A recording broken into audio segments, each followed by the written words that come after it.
Okay.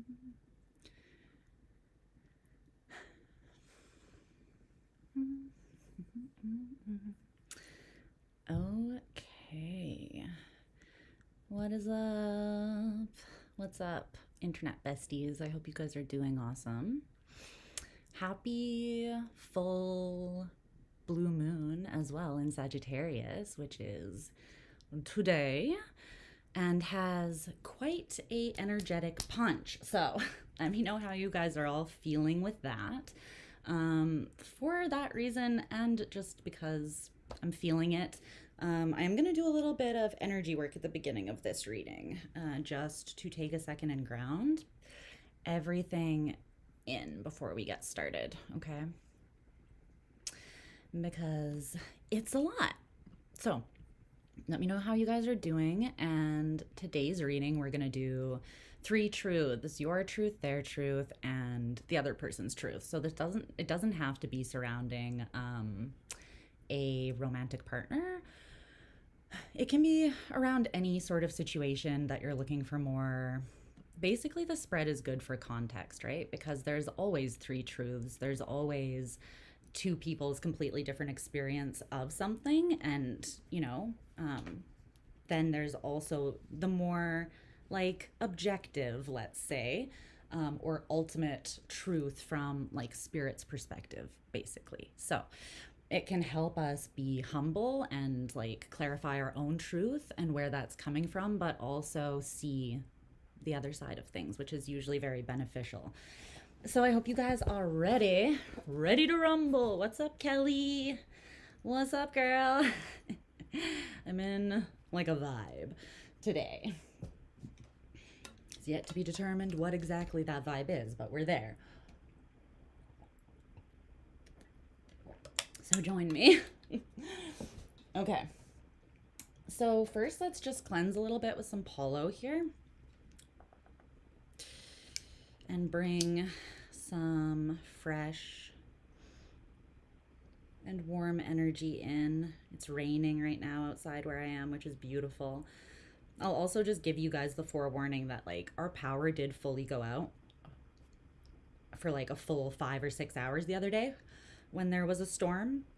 So if I lose you, chances of me coming back are slim to none. So just know that if that happens, if we get disconnected, then it's been nice seeing you, most likely until the next time, because it's probably means that the power went out in the storm. Okay. So I'm not bailing on you. I'm not pulling an Irish exit or anything. I would never, well, I would because I'm an introvert, but I would never, not now. Okay.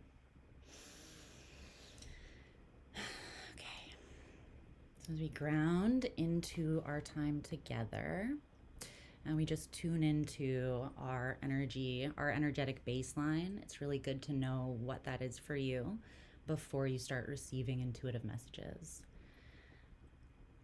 We love an Irish exit. Yes, an Irish exit is sometimes the only way to go. Let's be honest. Okay. Now I'm just going to draw a couple Reiki symbols into the space here. If you guys don't know what Reiki is, it is energy work, and basically certain symbols or sigils hold a lot of energetic strength and power and meaning behind them because they've been used for a very long time for the same purpose or with the same intention. So that energy has kind of been imbued into these symbols. So when we use them, we can call the energy that they represent into the space for cleansing, clearing, and all of that sort of thing. So I'm just gonna do this. So it's just like to ground the energy and cleanse.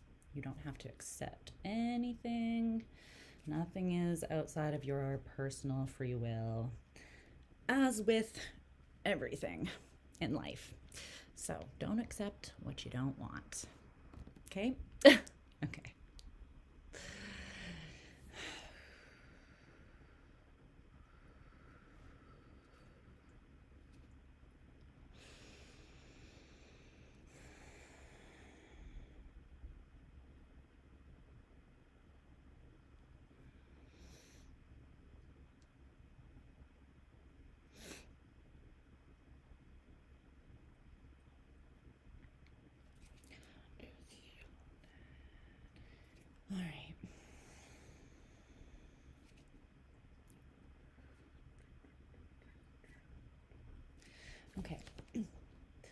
good.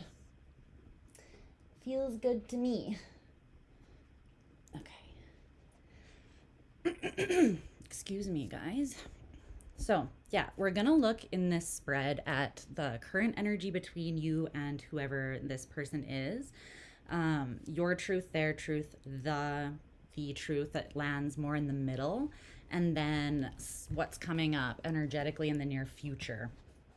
Okay, so we're not going to give advice. We're kind of, although that might kind of come through naturally, but we are just kind of going to look at where you're at now, what your guys' truths are, and what's coming in next, because the energy is shifting a lot, like quite rapidly as well.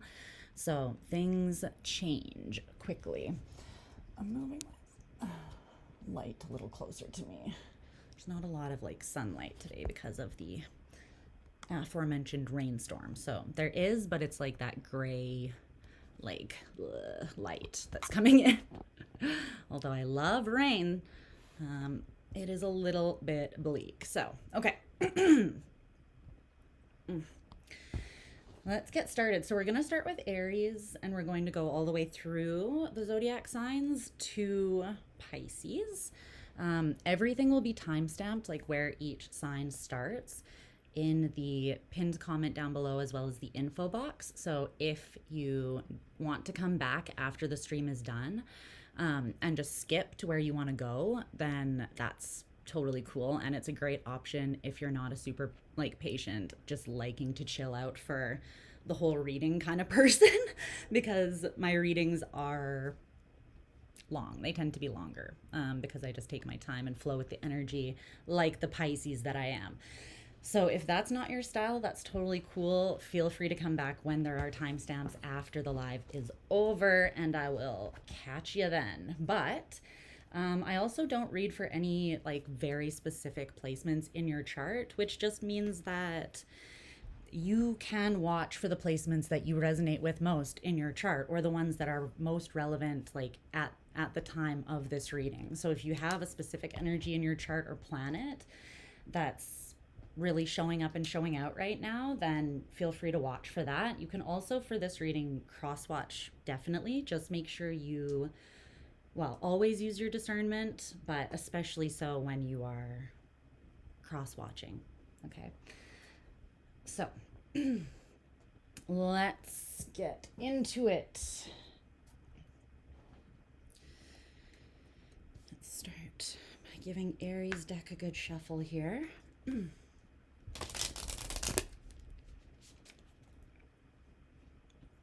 Also, if you are watching during the live stream, there will be these little gifs up here in the right hand corner so that you know what sign we are on, okay? If you're watching.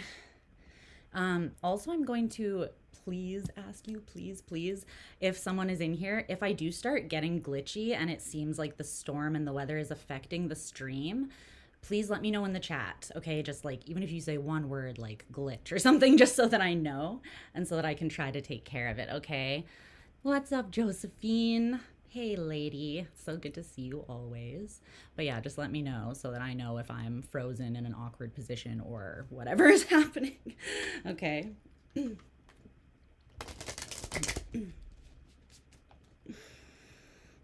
We're also busting out Big Mama, which is, if you don't know, you're about to know, but it's basically this oracle deck that I've created and created extensions of over a couple years now by just buying like blank tarot decks and cutting out images that really resonate with me or quotes and putting it on them. So it has grown to this size currently, and she's thick. She's a thick girl. Big Mama. She got some junk in her trunk, and we love that for her. So we're gonna use that. And it has been a long time, I think, since I used that, but it's usually good for some pretty clear and direct truths and messages. So whoop, whoop. Nothing like a Sag full moon to bust out the clear and direct communication. I also wanted to look at like the chart for this moon before this live, and I just didn't have the time, but I know that there's a strong like Uranian influence, I think, on this moon. Yeah, it would be aspecting Uranus, because Uranus is in Gemini now,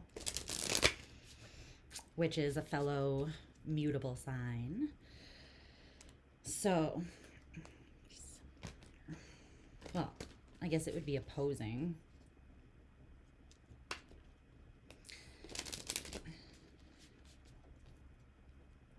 Okay. If you're wondering why I'm shuffling for so long, it's because every one of my tarot decks is in its like order from the Fool to the last card of the deck, so I need to give it a good one before we get into it. You're doing a release ceremony tonight? Yeah, I did a beautiful ritual last night. It felt so fucking powerful. I was like, yeah, the universe is with me. It feels like a really strong moon to break free. There's like this liberation energy, and it does feel uncomfortable a little bit, not gonna lie. It kind of feels like loading yourself into one of those big cannons or like slingshot things and then just not knowing where you're gonna land. But there's also this strong sense of like, but I know that I don't want to be where I am anymore. So like wherever I land is better than where I've been, because nothing is more painful and uncomfortable and detrimental to your spirit than staying somewhere that you have outgrown, right? Like change is constant and unavoidable. Spirit co-signing what I'm saying. You can't avoid change, right? Like change will happen. That's literally the only thing you can bet on in life, especially with Uranus opposing this moon. Damn, you're not going to avoid change. So you might as well lean into it if you're ready for it, right? Because fear and doubt and hesitancy is not the same thing as not being ready.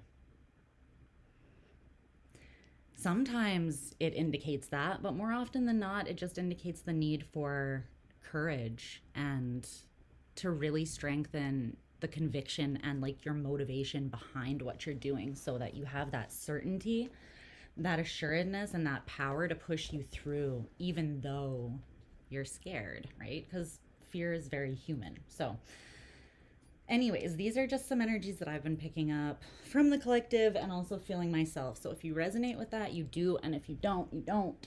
And that's okay. But let's get into Aries reading.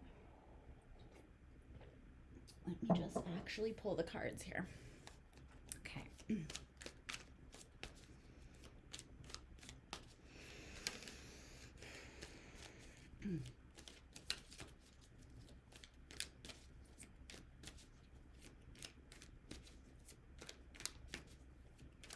Yeah, we do need change to grow. I mean, nothing changes if nothing changes. It's kind of like obvious, right? Okay. It's ready, so.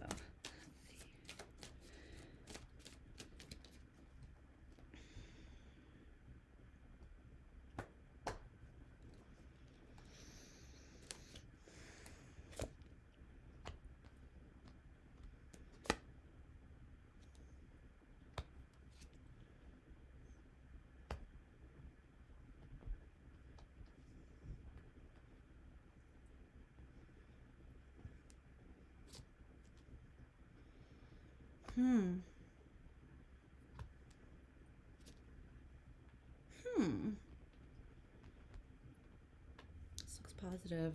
Yeah. There you are. There you are, baby. Showing up and showing out like a little cutie right at the bottom of the deck. The Knight of Wands with all their fiery, passionate, playful energy. Love to see it. Love to fucking see it. There's very strong Aries energy actually around this moon as well. Chiron is definitely part of that and has been for some time, but there's a pretty strong Aries or Martian influence, so be aware of that as well. I'm just gonna grab some oracle cards to clarify, and we're gonna get into this. So clarify Aries truth. Oh, what's up? What's up? Okay, is it Mido or Mido? Because I need to say it and say it with my chest and know that I'm pronouncing things right. I have like a weird thing. Probably like Gemini Chiron. Gemini Chiron in the house. Hello. I have an insecurity about mispronouncing things. Mido. Okay, Mido. Thank you. Thank you so much. I appreciate that. Okay, clarify Aries truth.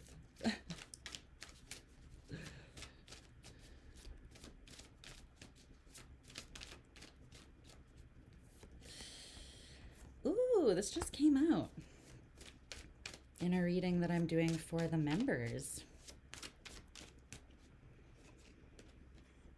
Okay, and the truth. Okay.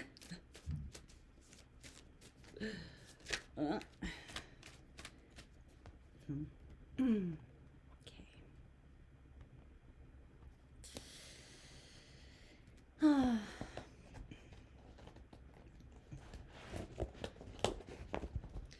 right, Aries, let's timestamp it and get down to it. Babes, where's the freaking thing? YouTube keeps changing stuff. Like where to find things. 1650. Okay. Hi, Aries. Hi, my cuties. I hope that you're doing well. So let's dig into this situation, this dynamic, this specific dynamic, and see if we can get you more context and clarity on what's going on in this situation currently. Okay. So right now, the energy between you and this person is coming up as strength. Strength.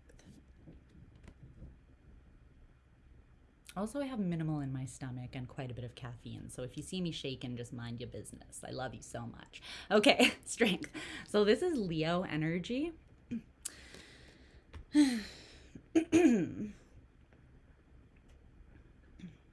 There's definitely like, there are hints of ego in this. This could be a situation where you and this person have both been slightly wounded or triggered, or you both have complicated feelings around the relationship right now, or like how things have gone down recently. I'm not seeing like one of you as being a complete egomaniac. At least that's not coming out. That's not coming out yet. And the strength card is in the upright. So I kind of just see it as maybe like there could be miscommunication between the two of you at this time that has made you pull back into like yourselves a little bit,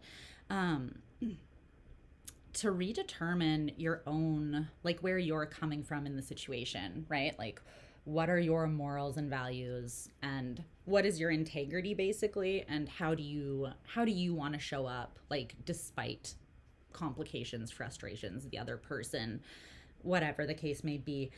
But strength, I like this energy between the two of you because Leo also rules the heart, and I feel like more than ego, this is representing a literal strengthening that is happening, like a building of the muscle of this relationship.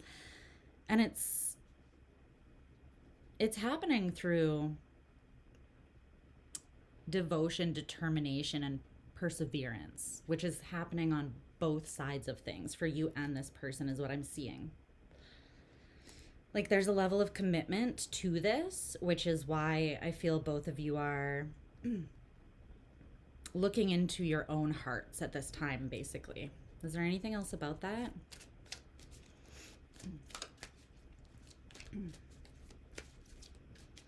No. Okay. Your truth. And keep in mind that these can be reversed, okay? So anytime that you're doing a general reading for a large group of people, that makes it impossible for me to say like Mito's specifically energy, or like this one person's specific energy is this side and the other person is this side, right? Because there are many people. So if it sounds like the roles are reversed and this person who I'm calling you is actually the other person, then just take it how it is for your situation, okay? But I'm going to call this you and the other person, just for ease, basically. So your truth is coming out as the Five of Pentacles in reverse with this oracle card. They say people never change, but that's bullshit. And these are Tame Impala lyrics from the song Yes, I'm Changing. They say people never change, but that's bullshit. They do. They do, though. They do. And it's interesting because the part on this card that says that's bullshit is like disintegrating. So it almost looks like, Aries, whether it was this is you believing this about yourself, it kind of looks like you either thought that the other person wasn't capable of changing, or maybe you have just not witnessed people being very mutable or changeable or open to evolving or being humble. Overall, like generally in your life, that hasn't been a consistent experience for you. Or you could have doubted your own ability to change in a specific way or to change the situation, right? The status of the situation. But you're realizing that that's bullshit. Like, whatever you thought couldn't change very much can. And your truth is that you're witnessing that happening right now. So the Five of Pentacles in reverse, you're bringing yourself into a space of feeling stable, safe, cared for, and like you're giving, it's like it's a feeling of moderation and balance and harmony is in place when you're coming out of the Five of Pentacles. Because this is like scarcity and lack, or feeling on the outside looking in, or the inside looking out, like locked in a cage looking out at where, but either way, it's you aren't really where you want to be with something. And sometimes it can be like physically where you're at in life, like where you live or your financial status, or like basically your physical security can be indicated as being a little bit like shaky with this card. But this could also be the stability or foundation of this connection. So tell me more about Aries' truth around this connection specifically.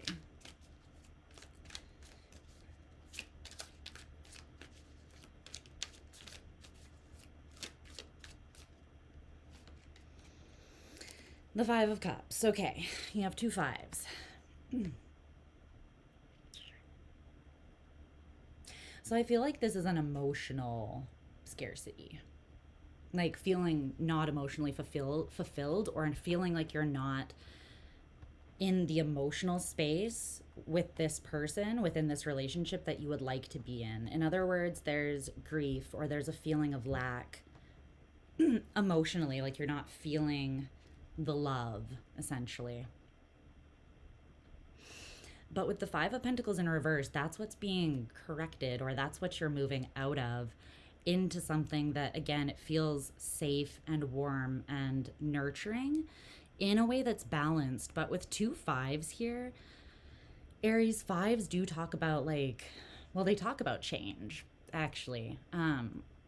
And the things that naturally come with change, like a level of destabilization and a feeling of insecurity. But that doesn't have to be like your mindset overall. It's just a natural way that we feel when things are being shaken up in our lives, right? But I'm seeing that there's been an emotional shakeup. It's basically showing me your feminine energy with Pentacles and Cups. Your yin energy. So mostly internally you've been feeling this way around this situation. You may or may not have shared these feelings with this person, but I'm seeing that there has been grief and a feeling of loss or being lost. And well, I'm hearing not being able to find your way back or your way home. But then that's also making me immediately think of like the idea of getting lost to find oneself, right? Like sometimes we get put on a side quest or we get lost, but we're not really lost. It's all part of the journey, every single step, right? So maybe you have felt lost, but maybe it was actually assisting you in changing or seeing what has needed to change in a situation, or what's holding you back, or just finding yourself in a way that you can provide what you feel has been lacking for yourself in a healthy kind of way and a sustainable way. That's what I see for your truth here. It's interesting. Your truth is quite focused on you. I feel like both you and the person in this relationship are changing, and that's unexpected, though, whether you're aware that they are also changing or not. Excuse me. Okay, now I'm hearing the song Change of Heart by the 1975. It's so Leo is a fixed sign, right? So it can be sort of hard for that energy to shift gears, especially when the ego is slightly activated, or when there's like an insecurity or a hesitation around that change. Fixed signs can kind of be a little bit all or nothing in general. So this being the shared energy, it could also indicate that it's like, it's just been difficult to change what's been held in your heart, both of your guys' hearts. But that is changing. I'm seeing that. It's just taking time to dissolve. And it's also changing, like the way things change and are transmuted and transformed is like the only way out is through. Energy doesn't change if you just leave it alone, and it just, like, time does not heal all. You heal all, right? You make the conscious choice to process something or work through it or move on to another situation that provides healing and then push the old memories out, right? Time on its own doesn't do shit. So I like that, though, because I'm seeing that you're addressing something that hasn't been easy to address, and you're making the change happen. Which means you're looking at difficult stuff inside yourself, whether those are beliefs about yourself or just feelings that you'd be more comfortable not feeling.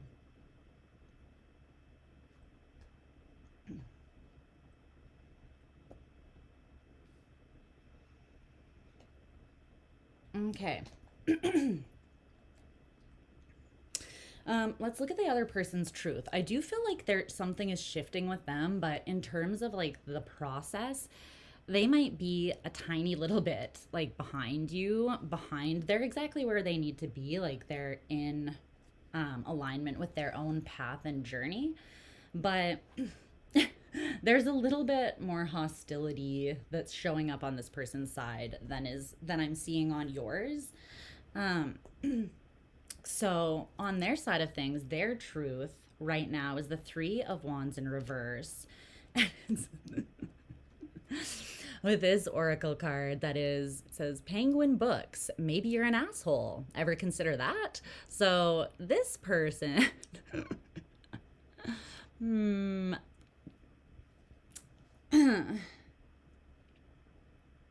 well, it feels like they're working through more masculine energy, like anger, like things that are more Martian, while you are over here working through feminine energy.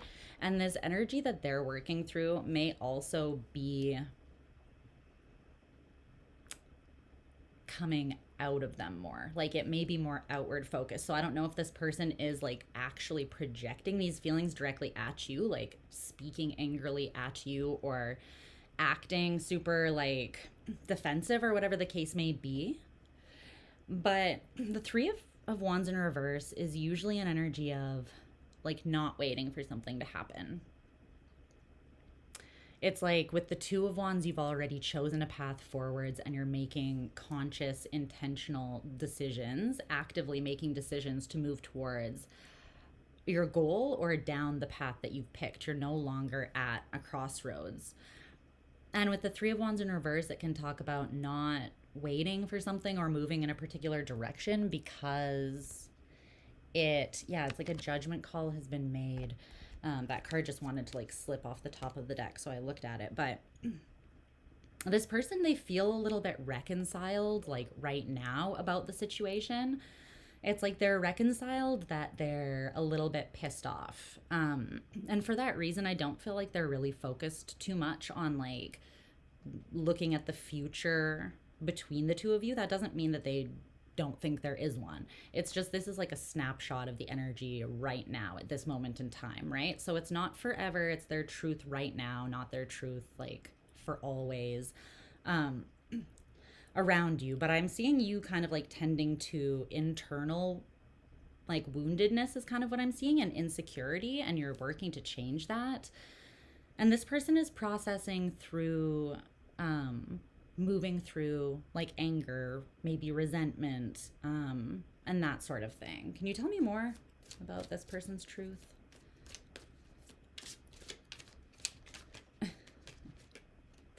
The King of Cups in reverse. Is that you? Who dat? Who dat?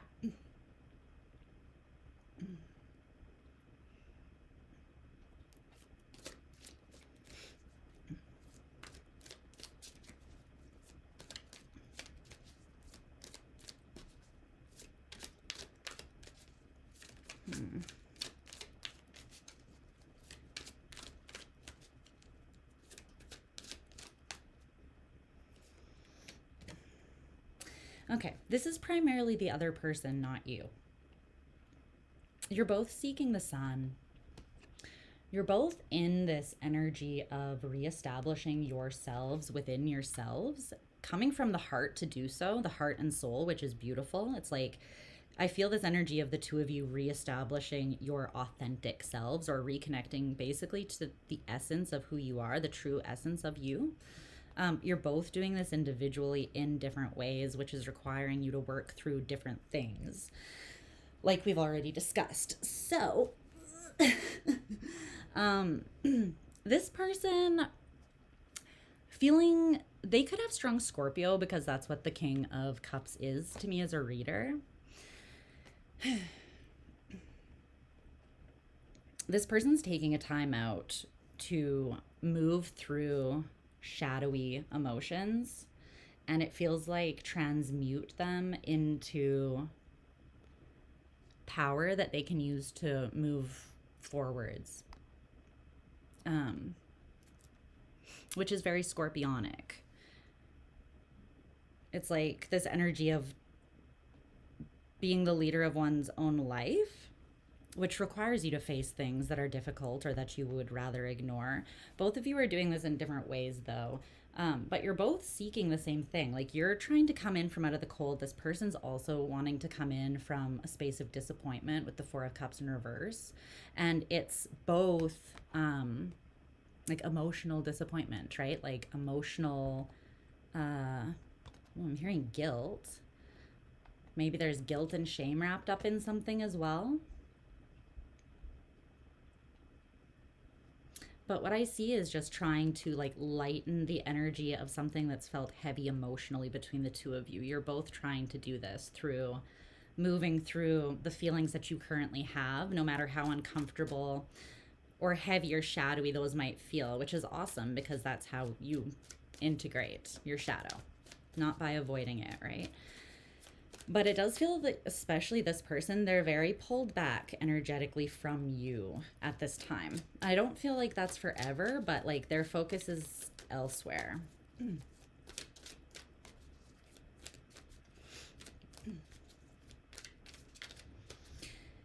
Yeah.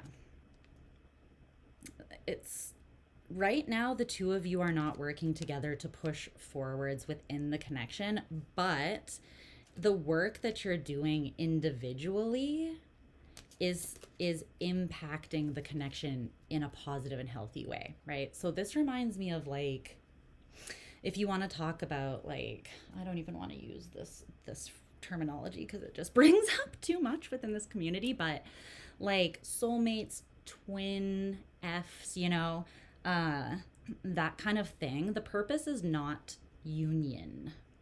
Always, most of the time, the purpose is not union. That's not the function. It's learning yourself and becoming the person becoming the person that you need and seek.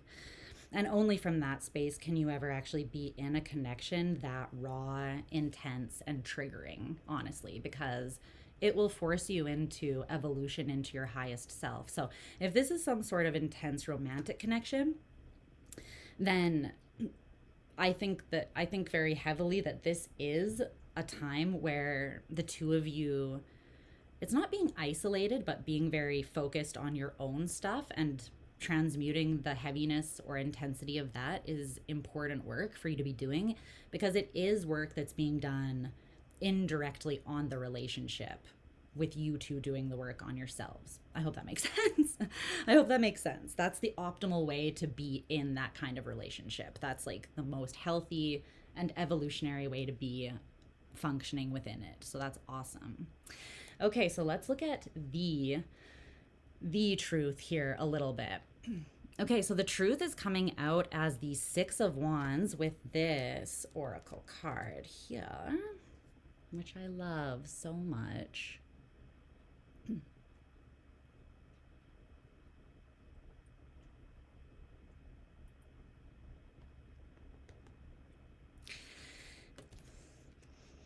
Why do I smell something burning? I don't know if someone's cooking and there's burning. It smells like food is burning. So I'm not going to be too concerned because I don't have any food burning in my room. But I really like this because the Six of Wands talks about recognition, success, and overcoming the Five of Wands, which is like tension and conflict. It's getting to the other side of that and feeling accomplished because you have been true to who you were through that. Like basically you're proud of the way that you took action towards something. And I'm seeing that that's possible, again, because of the individual work that both of you are doing on yourself right now. This success is being formed behind the scenes if you guys aren't directly speaking or engaging right now. Because each of you are taking the blueness of your sky, or like, let's say this blue color is like your internal emotional landscape, right? Blue, so sorry, I just totally put an earworm. I just boop and popped it right in there with no warning. Sorry about that. The internal work that each of you is doing individually, you're bringing light into your internal landscape or sky. So rather than seeking that validation or healing from the other, you're doing it for yourself, which I think is going to inadvertently or maybe indirectly align you with this person, since this is the truth, right? The ultimate truth of the situation currently.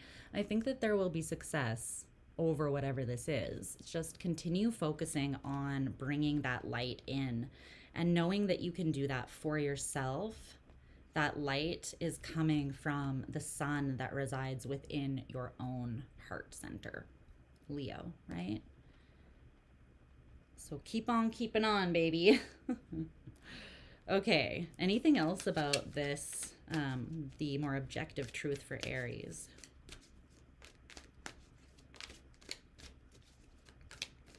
Yeah, no, it's pretty clear. There's the sun at the bottom of the deck again. You're working towards it. Also, I would look at where you have Leo in your chart and maybe where this person does, or if there's synastry there, that could be, it's just been indicated pretty heavily with your overlapping energy and then the sun showing itself a bunch. But in the near future between you and this person, the Three of Pentacles, it's cooperation. It's collaboration. It's getting on the same page. It's sitting with someone at the same vantage point and looking out and seeing the same thing and like, you know, getting on the same page so that my experience isn't just mine, but it's like taking two pieces, at least two pieces, and putting them together. And the parts are greater than the whole, right? So it's like, or the whole is greater than the parts. Sorry. So you bring two people together and like the relationship is its own energy. So you can't have a relationship like an intimate relationship when you are insisting on not cooperating, compromising, or meeting someone in the middle, right? Or working with someone. Like relationships require that. So it's not like you lose yourself in relationships, but relationships do require compromise so that both people can have their needs met in a healthy and reciprocated and balanced way. Maybe that's been difficult for the two of you so far, but I see you having, like, I see you breaking ground on that in the near future. It's like you've worked through your individual things that were maybe making it difficult for you to see the situation clearly. And so I feel like when you come back together, or yeah, there's going to be basically a conversation that occurs at some point, and it's very like in the physical.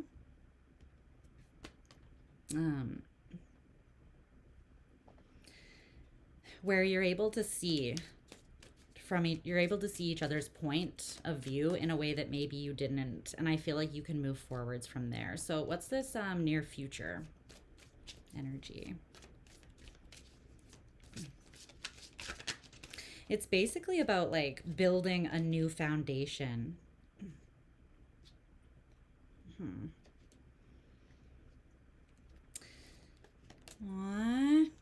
Yeah, someone could definitely have Scorpio in their chart heavily in this reading. They don't have to, but it's the Death card, the Ace of Cups in reverse, and then the Morning. So this specific deck has 2 extra cards, the Morning and the Knight. So the Morning came out for you. So what is transforming or changing, right, is that a new morning is coming. And specifically, it's like where it's been difficult to feel love, or to even like, yeah, to process or receive each other's love. You could have been speaking different love languages with this person.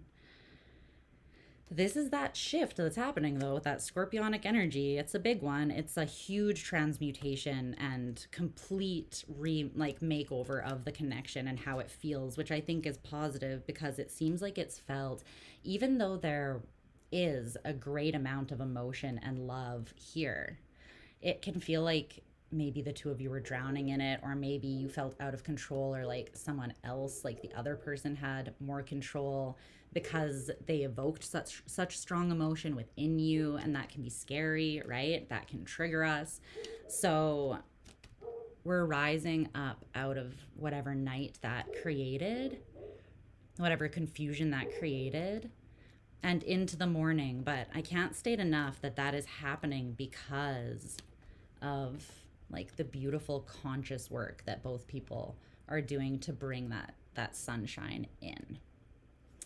So I really like this. I really do. That's what I have for you, Aries. I hope that that resonated and was helpful. And we're going to move on to Taurus. Mwah! I love you. You know this to be true. Okay, now I can look at the chat again. I needed to stay focused a little bit. What's up, gun guy? How's it going? Thanks for the flowers. All right.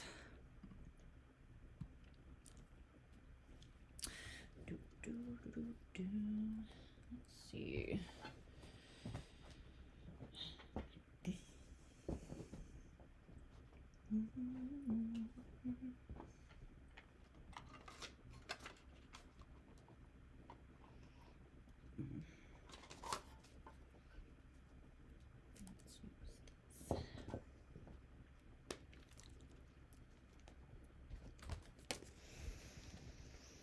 Okay, Taurus. Taurus.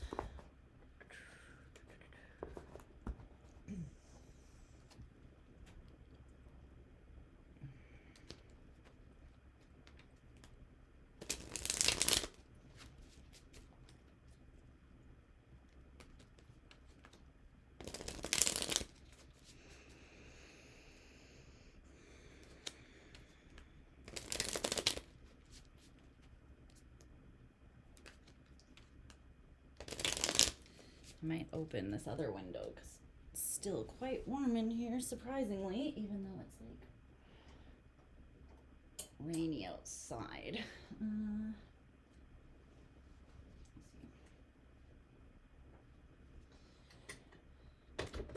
Tiny bit.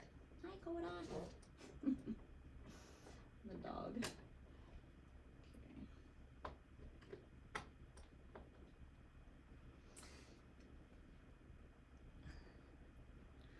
We'll see if that works. All right. Good afternoon. What's up, Crystal? How you doing, babe? All right. Taurus, my Taurians. How are you feeling? How are you feeling? Have you been feeling good since Uranus and its chaos has left the building? You're welcome. I hope that it is helpful. Yeah. You should be feeling a little more stabilized in whatever area there that you have Taurus. Now that Uranus is done shaking shit up there.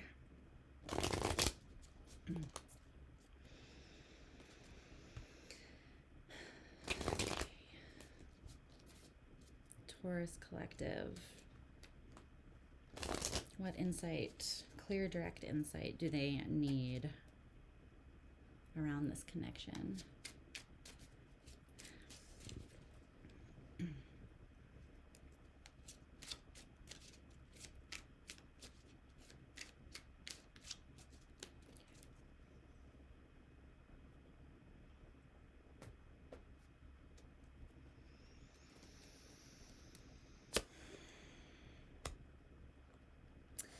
Okay.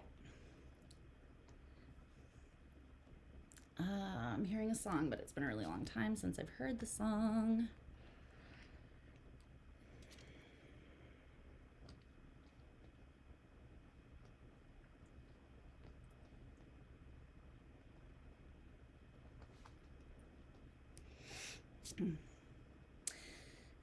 Okay. Okay. Let's see what's going on with this.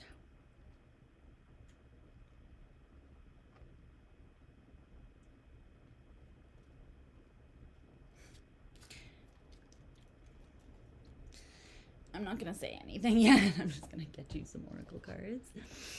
It does look like you and this person are on the same-ish page. Do you guys have enough? Can you see me? There's enough light. Okay, I gotta turn my laptop screen way down so my laptop does not overheat.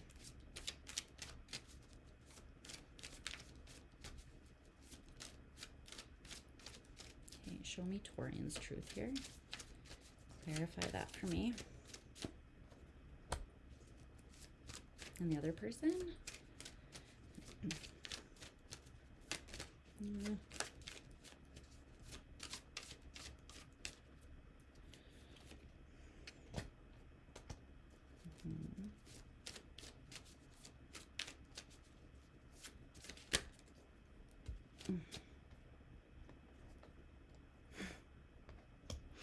Okay.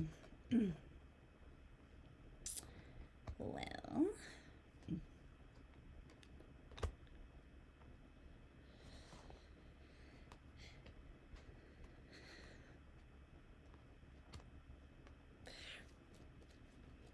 Someone in this situation might have heavy Gemini in their chart. Doesn't have to be the case, but it might be. Okay. 49, 30. Okay. Hi, Taurus. Hope you guys are doing really well. So let's look into this, okay? Keep in mind that the roles can be reversed. So if it sounds like I'm talking about you on their side and vice versa, then just take it how it resonates for you, okay? Also, I forgot to mention this at the beginning, but I am running I'm just going to say it at the beginning of every sign now. I'm running a sale on mini readings. If you want to look at the most recent post in the community tab, or just look for the link in the info box below and go to my Etsy shop, you'll be able to see more details on that. But that sale runs until the 6/6 portal, so until June 6th. Okay? So, the current energy between you and this person is the Queen of Swords in reverse. Hoes are mad. People are mad. There is some anger in the house, a little tiny bit. You and this specific person may not be talking right now, or you could even not be in each other's lives at this moment. Yeah, that could be the case, because sometimes the Queen of Swords in reverse does talk about basically it's a severing type of energy sometimes, usually for very good reason. But let's see. Tell me more about this Queen of Swords in reverse. And if there's both a masculine and a feminine, like, prominent energy within this connection as well. Specifically, the feminine, the stronger feminine energy may have like made a pretty strong cut here. Whether that was just to cut off the previous way of functioning or doing things, or whether that is like a blocking, like an actual physical blocking of the other person. But let's see.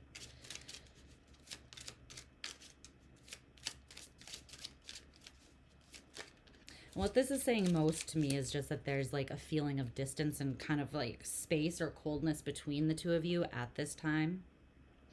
The Queen of Pentacles in reverse and the Sun.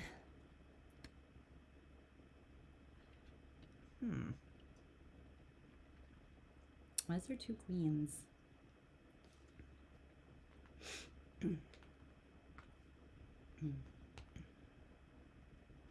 If this is between you, like, if this is between two feminine energies, then that could be indicated here as well.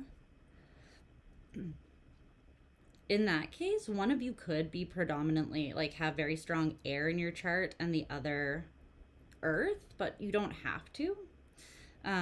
One person might have really strong Capricorn. I'm seeing that here, but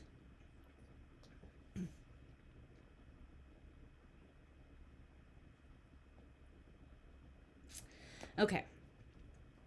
I do feel like for most of you, this is just one person, though, or one energy that's just combined between the two of you. It's like both of you are feeling like the Queen of Swords and Queen of Pentacles in reverse, which is a feeling of like, yeah, it is a breaking point. It's a feeling of being like consistently frustrated to the point of exhaustion, and then just kind of being like, I don't even want to fucking deal anymore, you know, like, fuck it, because you just get so tired and you feel like you don't have the resources to then like cope with the situation once it's gotten to a point of such frustration. And I'm feeling like there's something in the situation that has made both of you insecure. Like, personal insecurities have been touched here with the Queen of Pentacles in reverse, or it's just felt there's been an energy of destabilization. And with these two cards here with the Sun, I am kind of feeling like there is some ego there. And keep in mind, ego is not always bad. It's only really detrimental if we're not seeing it for what it is, or if it's like running us rather than working for us, right? But the ego is very beneficial. It tells us when our boundaries have been crossed. It gives us important messages, right? I'm getting just like there's a feeling of defensiveness that's mostly coming out from exhaustion, and just this sort of underlying sense of like, I don't know what I can do at this point to make things better, or feeling like maybe I've done everything that can be done. So right now, the two of you could just be taking time to yourselves to rest, to de-escalate a little bit, maybe. And I feel like this time apart, there is a lot of clarity with the sun that is coming in, though, at this time. So pay attention to that. Even if it's uncomfortable truths about yourself or the nature of the connection, it's important, whatever is coming through at this time for both of you. Okay, so let's look at your truth, Taurus. So your truth is coming through as, and keep in mind these rules can be reversed because it's a general reading. So if this side sounds like you and the others, or if this side that I'm calling you sounds like the other person and vice versa, then just take it that way, okay? But your truth in the situation is coming through as the Nine of Wands in reverse. And then there is this oracle card here where she's actually at a fortune teller and she says, never mind the future, just explain the past. I can't understand why I do the things I've done. The Nine of Wands in reverse is coming through as just this feeling of like tiredness and a little bit of defeat. Like the Nine of Wands is in the upright, the final push. You're tired. You might be feeling a little bit insecure or exposed, or frustrated or drained. But with the Nine of Wands in the upright, you've built enough momentum that you can push through. With the Nine of Wands in reverse, it highlights like, yeah, not knowing why you do the things that you do. So then because that clarity of like conviction and purpose isn't behind the action, then it gets really difficult to push through more difficult times when what you're working towards is challenged, right? So there's something there where you're just, it feels like you're frustrated. You don't really understand maybe why certain things were pulled out of you within this connection in the past, or why they evoked the responses or reactions that they did. And I think you want to understand more, but I don't know how much like clarity of understanding you're receiving right now, because there is this energy of just like energetic depletion with the Nine of Wands in reverse here, and kind of this feeling of like, I don't really have anything to give right now, for sure, to this connection, like directly. And again, that doesn't have to be forever, but I'm seeing that be your truth for right now if this is your reading. Just feeling like it's too energetically draining, destabilizing, and confusing, and not having enough clarity surrounding like why things have been the way that they've been to justify putting more into it is kind of what I'm getting there. Is there anything else about that wants to come through for Taurian's truth?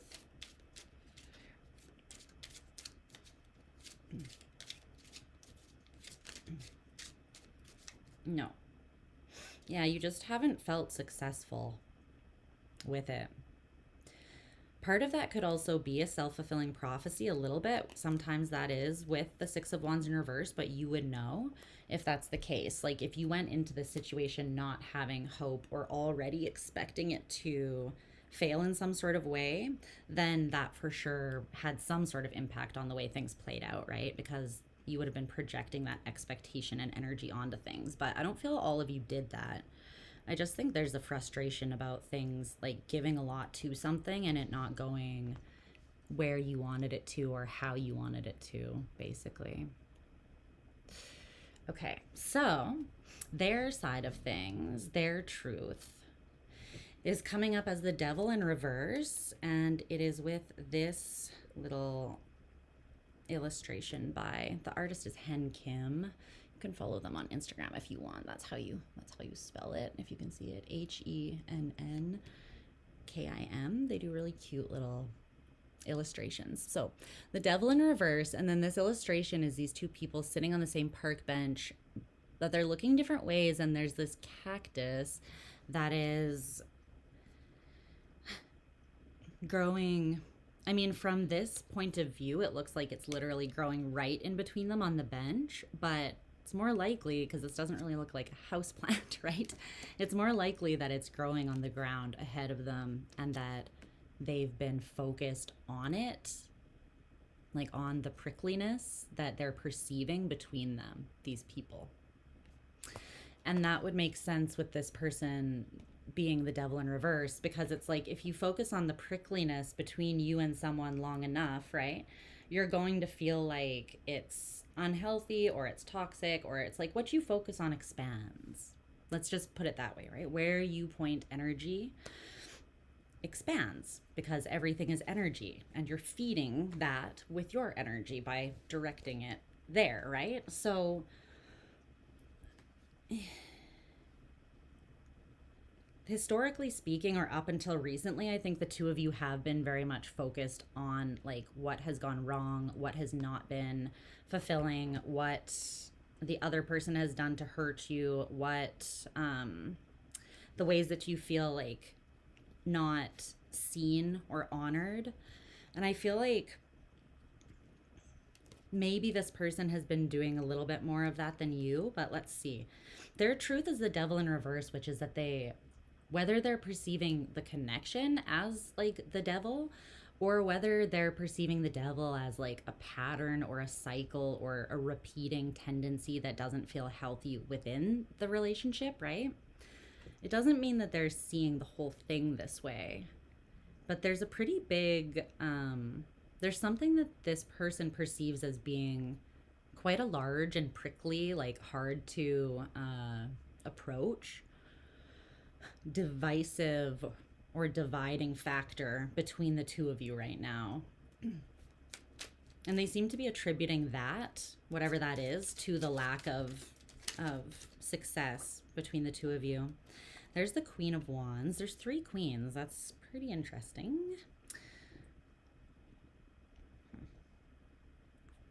I'm kind of thinking that this side, if there is a distinct feminine and masculine, this side that I'm talking about now seems to be more the feminine side.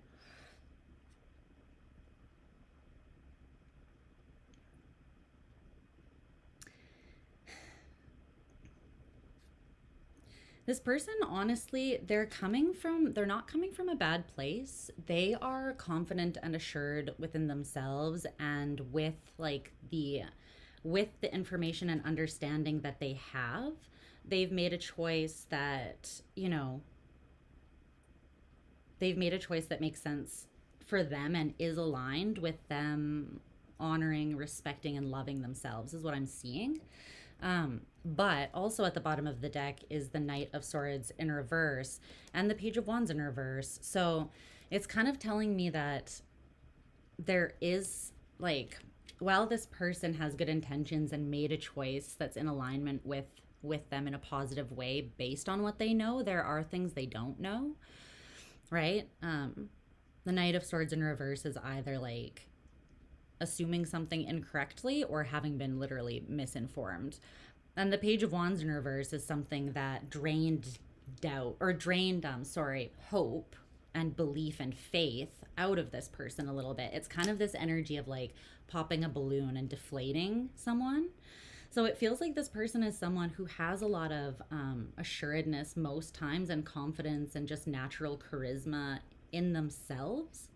But around this connection, partly due to the fact that they've been focusing on like the prickly parts that haven't been working, they are currently not having loads of confidence right now about this. But that's just now. Okay, so the truth that wants to be highlighted between the two of you as more objective here. Okay, is the 3 of Swords. And then these 2 cards came out. So 2 oracle cards came out for you. And this one says it takes guts to be gentle and kind. And then here there's a dude, and something there is buffering in his brain. Something is currently loading but not completely processed. Something's buffering. And on the bed, on the table, my very professional table, this is set up. This is how the cards look. It's like this. So I'm kind of seeing it's like someone is needing to look through pain to understand, to have new understanding around something. This could be both of you, or it could just be the more prominently masculine person that's really coming to this understanding. I see that the shared truth between the two of you, though, is that there has been more focus on, like, there's a current focus on what has hurt within this connection, what hasn't felt good. The Three of Swords isn't the feeling of pain itself, it's how we are thinking about it that then kind of like elongates or like extends the feeling that we're thinking about. And it's the way that we're thinking about the pain that has the power to do that. So that's indicated in the Three of Swords, because swords is mental. Swords is your headspace, right? So there's something about pain that is processing here, maybe for both of you. For one of you or both of you, but I want to say that both of you, for the majority of your circumstances, you're looking at how you have thought about pain or how you've held on to the things that have hurt in this connection, maybe, or not gone your way. How you've framed pain, basically, within this connection. There's some sort of awareness that's coming up where you're realizing that it takes a lot more strength and bravery to show up in a graceful and tender and kind way. Basically, like treating others how you would prefer to be treated. It's something people aspire to because it's not the easiest road to take, right? It would be lovely if it was, but it's not. It's not always easy to do the right thing despite how somebody else is acting or despite how you are feeling within a specific situation, right? So there's some sort of awareness that's coming through for both of you that the stronger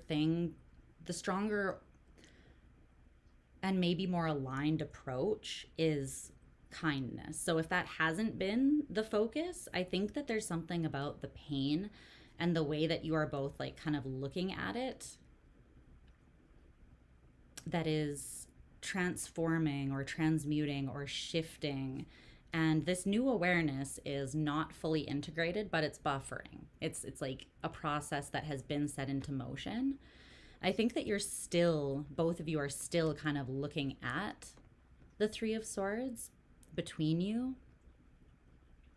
It's not personal pain that you're looking at. It's the pain between the two of you, which I find really interesting. So you could be looking at like, what is this pattern that has happened in the past that has caused pain between us, like specifically in this relationship? It's not so much, it's something about the way that you guys are engaging with one another. There. Is there anything else about that Three of Swords and what's buffering?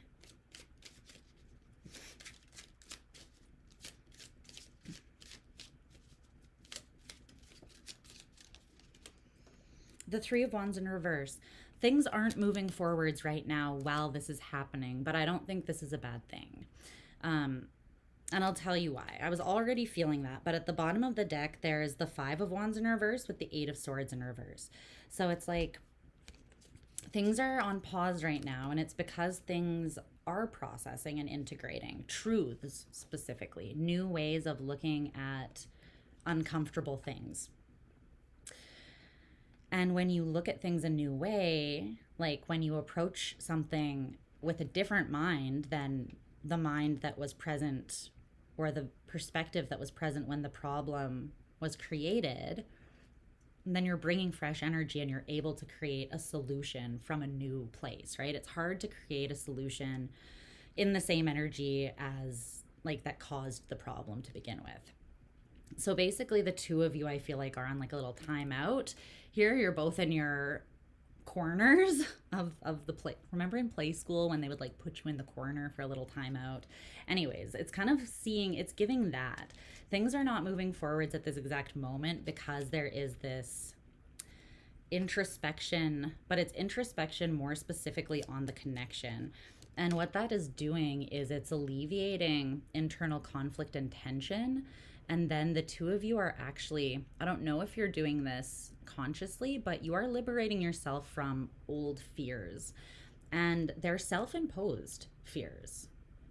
With the Eight of Swords, it's more like fears that come about within us from like assumptions or anticipating like the worst case scenario, or having already experienced something that really hurt us and then carrying the fear forwards because we don't want to experience it again, right? A lot of the time, fear that humans have is around stuff that's already happened to us, right? Because we already know how that feels.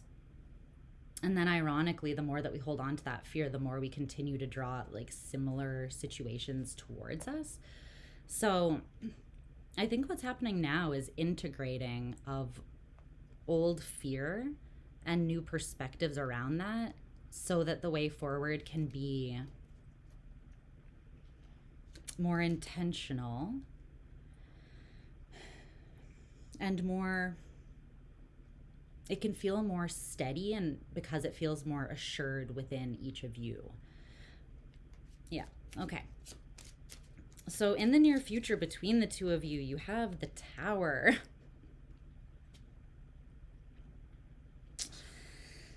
And then these two cards fell off the bottom of the deck, which is interesting because it's actually Temperance is Sagittarius, which is the full moon we're having today.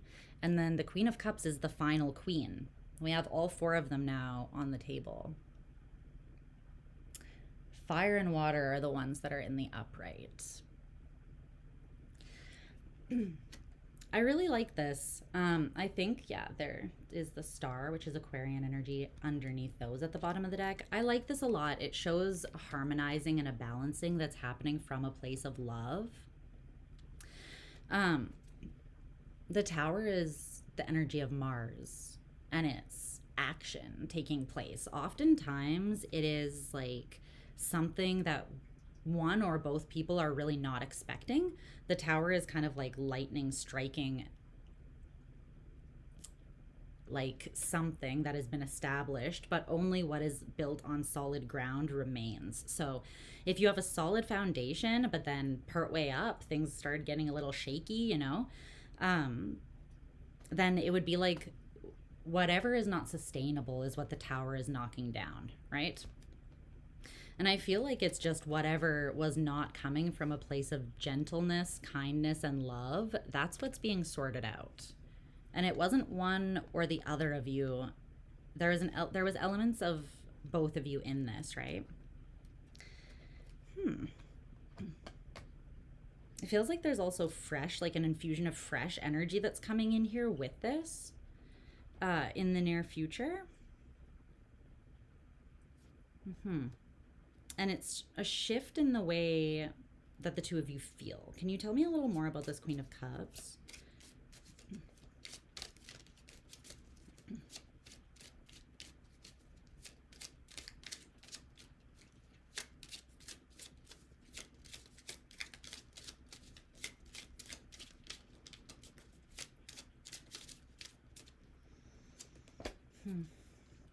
The Four of Wands and Justice. Yeah. And then the Hermit's behind Justice. What's leading the two of you to Justice is this self-reflection that's happening now, because it's allowing you to clarify your own personal internal truth and then come back together with an energy that is more, it's like equal footing here. Both of these talk about balance in their own way. The Four of Wands is a structure that feels, or a relationship that feels both liberating and like safe and warm at the same time. So it could be a relationship that feels both like exciting and adventurous and like inspiring, but also very like tender, affectionate, and intimate and safe as well. We're devoted, right? But basically the work that the two of you are doing now is bringing in an energy of celebration and justice or fairness that maybe you felt has been missing so far here, because there has been such an emphasis or focus on what has hurt. So that's what I'm seeing. but this is still kind of buffering for maybe one or both of you that the best approach and what's going to get you to the place where, you know, everybody is feeling good and getting what they want is a soft approach. Okay. Which can be hard when you're hurting or defensive. It can be hard to soften, right? Like when you're triggered, it's nearly impossible to soften and make yourself vulnerable because you're already feeling exposed and defensive. So I think kind of like Aries reading, there is that element of like the time apart right now is pretty vital. The work that you guys are doing individually is vital. It's bringing you back together so that you can face whatever needs to be faced more from a place of gentleness and love and deeper understanding of yourself and the part that you play within the connection. Okay. That's what I see, Taurus. All right, babes, I love you so very much. We're going to move on to Gemini. Gemini. My little chaotic bunnies. My chaotic honeys. Where you at? Where you at? Is this blocking air from getting there?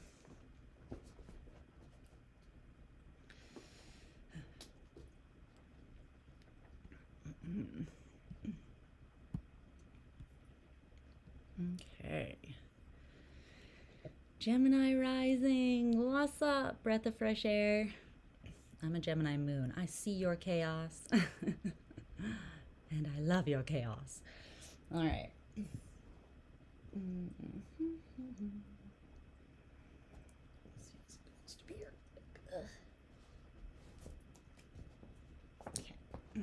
Okay.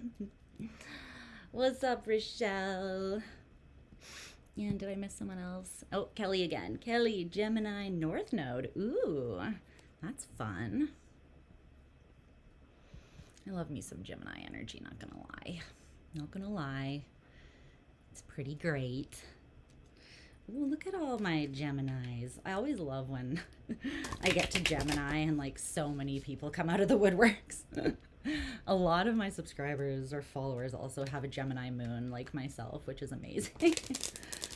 I feel like when Gemini moons meet, well, most Gemini placements, it's like meeting a long lost friend. And it's just, for the most part, it's so easy. It's like, like, I don't know. I feel like there's that instant like awareness and understanding. And it's nice. Oh, it's raining harder now.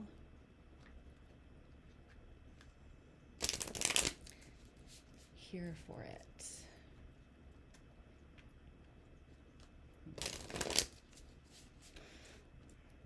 Okay.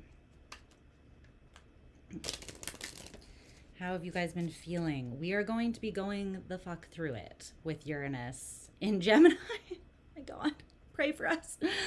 Pray for us.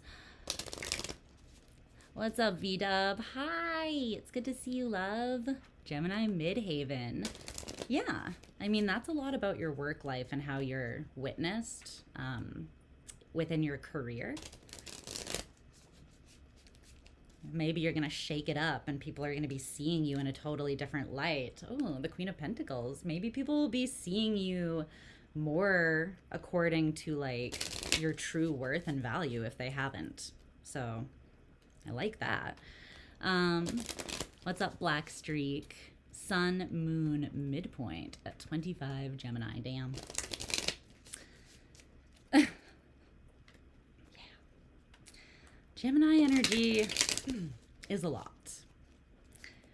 It takes strength.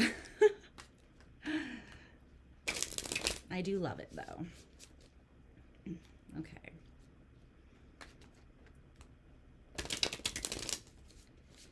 One more shuffle.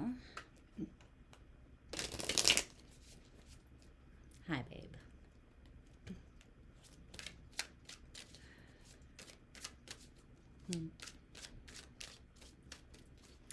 All right, pray for us. Let's see what's up. I'm just kidding. I don't know why I'm saying us. It's very unlikely that the reading's going to be for me. Let's see.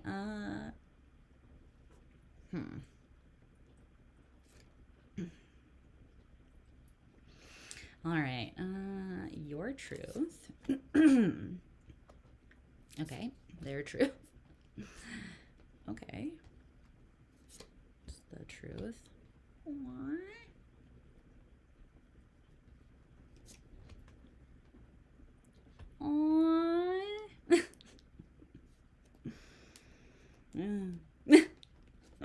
Why is like every single reading we've had so far, there is no forward movement? Potentially you're not even talking to this person. You might be disconnected even from feeling like the emotional bond between you right now. It's okay, that's happening because literally the connection between you is dying and being reborn, and the way that you guys see things is completely changing. So hang in there, guys, and have faith. You'll come out the other side fine. I feel like Aries, Taurus, and Gemini have all kind of had elements of that in the reading, which is very interesting.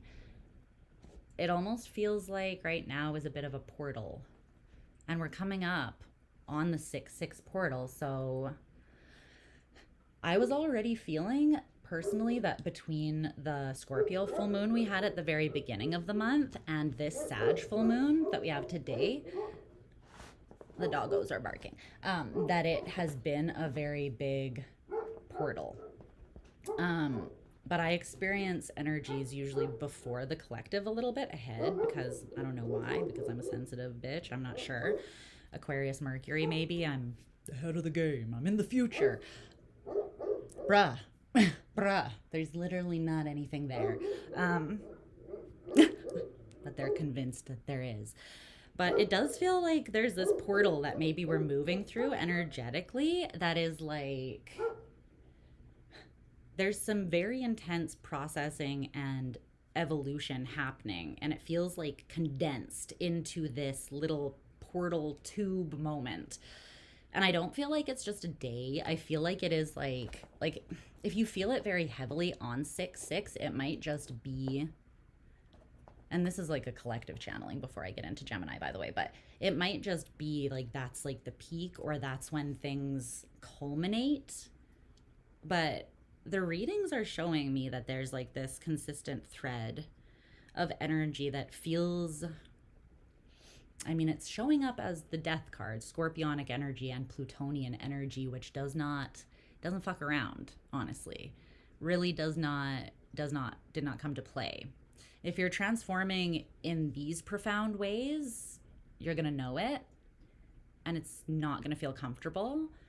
Guaranteed. That's a hallmark of this kind of change, because a part of you is actually dying, and then, you know, your form is changing. Think about the portal being you inside of a cocoon, right? And your goo, your mush, you were once a caterpillar,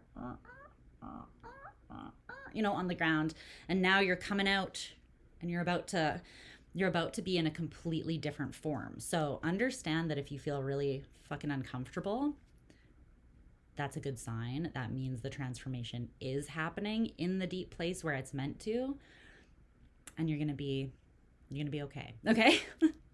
I might put a timestamp in there about the 6-6 portal at some portal. Okay. Make a little note there. All right, let's get the rest of Gemini's. Aw, thank you, Black Streak. That's so generous. I appreciate you. Mwah, mwah. May it come back to you 100 times over. Thank you, love. Okay. Clarify Gemini's truth. This looks positive, though. Your reading looks very positive.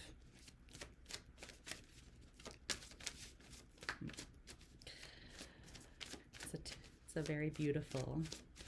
You're ready. You're ready. You're ready for something. You're welcome.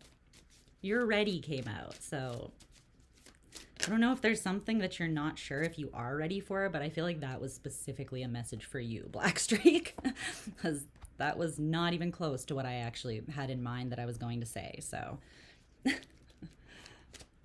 see. Okay, that was a lot.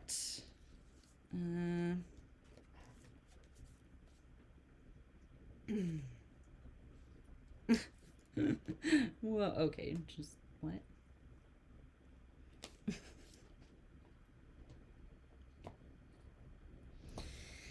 Okay, all of these are for these are all supposed to be here, so we'll keep all those, I guess. One more.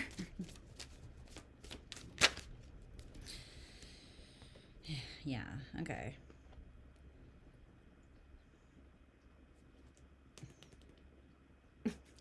You guys. Gemini in Uranus transit for everyone with strong Gemini in their chart. This is the vibe. Bestie? Bestie? Help. So, I said pray for us for a reason. Okay. Let's timestamp you. Let me just get into the message. You feel that deeply? Yeah. Okay. Thanks for hanging out with me today, by the way, on this rainy, lovely afternoon. There's nowhere else I'd rather be than with you. Okay. Hi, Gemini. All right, so let's get into your reading. I was talking a little bit about this kind of like portal-esque energy. I am gonna timestamp it, like 6/6 portal or transformational portal or something. It was right before your timestamp. So if you want to read, or if you want to read that, what the fuck, Lisa? If you want to listen to that, it might be relevant for you, because I think I started off talking about it because of the, or like in relation to Uranus being in Gemini, which will be affecting you if you have strong Gemini in your chart. So let's get into your reading. You're welcome, love. Thank you for being here. I'll also quickly let you know, which I'm forgetting to let everybody know, but I have a mini reading sale on. There's a link in the description box to my Etsy shop if you want to go look at that. And there's also a post on my community tab with more info, okay? Okay, so your truth, Gemini. Your truth is coming out as the 8 of Cups in reverse. Also keep in mind the roles can be reversed because this is a general reading, okay? So, I'm just covering up the chat a little so that my squirrel brain doesn't get distracted. Okay. The 8 of Cups in reverse, and then there is this oracle card. It says, you give me butterflies, to be honest. You also make me very horny. Okay. Gemini vibes. Gemini strong in the house, you guys. So find you one who can do both. Okay. Lady in the streets. And you know the rest. So the 8 of Cups in reverse.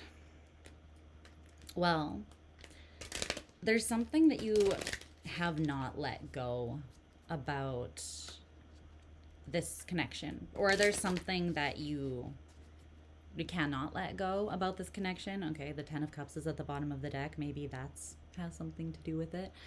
I do feel like, for somewhat obvious reasons, for most of you, this is a romantic relationship. Let's hope so, anyways. Or a sexual, you know, that type of relationship. It's got that flavor. If that's not what you're kind of looking for more insight into, I would check your other main placements or cross watch, okay, for the other person. But if this is your reading, you got someone here who quite literally makes you feel all of the array of feelings. They get you in the heart space, the little butterflies, the awes, the soft and tender feels. They also make you very hot in the loins. You know, it's, this person has a level of access to you. Like, you've given them a level of access that allows you to feel their influence on you. Like, it's not that someone's trying to influence you, so I don't want it to be mistaken that way, but it's like, you can feel, you're very aware of the different ways this person affects you. because of how far you've let them in, how much you've let them in. And I don't think that that's a bad thing that you've let them in a lot. Let me say that. But there is something that you don't feel like you can, not that you can't walk away, but, well, let's just clarify this. 8 of Cups in reverse.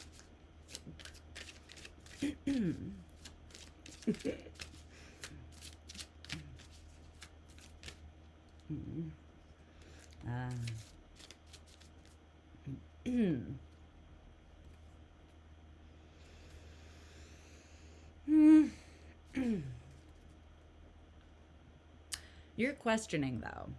You're aware of how you feel about this person or what they evoke in you, but you're also questioning it simultaneously. You're not entirely sure if you can trust it. The 7 of Swords.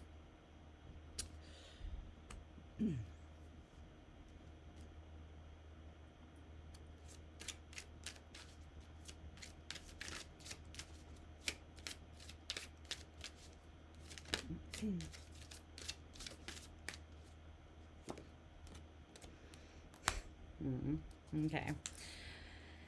The thing is, you very much know how you do feel about this. I think that there's a fear that has sprung up that you either feel like you feel so much, or this person has like so much impact on how you feel that you can't walk away. Or there's a fear around that. Like if you needed to, it's almost like we're at the turn back now, the last turn back now sign outside the haunted house. Like this is your chance, you know, run for the hills if that's what you need to do. But I feel like the reason that you're kind of like looking at this and investigating whether you believe it or not is mostly because you want to avoid, well, the Tower in reverse. You want to avoid like a big shocking event where you're proven that you were wrong about things and basically you're caught off guard. You're trying to avoid that. Like being caught off guard by rejection or abandonment. Because the thing is, though, that's fueling that fear or the disbelief that this is like everything that you feel that it is, which you cannot deny. It's coming from a place of fear. And I'm seeing that the fear is tied to how invested you feel you are. It's almost like you're comparing or assuming, like through comparison and contrast here. It's like you feel like you're more invested, or you're afraid that you're more invested or more attached, is kind of what I'm getting. Like this person could walk away easily, but you couldn't. And I feel like that fear is creating a bit of illusion for you because it's switching, it's taking you out of how you actually feel authentically in your heart about the situation, and it's putting you in a place where you're thinking about things with the motivation of avoiding pain, which is different, very different, right?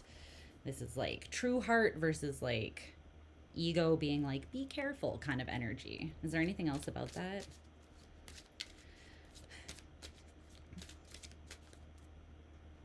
Yeah, it has you just a little bit like not sure about something that you are sure about, I think. Which may not be like the outcome of this relationship, but your feelings towards this person, I fear, are quite clear. Gemini, my darling. Okay. And there's a reason I said I fear. Like, again, something about the depth of your feelings and how connected and attached you feel to this person does scare you. Okay. So, the other person's side of things, their truth is coming through as the 3 of Swords in reverse.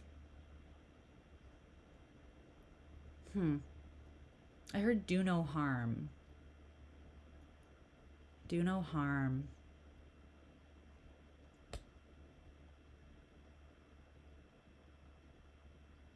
It's interesting though, because it stopped there. I didn't hear take no shit, which is to me the other part, like the other half of that.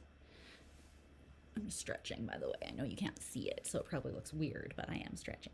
There. I'll just come down to you a little bit more. So, 4 different oracle cards came out with this, but I'm feeling like with the not take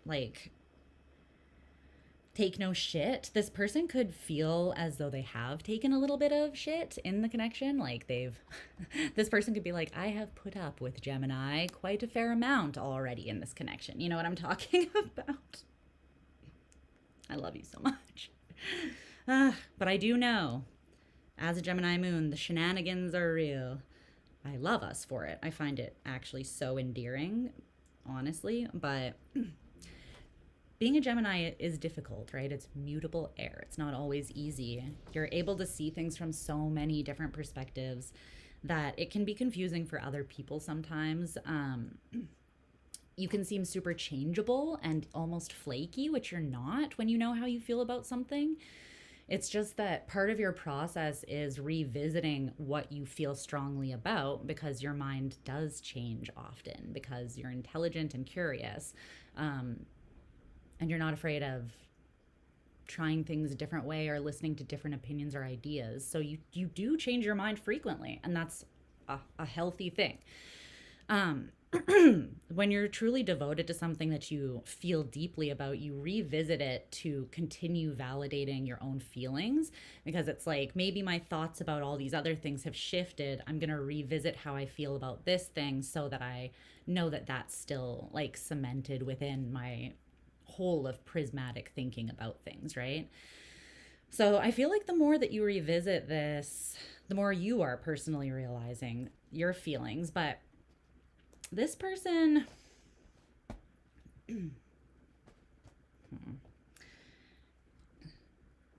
this just feels too complex, all these cards that came out.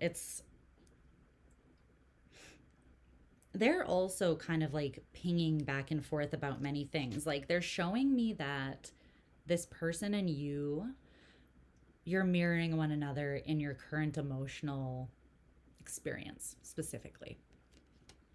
Because actually you are both equally invested, whether you feel that way or not. Equally invested, equally like attached. I don't mean attachment in a toxic way, just like devoted to the connection you have with one another, basically.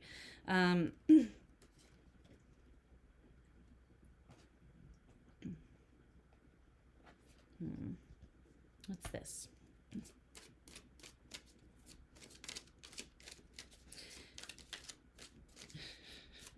So, yeah. This is the card, though, that came out that is carrying like a large amount of energetic weight for this other person. And it's this person saying, I will fucking destroy you. Now, I don't feel like they're saying that about you, towards you. I don't. I feel like they're saying that about eradicating the fear that is within them. Like, this is someone who they're coming through as they're facing something within themselves, a fear. They actually could be seeing you as this person and they're trying to if they're seeing Gemini as the person, then see the mirroring, right? It's like you over here are maybe not trusting the depth of feeling that this person is pulling out of you, because it scares you that something could destroy you if this falls apart, right? It's the same thing that this person is kind of thinking as well. And with the 3 of Swords in reverse, that can also be an energy of avoiding pain. It can be either an energy of liberating yourself from pain or like a fear of experiencing pain.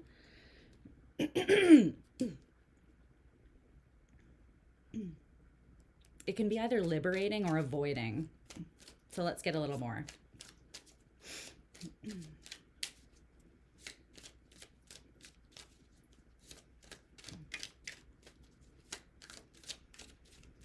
And actually, I feel like it's both simultaneously for this person.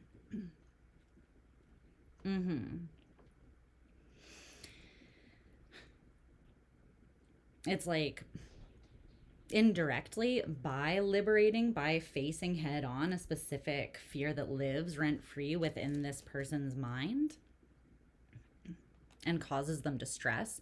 That's what they're looking at so that they can liberate themselves from it. I feel like this person's being really honest about their feelings, and specifically even the ways that they have sabotaged within their own mind about the ways that they've approached this in order to, or out of fear of feeling pain, or in order to avoid fear of pain, or avoid pain, but from a place of fear, right?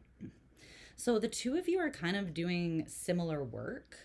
Like you're both looking at your fears around how much you care and are invested.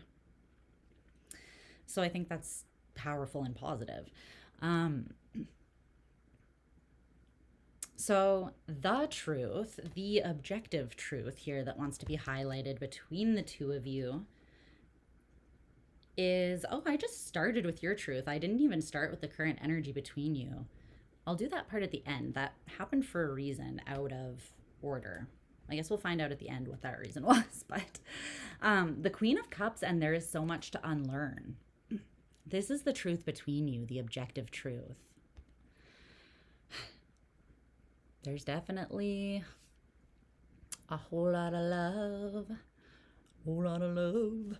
Yeah, there's a shitload of love here between the two of you. However, there is also a lot individually to unlearn.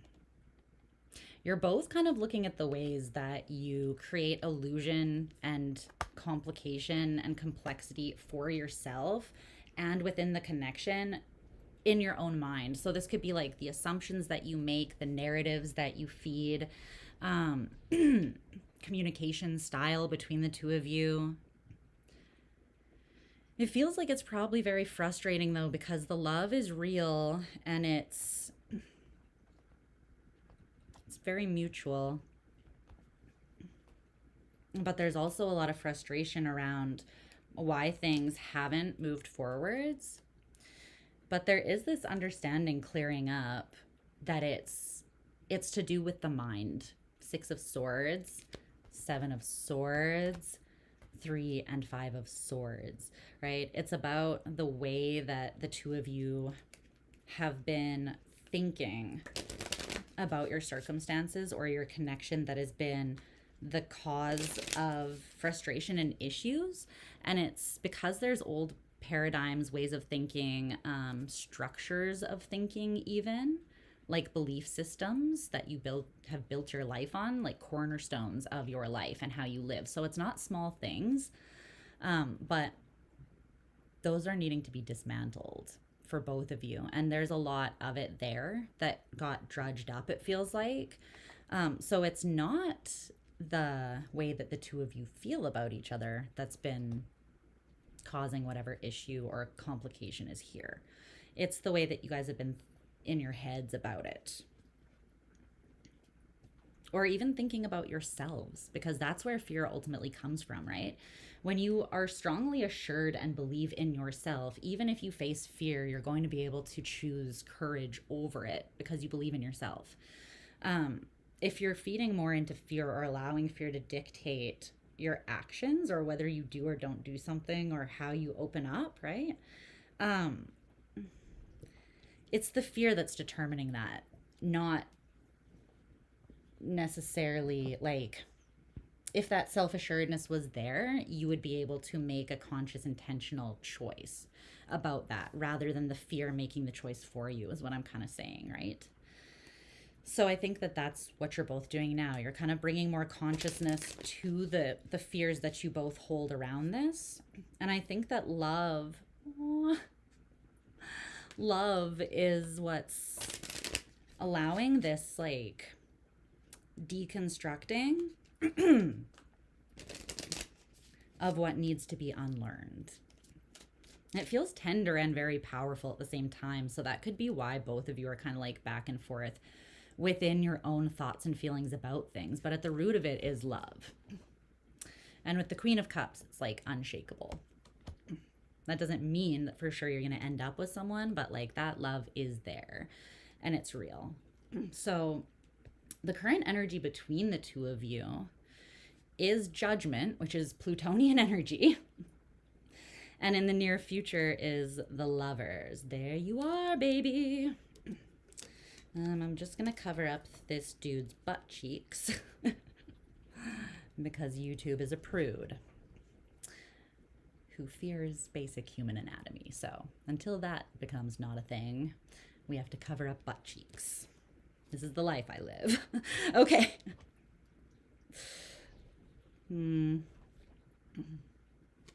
Yeah, the energy is being transformed. It's being reinfused, like, but it does feel chaotic while that's happening. The Five of Wands is there. It's like in order to, when you're disassembling something for new, to make space for new energy, right? To come in. That's when the fives come in. That's when like the Five of Swords. So your way of thinking is up in the air. The Five of Wands, your overall energy could be kind of like ping-ponging or back and forth or up and down. But it's because so much is being, things are happening simultaneously. Like the old is being pulled up to the surface to be witnessed and then deconstructed. But at the same time, something new is coming into form. Or fresh, raw energy is coming into the situation, to the space, to create something new.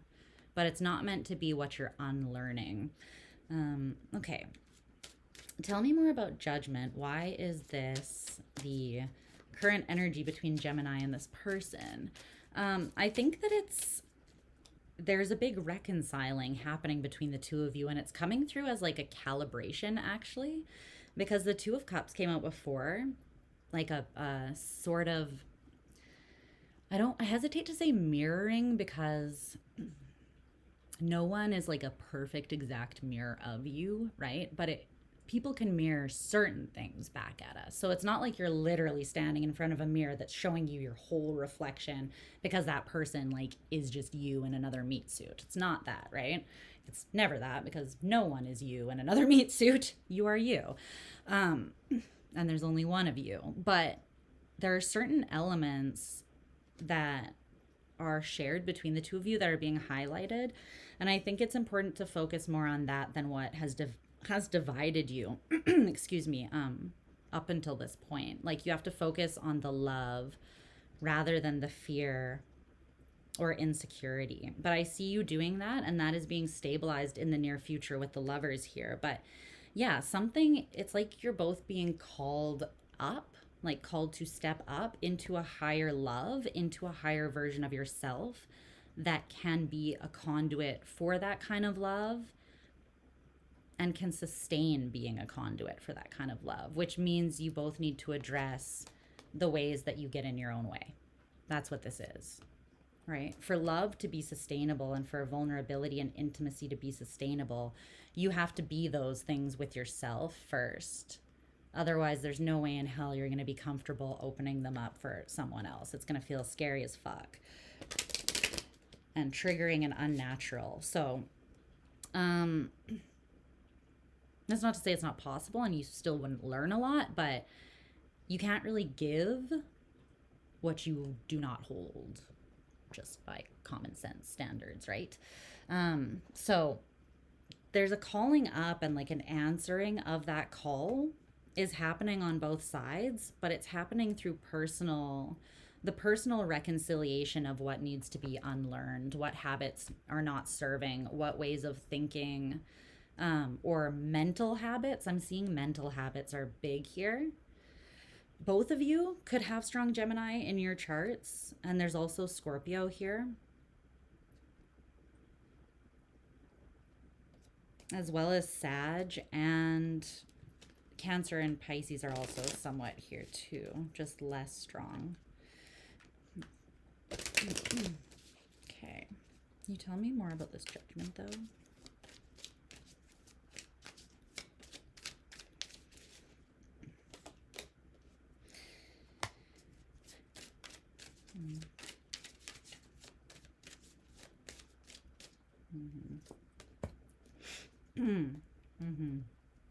Yay. Okay, so what is just and fair is going to be the outcome of this. You're both coming to that on your own like terms, but your paths are leading to a place where you come together. So you might be getting to the same place different ways, but you're still making your way to the same place. Like you're reconciling different things within you, different, like, again, maybe immature or unclear ways of thinking. There could have also been a lot of assumptions made on like what was not said, or what, like, in the silence, if there's been pockets of silence with you and this person, or reading between the lines rather than just being open and communicating. So I think that like both of you are looking at any projections or assumptions, or again just unhealthy mental habits that want to be broken, or narratives that aren't serving you or this connection. That's what's being reconciled. And then after judgment comes the world, the closure of a huge cycle, and then the Fool, which is leaping out into something like a new beginning. Yeah. I think that in the near future with the Lovers, the Two of Wands in reverse came out to clarify. You're choosing the path of love. Because the Two of Wands in reverse is also about choosing a path, and the Lovers can be about making a really big choice that requires you to kind of be all in. It requires you to know where your heart lands on something, your heart specifically, because that is what makes you brave.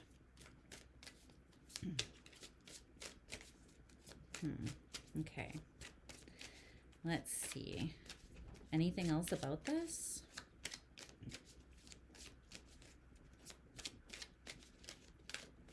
No, I think that's it, Gem.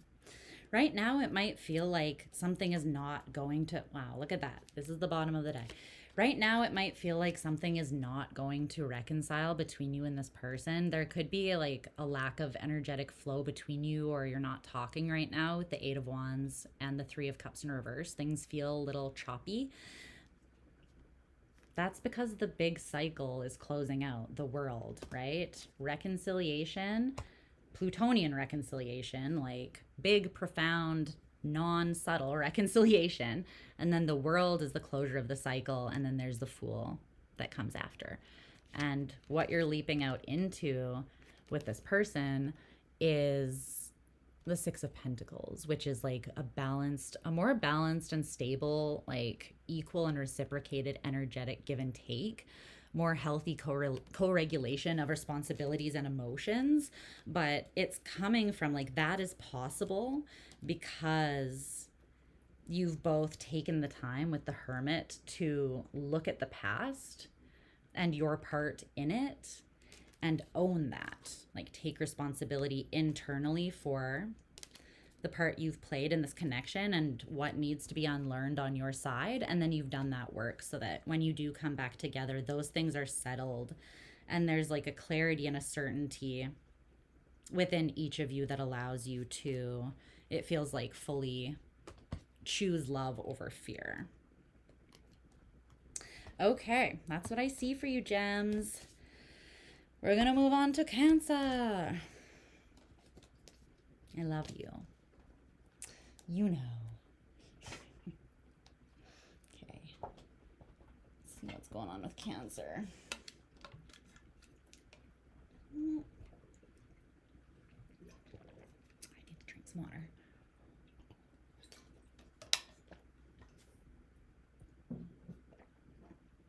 All right.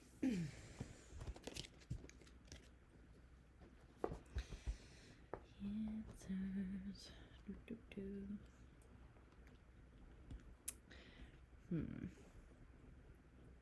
I might also need to use the washroom quickly because I'm drinking the liquids, and that's what happens. What did it say? Are the butterflies anxiety? Are the pitter patters high blood pressure? Right? What's up? What's up, Robert? Um, yes, if he doesn't calm your nervous system, you know? But also, it's interesting because, like, doing the work to heal our nervous system is also our personal responsibility. So it's like balance, right? Find balance. Obviously, you don't want to be with someone who's just like gonna like send you into, okay, me now will catch you later on the rerun. But yeah. What am I doing? Do I want to go this way? Okay. I do. I'll have to go this way.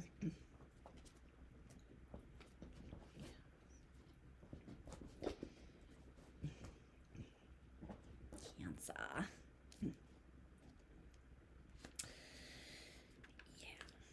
Yeah.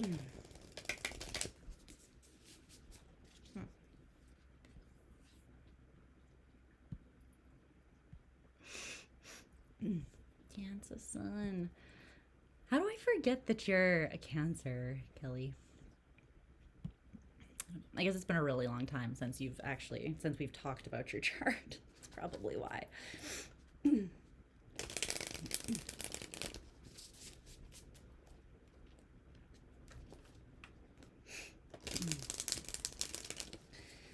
Okay, let's tune into my crabby cakes, the energy of my crabby cakes. My sweet and spicy crabby cakes. What is up? What is up with my throat?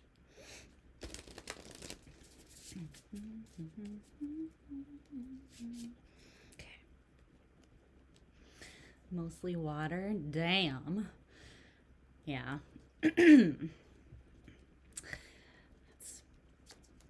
I feel ya. Okay. All right, Cancer.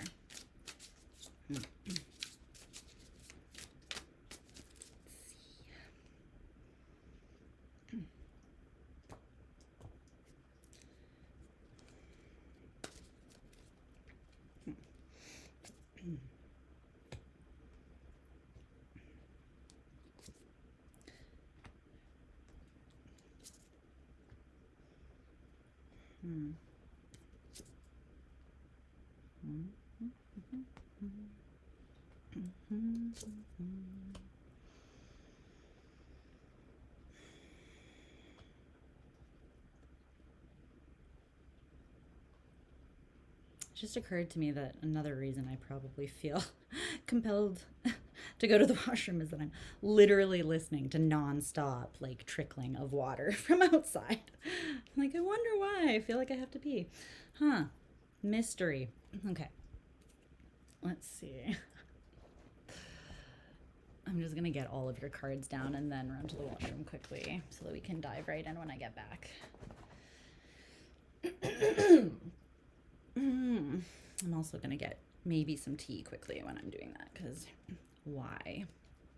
All right, clarify Cancer's truth.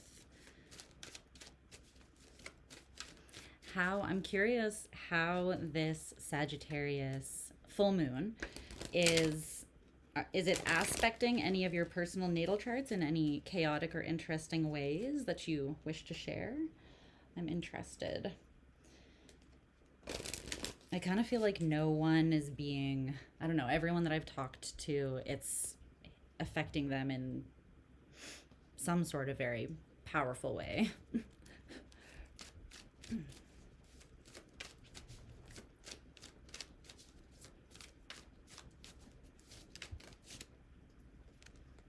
Fucking love it. Love it so much. Okay.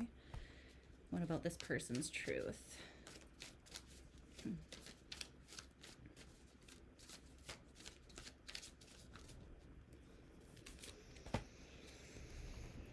Okay.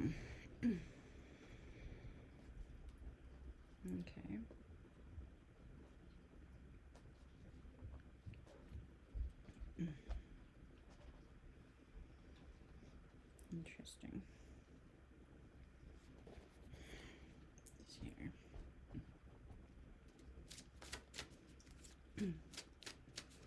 It's in your 6th house. That can affect and shake things up a lot, though, just like in your day-to-day life, right? Like your everyday occurrences. I feel like I always expect it to be like not exciting when something hits my 6th house, but oftentimes it like it affects things that do have a big impact on the whole, right? It's just like when we think about it, we're like, that's boring. We don't need to think about that. Let's see. But it also matters what the ruler of your 6th house is. So, all right, babes, let me run to the washroom very quickly. I'll be back in but a moment. I'll leave the noise on so that you can listen to the rain if you can hear it. And maybe I won't, because are the dogs going to bark again? That's going to be annoying for you. I lied. I'm turning the volume off, and I'll be back momentarily.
Hi. I'm back.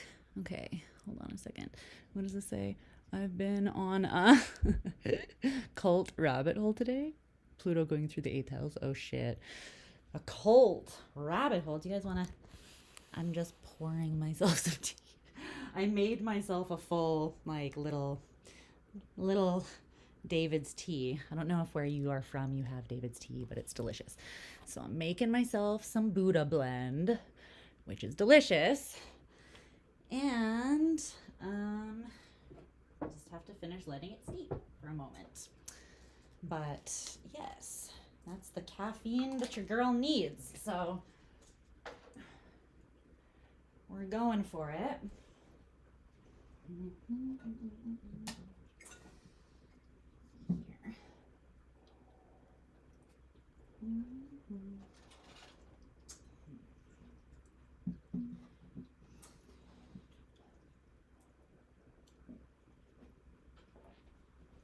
Okay.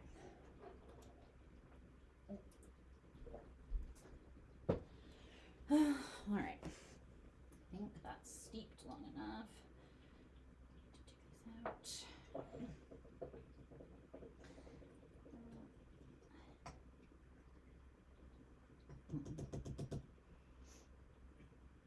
I wish you could smell how good this tea smells. Well, you can see me. Hi. Me not knowing that I was in frame. Just vibing over here. No big deal. Putting that in another teacup that I still have here.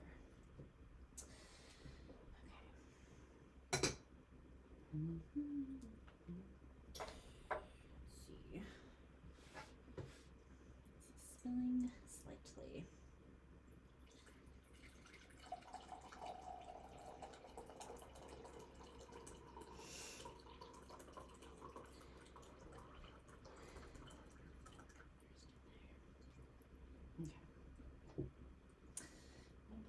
Here so I can actually reach it next time I want some.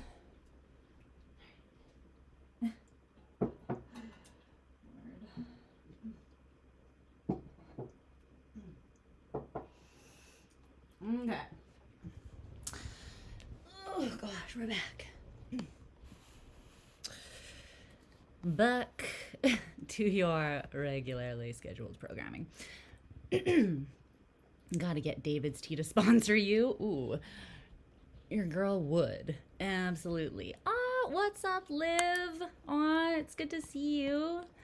Hi, Angel. I almost called you Angel Butt. It's a term of endearment I use frequently. What's up, Angel Butt? Okay. Just preface that. Okay. Cancer, we're gonna get into this. Moon, sun, tea, yes. I've got it's a Sagittarius full moon, back the fuck up cup, and we are in business. All right.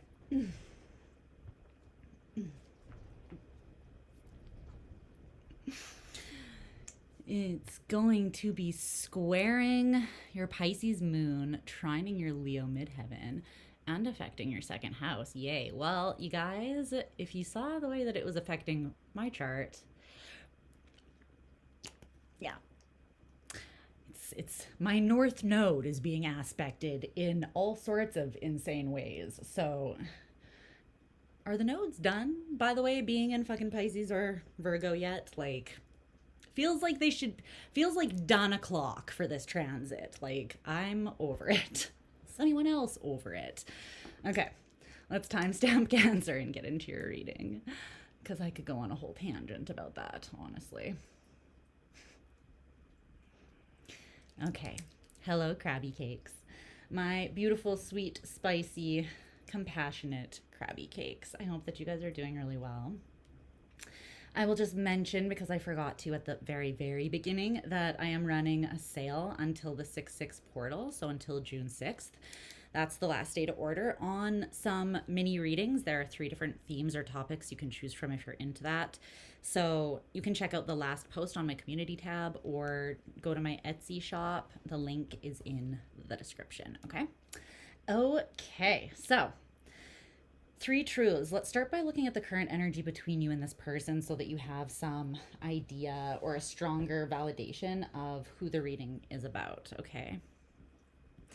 All right, so Cancers.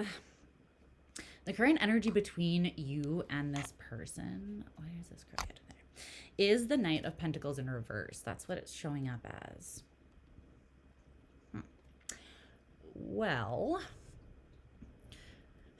whenever the Knight of Pentacles is one of those cards, kind of like the Ten of Swords, like they aren't the same, but they're the same in the sense that when they come out, it just feels excessive. Like, okay, the Knight of Pentacles in the upright is already the slowest moving knight in the deck, as many tarot readers like to say, right?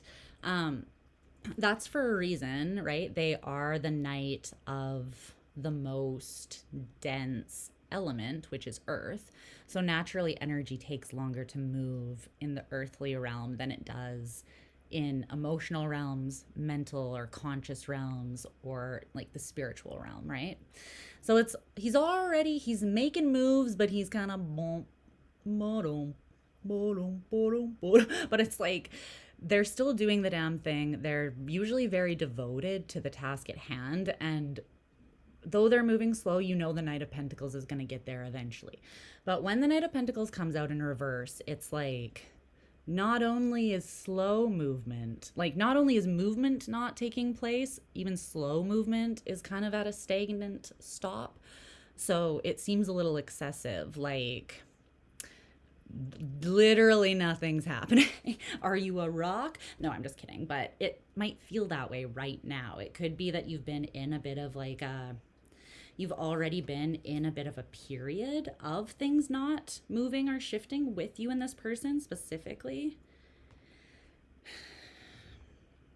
For some of you, this is part of a karmic cycle with someone from your past, and it's like the energies between you are still affecting both of you, but they're not directly in your life anymore. I'm getting that. That won't be for everyone, but this energy has a pretty specific reading. This reading has a pretty specific tone and energy to it. So if it's not yours, Cancer, just watch other placements or cross watch for the person that you're actually inquiring about, okay? But there is a feeling right from the beginning like this is someone that has had a large impact on you in your life. It could even be like a parent. It could also be an ex or something that just was very impactful on you, and you would know how that is. Yeah, because there you are at the bottom of the deck with the Chariot. There's a lot of you. I don't want to say in this connection. For some of you, yes, but there's a lot of you that has been discovered or that has evolved through this connection, for sure. But yeah, Knight of Pentacles in reverse. Full stop. So let's see. That's like not seeing any growth or movement whatsoever in the physical realm. So that doesn't mean things aren't shifting in other realms. But that's the current vibe between the two of you.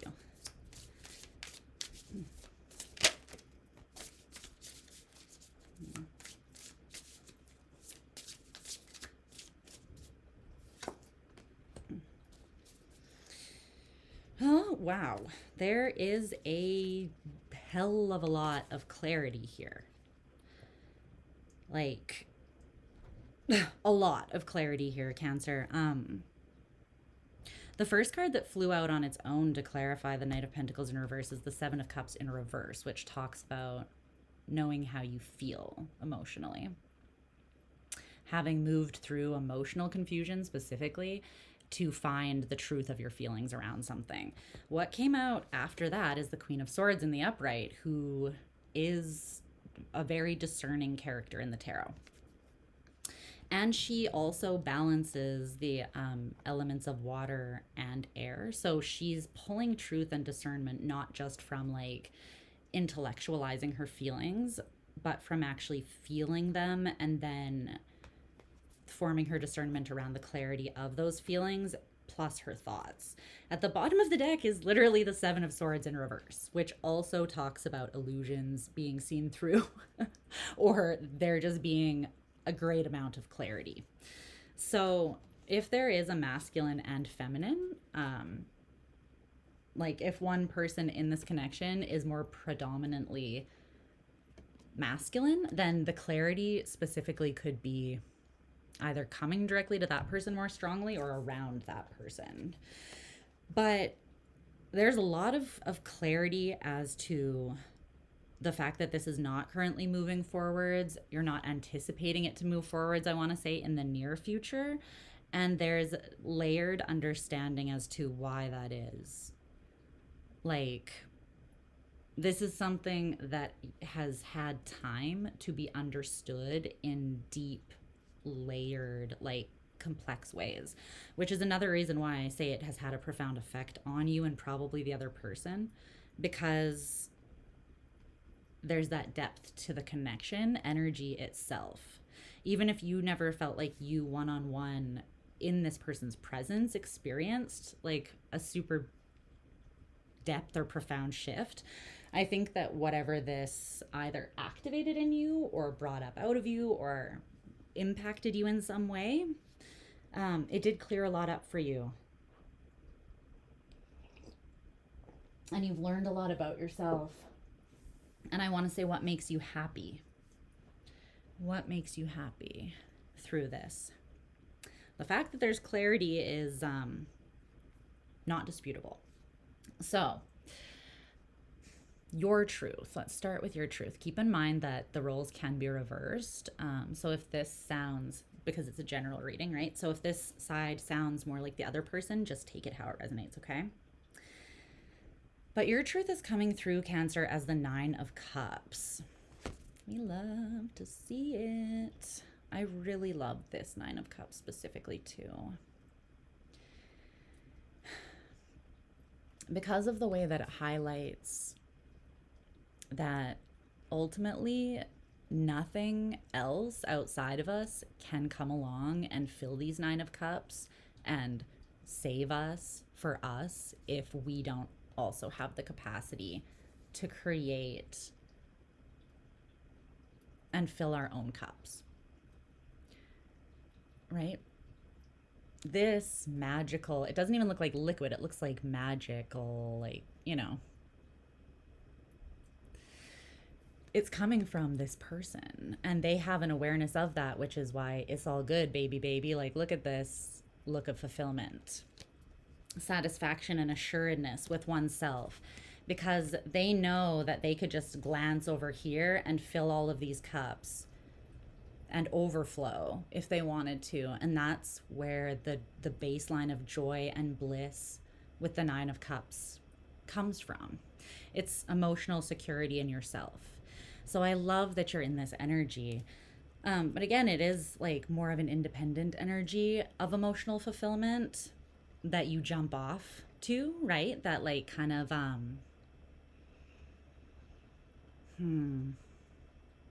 becomes like a jump off point for you. The solidity of your own foundation of self-respect and love. That's why the Nine of Cups it's the prerequisite to the Ten of Cups. Because again, you can't give something that you don't have, right? It's clarified by this card, which has a Donnie Darko quote on it. Also love. Haven't watched that movie in a really long time. I think it's about time. Destruction is a form of creation. Some heavy hitting truths here. Like, yeah, the very act of destroying something is also creating something new, right? When you take something apart, then you don't have that thing anymore. You have a bunch of pieces and you can put something new together with those pieces or throw those pieces away and do something totally fresh, right? It looks like what I'm getting from this, though, Cancer, is that you've reached a level of personal emotional fulfillment that has given you, you're coming from a baseline of internal harmony which means that even when things fall apart, you recognize that they're falling apart to fall together. It's essentially like this really beautiful, contagious energy of trust and faith in yourself then extends to the world and circumstances around you, which only good can come from, right? Tunmei, hi. Hi, Donna. You're welcome. It's good to see you guys.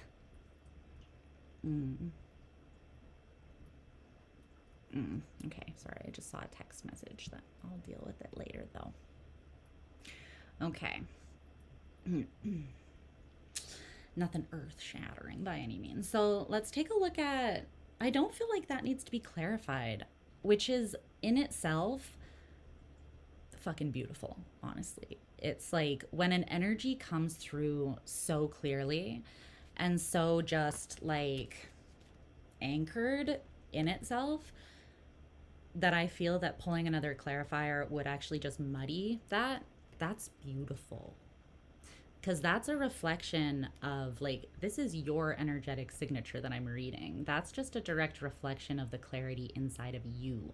I'm just speaking it back to you, reflecting it back to you. If this is your reading, you should be very proud of that, because it's not necessarily, although I wish it was, and it should be, because of the human condition and the complexity of us as a species and just life be life in, weirdly, it's not always the easiest to get into this state and stay there, where you are loving, respecting, and, you know, just genuinely nurturing and caring for yourself in a way that is sustainable long term and not abandoning yourself, right? So that's beautiful. Okay, so over here on this other person's side of things, they have as their truth the Wheel of Fortune in reverse. So this is Jupiter energy as a planet in the upright. That's a very interesting Wheel of Fortune. This is one of the most recent decks that I have acquired. So while I know it, I don't know the imagery on every card as well as some others that I've had for a really long time. I don't know. I feel like I want to show you this close up, as it might mean something to you, but I feel like it's meant to just kind of be interpreted abstractly, because obviously, but I'm just going to show you this, okay? Because I'm not sure what that might mean something to someone. I don't know what this is, these things, but that's the Wheel of Fortune, okay? The Wheel of Fortune is a very positive card. It is here in the reverse. And it came out with this oracle card, which is like this old school cell phone, and it says, "Stop thinking about him. He sucks."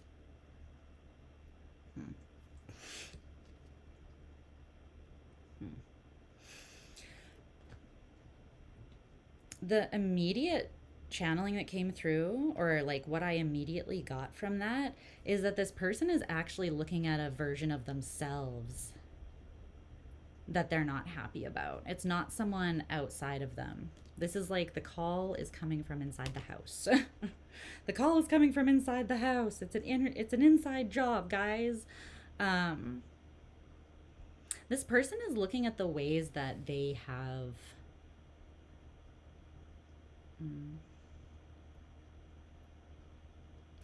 they could be very critical on themselves right now. I'm hoping that they're not super critical, because it's not a very conducive way to move forwards, but it seems like they're looking at the ways that they've been misfortunate in their life or not gotten some things that they really care about, and would have liked to receive.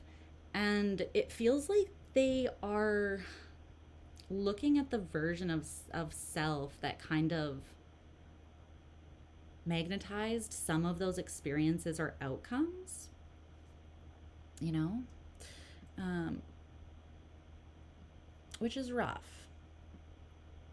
I mean, it's part of the human condition. It's a bittersweet symphony, and we do have to be like being humble. Humility is just the ability to be honest with yourself no matter what the truth is. Humility doesn't mean like shitting on yourself, judging yourself, being critical, and ripping yourself to pieces. Humility just means a level of comfort with yourself to the degree that there's no part of you that you're afraid to face or look at. So, whatever the truth is, even if the truth highlights something uncomfortable or something that it would be positive to change or to shift or evolve within yourself, humility is just you're able to do that because you're not so ego involved that your ego is like getting defensive and not allowing you to see the full truth. So the ability to actually see the full truth of any given situation absolutely requires humility, and without that you'll always have a blind spot. So I really love that energy is like coming out. It feels like both of you have done that work. This person might just be a little bit more in the midst of it right now. It kind of feels like their energy is swimming through like muddy water. Or water that feels more like molasses a little bit. This person's facing some fears that they have about themselves. And they're seeing their shadow clearly right now. They could be in a bit of a dark night, honestly. Or a dark phase of their life. I don't know if that's lasting a long time, but they are highlighting like that this person is very much thinking about the way that they have been in the past and how it hasn't served them. At least one specific way that they've been in the past and how that aspect hasn't served them. It's forcing them, though, to go deep within themselves, and I'm just feeling like this is them swimming through water that feels more like molasses, and they're also witnessing themselves or seeing, like, the monster in them, right? It's really just the shadow, what they haven't witnessed previously within themselves, but it's bringing up, because it's uncomfortable, it's bringing up like self-judgment that they're needing to work through, fears, doubts, and wounds that are uncomfortable. But that's what I see with this person's truth. And somehow this ties to you as well. So maybe they're reflecting on, this could be someone that has lost you in the past, right? You know how I was saying it could be an energy that's no longer physically in your life or in contact with you in this physical reality. They could be reflecting on the connection and how they got in their own way, essentially. Like how the past version of them, it's almost like they're saying that they couldn't claim it, but they also couldn't disconnect from it, which just put them in a very precarious situation and kind of kept them in like, with the Wheel of Fortune in reverse, it can be an ongoing loop that's already been going on a really long time. It can be karmic, or it can just be a very persistent pattern. Okay, so the more objective truth between the two of you right now. Wow, yeah, it's interesting that I just said that, like a pattern that's repeating, because I wasn't looking at this card, but the truth between, like, the more objective truth is the World in reverse. And both the Wheel of Fortune and the World can talk about cycles, right? The Wheel of Fortune, it's more about like cycles that we go through, like natural cycles of contraction that make way for expansion, kind of like destruction, making way for creation. Sounds a little familiar. The World is the card that represents Saturn, so it oftentimes talks more about like dharmic and karmic cycles and paths, and how like what we choose to walk in this life. Do we choose a more karmic path, which maybe includes difficult cycles repeating because we really need to have that lesson like drilled into us? Or are we learning that lesson and pattern to break out and liberate ourselves in this life from that karma so that we can be more in alignment with a way of embodying and expressing ourselves that genuinely lets our soul grow and expand in a dharmic direction, like in a way that is truly conducive to our becoming, our overall becoming of self. But the world in reverse is the truth between the two of you, and it came out with this card from the Oracle deck, which says, until you mastered the art of dragging yourself from the pits of your own hell, you haven't scratched the surface of shadow work. Truer words have never fucking been spoken. Truer words. Have you ever met someone that's like, I had a weep-a-thon sob fest on Saturday. I really did some shadow work. And you're like, it's going to be fun for them when they realize what shadow work actually is. You know, it's like, that probably wasn't it. That may have been the first step in your descent into your own hell. But it ain't that easy. If it was that easy, everyone would just be taking the afternoon off work to cry and then coming back to their life. You know what I mean? But there's a cycle here that's pretty significant that is still ongoing between the two of you. And it doesn't have to mean, again, that it's like that they're present in your physical world. Because for most of you, I'm feeling like this person isn't. But they definitely were in your life. I feel like you had a karmic contract with this person. And karma is neutral. Karma's not bad and it's not good, right? It's not the villain. It is action and reaction. Like you took an action and here is the universe responding, right? Like karma's only a bitch if you a bitch. Let's just be honest, right? You get quite literally what you give with karma. But it is a neutral force at its very basis. It's not good or bad. It gives you, it spits out what basically you ask for with your own action. So I feel like you have grown a great deal through doing your own shadow work, and you have probably gone through already a phase that felt really destructive and probably destabilizing and a little bit scary. But you also found yourself through that in a really powerful way. And I feel like this person is now kind of going through something a little bit similar on their end. But there is a focus on their side of where they're not happy with how they've shown up, basically. There's regret there, I feel.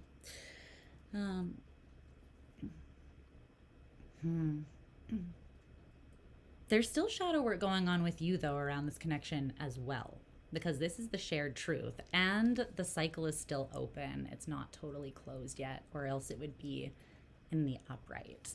So, Can you tell me more about the objective truth here for Cancer? Like, what is not reconciled in this cycle yet?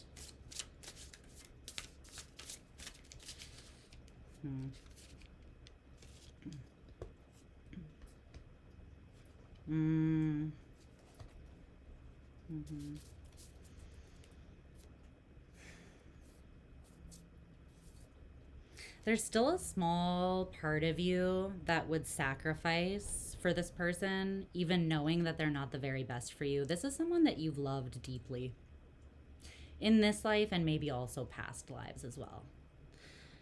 But what hasn't been completely reconciled is the truth of your own essence and the abundance of your own innate nature, meaning your absolute clarity and understanding of your own worthiness and value, and how that comes just from who you are.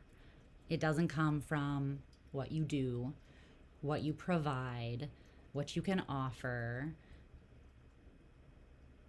It just comes from your spirit. And the ability to be open, receptive, spontaneous, and to basically like let life flow through you without restraint. That's the Empress. It's the fact that she embodies that energy that makes her so fucking expansive, abundant, and all the things, all the other things that she is, fertile, because she's open. And she's not open on her terms. She's just wide open. Because there's not really fear there with the Empress. The Empress is the outward facing yin energy. The High Priestess is the inward facing feminine energy. But the Empress is more the feminine expressed through external assertion of energy. But it's just through being. It's not through doing a specific thing. It's through just being herself. But kind of just like living out her truth, basically. But it's saying that that's what's not fully reconciled. Like, the King of Swords is Aquarian energy. It's fixed air. It's like truly settled on a truth that this is who you are, that you don't need to do anything other than just be yourself to be this person. You're really close to being cemented in that belief, though.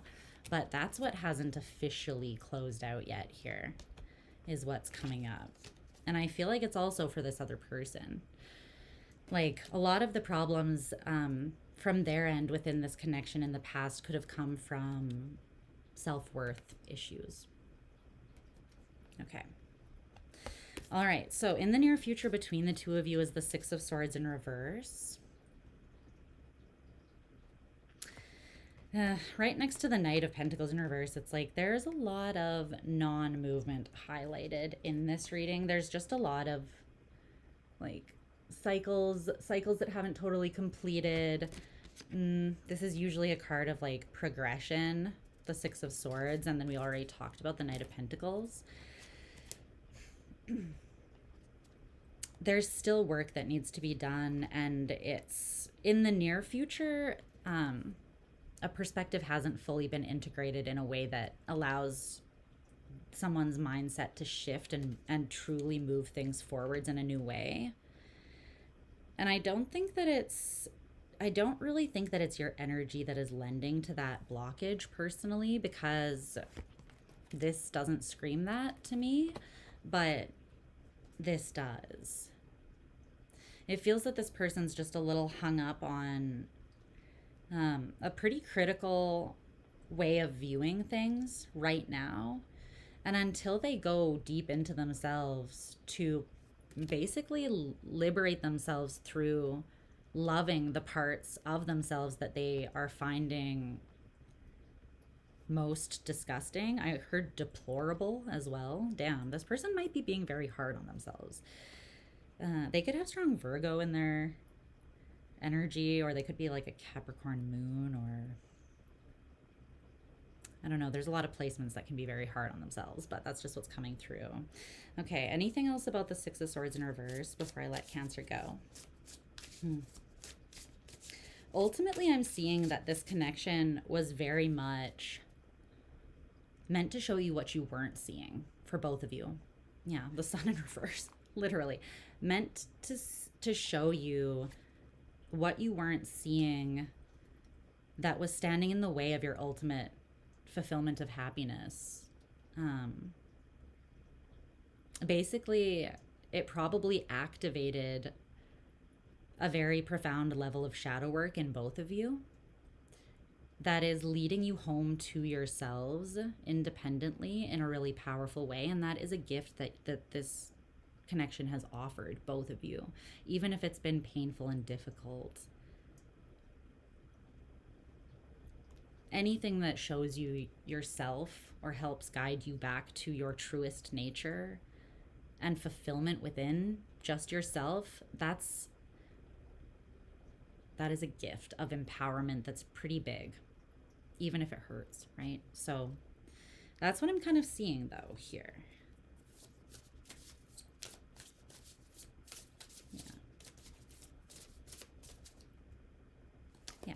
I don't feel like there's a physical investment in this connection right now. Seven of Pentacles in reverse. It's just validating it over and over. So For those of you who this is for, I think this is someone who's cycled out of your life already, but they're still being influenced and impacted through reflecting on their feelings for you and experience with you. And I feel like you are still being taught things as well.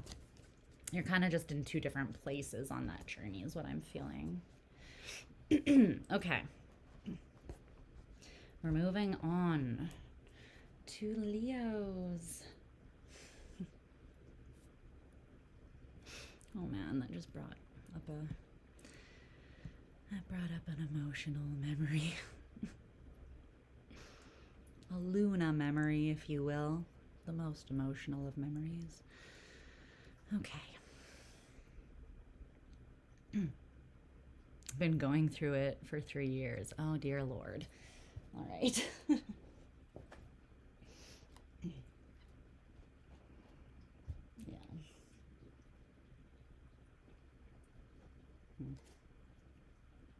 Okay. Let's see. What's going on? Oh, my foot is asleep. It's asleep. It's very much asleep. Okay, Leo.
Leo.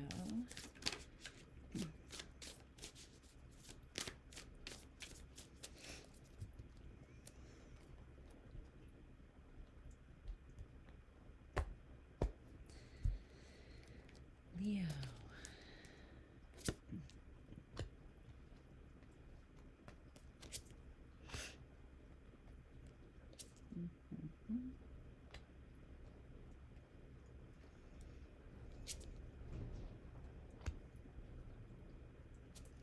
Really windy out there. Okay.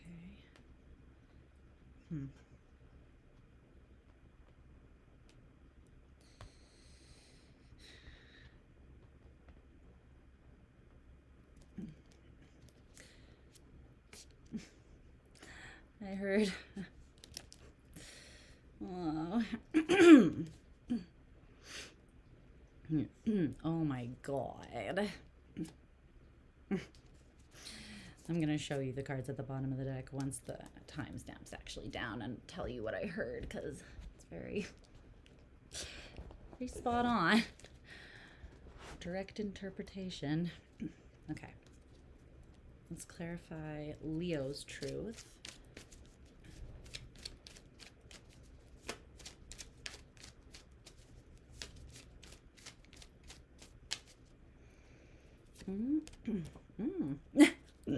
Okay.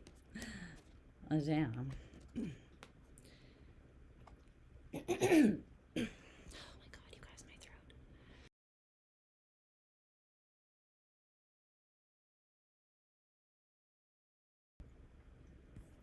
I'm just gonna mute you when I need to clear my throat, because fuck, is that ever annoying. My throat is quite dry though at the moment. Okay. Hopefully I remember to do that, because I know that it's annoying, so I apologize. Okay, clarify Leo's person's truth.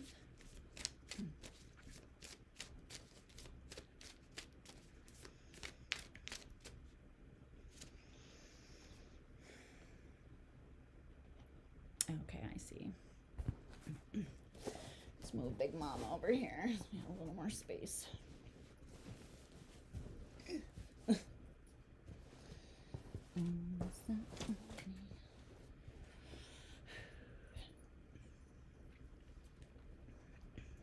we go. It's better. And the ultimate truth, or the objective truth.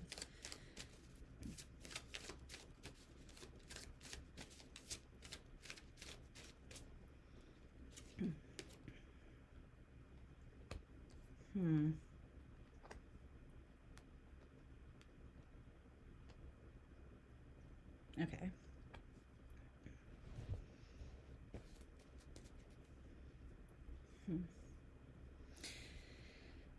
Okay.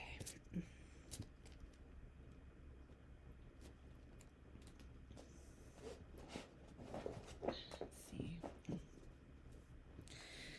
Yes, I can sit like this now. Okay. Leo.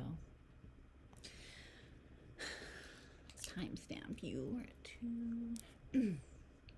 Okay. Hi, Leo. I hope you guys are doing wonderful. And just so you know, I'll mention quickly, since I forgot at the beginning, I'm running a sale on mini readings. So you can check the latest post in my community tab or go to my Etsy shop. The link is in the description if you are interested in a discounted 15-minute reading, okay? It goes until June 6th. All right, so let's dive in and look at the different layers of truth and perspective within this connection here. So when I was shuffling, I heard can't live with them, can't live without them. And at the bottom of the deck is the 8 of Cups in reverse, the 7 of Wands, and the Devil. It's literally like, I can't live with them, I can't live without them. Thus, we are stuck here in this space where we are neither completely emotionally fulfilled, nor do we feel like we can walk away from that which is not emotionally fulfilling us. So it's an interesting place to be. And I think that, yeah, you might be a little frustrated with the situation and your connection to this person right now, because it could feel a little bit like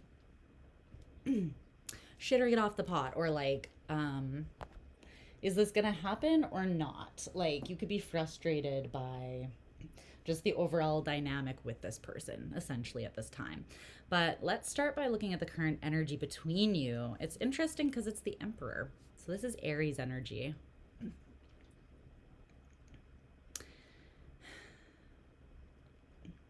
It is an energy of leadership and personal empowerment. The Emperor also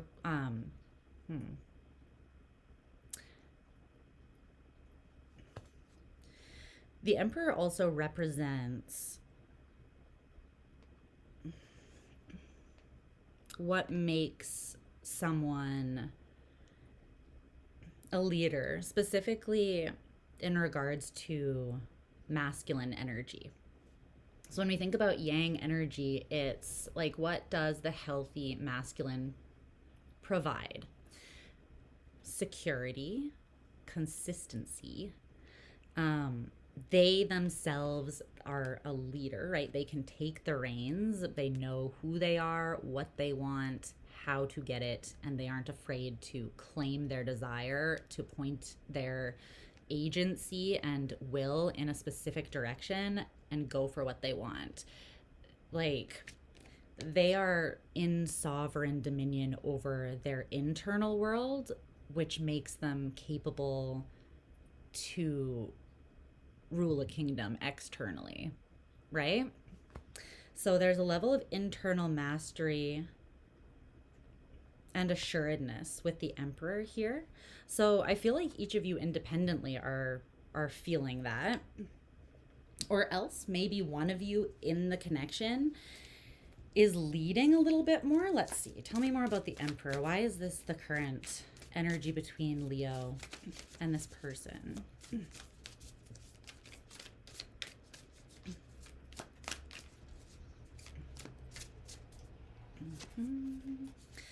The Hierophant. Well, because there is a level of consistent commitment, I think it's to oneself rather than the opportunity actually between the two of you. But it could also be that you guys are each committed individually to being basically mastering yourself and being very I see a lot of discipline and consistency around self mastery, but it's in the middle. It's the current energy between the two of you. So either you're both doing that in your own ways, somewhat separately, or one of you is doing that and kind of providing a structure and leading the way.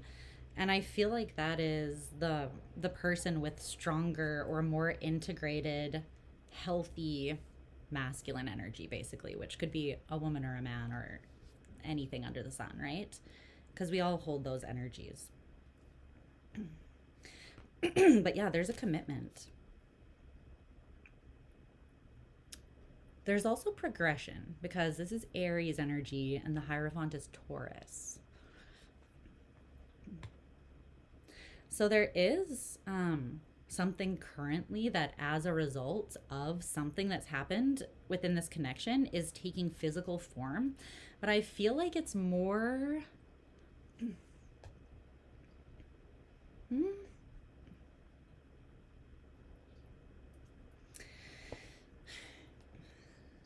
It's the forging of something new. And I can't really tell if it's something being built and committed to between the two of you or individually, because the Emperor is such an independent energy. So let's look at your truths and the truth and figure it out together. Okay, so your truth, and keep in mind that these can be reversed because it's a general reading, okay? So if this sounds more like the other person and vice versa, then it probably is that way for you. So your truth here came out as Temperance, which is the card associated with Sagittarius in the major arcana. It also has a really heavy angelic connotation to it. And it came out with this card from the Oracle deck, which kind of just looks like violence. Chaotic violence. A little bit. But there's no other card that I would choose over Temperance to be paired with this energy, to be honest, because Temperance, it quite literally talks about balancing and harmonizing two like polar opposite energies. You could see that in many different ways. You could see that as the light and dark, yin and yang, or just any like polar opposite energies. It's essentially a card of expanding and expanding until you realize that those two polarities land within the same whole. So it's like, it's kind of similar to the Hanged Man, but a lot more fiery and assertive in its in how it comes to that revelation, because it pushes through expanding to get to that place, whereas the Hanged Man kind of flips its way of perceiving things on its head to get there. So they come at it from a different perspective, but it is about transcending up above the polarities or dualities into oneness, basically. So when you transcend up above, you realize there is like not really right or wrong, there is just love. And most things that we consider wrong or bad are really just highlighting where there is a lack of love, and there needs to be more love infused there, right? When we think about war, when we think about hurt people hurting other people, you can see that as evil, or you can see that as an extreme lack of love is there, right? And when you're transcended, like expanded up to a specific like level of vibration or dimension, you could say, that is how you see it. Because you're not seeing division, you're seeing what holds us all together.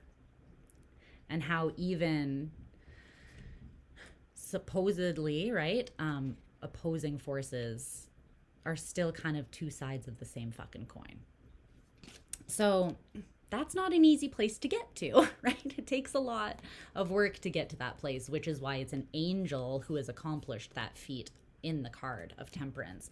But you are literally standing on, like, it looks like, yeah, this is your truth in the situation, is that you have gone through a lot of messiness, chaos, and like to get to this level of transcendent internal harmony where you can then, instead of projecting chaos or a destabilized or imbalanced internal state onto your surroundings and connections, you're able to hold them in that oneness and see both yourself and the other within that. So you stop creating division and you start actually building a solution that is focused on the ways that we are alike rather than different, which is like kind of everything the world needs, honestly. Right? We need to remember that we're all the same. We're all humans. We all mostly want the same things. We're a pretty simple species, while at the same time not, right? But the human part of us is pretty simple. The divine part is infinite, so maybe fucking not quite as simple. But the human part, we basically want to feel like we belong. We basically want to feel connected and love. We want to feel like a level of understanding, right? We want to feel safe. Our core human needs are, and then there's like your basic needs, obviously, right? But you're basically showing me that you've gone through a lot of expansion with this connection, or just with yourself as a result of what this connection has kind of stimulated within you. And it has, you have, out of chaos and violence, actually created a pretty unfuckwithable baseline of personal peace and harmony, which not only takes an extreme amount of, courage and effort and self-awareness, but patience as well, which is also something that Temperance talks about. So you've probably been at it for a while, but you're starting to see the mastery of self in a very, very profound way, if this is your side of things. So fuck yeah. All right. The other person's truth here. This person's truth within the connection is currently the 5 of Wands. A little bit less settled than Temperance. And it's clarified by this oracle card, which says, keeping it real.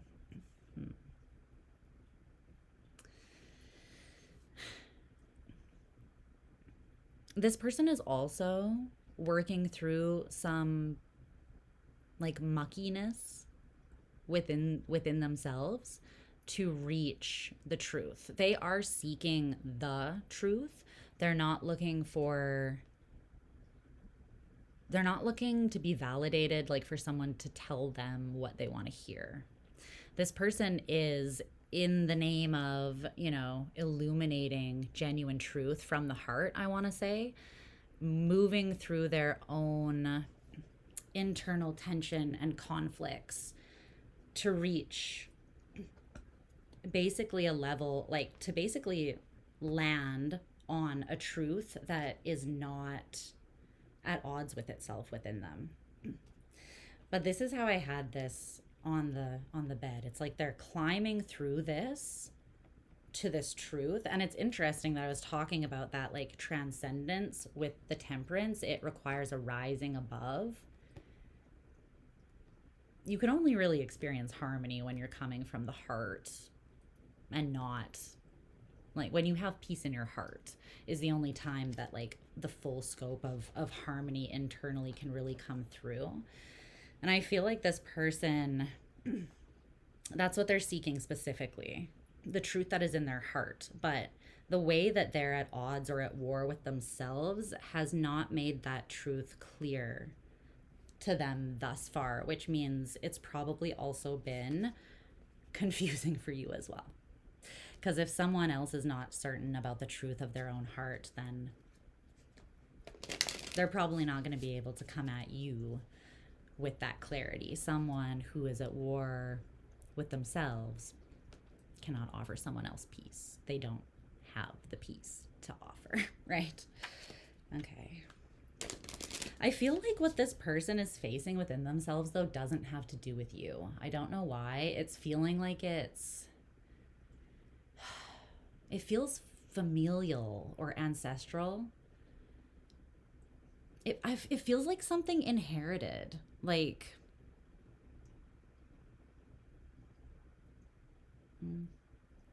either a karmic cycle, an ancestral pattern that they're breaking,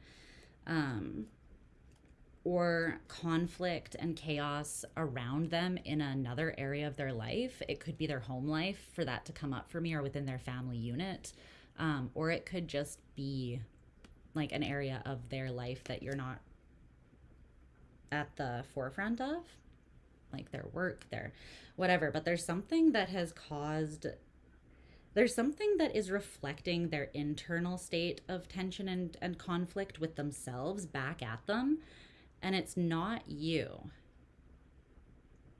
Can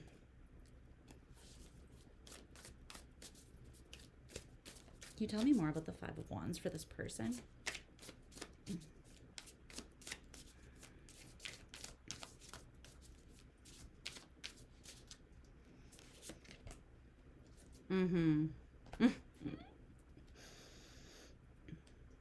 I think this person's kind of isolated right now. Because they're dropping a lot of weight. And it's interesting, this energetic weight that is causing the internal conflict. Like, there's something that is happening around them that's highlighting a conflict that maybe was always within them, but in the shadow, like they were not consciously aware of it. It feels like they're seeking some level of peace to feel safe, to basically look at the chaos within themselves from like a safe and protected space. But it's interesting because like this is the chaos happening around them, right? That they're trying to protect themselves from and maintain a level of peace so they can clearly like work through this or see this clearly and reach the truth. But it's like even within this bubble is this, which is within them. So see how like the internal and external are still reflected, even though this person is seeking peace to figure their shit out. They are doing the work though, and it might feel kind of heavy, but they're going through this purge, and ultimately what they're gonna be left with, because they're purging all of the things that feel heavy that are not true. So what they're gonna be left with is what is true, the Ace of Swords. But they have to go very deep within themselves here to find that. And it's they might be somewhat spiraling internally. It could feel chaotic, but ultimately it is leading them to like the light, to where truth is. Yeah, but it's like they have to drop a lot of stuff that feels heavy and burdensome that is within them. They have to move through that to get to the truth. So that's what this person's currently doing. That is their current truth. It's about the work that they are doing within themselves, but there is some relation to, like, between that work and you.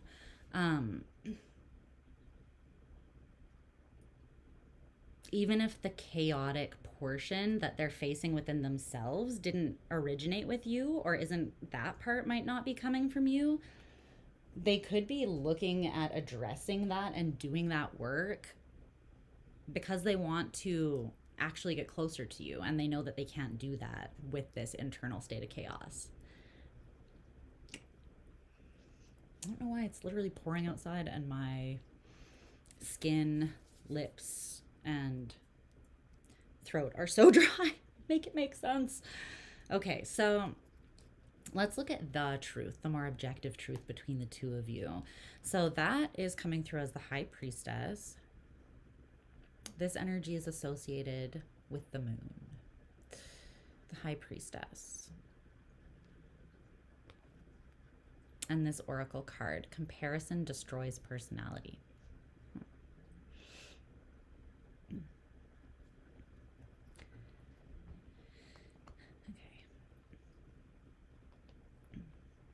Okay. You could both be receiving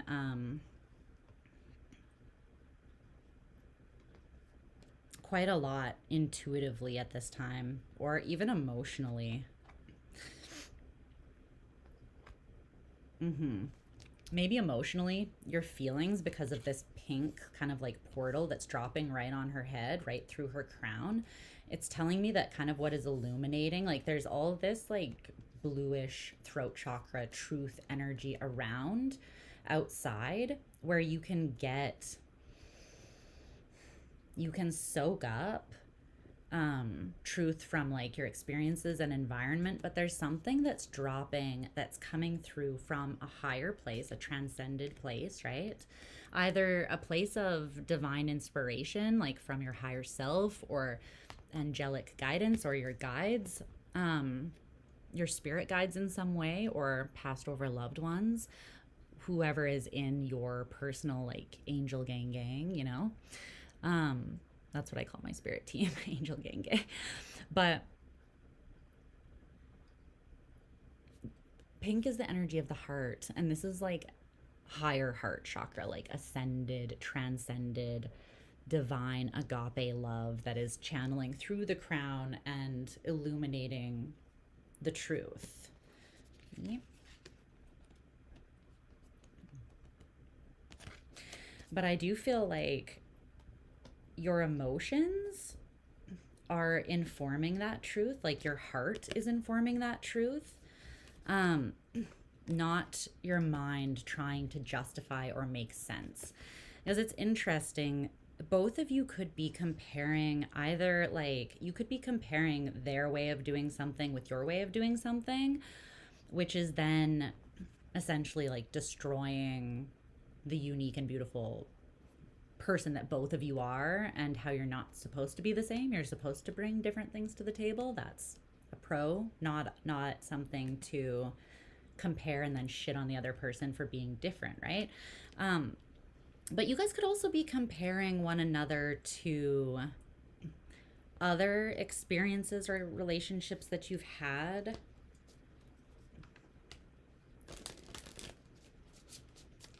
I want to know a little bit more about that.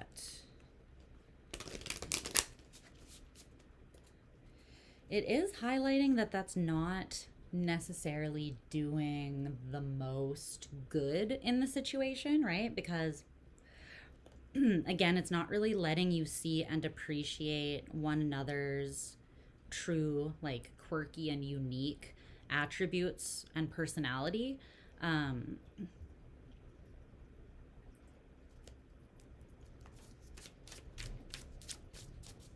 Yeah, it's almost like there's something that each of you might be comparing the connection to, that it's kind of deteriorating the connection more than it is building it up, or it's creating, it's like,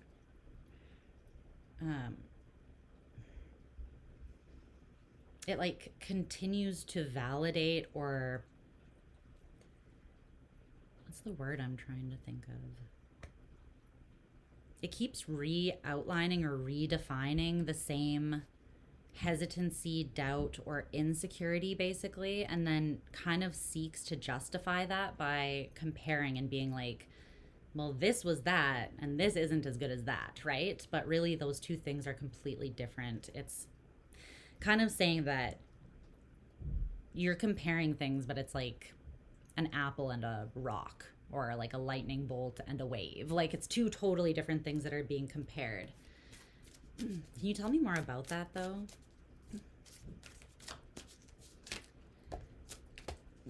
Okay, that's a lot.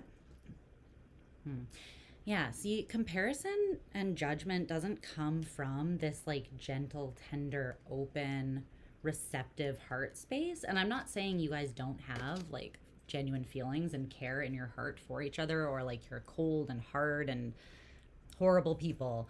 Not at all. It's just highlighting the approach you're currently taking towards one another. Not that you are that kind of person. But the Four of Wands in reverse, the Sun, and the Magician in reverse.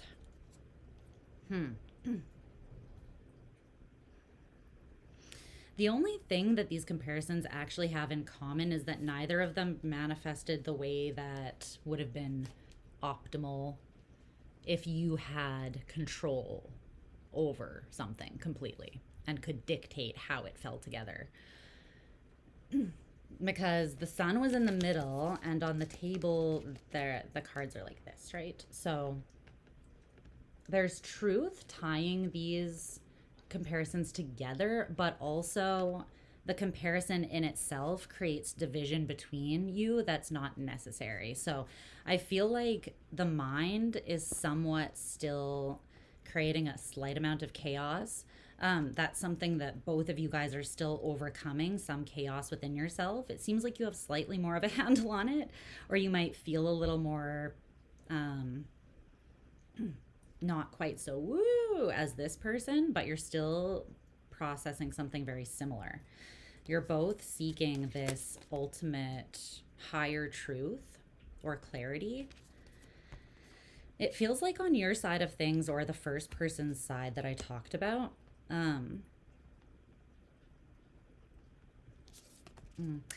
it feels like there's something specific that didn't come together for you. Maybe a relationship, something that you really wanted, and it would have been a celebration had it really fallen into place.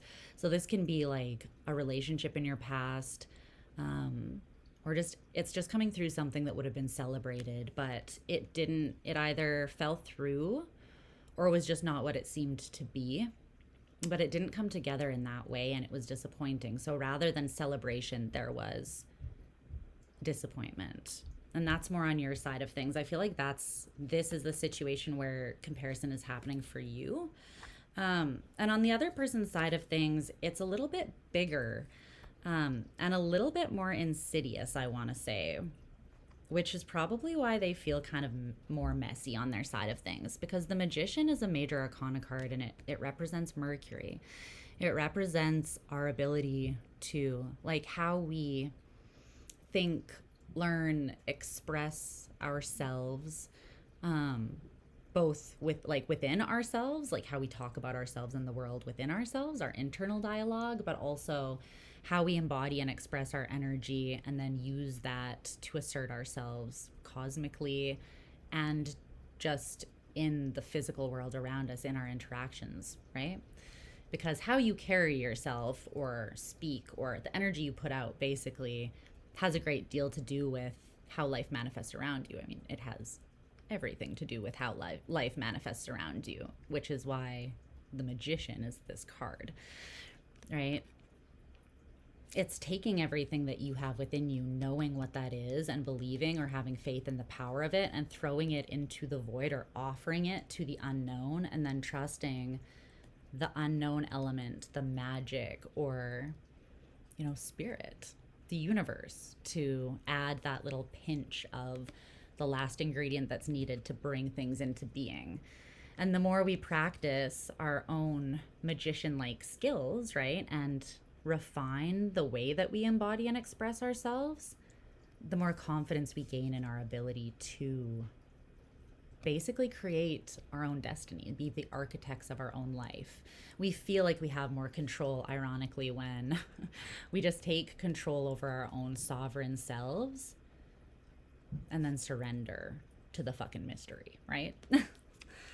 Because we don't have control over that element, and we never will. So that's the beauty of the Magician. But for this person, it feels like what they're sorting through, for you, it's more like a specific situation that didn't come through. And for them, it's like their overall ability to embody, express, like ask for, and then claim what it is they want. So it feels a little bit bigger.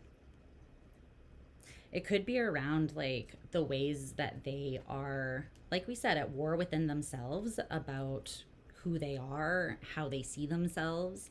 Um, and then again, like we talked about before, someone who's at war within themselves, they can't send out a clear signal. They're going to be sending out mixed signals to the universe, right? About what it is they want because their internal state is constantly like shifting. And they're also not going to be able to offer peace or like a consistent clarity to someone in a relationship until they move through that.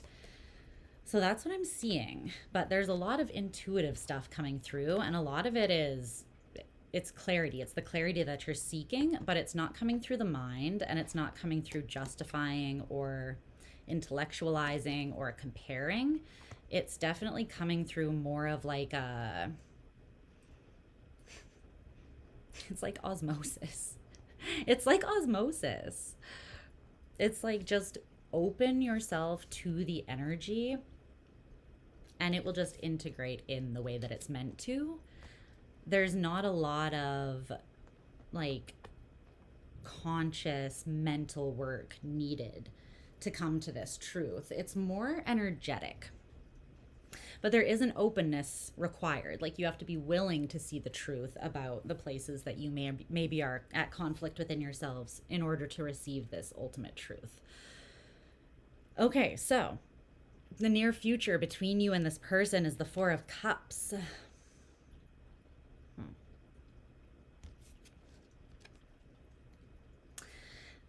This comparison to what has not come together or what has been what hasn't been fulfilling in the past, be really careful with that because it's showing me that it is contagious and it is distracting you from what is true about this situation. It's kind of like highlighting disappointment and then pulling this, or like feeding and then extending an energy of being disappointed or kind of like apathetic or just emotionally bleh or tired to this connection. Because see, she's looking like towards these cups that are empty and she's bummed out, but then over here there's another cup, an Ace of Cups, and it has this whole like rainbow feeding into it, really. Oh, that's ooh, there's like a prism inside of it. And from the point of the prism is coming like this rainbow. I never really saw that before. That's kind of what that looks like a bit. There's a more complete prismatic or transcendent way of viewing this that doesn't include the lower mind functionality. Again, it's coming through a cup. It's coming through your heart. So in the near future, if you both continue kind of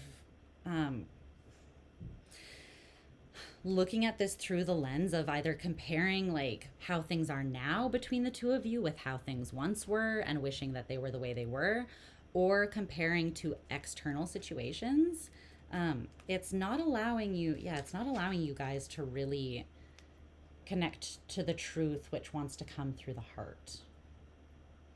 So there could be a little bit more of a feeling of disappointment or feeling kind of disconnected from the truth in the immediate future here. And if that's the case, I think it's just because things are still working themselves out here. Like this is a process. Yeah, it's a process that can't be rushed. It's a transformative process of death and rebirth. And right now I think that you guys are somewhere in the middle of that process.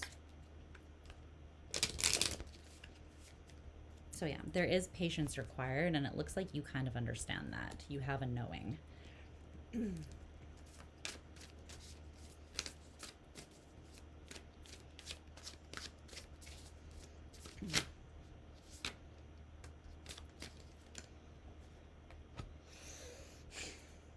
The King of Cups in reverse, the Eight of Swords in reverse, the Page of Pentacles in reverse, Justice in reverse. Ugh.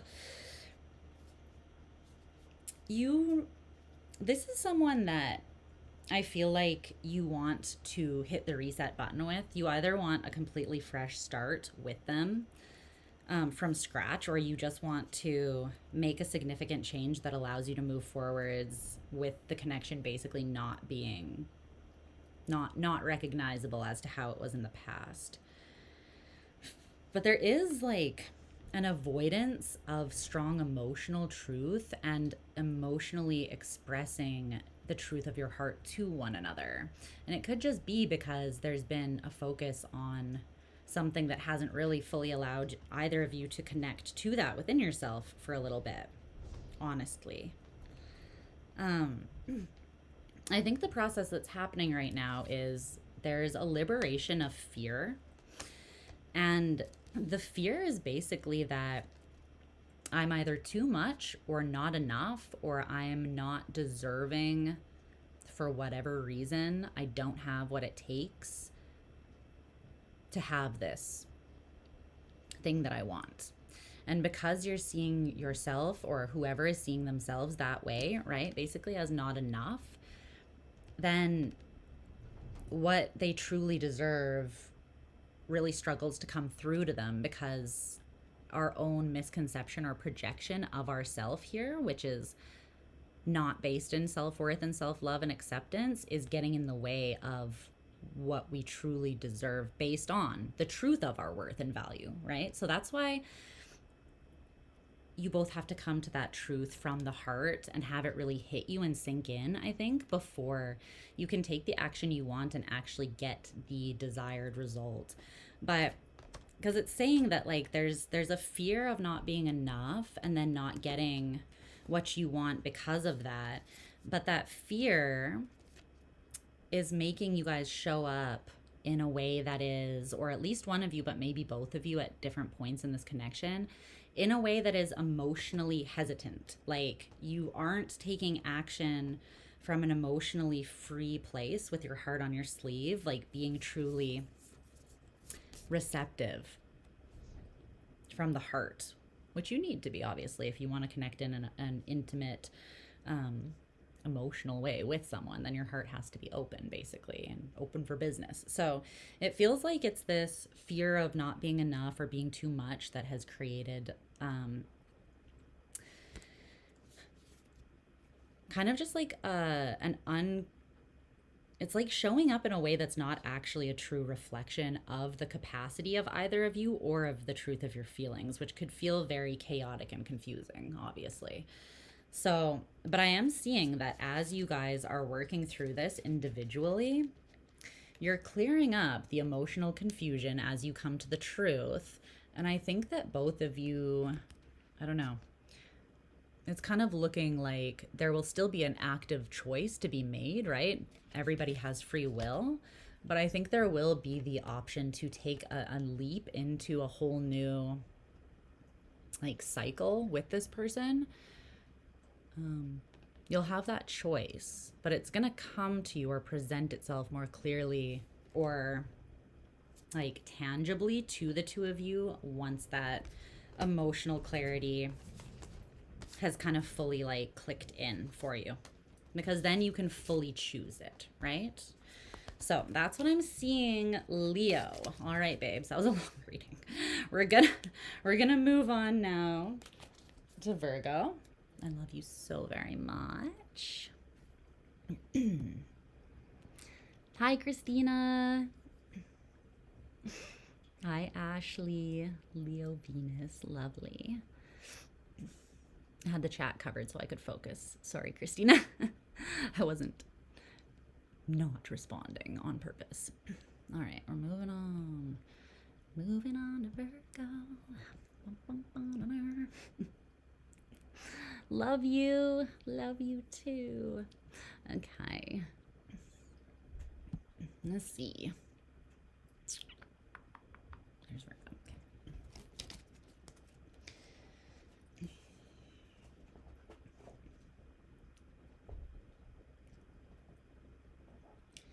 I'm channeling a song. Whose song is that for? 1 second.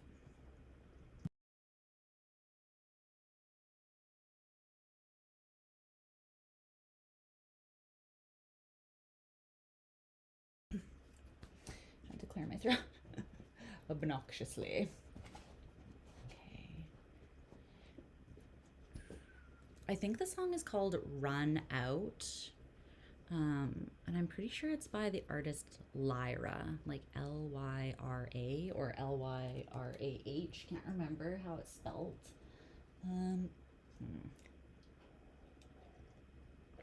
Let me look at the lyrics on my phone, but, well, first of all, is that even, let me see who this is surrounding. I'm guessing this is around Virgo.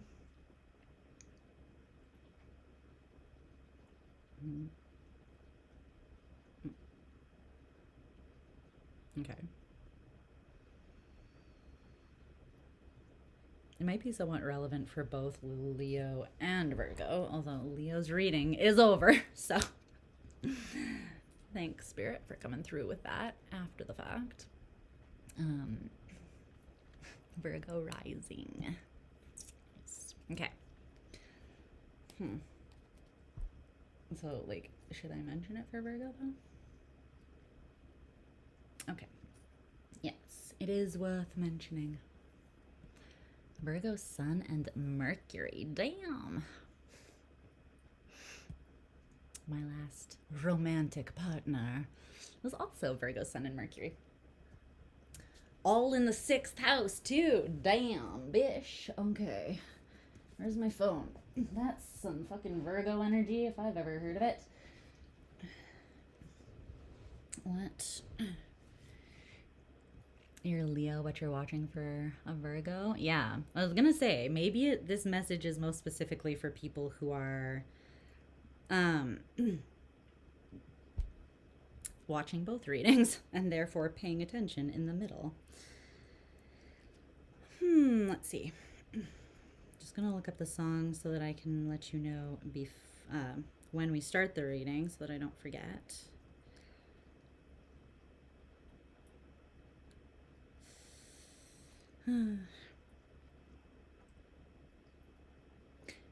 Okay.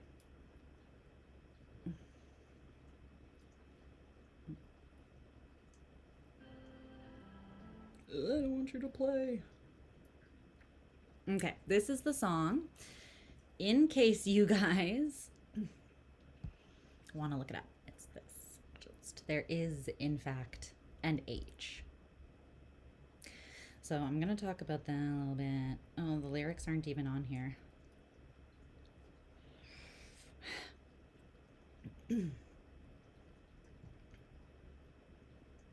I feel like this is significant, so let me just...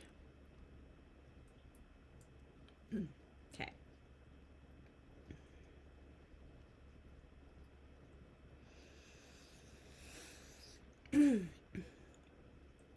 What? Just... No, I don't want you to...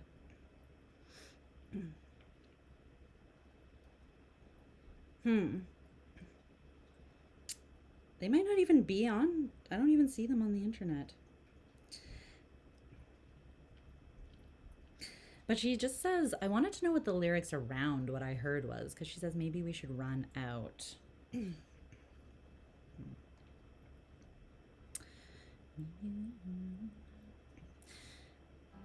I'm just going to listen to this real close to my ear while I'm shuffling. Okay, I can hear them, so I'm just going to listen to it and speak them out loud once your reading actually starts. Maybe I'll put my headphones in, maybe I'm not. We'll see how wild I'm fucking feeling.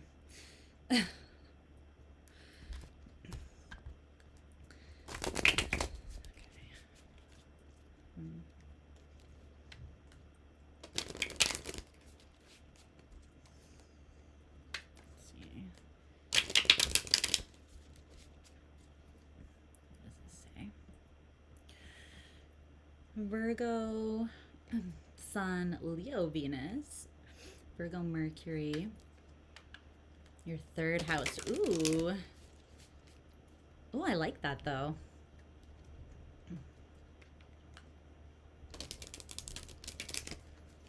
Because there's the mercurial, like the 3rd house being associated with Gemini, who is also ruled by Mercury. There's like a nice little thread that goes through. What's up, Lisa? How's How's it going, my fellow Lisa? Oh, it's Ashley. We love the protecting of the real name. The real names. Hi, love. How are you? You're a Gemini. You never sit still. Yeah. Gemini moon. I also. If you could tell by literally, I feel like I'm always either like, I don't know, touching myself, adjusting, like using my hands to speak, or I'm just very like facially expressive.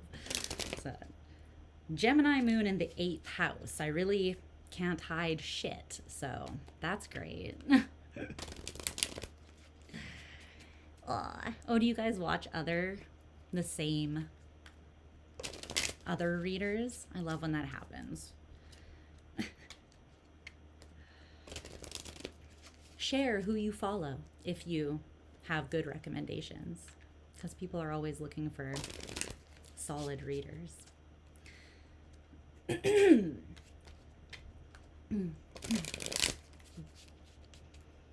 Yeah, yeah. Very expressive. I feel like Geminis need more than like just vocal expression. It's like there's so much that we want to express that we need more than just the voice to do so. We need like props, face, like body language, hand movements. It's like everything that's in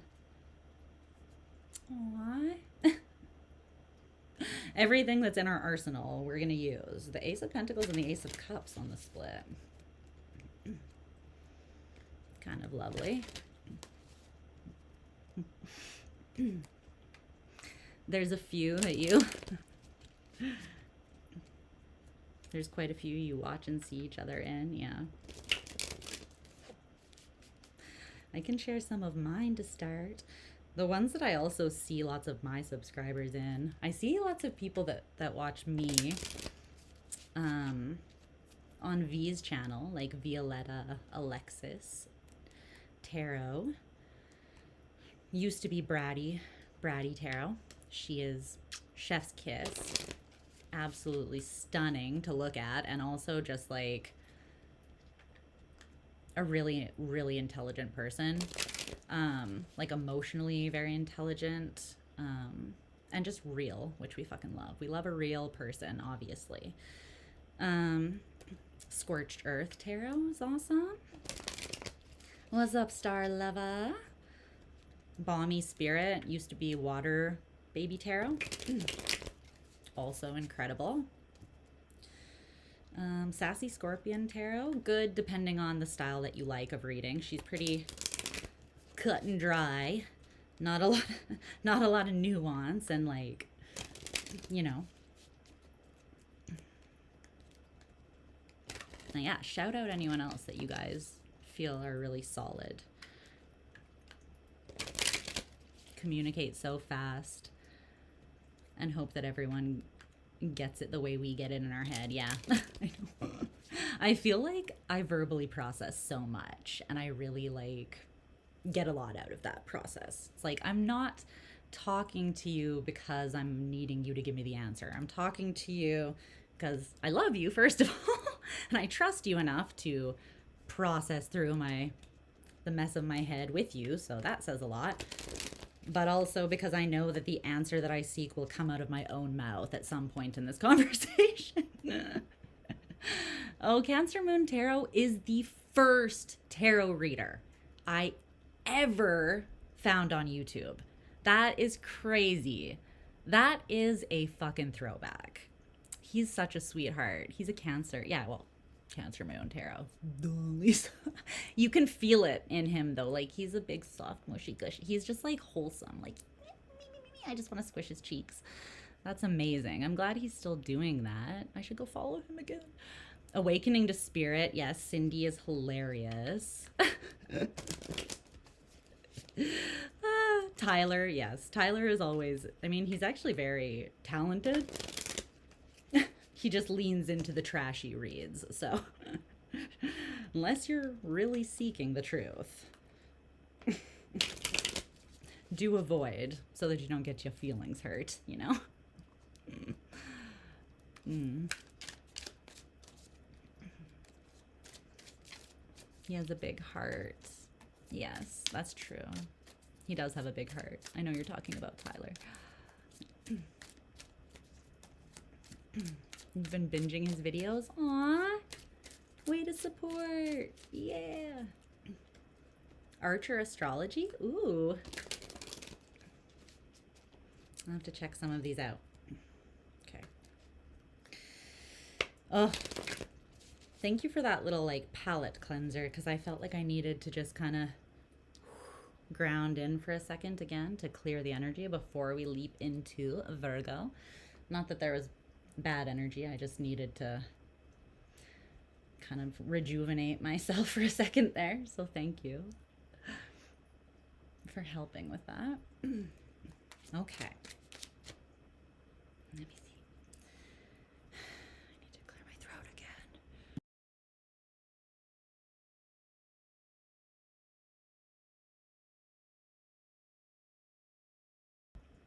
Okay. All right, Virgo. Virgo's energy. Oh yeah, Baddison. I love Baddison. Isn't she also a Gemini, or is she... I think she has a strong Gemini placement. Baddison, I'm pretty sure. You can always tell. Geminis always look like a fucking decade younger than they are. Like, I swear Baddison, like, doesn't age. You know what I mean? She, like, doesn't age. Oh, there's so many. I'm gonna have to go back because I love supporting. Well, I love the art that is tarot, and I love seeing how other people read. So I'll have to curiously check on some of these that I haven't seen before. Okay.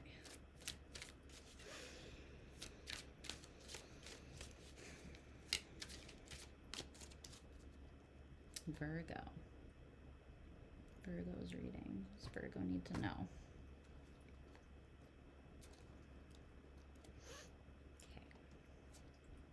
Okay. That's good, I think. Let's see the rest of it. Can I back you up even slightly?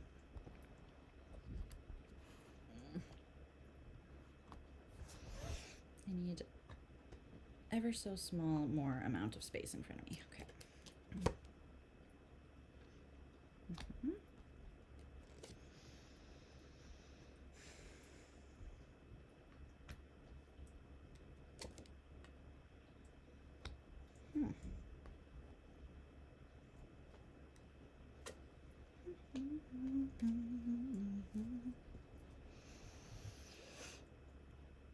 Okay, let's see.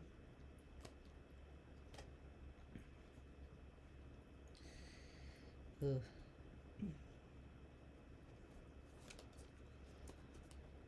Let's get some clarifiers.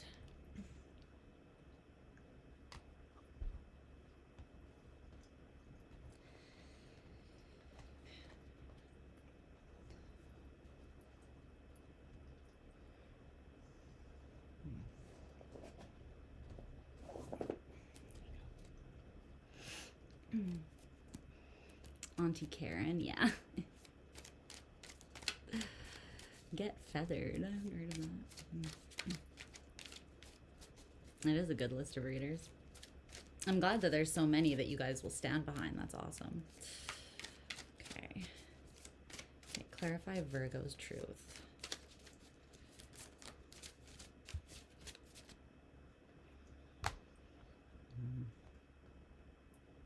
I knew there was something more underneath that. Okay, we'll talk about that. This other person's truth.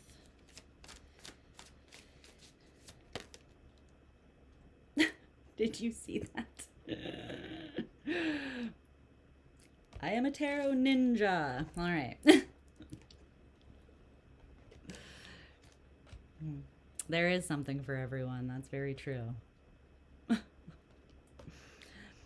Which is amazing. Like, I really dislike when people are like, I mean, there are some readers that are just not good, right? Because it's like, if you're not pulling some form of, if you're not pulling the truth through, or if you're just projecting your own shit, then you're not a good reader. But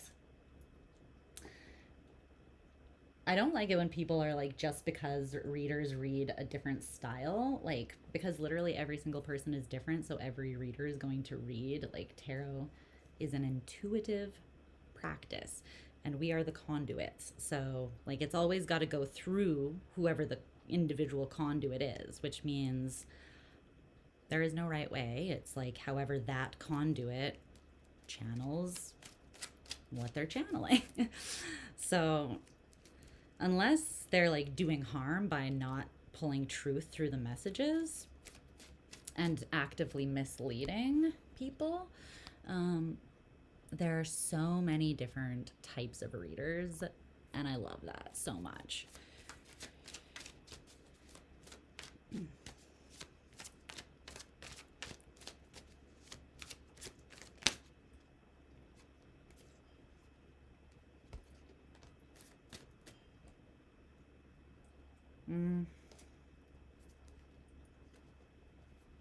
Okay.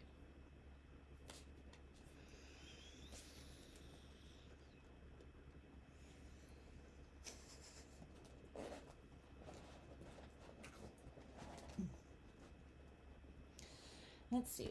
I think I'm going to put my headphones in to tell you these song lyrics just so that YouTube doesn't crawl up my butthole and get all about it. If they hear a snippet of music, God forbid.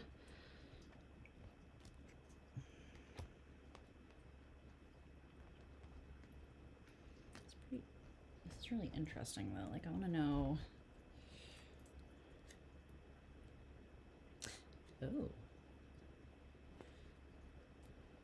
Okay. I'll be right back, guys. Grab my headphones.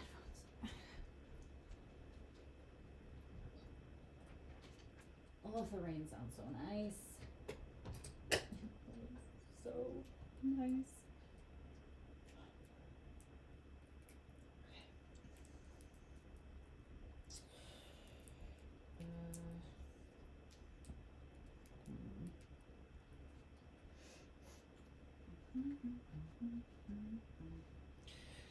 All right. Yes, no copywriting. No enjoying music.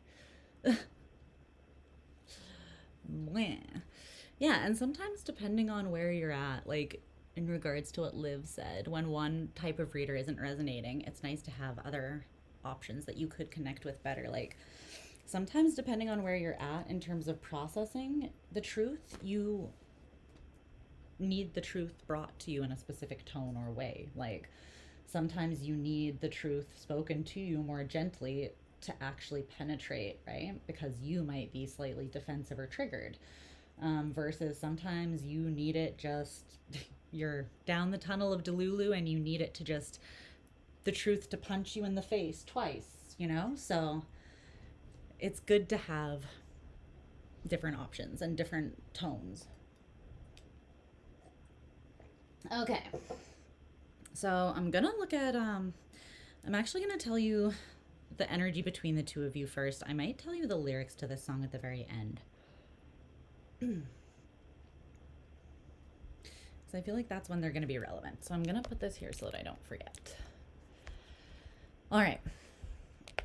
Let's timestamp you and get moving along here into your reading, Virgo.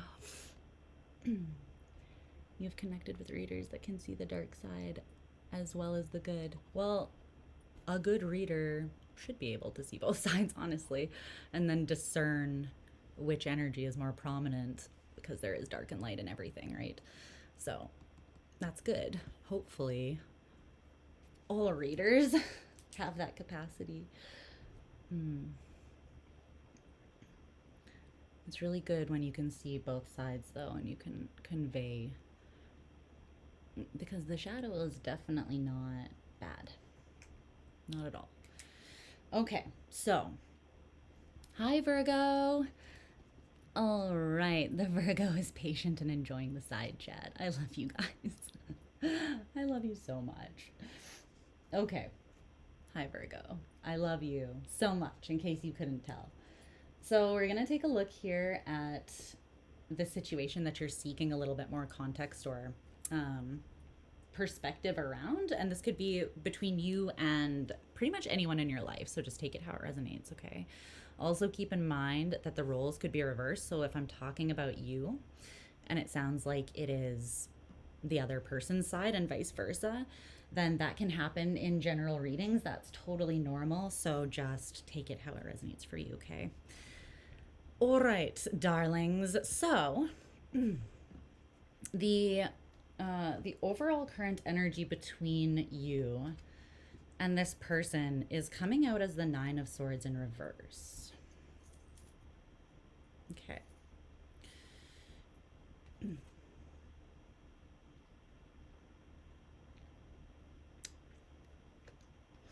Going to clarify that a little bit.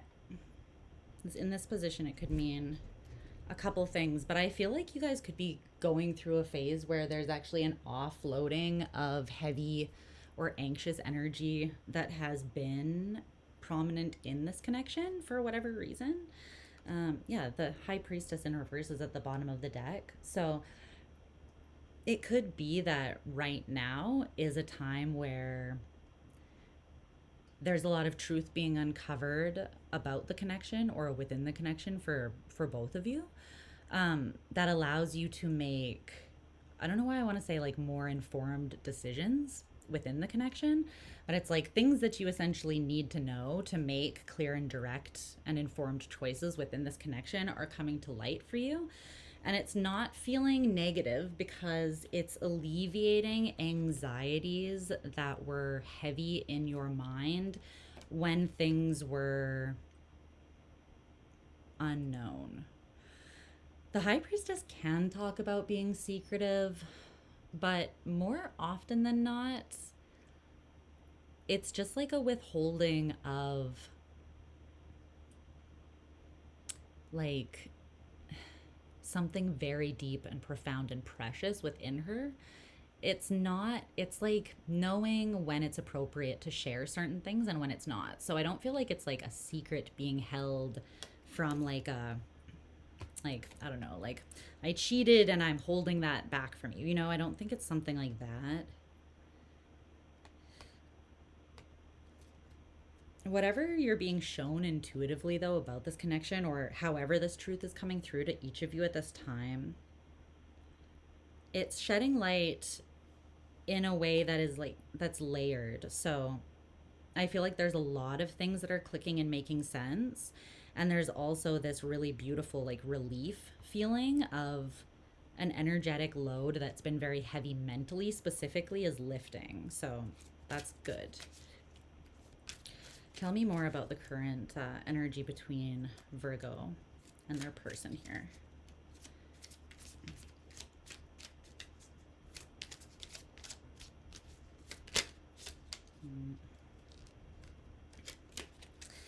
The Six of Wands in reverse.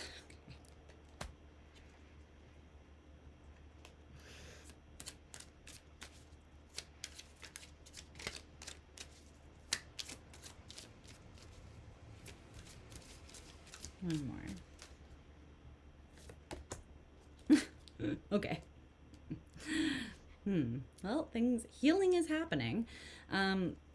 But that healing requires a great deal of personal vulnerability, because the truth that's being revealed, see how these are all major arcana cards?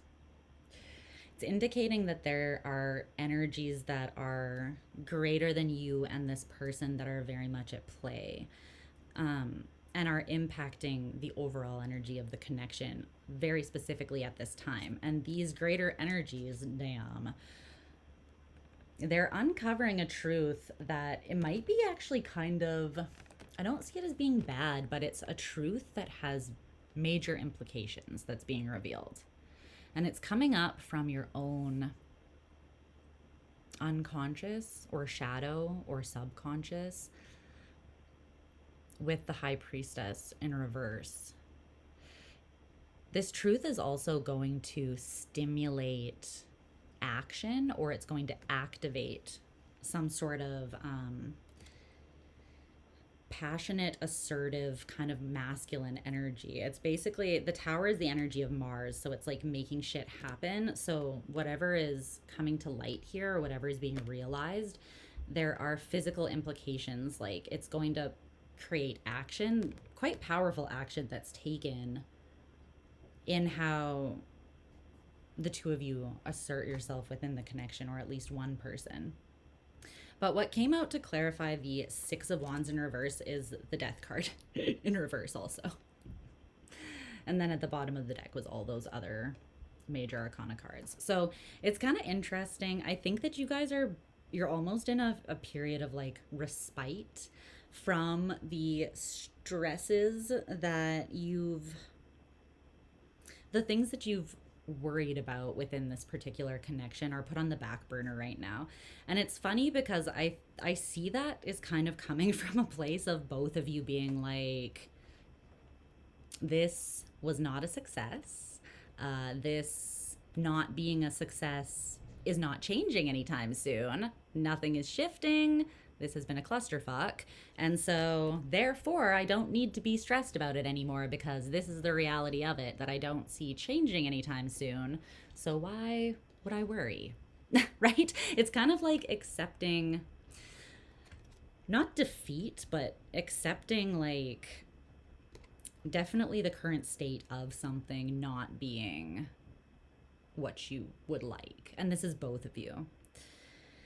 But Death in reverse talks about a transformation, like a very deep, like Plutonian deep as you can go within yourself. There's a transformation or a transmutation of energy happening there for both of you. And that process isn't complete yet.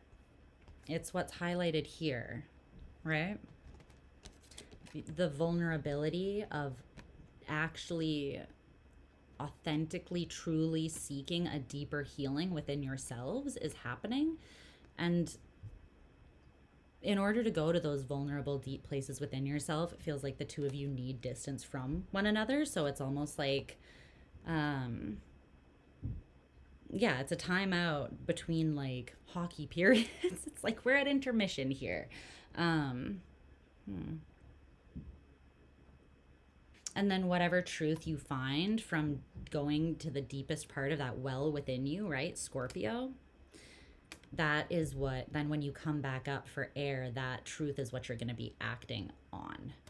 And the reason that the action can be taken from such a powerful place is because the truth was found in that really deep, profound place within you. So you can trust it.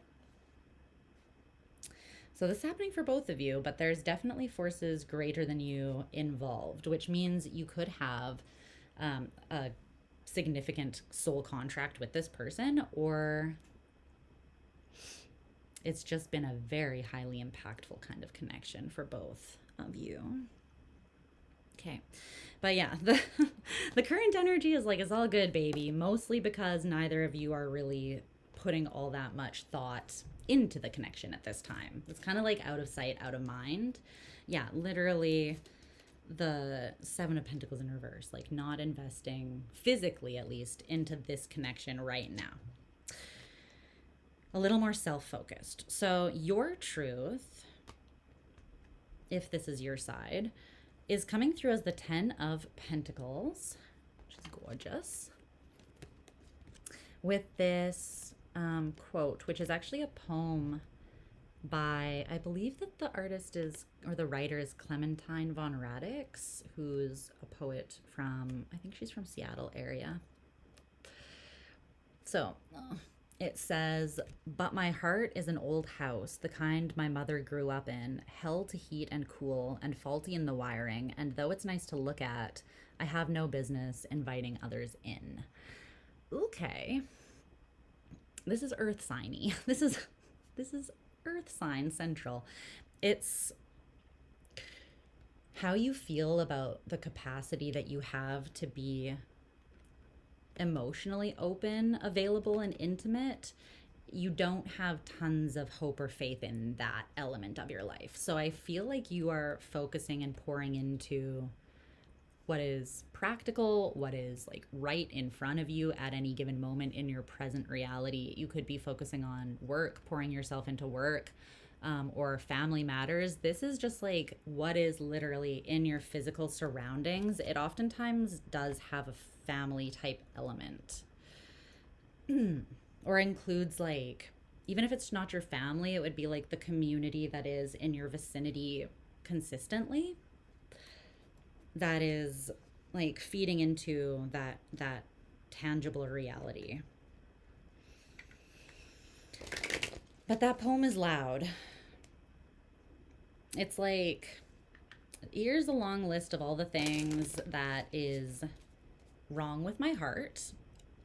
It's reminding me of another quote that I have on my phone that says, there are two reasons I was afraid to let someone in: the damage they could do or the damage they could find.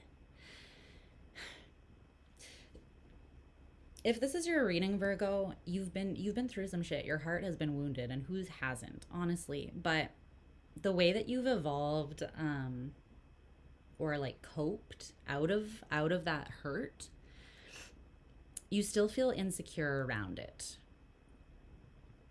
You still feel like you're not fully attached back to your heart space. It's hell to heat and cool this house that is your heart. It's hell to basically feel deeply, is what that is saying. And it's faulty in the wiring, so you feel like you can't fully trust your heart if this is your reading and what it tells you or how it guides you.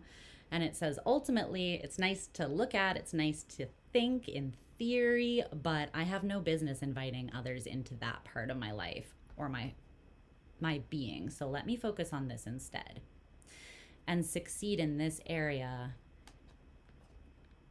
well, kind of not focusing so much on that one. Let's clarify this a little bit more. But the Ten of Pentacles is, it's a strong and abundant energy.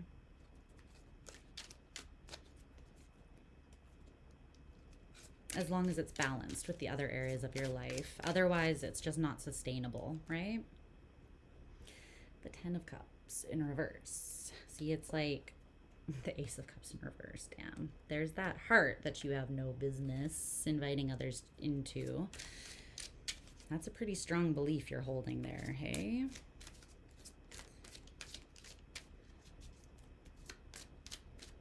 What put that thought in your head to begin with?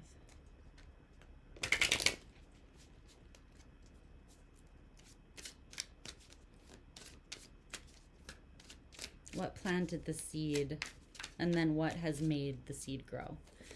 Because I'll tell you right now, it's bullshit. All right, the Six of Cups in reverse and the King of Cups. There's something you had to walk away from because it was misaligned with you.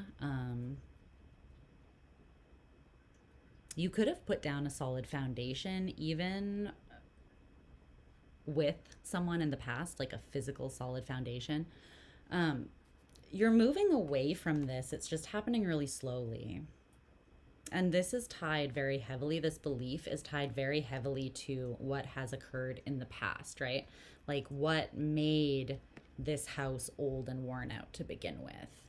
What makes it so hard to reconnect to deep, like depth of emotion?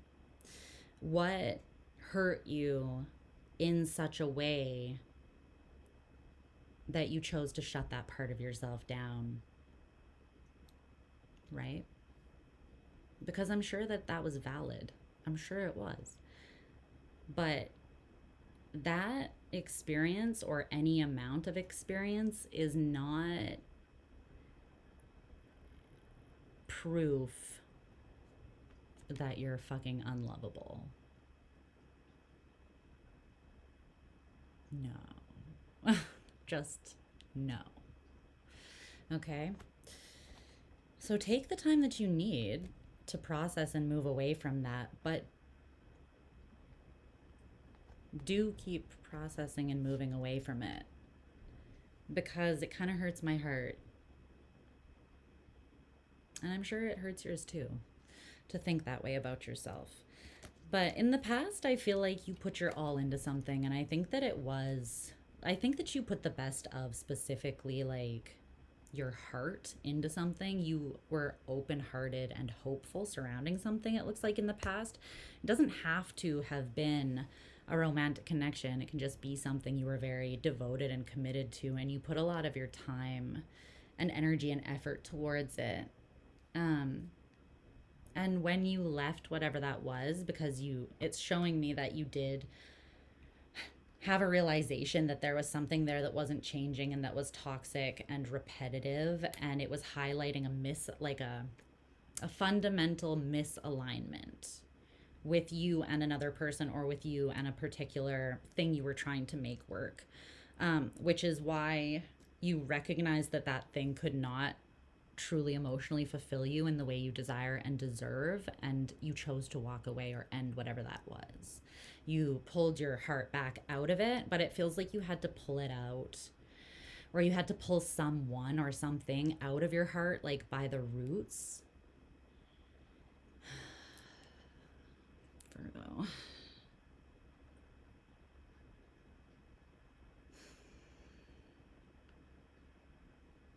So it's like, once there was a beautiful garden there, and then there was just like soil and uprooted ground. But it feels like you took that, like, you internalized that. I think that you blamed yourself a lot for something there not working out, or like you not knowing better or seeing the truth before you were so far in that it was that there was that much of you invested that needed to be extracted back out.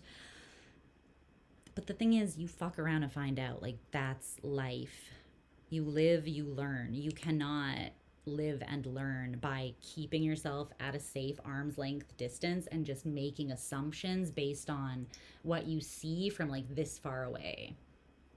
That's not gonna give you a clear perspective whatsoever on basically anything. A lot of the time you have to be in an experience to understand it. You have to be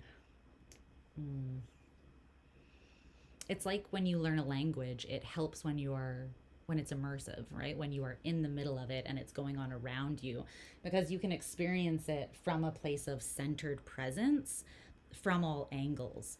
So like, you can see it written on signs and on menus. You can hear people having conversations around you. It's the same with lots of experiences. So there's something that you couldn't have avoided. It was meant to show you what it was meant to show you, and you had to get as far into it as you did for it to do that. So it's not a reflection of your worth or of you having no business inviting others into your heart. You're showing me you actually have an exquisitely gorgeous heart space, a lot of emotional intelligence, a lot of mastery over your own intuitive and emotional landscape, and a lot of sensitivity to your environment, your experiences, and especially the people that you love, especially. But you also have a level of maturity. The King of Cups knows scorpionic energy, evolved scorpionic energy, right? They know when they need to walk away, ultimately. Even though Scorpio is fixed water, so to uproot something out of our heart space, we do have to kind of kill it to the point where there is no coming back, because it's sort of all or nothing. It's sort of black and white, right? Fixed water. It's either you feel it or you don't, a lot of the time with Scorpio. Or at least that's how they perceive it. But most times, if a Scorpio's not all in, they ain't in at all, babe. You can call it whatever you want, but unless they're all in, claiming that shit and boldly open and expressive and there with you, they're not in it. No. As long as the Scorpio's playing it safe, it's a no-go. So, There's something you're kind of standing on the outskirts of because of past experiences. And yeah, you're keeping yourself disconnected from it because you're afraid of the same pain repeating. But this cycle isn't over because it's actually you maintaining this perspective that is keeping the cycle open. Like, this is what you need to overcome to close that cycle out. And until then, you'll probably keep having experiences that make you aware of this until you can overcome it. Because I think that there's a desire that is very strong. It's walking the line of being stronger than the fear. Like, there's our greatest doubt or fear and our greatest desires. They're always two sides of the same coin. They're always connected, because often what we want most, we're either most afraid of not getting, not being enough for, not being able to hold, or having and then losing it. So they're always really intrinsically and intricately kind of tied together, which is a big part of the reason why, like, sometimes like fear and doubt is not a good indicator of something not being for you. You have to know where the fear and doubt is coming from. And if it's coming from the past and you're letting it rule over your choices in a present circumstance, then that doesn't make any sense, right? So you have to be aware of where the fear and doubt is actually, where's the origin of that? But that's your current truth here about the situation. It feels like you right now are, there's a distance, a distance that feels safe between you and whoever this person is, and a heavy focus on the practical or tangible part of your life. But what's truly needed to be reconciled for there to be the transformation that allows you to, connect to this part and therefore also experience fulfillment in the heart, that's not being reconciled, because this is what needs to be faced. Okay. But I do see that, like, slow, like, you're moving away from the past, but it's just you're taking this belief with you and kind of projecting, like, you got to let this die with the past, because that's what it's relevant to, right? Okay, so the other person, their truth currently, oh Lord, is the King of Swords in reverse. And this card, which says the best apology is changed behavior. Okay.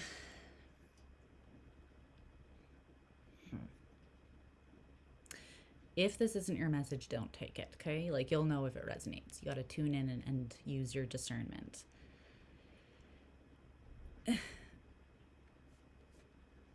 Okay, for some of you, this person doesn't trust anything you say because your actions don't.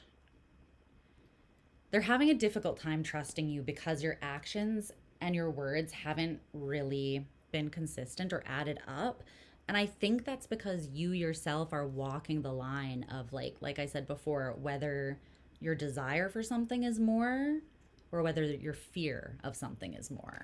You yourself, like, this is in your energy, your truth, and your awareness, but it's like you can't really tell if this is, again, it's the origin of where this came from. Did it come from the past or did it come from the present? Because you're not really focusing on it, it feels like you haven't cleared that up yet. But if you were kind of weaving in and out of, like, I desire this more than I am afraid, and then, like, put your toe in and then be like, just kidding, I'm fucking terrified, and then, like, that creates inconsistent action, right? So it could be hard for this person if you've shown up a little bit inconsistently because of that. They could be at a space where they're having a really difficult time trusting you, specifically with the King of Swords in reverse, like what you say. And it looks like their truth is that the only apology they're actually gonna accept, and I don't know what this apology is for, this is just the truth of this person, and the roles could be reversed. This could be you on this side. Keep that in mind. It feels like the only apology that they're going to accept is truly changed behavior. So, like, you showing up with no hesitancy, but with a certainty, a conviction, and, you know, a sovereign assuredness and bold action if you've been like wishy-washy, or consistent action that aligns with words to build trust, basically, that may have been lost for some reason. And the thing is, like, this isn't a fault of, like, I'm not highlighting that this is a fault of you and you fucked up in any way. Anytime we're grappling with something inside of us and we're trying to decide how we feel about it, or, like I said, there's a really big desire that is accompanied by like doubts and fears, that generally creates a period at least of inconsistency, because it's like you're back and forth, you're kind of in and out. Like I was talking about the Scorpio energy, you're not all in. So your energy doesn't feel like, for anyone in life, right? We all go through phases of this. So I don't think that this is a reflection of who you are, but within this connection, this is what's been highlighted to this person. And they're kind of just at the point where, in order to trust, they have to see consistently shifted behavior. Two of Pentacles in reverse. Yeah. Tangible choices made in terms of habits that you invest in, patterns, physical behavior. They need to see choices, I feel like, that match. They just need to see different choices being made, choices that are consistent and allow them to actually trust what you say. But right now there's not a lot of openness from this person. It's kind of like they've set a hard boundary here, and it feels like they've kind of reached, yeah, it's like they want this, they want an opportunity, and they still see one there with you, but they're not gonna exert their energy or push forwards until they see whatever they're looking for here. That is not just like verbally saying I'm sorry for whatever, but they need to actually see it play out physically, basically proof now. Like when trust is lost, then to build it back, there needs to be that, right? So that is what this person's truth is currently. And it's just their truth right now, right? Like they still have hope about this, but they're like, something very big needs to shift, and I'm not doing anything until I see that happen. Okay.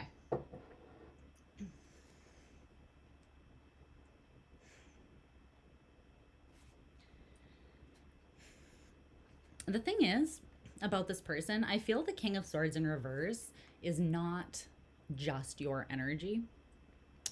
Plot twist. I feel as though your inconsistent energy, for whatever reason, you not being able to fully trust your heart and its guidance and the way that it wants to fall into love, I feel, without falling back on this insecurity, right? I think that that's also reflecting something like the equivalent of that within this person to this person as well. I don't know if they're seeing it, but there's something about how this person has also made choices based on how they think about things that also needs to shift, needs to be reevaluated and maybe refined. It was also coming from, at some point, a place of insecurity, personal insecurity, or feeling like they didn't have enough or weren't enough. But the Nine of Pentacles in reverse is personal insecurity. It could have been specifically insecurity about their body, their finances. Like, pentacles can be very much about what you have and what you've built and created in the 3D. But it also can just talk about the self, how you feel about the self. So there's something here. Do they know that the King of Swords in reverse is also an element of them?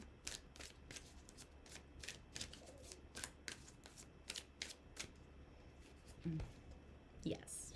Okay, good, good. They are actively working through that on their side. They do know.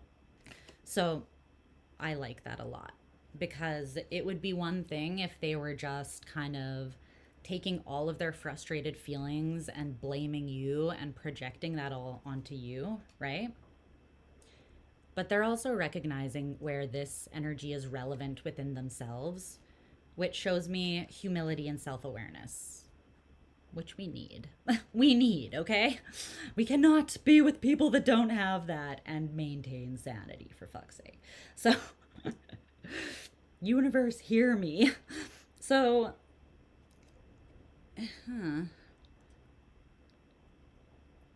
there's a liberating of confidence.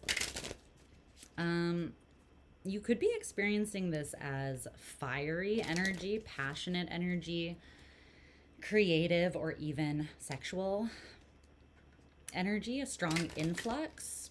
And this is both of you. Okay. It's interesting because with Leo, I think it was like the truth had to come from their heart and their feelings. That was what was going to like inform the truth that they needed to integrate at this time. But with you, it's coming from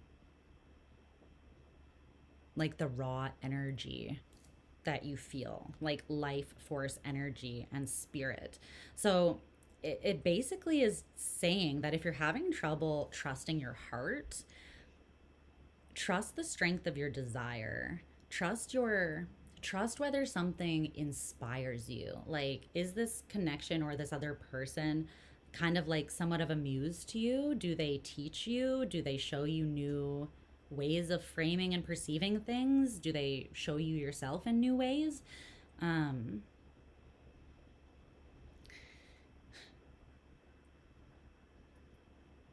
If you're pulled to them from that place of life force energy, like your energy wants to flow in their direction, you feel desired despite fear, and it's not just like totally toxic, right? Like the whole thing is not just like blatantly toxic. But if there's genuinely true feelings backing up that flow of desire that wants to move in that direction, basically Spirit is saying that you both have that.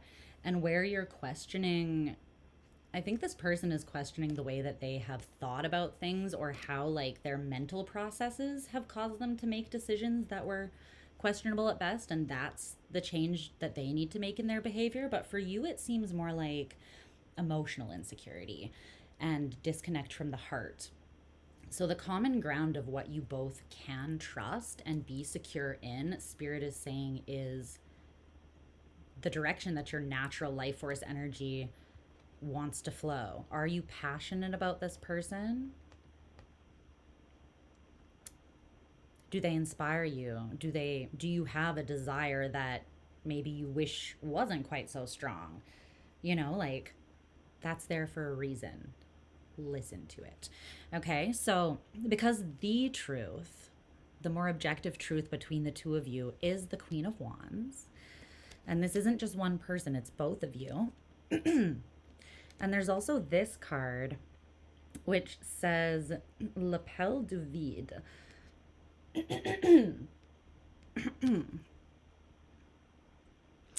And it says that this phrase literally translates to the call of the void. It is a French phrase used to refer to intellectual thoughts or the urge to engage in destructive behaviors during everyday life. Examples include thinking about swerving into the opposite lane while driving, or feeling the urge to jump off a cliff edge while standing on it. It's basically like having an urge that feels almost like compulsion, right? Like you almost barely have control over it. But it's a pull that's being highlighted here towards sabotage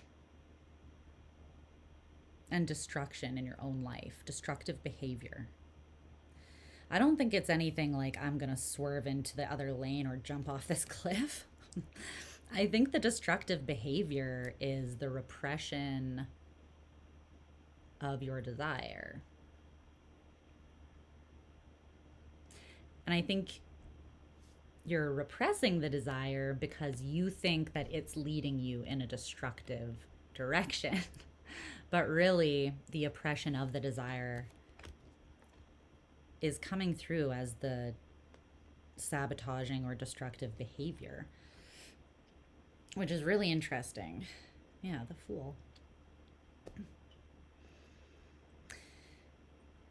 You really deciding to say yes and be all in with whatever this is, Virgo, it corresponds to the closure of a much deeper, maybe like numerous lifetimes long cycle, and the beginning of something like a whole new way of being, a whole new way of functioning.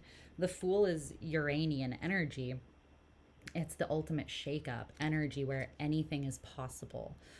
But anything is only possible from a clear slate. And so it kind of feels like what the two of you are both working through right now is like where you are at war within yourselves, where there's conflict and tension within your own spirit that would prevent you from being completely open to be the Fool and to leap out into something totally new, which by its very definition is unknown.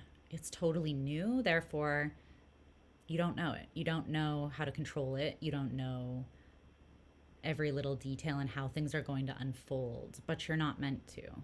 That's not Uranus energy. With Uranus, the only thing you can trust is that you will be surprised.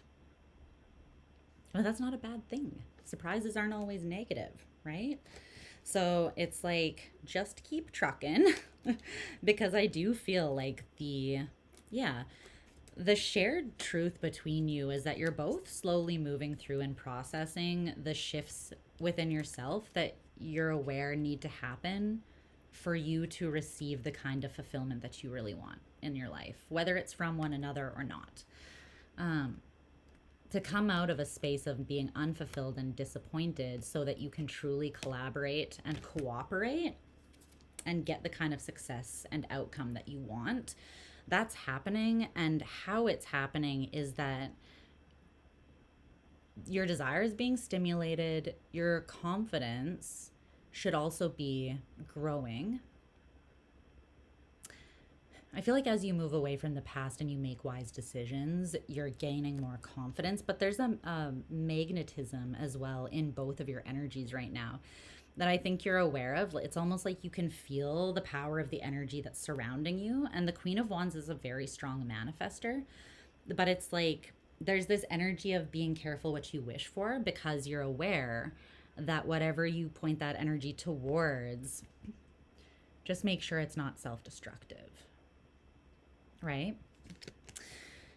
But I think that this process, what's happening right now while you both are kind of in your own zones, that's helping that, because that is the objective truth between you at this time. But you're both seeing how you self-sabotage and your own destructive behaviors that need to shift.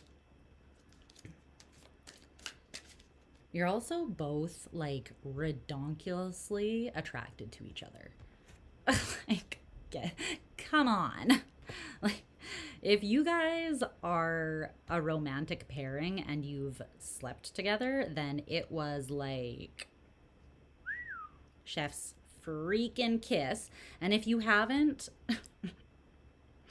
then, you know, you've definitely fantasized about it, or you definitely get hot and bothered about one another, like heavily. Like with the Queen of Wands, That's the only person on your mind.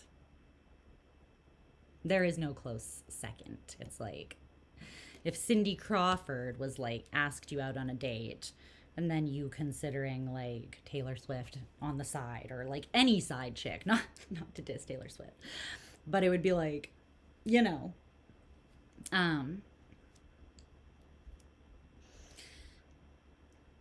there's a clear answer as to where you each are pulled, and you're pulled towards one another. But you, because of the strength of the pull, you have to claim the desire without shame or guilt or hesitancy internally, so that you can approach the desire with the appropriate like confidence, right? Okay, so in the near future between you and this person, the Two of Swords, there's a choice to be made. Let's see. I'm even looking at the time. I don't even know how long your reading has been.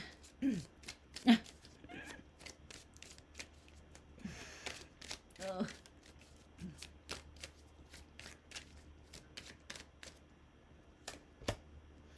The Sun in reverse. What's the other side? Or the Knight of Cups. You need to decide now and be at peace with your choice. Okay? If you truly want to heal what has not been healed between you and this person, that's possible, but you have to know that that's what you're choosing and be committed and devoted to that path. Because they're showing me that there's a choice to be made, and on one side of things, one possibility, you could choose the Sun in reverse. Basically just the continuation of not being fulfilled in that one specific way that like is the heavyweight way of being fulfilled. Like there's something that you want that this represents, that kind of represents. It's really interesting. There's two people on this Sun card too. It represents you following your own hearts in a very bold and passionate way, but then the reward is equivalent to the risk of following your heart to that extent, because you get the freaking Sun, which is the most joyful, abundant, fulfilling, warm, expansive, heart-based energy in the major arcana. But with the Sun in reverse, it's like not being able to see that that is truly possible, or that the potential for that level of fulfillment is there, because you're not seeing yourself clearly, or you don't believe that, you either don't believe that level of fulfillment is possible at all, or you can't see that it's possible within this connection because you're not allowing your truth to really come through, essentially. The other option is choosing the Knight of Cups, which is literally the card of taking action from the heart. So there will be a choice in the near future that you'll both have to make, and it's going to be, yeah. Ultimately, it is up to you, though, whether you choose to see this as the Sun or not. The fact that the Sun is here at all tells me that it is. There is the potential within this to be that. But you have to choose it. Otherwise, you can find the Sun elsewhere. You'll have to go find, you'll have to go out and start the whole process again. But the potential for this is here, present in this connection. Yeah. But it has to be chosen. And in order to choose it, you have to come from the heart. So that is what I see. That's pretty interesting, Virgo. All right, we're moving on to Libra. We're moving on to Libra. I'm gonna have to actually have my screen brightness on and somewhat pay attention because I can't do readings for every sign that are that long, or else, although I love you all, we'll be here for probably longer than you would actually like to spend with me. I'm sure you guys have other things you want to be doing. Okay, let's see.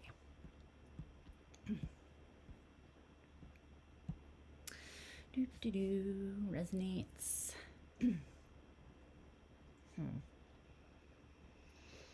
You give until you have nothing left to give. Yeah. We need a support group. I've also historically been that way as well. Wasn't expecting this. Your Virgo is taking over. You're cleaning the bathroom again while listening and processing. I love you. Cleaning while listening to something that's hard to process is such a Virgo thing, I feel like. That's how we know you're a great reader. There was an innocence I had when I came to people. I saw good in everyone. This is now gone. I love you, Christina. I'm sorry. You can heal that, though. I promise you, as someone with very Scorpio, heavy Scorpionic energy too, like my moon and my Chiron are in the 8th house. I'm a Scorpio rising with Pluto in Scorpio conjunct, like pretty much on top of my rising. And I get it. I get it. It's when you only, like, you only know that is your nature to love all or nothing as a Scorpio, as fixed water. So until you experience that that's not actually safe to do, right? Like until you get really fucked up by love, basically, and have that like loss of innocence, we're just free, passionate, all in people who give it literally all of us. Like we will love someone else like they are, like they're us, like they're literally an extension of us. Like we would step in front of a fucking bullet for the people that we love. We do everything to prevent pain, just the way that we try to prevent our own pain. But once we lose trust, it can take a very difficult time, or it can take a long time, and it can be difficult to heal that, because it kind of requires a complete healing of that wound, so that we can once again be all in, or at least a recognition of, okay, part of that wound is still there and I'm still healing that, and that's ongoing. But oh fuck, I never did read those lyrics to you, but I showed you the song, so that must have just been what needed to happen. The fact that the lyrics weren't even on Spotify when I went on there was probably a sign. So you guys can look up that. Virgo can look that up. I'll put the song. I'll write the song in your timestamps, though, just so that you don't miss it. Sorry about that. Lyra. Okay. Okay, there we go, so that I don't forget. It either takes like this realization that vulnerability is actually a superpower, because despite us opening those really deep parts of ourselves up in a way that can hurt us and be scary, it's also the most profoundly powerful and healing, like offering love wholly is the closest that we can get to unconditional love as humans. Being all in our like perfect imperfection, because no human is perfect. Like we will hurt each other, even if we don't want to. We will, because no human is perfect. Everyone makes mistakes. That's why 99% of us all have still like attachment wounds, because no parent is perfect. No person is perfect, right? But like once Scorpio realizes that vulnerability is the superpower, and it's just like a profoundly liberating and healing force, then they understand that it's worth walking through the fire, being resorted to ash, and constantly rising again and again. Because if anything is worth rising again and again for, it's love. It's that level of love. It's seeing someone's shadow, demons, insecurities, imperfections, faults, and loving them fully anyways. Because you recognize, again, that every single person on earth has those things in their own way, right? But to offer both yourself that kind of like all in love and then also someone else, even whether it's returned or not, it's extremely powerful. Like the kind of powerful that changes people's lives, the kind of powerful that changes your life when you love someone that way. It's truly divine, transcendent love. And it's fucking beautiful. So take how long you need to feel the hurt, but I hope you do get back to that place where you, maybe it's not like a completely reinstated innocence, but it's a level of faith and belief that offering that really pure part of self is still worth it, even if it can hurt you. And in a way, that's a lot more powerful because you're choosing to offer it consciously. Like when you're young and you don't know that you can be hurt,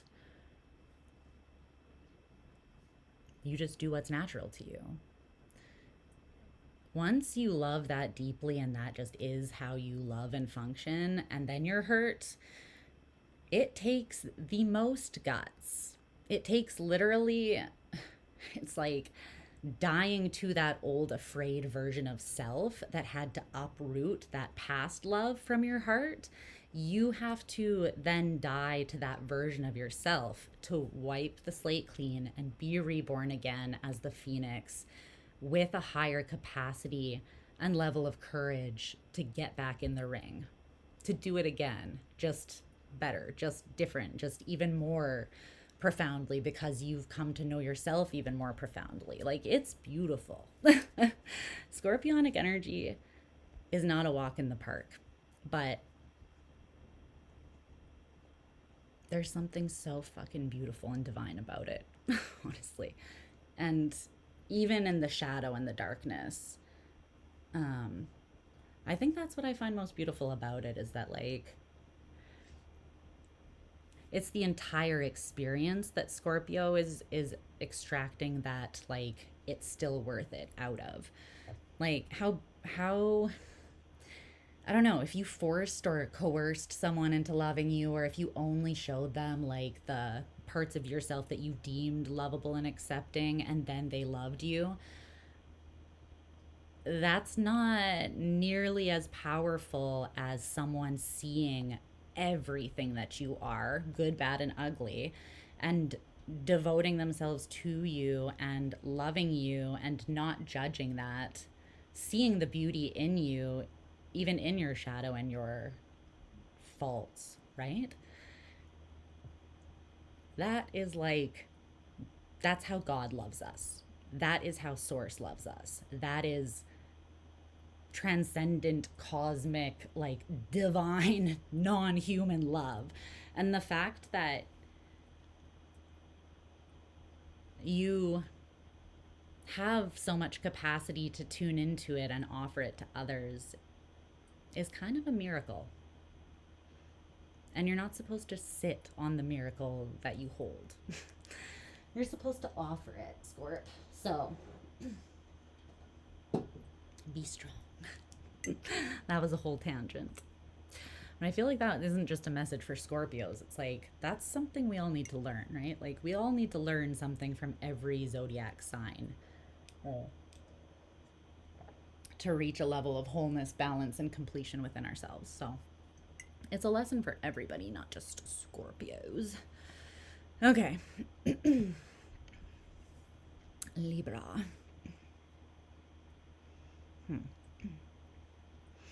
You're psychic, intuitive, empath, and healer. Insanely sensitive and dramatic. I feel you, Ashley. Aw, Shauna, I just saw you. Hi, baby. Hi, Shauna. If you're for sure you won't allow anyone to get to your heart, you'll get there. There are also other signs that can offer that purity of love and like seeing all of you and choosing to love you despite it or anyways, right? It's just not the exact same as the way that Scorpio does it.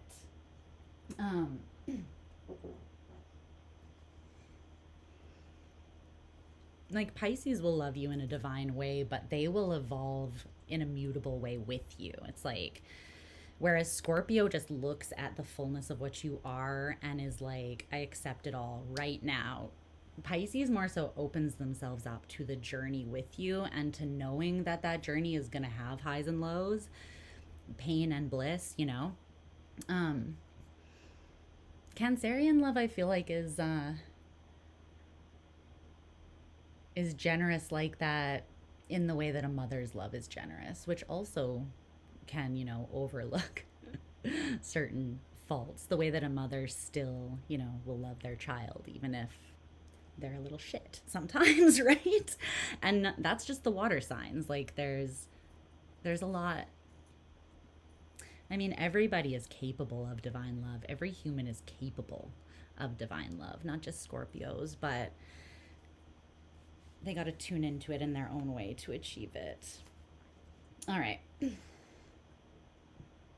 Pour myself a little more tea here. Why did I choose the most awkward angle? Nope. It's a really heavy tea cup, or it's a really heavy teacup thing. I don't know how this looks on the screen. Okay. All right. What else are you guys saying?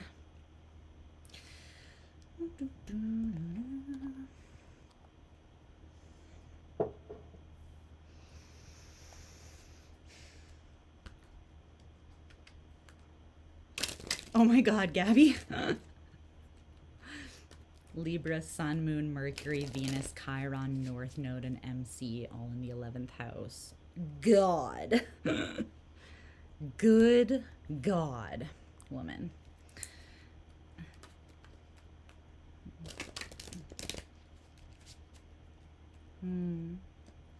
It's important to fight for what is right and not just move on.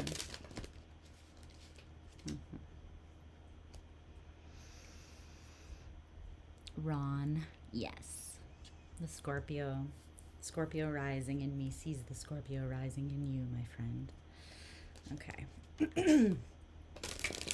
I just remembered that it is the day of the Sagittarius full moon. Like, no wonder it's taking me a longer time even than usual to move through the energies. So thank y'all for your patience. And if you don't have the patience, I totally understand. And there will be timestamps. So you are welcome to come back at a later time. But I appreciate you hanging out with me and being patient. The energies are a lot. Okay. So it's like a whole day ordeal. Okay. I'm going to cover up the chat now that I'm caught up, but I love you so much. I'll be back after Libra's reading.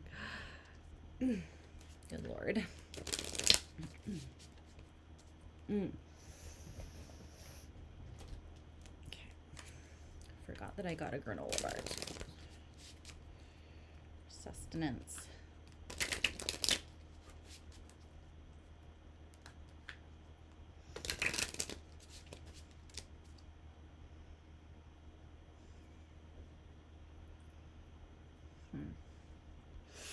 Okay, Libra energy.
Okay.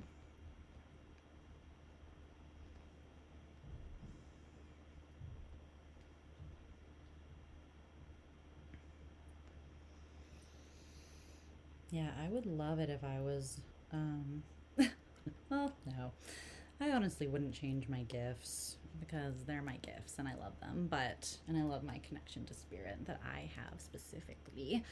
However, sometimes I wonder what it's like to not be so energetically sensitive that you're not just incredibly affected.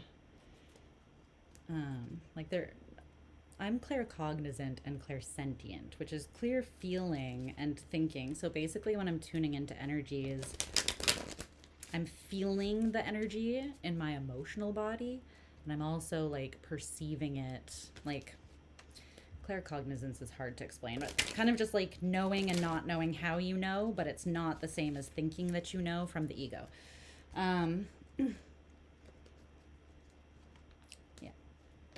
It just, well, I guess I'm a Pisces, so it tracks the maths, but those people that don't have to flow through the energy or with the energy, they can just like read it and move on. It must be nice. Just say, must be nice. Okay, clarify Libra's truth. It's not my reality, however. Okay.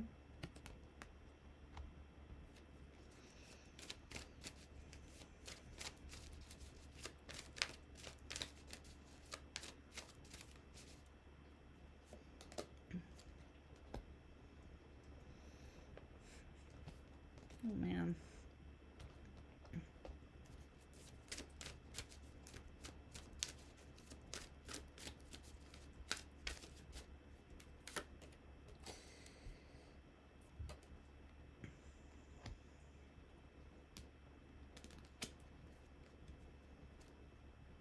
Oh. Okay. Okay.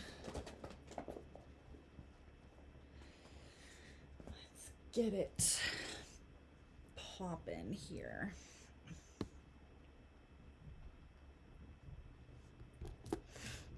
Libra.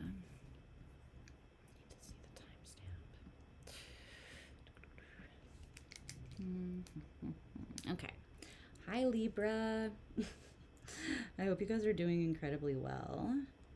And let's get into your reading. Just to remind you, when I'm talking about the two different sides, like you versus your person's truth, since it's a general reading, that can be reversed. So take it how it resonates for you, okay? And I'm also running a sale on 15-minute personal readings. So you can check the community tab of my YouTube page, or you can find the link to my Etsy shop in the description below if you want to check that out. Okay, so the current energy between you and this person is coming through as the Four of Pentacles.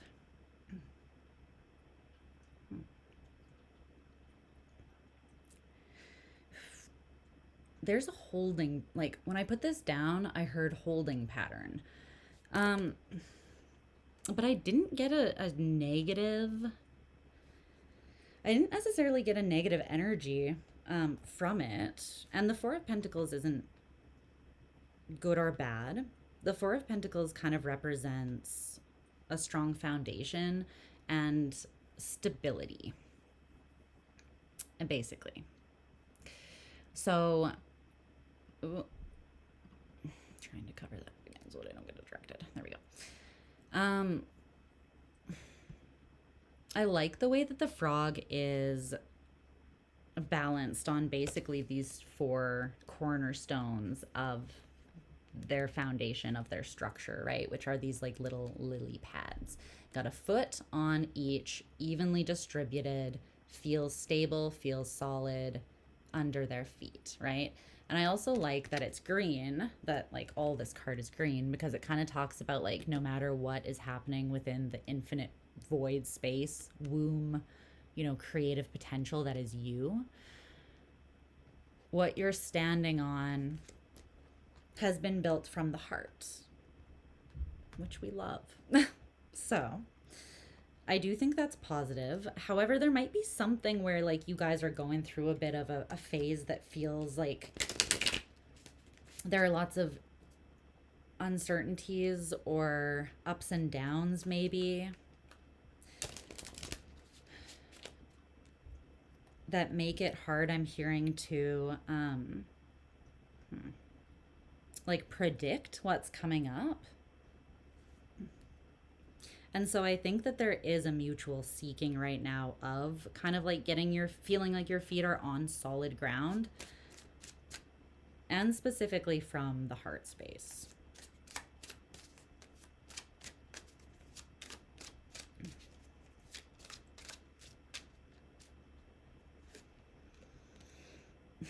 The King of Cups. All the fucking green. Oh man. It's interesting that there's darkness, shadow within these two archetypes or these two beings here on both cards. It's making me feel as though there is a little bit of shadow work that's taking place, or maybe your love for this person, whoever they are to you, is making you aware of more of your shadow, which basically just means you're becoming more conscious. You're becoming more self-aware, right? It doesn't have to be that you're seeing things that you're like ashamed of, or you feel so bad, or things you want to eradicate out of yourself. No, you're just you're seeing things you hadn't previously seen, because the shadow is just the unconscious.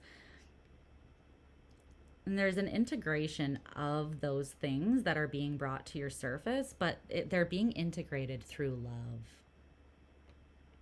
So it's kind of like an empowering time, actually, because I think that everything coming up between the two of you, whether this is happening, whether you guys are in contact, direct contact with each other or not, it's like there's a filtration system that is the portal of your heart. And so what is coming up within this connection, or within each of you individually,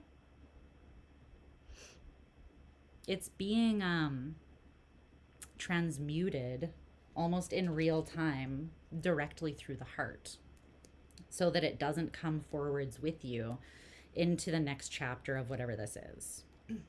So I really like that. I think that's very positive. Okay.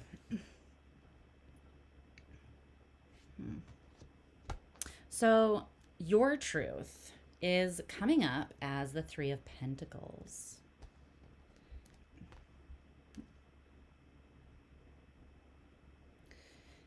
And it came out with this oracle card, a little person surfing these waves that says progress is not linear. This feels like a very healthy, balanced, regulated, and evolved Libran energy. Because what this is saying is that you have this awareness that allows you to not restrict yourself, basically, by being incredibly hard on yourself, or saying like, this should be this way, or this should happen in this order. You are understanding that healing and progress and whatever, basically nothing in life is perfectly linear. Very few things anyways, because change is the only constant. So it's like expecting to move through waveless water without even a ripple, you know? And it's like, that's not reality. And that's not bad either. Like, we learn so much about ourselves by learning to surf those waves, right? In life. So this is really positive. It's showing me like a radical level of acceptance that you have for yourself that is allowing you to show up and work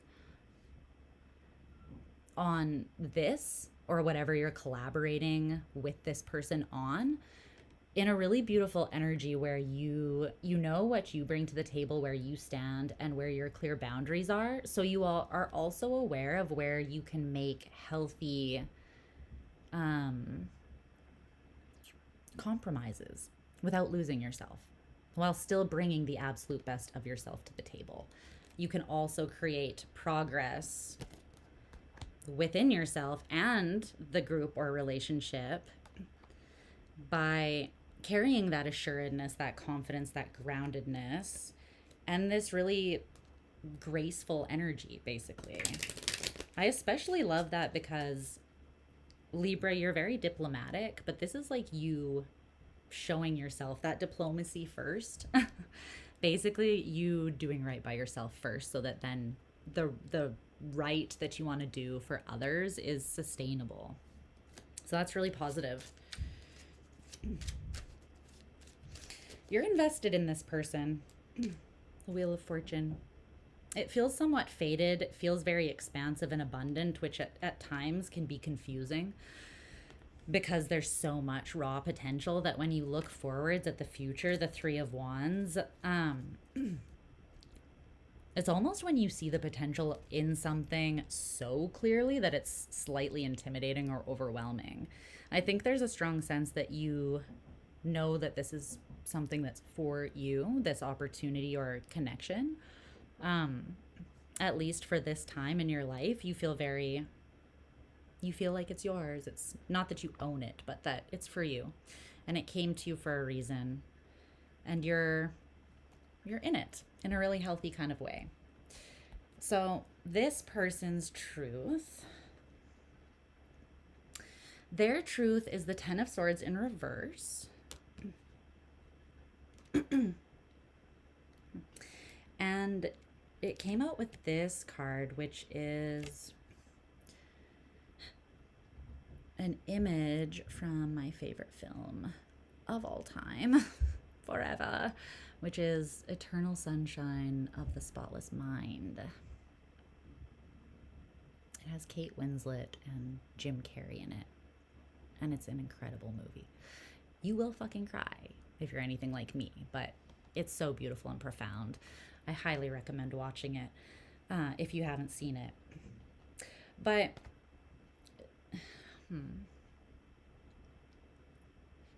it's so interesting because both you and this person, Libra, you're functioning out of like, you're honoring and acting out of healthy self-respect. But you're also acting in accordance with something, with a generosity, and like, it's something bigger than just you as well. It's not just self-centered.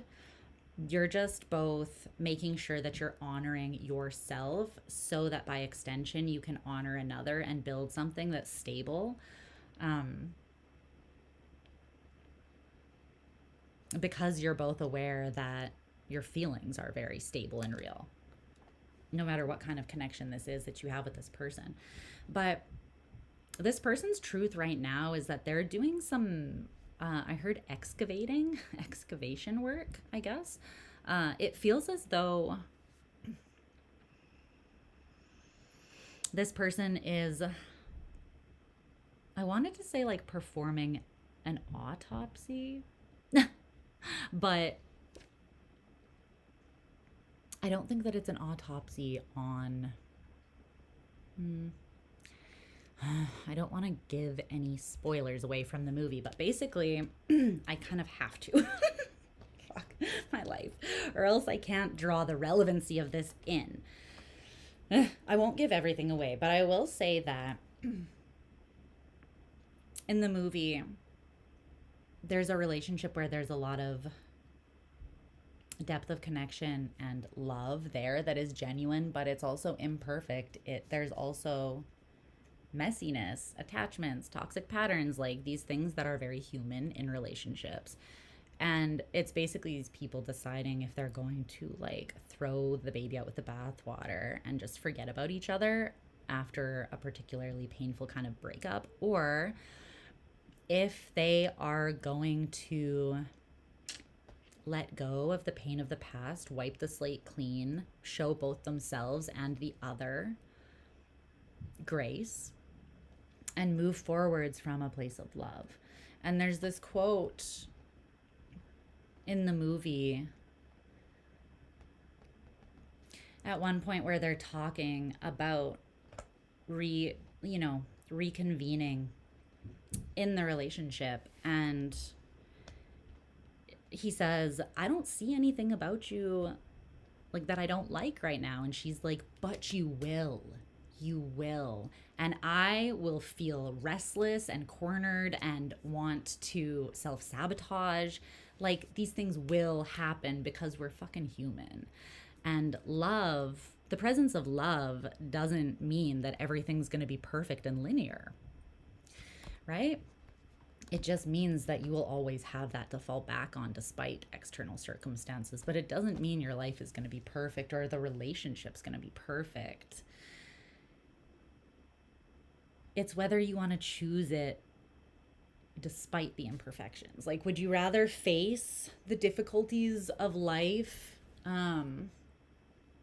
with this person or someone else? Because you're going to be facing them regardless, right? Like, basically, when you decide to fall in love with someone, you're basically saying, I'm opening myself up to be potentially destroyed by you. Because anything less than that full level of like investing your heart is, it's affection, but I don't know if I would call it like, it's a level of love, right? But it's not that super deep devoted love that you can really trust to last. It's not the King of Cups love, which is kind of all or nothing. And scorpionic, like we were talking in the little long chat before we got into your reading, the little side tangent that we went on about divine love, and how divine love isn't about loving someone that is perfect in a perfect way. It's about recognizing that we are all perfect in our imperfection, that humanity was never created to be perfect. God would have just stayed contained in its one consciousness and just been perfect if that's was the goal. But that wasn't the goal. The goal was to experience and witness itself through a billion imperfect pieces that hold the seed of the divine in them. And to show how truly powerful the source of divine love is, that it only takes a little seed of divinity in each of us, and it makes us more than human. But source is love. So what gives us that like beyond human strength or power to heal and affect one another is love. Divine love. That's the way to access it. That's the only way to access. It has to come through you from that place. So here, it almost feels like, I think this person's truth is that they're looking at the pain of the past so that they can release it. It's almost like it's being purged up and out, and they're witnessing it on its way out. I want to say they're not clinging on to it or holding on to it. They're letting it out so that they can hold this love in what feels like a safe container, either again or for the first time.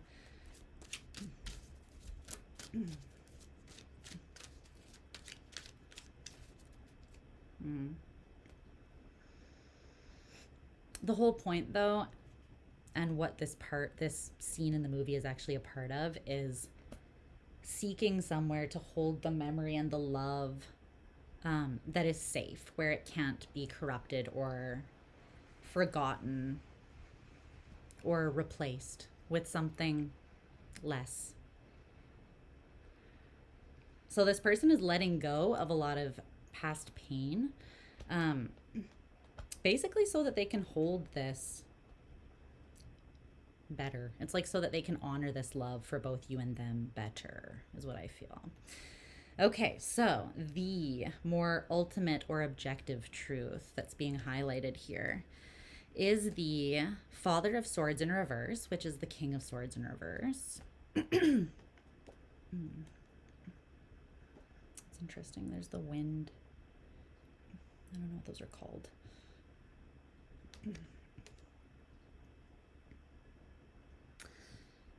turbines or something. I don't remember what they're called.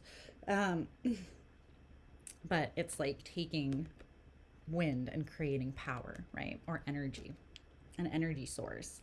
It came out in the reverse though. So I do feel like right now, if there is rumination that's happening on a mental level,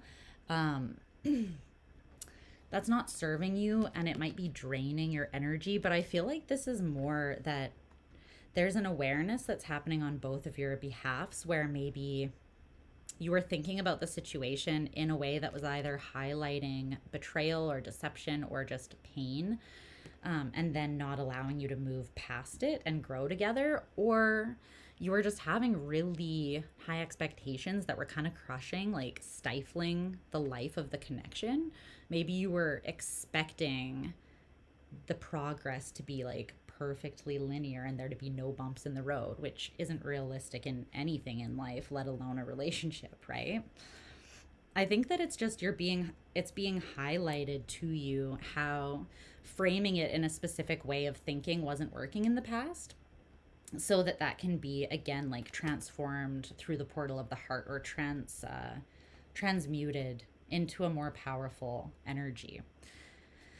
Because these two cards came out, these oracle cards, to clarify that King of Swords in reverse. So the first one is this quote by Franz Kafka: "Don't bend, don't water it down. Don't try to make it logical. Don't try to intellectualize it. Don't edit your own soul according to the fashion. Rather, follow your most intense obsessions mercilessly. Find what you love and let it kill you, babes." That was Bukowski, but same shit. And then this card says communicate, timing, desire, shaman, and protector. Damn. I feel like divine timing is a protective force in this connection. It's almost as though there needed to be like a moderating of the energy, which may have been partly why things are kind of have felt stop and go, or not linear in how they've progressed between you. There's been a reason for that though.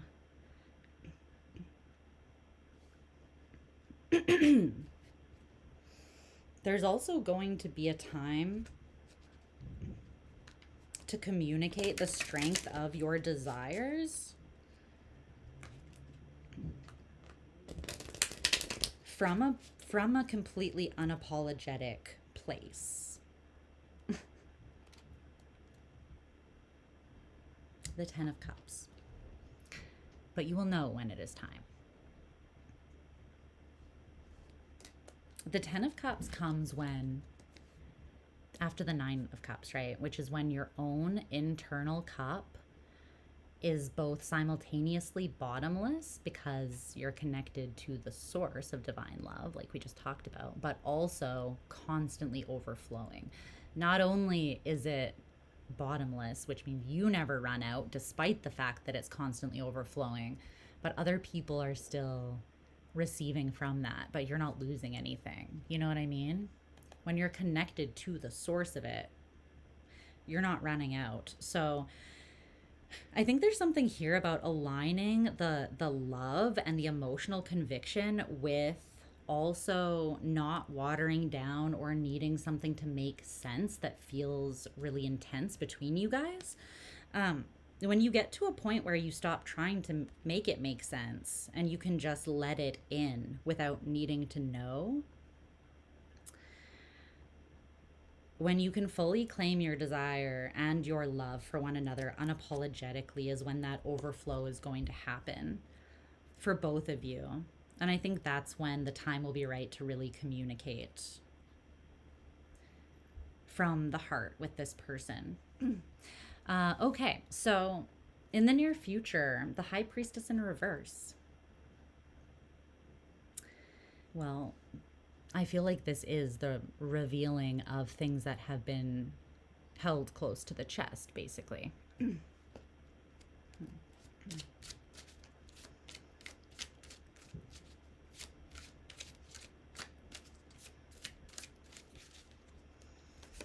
It feels like sharing secrets Like, what's that?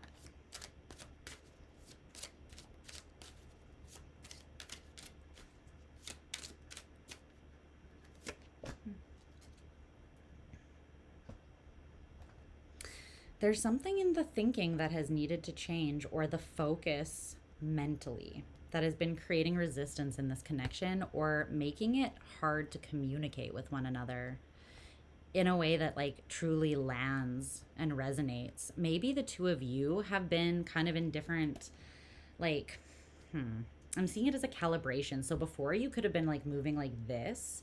So you were trying to talk to each other from different places, but you're still on the same hamster wheel or in the same cycle. It's like you're trying to get to like this place where both of your cups are overflowing and you're not fixated on things that stifle your desire and the intensity of your own spirit and how you feel pulled.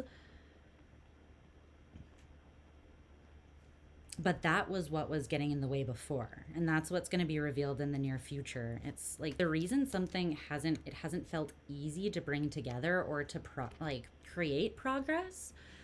Like, yes, progress will never be completely linear, but if it's felt really rocky, there's something that's needing to be like radically revolutionized in the thinking about something for there to be a reconciliation and healing between the two of you, though it is possible.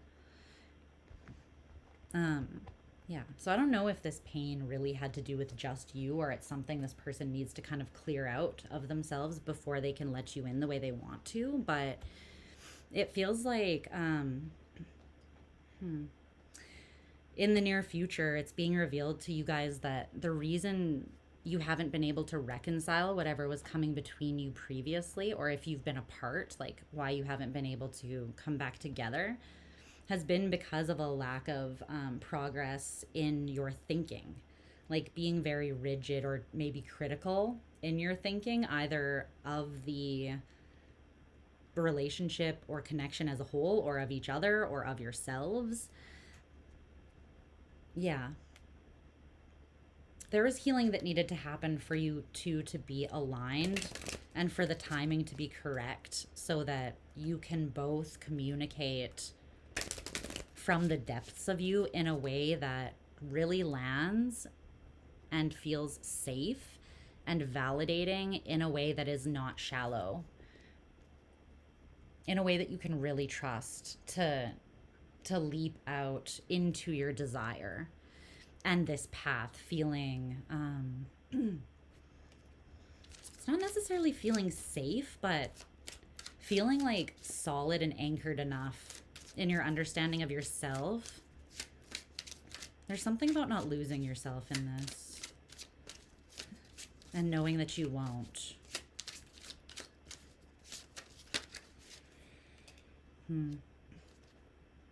Yeah. I think that's the cycle that's not totally closed out yet. There will be, I think after this internal reflection phase, there's going to be empowered communication that allows something to move forwards in a way that it hasn't. So that's what I see for you, Libra. All right. We're going to move on to Scorpio now. My Scorps. Scorp. I have to go to the washroom again.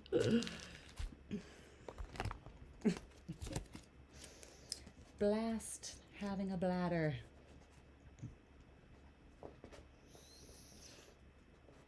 Inconvenient.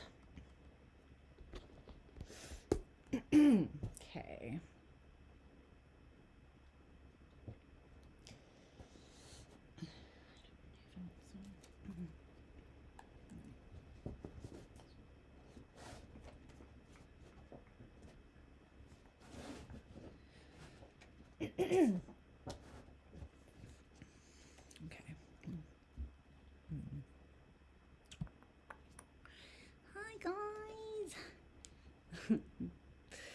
Scorpio, Mars, and Pluto. Oh gosh. That will provide you the spice, all right. Woo. Love that for you.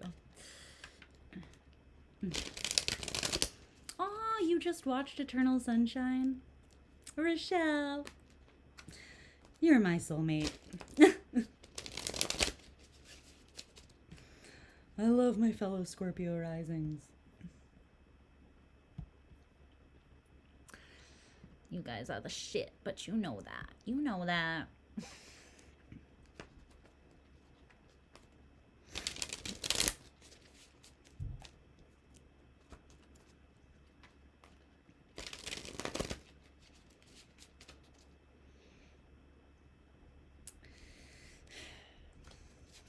Of all energies, I will simp out most for scorpionic energy. I will just be honest with you.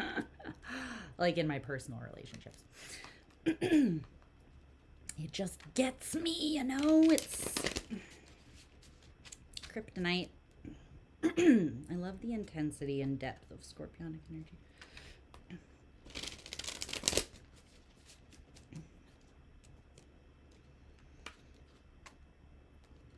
I just saw 3.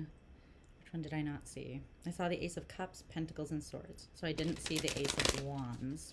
I saw all other 3 aces back to back, though. While shuffling. The Ace of Wands was missing. Okay. Ace of Wands.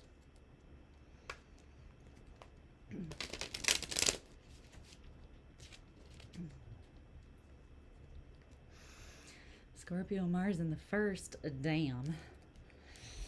That's a lot of power. You got the power. It's like me having my rising and Pluto there. Is a lot of power.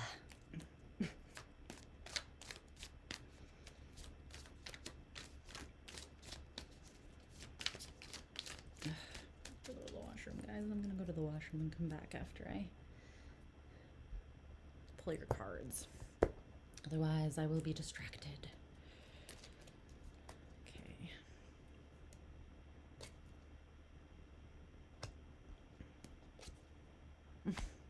Who else got that? Someone else got that.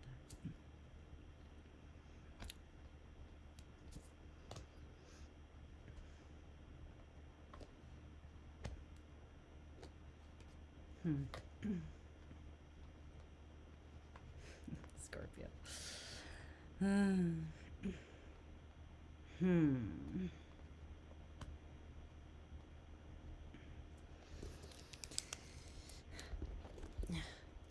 Make a note.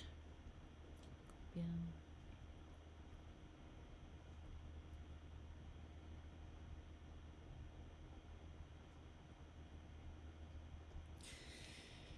Okay. I'm gonna timestamp that little.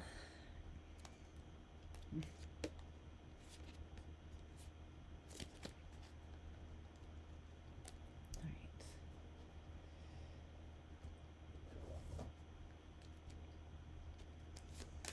Okay. Clarify Scorpio's truth.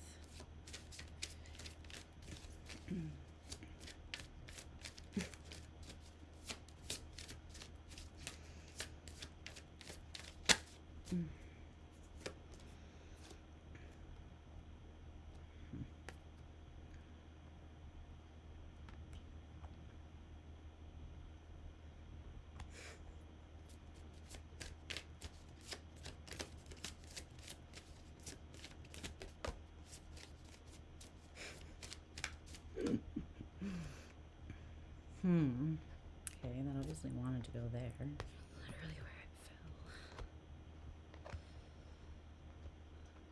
fell. Interesting.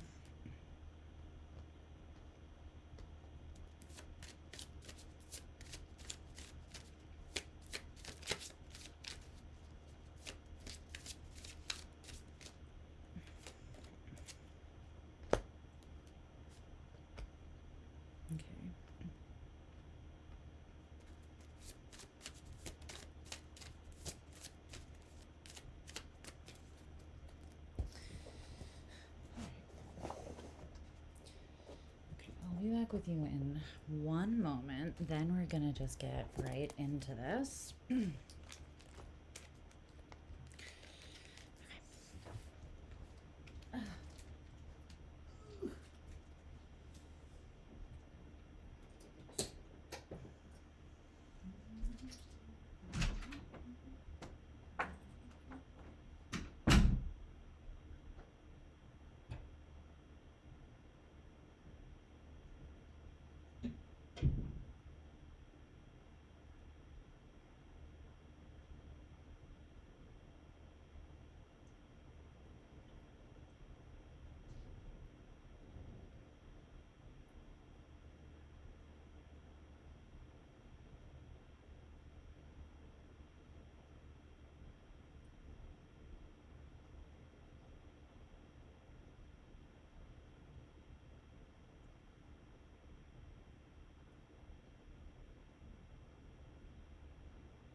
Oh, it looks really gorgeous outside. It's like all it's all what the heck is going on with my throat, guys? It looks very Scorpionic outside, actually. It looks like if Gotham City was in the country. It's giving Gotham.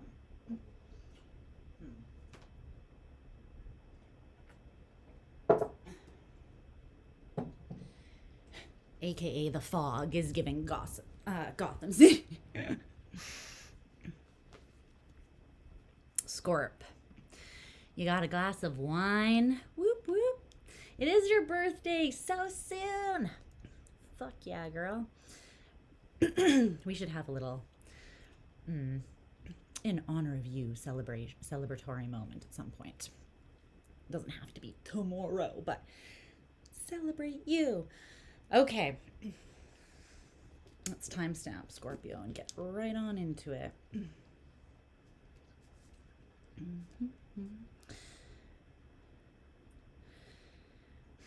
Okay. Hi, Scorps. I hope you are doing wonderful, as I always hope for you. And yeah, we're going to get right into your reading. Okay. So keep in mind that the roles can be reversed. So if it sounds like when I'm talking about you, I'm talking about the other person and vice versa, you can trust that. Just use your own discernment.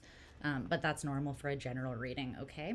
And also, there's currently a sale on 15-minute readings on my Etsy shop. The link is in the description box if you want to check it out. And it ends on the 6/6 portal, or June 6th. Okay. So Scorpio, the current energy between you and this person specifically is the Fool. This is really intriguing because out of the 5-card spread, the current energy between the two of you, being the Fool, is the only upright card. That's not good or bad because some cards are more positive in the reverse, honestly, and some, like, a card being in reverse is not innately good or bad. But the fact that all of them, except for that one particular one, are in reverse is kind of loud. And it's especially loud because the card in the reverse is the very first card of the tarot, not just the major arcana, but the whole tarot. And it's the Fool, which is Uranus energy that very much kind of is like this jump starting, or like things happening, spontaneous kind of energy, right? Like setting out on a new adventure. The Fool is taking the first kind of like steps towards that. So this is the current energy between the two of you. I'm not sure if both of you let me see.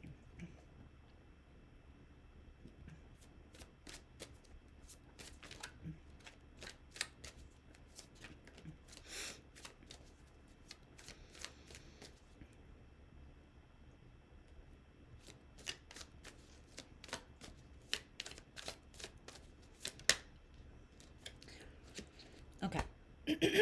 That's what I thought. Yeah. Okay. Spirit's so loud sometimes. Like, no way you can misinterpret that. So I asked if basically, like, though it is the current energy shared by the two of you, that doesn't necessarily mean that the leap that you're taking into something new is together, like in this connection. So I asked if this was that, if you were taking this together. And I got the 3 of Pentacles in reverse, which is not cooperating, collaborating, or building something with others. So then I looked at the bottom of the deck and it's the Hermit, which is someone by themselves. So you're not. You're each taking individual leaps into huge new chapters and elements of your life. There could be a lot up in the air at this time, just either a lot unknown or unexpected things taking place, basically.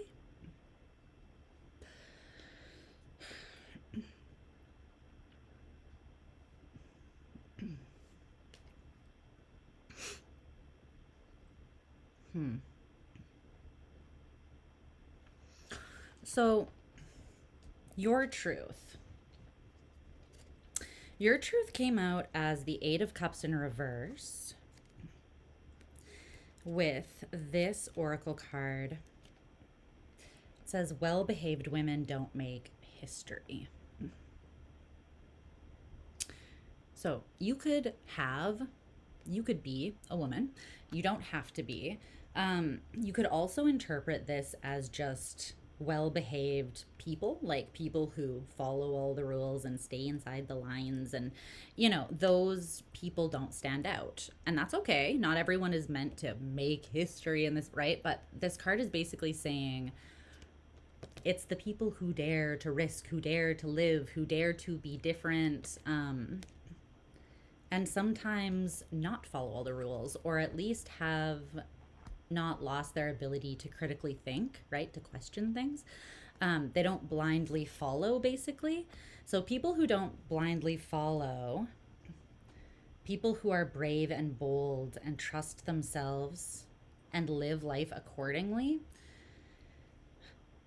are the ones that stand out, is what I'm kind of getting from this, whether you're masculine or feminine in your energy mostly. But let's see.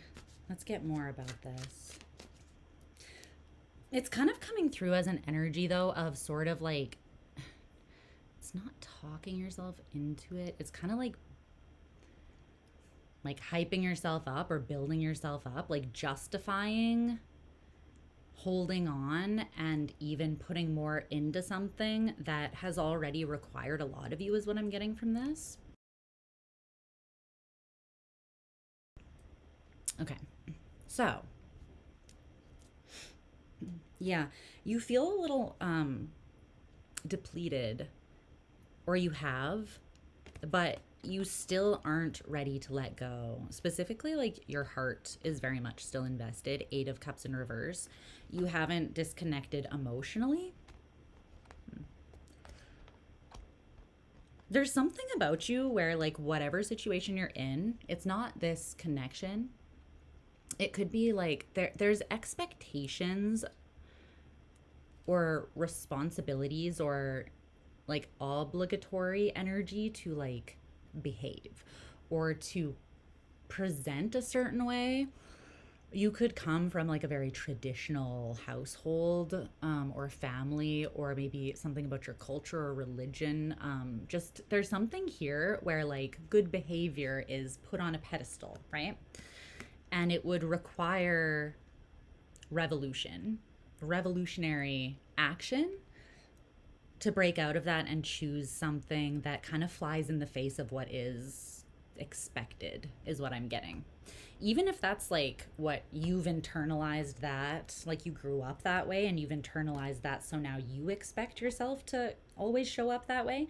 It could be those expectations are still very prominent around you, or it could be that you kind of carried, like, internalized that and carried that torch forwards, and now you're kind of breaking away from that. But there's been something you've been pursuing because you do feel like it's expansive, abundant. You like the way it makes you feel overall. It kind of brings like life to you, in that way that it's like the Empress is a muse. She is inspired and inspiring because inspiration is just flowing through her. She's creative for that reason too. She is inspired and then she creates, or she embodies and spontaneously lives out of that state. And that's why she is inspiring to others. And that's why when she's in a relationship, right, the divine feminine with a healthy masculine, what does the feminine do? They make bigger, or they blow up whatever that masculine already holds. So when you come into a connection or engagement with a divine feminine who is empowered and in their embodiment and energy, they will highlight what you already hold within you, and that is what will be amplified. So whether that is like your insecurities, fears, and shadow, or whether that is your courage, your sovereignty, your goodness, your consistency, your desire to fight for the right thing, right? Like the divine feminine optimally brings the best out of and highlights and magnifies and amplifies the best of the divine masculine that they are already holding. They just strengthen it and pour that abundant energy on it, right? And the masculine creates a space of clear support, devotion, and consistency and protection for the feminine that feels safe, so that she can give without boundaries and receive the same. So that's where the balance comes through. So there's something here that you've already, I feel like you've pushed a lot. Whether you see yourself as the Empress or the other person is the Empress and you're moving towards them in your mind. But you are at a bit of a space now where you're like, what I've put in has not been what was needed to really like bring me the results. I feel more like out in the cold and energetically depleted. Basically, you're telling me there needs to be a new approach, and the old approach has drained you. But I think you're realizing that it was more these expectations that fueled your old approach, and that was what was really draining you. If you come at it from less of a rigid, more of a spontaneous, or even just like with a fresh energy, you could get a different result. Okay. But this is a time of reflection because there's something big that is, you're being pulled into something big, both you and this person, that's new, even if it's just a new chapter or era that is new because you are embodying and expressing yourself in a completely different way, right? You're doing that independently of each other at this time. Okay, so this other person's truth, their truth is the Seven of Wands in reverse.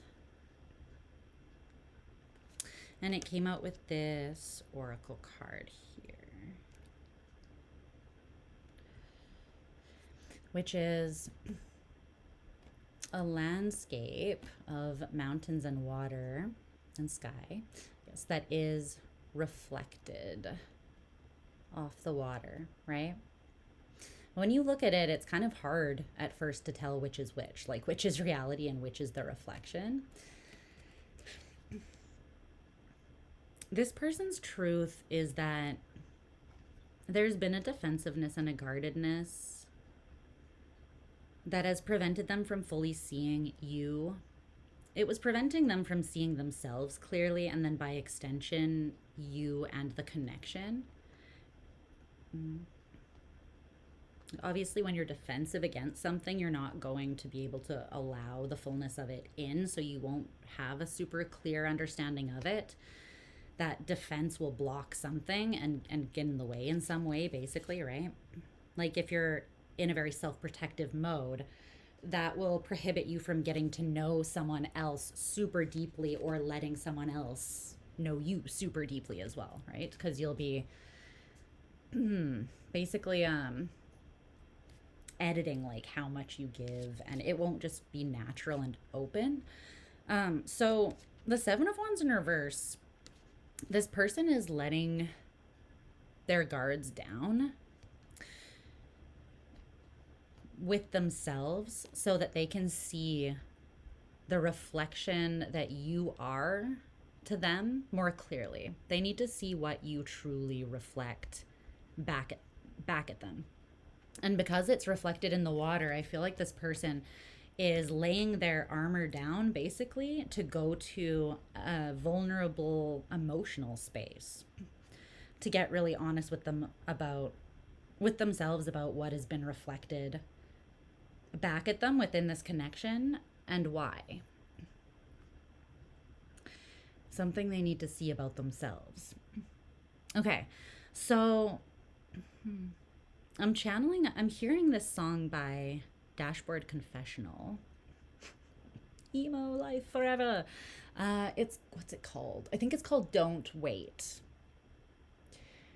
But he says, yeah, because the lyrics are, don't wait to lay your armor down, but it's around your heart.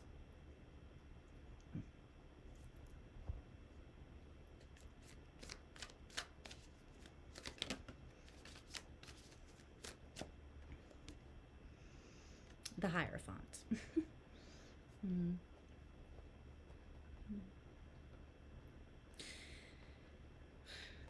A lack of seeing themselves clearly in the past, and then, like we already said, that causing them to not fully be able to read others correctly, has caused this person in the past because fear and anxiety was kind of like, I think that there's something they were afraid to look at within themselves because they were scared of what they would find, like maybe that their innocence had been forever lost, or they couldn't connect to that really pure heart space within them anymore. Maybe they were afraid that if they looked for their inner child, they wouldn't find them. This person was scared to look at something within themselves.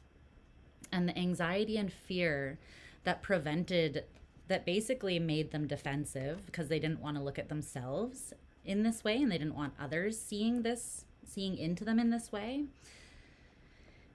It inadvertently caused this person to commit to things that caused them pain, because it's like, without being real and authentic, without really truly and authentically embodying and expressing themselves, like the truth of their being and who they really are, then they couldn't attract or magnetize to them things that were complementary to who they truly are, because they weren't really showcasing who they truly were. So this person wants to commit to something more than pain. They do want something solid, but they don't want it to end the way that it has, in this kind of pattern that's repeated for them. You obviously mean a lot to them, though, because despite the fear of that pattern repeating, they are committed to laying down their defenses, even their egoic defenses around them, like towards themselves, right? Like their ego being afraid to look at certain parts. Basically, this person is committing themselves to a level of humility that allows them to truly see themselves and this connection. And that's requiring quite a bit of bravery. But what they're seeing is like whatever part was reflected back, it was a pretty pristine reflection. And I don't feel like it was something ugly either. I feel like it's something beautiful and colorful that's been reflected for the most part within you. I mean, there might have been some dark mountains and things to overcome scattered in there, but there's also a lot of passion and desire and truth that's indicated here. And actually, these in the very back look more purple than gray even. There's like quite a bit of divinity, divine truth, and creativity and inspiration and passion that this person is now seeing has been reflected. But this is being revealed to them from deep within them. Like they are laying their own defenses down in privacy and doing that work on themselves. Okay, so the more objective truth between the two of you. The current truth between the two of you is the King of Wands in reverse. And it came out... yeah, it came out with this card. I'm sorry. Some of the memes that I put on these cards are... This deck is just the most Lisa thing in the fucking universe, but I digress. So this is the card that came out. Is like he's not wearing... I don't know if this is from Tobey Maguire. I don't know, but he's not wearing his glasses and he's seeing all of these like hearts, red heart emojis. He puts his glasses on and they turn into red flags. But the thing is, that perspective is coming from the King of Wands in reverse. So it's almost like head fucking yourselves. There's something that is easier to doubt and poke holes in, or you thought that it would be, rather than have faith in. Like between the two of you. It may have been easier to, because it has felt kind of like labor intensive or heavy, or it has felt like there's been like one step forward, two steps back, or even though you try to communicate or collaborate or cooperate or compromise, it's like nothing. Actually, you keep just hitting a wall, which is super draining and frustrating, right? But there's still this sense of like, but I can't deny my heart or my passion or inspiration for this. So then what am I not, like what's not reconciling there? Why are those two things, basically where's the resistance? Where is the misalignment? And the misalignment is the King of Wands in reverse. I feel like both of you have been very controlled within yourselves in a detrimental way in different ways. But that like rigidity and control of self, like I feel like for you or whoever's over here, it's been like having to be seen a certain way, like good or behaved or appropriate or aligned with the path that has been laid out before you, you know, the acceptable path. Something about this is not that. It requires a lot more heart and spontaneity that is not so like rigid and kind of like lifeless, right? It's not obligation, it's passion, love, and inspiration that is pulling you. It's not like I have to go do this thing. And then for this person, there's been an insecurity, maybe an insecurity around commitment and feeling like they can commit to something from a truly open and vulnerable place and trust that they are seeing that it is safe to do so, that they're seeing themselves and the other in this relationship clearly. Whatever that insecurity is on their side has caused them to kind of like keep bits of themselves back as well. So both of you have been self-contained for different reasons. But those reasons are stemming from, for both of you, a couple things. It's not a complete lack of knowing who you are, but it's coming through more as like kind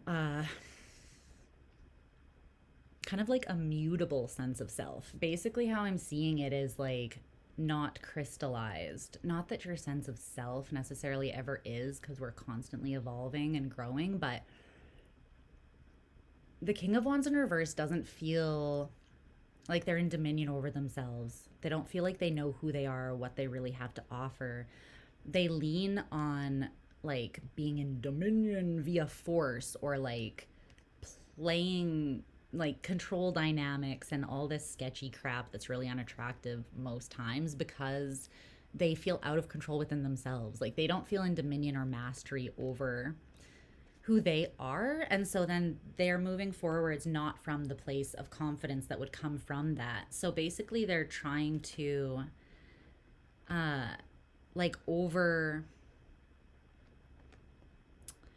they can be over exaggerated in other areas where they're seeking to feel like they're in control or dominion over things, right? Whether that's like other people, like the King of Wands in reverse can be a bit of like a dictator. But it's coming from a lack of personal empowerment and a lack of feeling like you are choosing yourself, like, and then you're living your life. Like you are behind the steering wheel of your own life. You are creating your own world, which you can't do when you're defensive, at least not fully, right? Because you won't be fully open or receptive. You also won't be seeing clearly. But also when you're living life for other people or living a specific way because that's what you've been told is like approved or will get you, that's what will be rewarded, or that's what is expected, or that's what good behavior looks like, right? So both of you have this energy, which is just kind of a little bit of an insecurity or not fully feeling like you know and trust your sense of self. But that could also be because a lot has been shifting and coming into your awareness through this connection too. But it's almost like distorted emotion though. Because I feel that this is the truth. There is true like emotion there, but through the lens, like if the glasses are the lens of the King of Wands in reverse, then it like distorts the love and makes you basically sus of the love, right? Sus or paranoid or defensive where you don't really need to be, or feeling like something is a liability or dangerous where maybe it really isn't. Is there anything else about that wants to be highlighted? Yeah.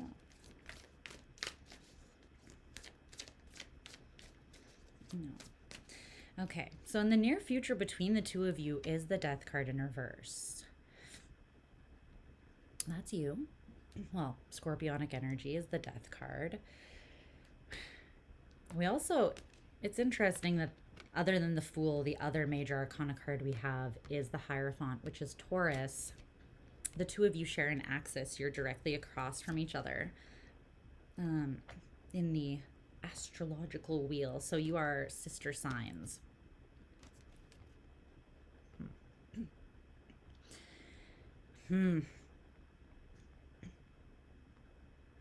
That axis is a lot about themes of possession. With Scorpio, it's about, do we possess ourselves? Like, have we met ourselves in the depths, in the shadows? Have we met our own demons so that we can fully possess and essentially like master and own all of ourselves? Because you can only own yourself to the extent that you're willing to know yourself. You can't claim what you don't even see is there, or master something you're not aware of. With Taurus energy, it has a lot more to do with, and this is also, can you own the truth of your heart and your emotion, right? Can you go all in because you trust that?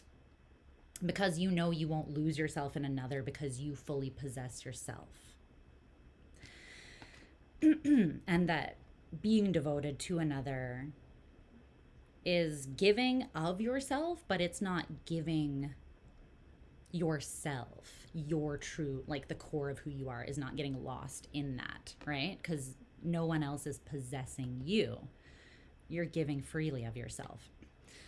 With Taurus energy, it's more about what we possess outside of us physically, like our possessions and what we see as valuable.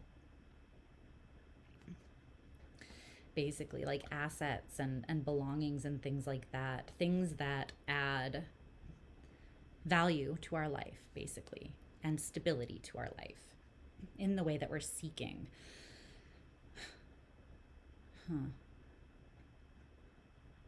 There's something about that here. Maybe you guys are on different ends of the spectrum, but kind of learning a similar lesson, or a lesson with a similar theme. But with death in reverse being the near future, I feel like there is a process that you're both going through, and it's the process of turning, it's a process of becoming the leader in your own life, and doing so somewhat unapologetically. You don't need to be a dick, but you do need to choose yourself in your own life and position yourself with the things that you truly want, the things that fulfill you. Otherwise, you're going to get to the end of your life with a bunch of accomplishments that weren't even your own, and they're going to feel hollow. So this is really important work that you're both doing, right? But it's also a process. It's a whole transition from one form, a disempowered form, into another form where you are claiming and owning and embodying the fullness of yourself and believing in yourself. And that is a process that's not happening just overnight. So I feel like in the near future, this is something that's still playing out. Tell me a little more about that death card.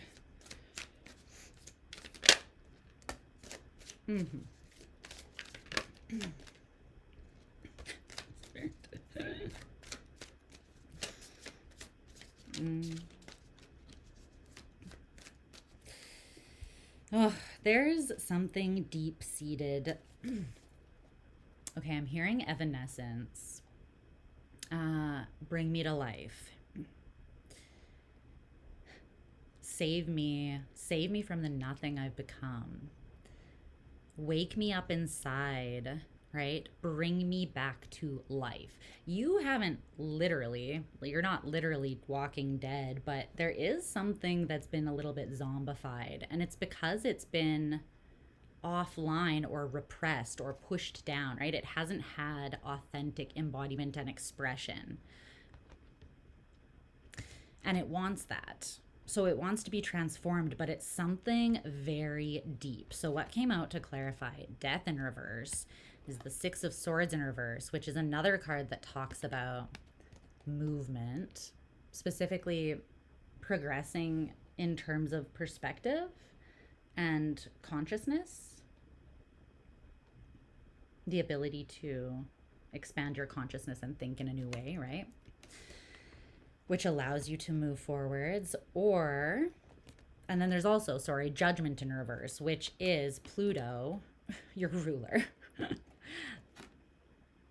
There's a lot of this is not reconciled yet. Like the judgment call can't be made because the process isn't done processing, right? But specifically, there's something that needs to shift in both of your way of thinking that hasn't yet. And that's why this transformation is still taking place. But it's interesting. This at the bottom of the deck is interesting me. The Four of Cups and the Knight of Wands.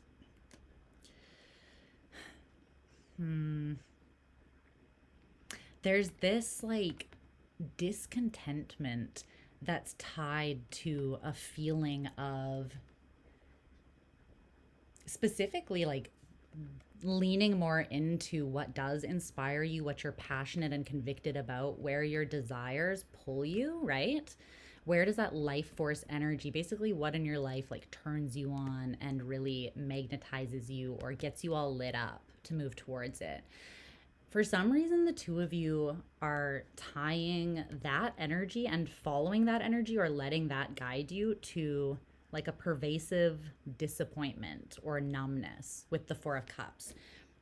And this is where the shift in thinking needs to take place, because it's almost like I can't trust or follow what lights me up because it just ends in disappointment, or because it won't fulfill me emotionally. Like maybe it will like get me off, or maybe it will excite me for a time, but it won't consistently like fulfill me on a deeper level.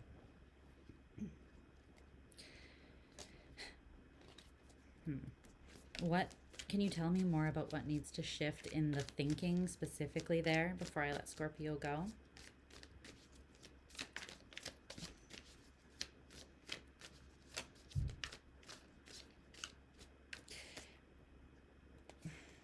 The reason that you've been disappointed, both of you, in the past is because when you did follow this energy, you followed it, but you didn't take an open heart with you.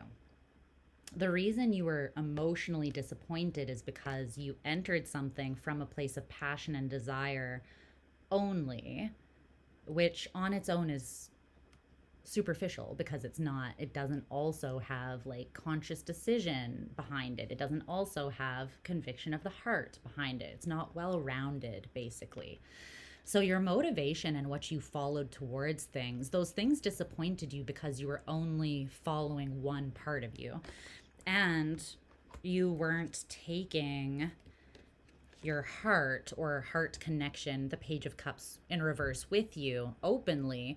So there couldn't be true giving and receiving in a way that would actually fulfill you emotionally. You could be fulfilled by, again, like fulfilling a desire momentarily, or being excited or turned on by the prospect of something.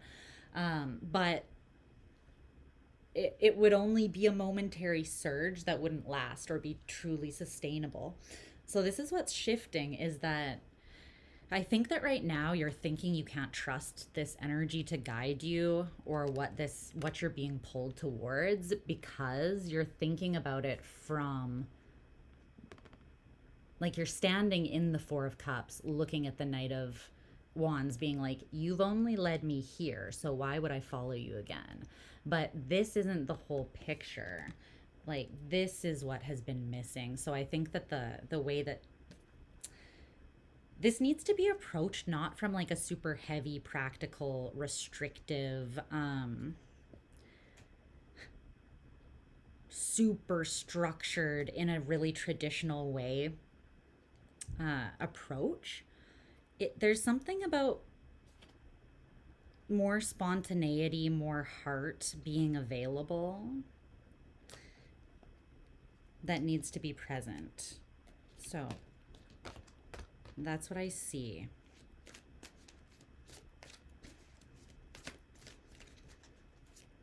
If you are seeking a certain kind of fulfillment, emotional fulfillment, then you must seek emotional fulfillment from a place of emotional conviction and with an open heart space that can actually receive the fulfillment that you seek. If you move towards something from the heart, but still conflicted inside, at some point you will throw yourself off balance or get in your own way. And I think what's being revealed to you guys is the ways that, wow, this might be a pretty divine connection between the two of you. There's moon and sun here, but they're both in reverse with this unquiet mind, the Four of Swords in reverse between you. It's like, again, allow yourself to admit the depth of your desire and that this thing maybe is a wish fulfillment, but be clear about your desire. Claim your desire, even just within yourself. Like, be honest with yourself about how it makes you feel and that you want it, without letting a bunch of like rumination and excess static of the mind get in the way, because that's what's being revealed, where like your own static of the mind or rumination or anxious thought, that's what talks you out of your awareness that something does have the capacity to be extremely abundant and fulfilling. It only turns upside down and becomes a question mark when you start focusing too much on all the excess noise. So that's what kind of needs to be cleared out.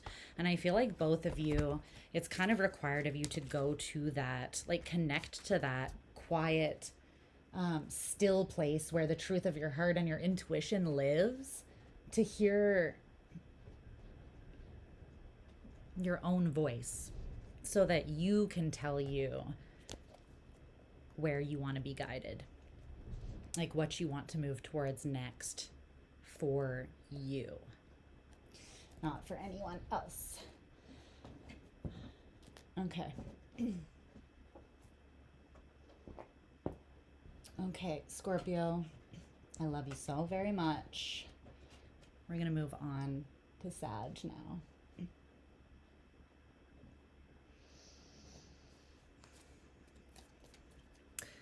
Sagittarius.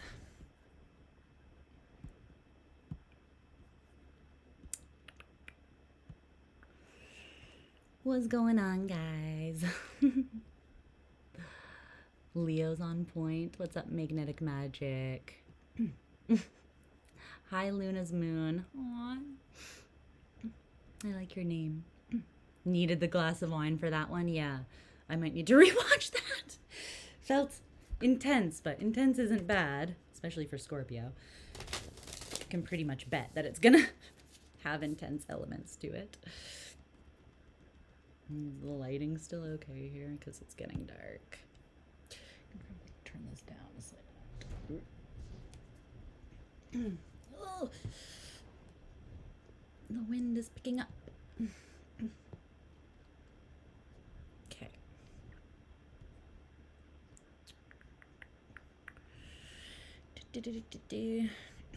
All right, let's see. Let's tune into Sagittarian's energy now. And the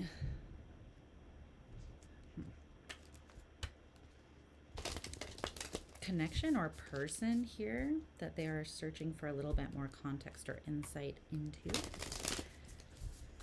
What truths need to be highlighted here?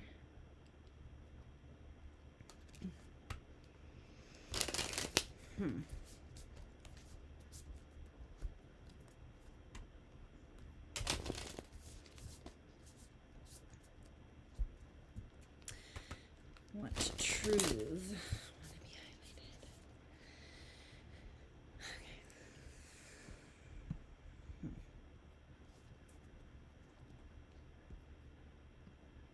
It's just raining non-stop. Here for it. I think it's supposed to rain for like the next week straight, and I am fine with that. Okay.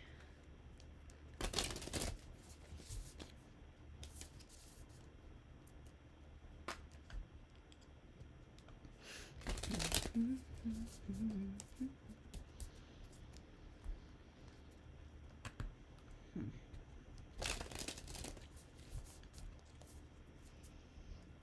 probably let me know if you guys can hear me chewing in a gross kind of way, okay? I need to put something in my stomach. I will back up though.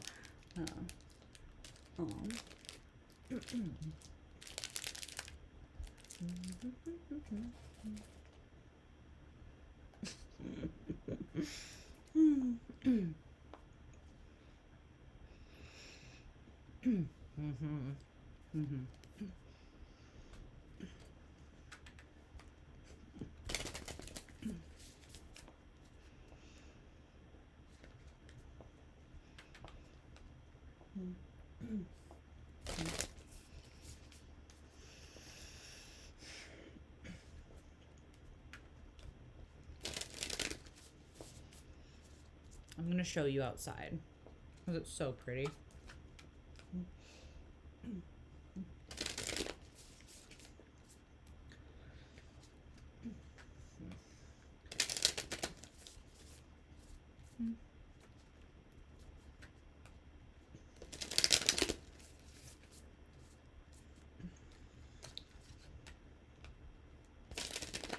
Wow. Okay.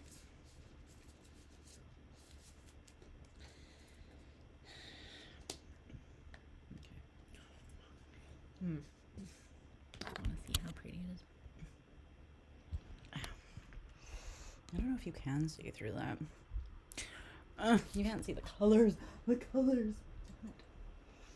Oh, the fog isn't there the way that it was anymore, but it's really pretty. It's so green.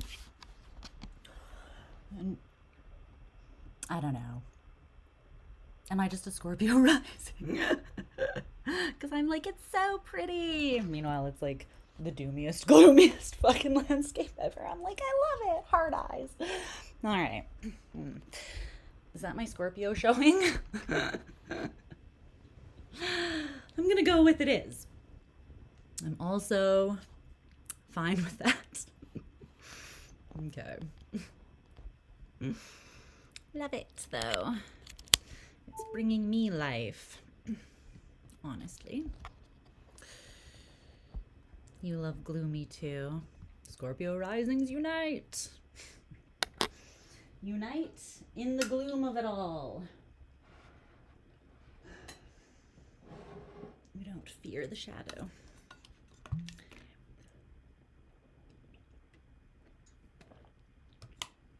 It's really peaceful. I think it's also just extra peaceful because it's like in the countryside, you know? Out in the country. So it's like very, very chill. All right. Oh my God, my throat is driving me insane.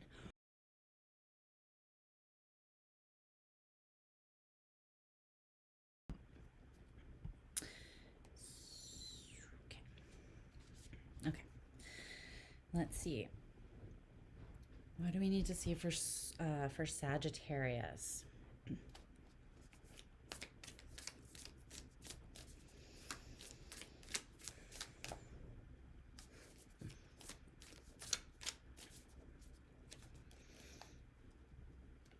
I love that you guys are still here, by the way. People who've been here from the very beginning. Like, you the real ones. You the best. You the best. You the best I ever had. Fuck me for just singing Drake. Even as a Canadian, we don't claim him. Okay.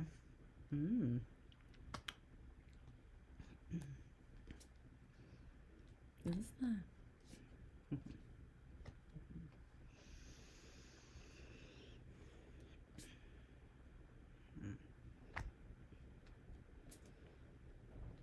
What? I don't know if I've finished. Are these the cards for Sag? No. I don't think I finished shuffling the way I normally do. Let's see if a similar message comes out, though. That just doesn't feel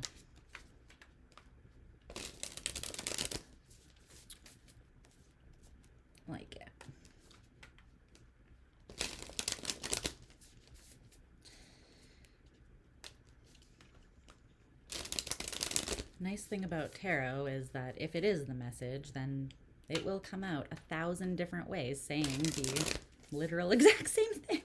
There is no way of avoiding. Okay.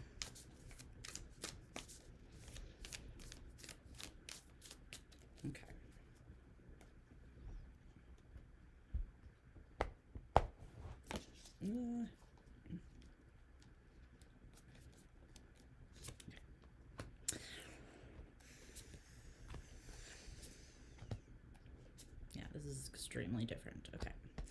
Those were definitely not the right cards before.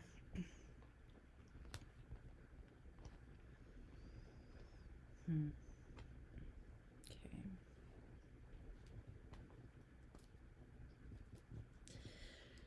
Get some oracle cards.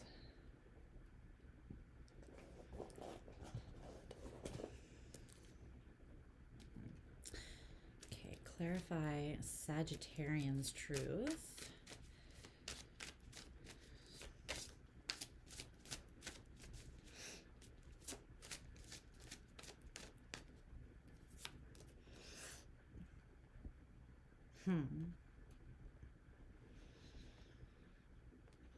Love and their person's truth.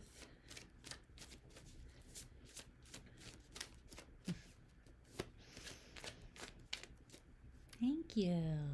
Aw, Shauna, it's you. It does look beautiful, I think.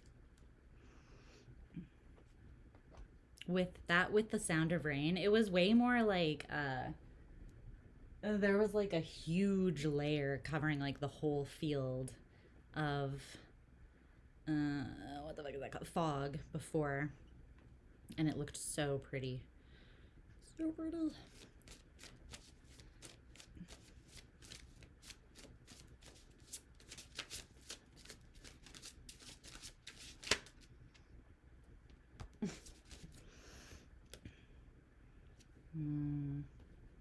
Okay.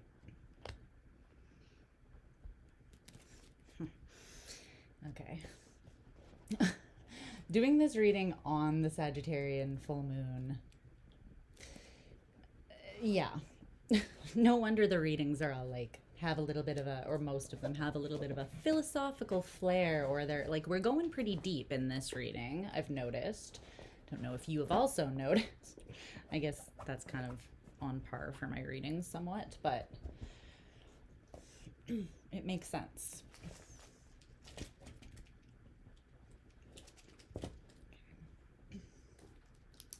Let's see. Okay.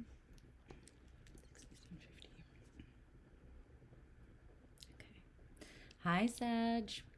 Happy full blue moon. Blue moon. I saw you standing alone. Do you know the scene from Grease that I'm singing from? Anyways, no matter where you have Sag in your charts, this one's a heavy hitter. I don't think I really need to tell you. I'm sure you're feeling it. But yeah, there's a lot going on. So it doesn't have to feel overwhelming. But I'm sending you lots of love just in case it does have a slight flare of overwhelm. I feel like if anyone can handle the rapid, like being thrust into expansion in unexpected ways, it's probably you. So you do have that under your belt. Okay. So we're going to start with the current energy between you and this person, and then we'll get into your truths. All right. So the current energy shared between you is the Six of Cups in reverse.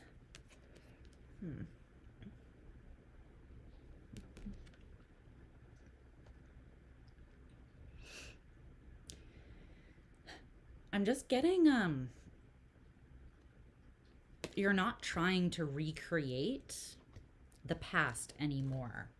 So with this particular person, there's an energy coming through that is, it's not you wanting to disconnect from this person, but there might have been something here in the past where you It's almost like chasing the high of like the first time of whatever that first time is, right? Or the excitement you felt because you had a certain expectation or anticipation around something that was unknown, that you feel like you tried to get that back, but you couldn't. It's like you're not trying to go back to the way that things were anymore, but I feel like that's a good thing. There's something about like something valuable that you felt, maybe both of you, was lost to the past. There's this treasure chest, but it's locked and it's in the water, right? It's at the bottom of the sea. So we don't really know what was in there. I kind of feel like that is like an ideal. I feel like in this case, what you were trying to get back to was more than the reality of a situation. It was like an idealistic hope or anticipation of the absolute ideal being what is inside this treasure chest.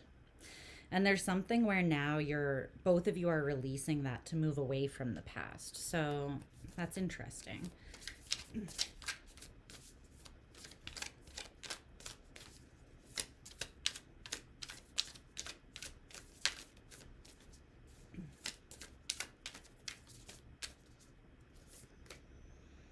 Yeah. The Page of Swords. You're not trying to swim through or see through like confusion and murky water, basically. You're not trying to go back through a bunch of confusion and like, spiral back into where you have been. Because that doesn't really make sense, but that's what would happen if you continued focusing your energy on the past, right? Because not only does this like desire or ideal hope or perspective or anticipation that might live there, but what also lives in the past is all of this confusion as well, right? So you're moving away from that, both of you, to look at things from a different perspective, and it's a much more empowering perspective because the Sun and Judgment are under that. The Creator and the Savior. Damn.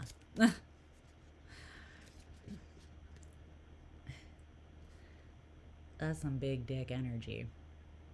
My goodness. But what this screams to me is agency. Agency. Life force energy and free will to do with it or direct it wherever you want, and therefore create whatever it is that you want, and then pulling the trigger on that to do so is the Judgment card, is Plutonian energy. It's knowing that I can create anything. I can even recreate myself into something completely different. Is it going to require me resorting myself to ash and rising as the phoenix? Yes. But can it be done? Abso-fucking-lutely. Absolutely. See how much more empowering this way is, rather than swimming back through the murkiness of the past trying to find truth in all this, right? So I really like this moving away from the past here that you're both doing in your shared energy currently, and that is because it's also very backed by forces bigger than you, because these are both major arcana cards that are backing you up as well. Okay, so keep in mind that these roles can be reversed because it is a general reading, but I'm going to talk as if this is your truth, the first person that we're talking about. Okay, so your truth is coming through as the Queen of Wands, which is your energy. Love to see it. And it came through with, clarified by this oracle card. Just, Fuck yeah. That's what I have to say about that. That is gorgeous. That's absolutely stunning. So, this, how can I even, long story short, you are recognizing the infinite within you, and you're embodying it and expressing it confidently. And that doesn't mean perfection, right? Infinity literally includes everything and the potential for anything. So it's really just recognizing the fullness of your potential and then embodying that and using it to create in a way that is very there isn't shame or guilt there. It's like you're claiming your desire, you're going after it, you're also recognizing your connection to all things, which makes it feel very tangible that you can create what it is that you want, whatever that is, because you have the faith in yourself. You have the faith in everything that is connected to you, or a power greater than you that you are also very much a part of, right?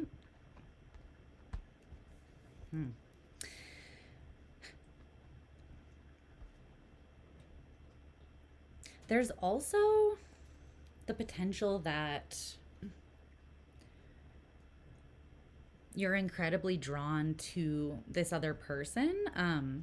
Like there's a very strong attraction, and you're seeing something deeply spiritual or profound in them, but it's like you're able to see it in them because you see it in you first. So you might be magnetized to someone else and you're attracted to something that you witness in yourself, and so you're able to see it in this other person or feel it in this other person too, and it's pulling you towards them. Anything else about that? But it's a very independent energy. The Queen of Wands doesn't really care what people's opinions of her are.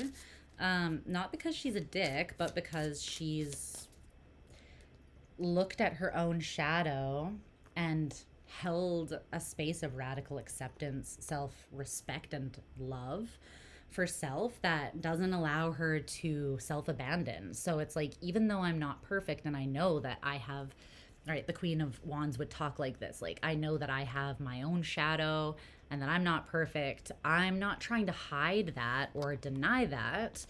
And my acknowledgement of that actually allows me to show up in the most authentic way, which is also the most powerful way. Like, showing up perfectly is not the most powerful way.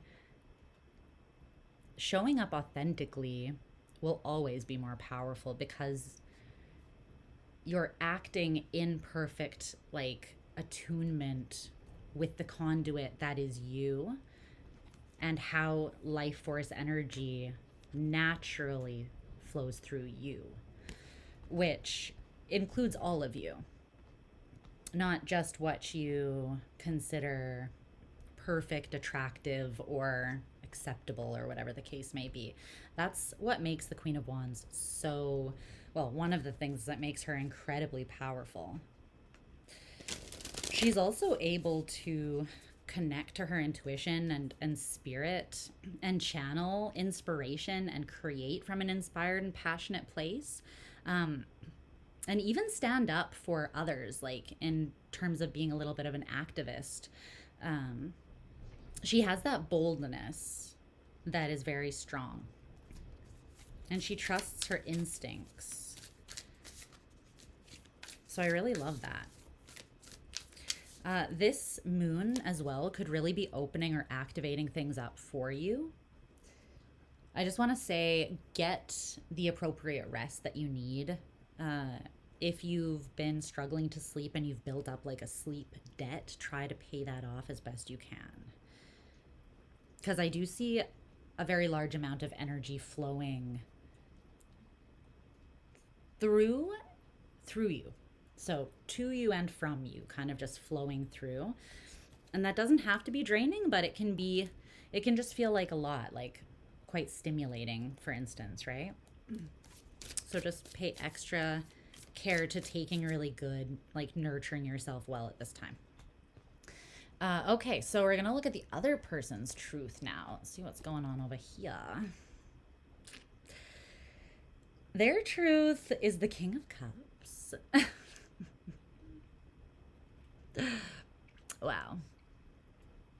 This person's like, I could be blind, deaf, mute, and born on the opposite side of the globe, and I would still find you somehow, know you, and fall deeply in love with you. This person loves the F out of yo ass. Okay. They love you.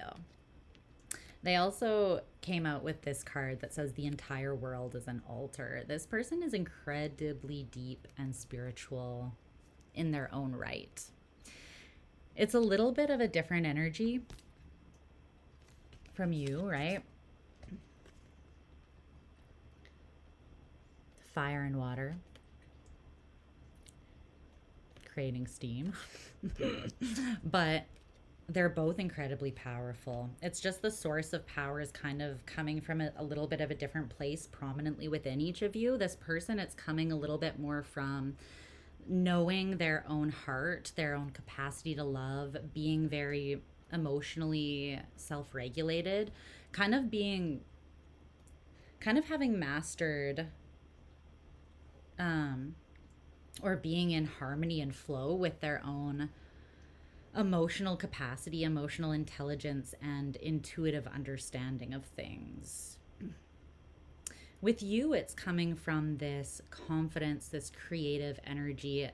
It might be more intuitive with this person and more like instinctual with you, which are both, I kind of feel like, forms of intuition, kind of just flowing through different channels.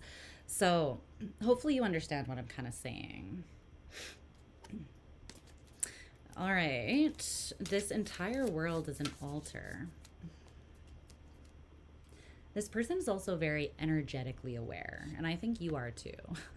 But the idea that the entire world is an altar kind of ties into this bigger way of thinking of like, if the whole world is an altar, then I am the offering. My actions are the rituals. My words are the spells. You know what I mean? If the world is an altar, then what does that make everything else in relation to the altar? This person sees through that lens. And so it's very empowering, but from an emotionally convicted and energetically secure place, because they know that the world is an altar and they know what they have to lay down on that altar if they choose to. But they're also mature and aware enough and self-regulated enough that they can make wise choices around what that is that they choose to basically manifest in their own life. But they're looking directly at you, babe. They're looking right at you.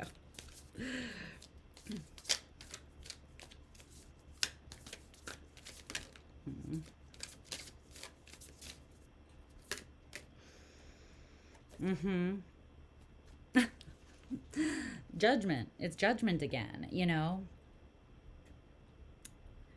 I think that this person is kind of willing to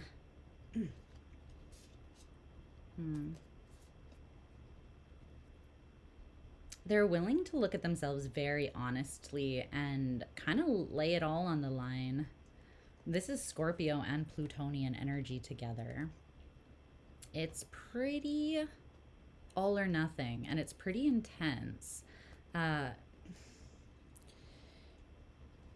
It's kind of saying that, like, if we're looking at this in terms of a relationship and thinking about another person, it would be very like, I am devoted to you, which means that I know that the only constant in life is change.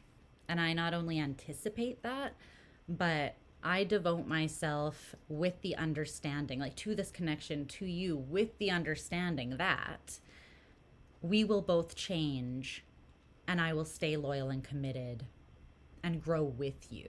Like, we will continue to compromise and grow together and build something together. And kind of this energy also of like, what's mine is yours. What I put on this altar to create, I'm not wanting to create just for me. I'm wanting to create for us, is kind of what this person, where their thought process is. This could be something that this boldness is kind of, I feel like they haven't completely shown you this yet, or like expressed it. There's a hair. It might be because it might be that right now is kind of a climactic point for the two of you in your relationship, where it's not necessarily do or die, but like there is the need for clarity or like some form of stand to be taken. Because I think what had worked, or what you were trying, hadn't really worked. It just, these past approaches, it might have not have been a downright failure, but it feels like it was more work than what it was giving back, or something. The approach just didn't feel like a perfect fit. Is there anything else about this person's truth? This person, though, they believe that whatever, if there's something between the two of you that needs to be reconciled so that there can be forward growth, or something that needs to be saved so that this thing can stay alive, they're aware that that's possible, and they're willing to compromise or sacrifice the parts of themselves that would prevent the two of you from rising together. That might have been like a level of indecision.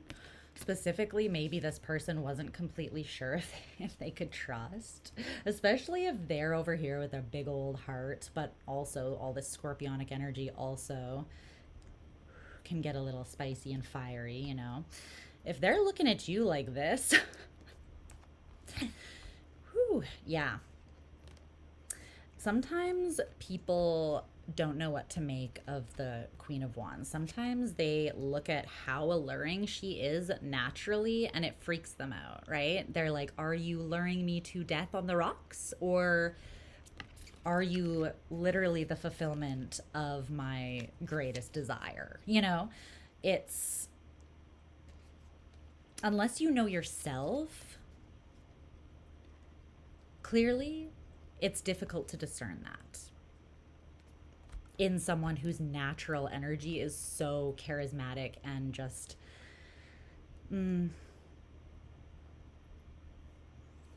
authentic. It's just real. Imperfections and all. The Queen of Wands is real. And if she doesn't know who she is or where she's at, she'll be real about where she's at. Like, she'll be real about that's where she's at. That she'll generally be honest about if there's something chaotic or unknown happening in her world, but she's pretty much a straight shooter. Okay. Because, like, not being herself, just, not only is it very obvious, because it's just like a cheap imitation, like whatever she tries to offer that is not her authentic self doesn't hit, because it's just a cheap imitation of the truth of her spirit. But yeah, there's a really strong pull between the two of you here. So let's take a look at the ultimate truth, or the more objective truth between you here. So that came out as the 8 of Pentacles in reverse. And it's here with this lovely Venn diagram, which on one side says a good person capable of bad things, and then a bad person capable of good things, and in the middle is just a person.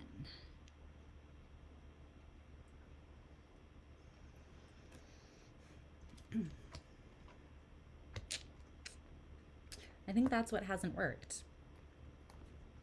Trying to categorize one another in one or the other, when no human can be categorized in one or the other. No human is complete and utter 110% pure evil from the beginning of their life till the very end. And no person is perfect or like good, right? We are all literally just humans. We are all the same species and none of us are perfect. So it almost feels like trying to land on a perfect, it's like putting one another in a category, but absolutely. Almost like not knowing if you could trust what you're seeing in one another. And so you're trying, it's like you're looking for truth about who the other person is.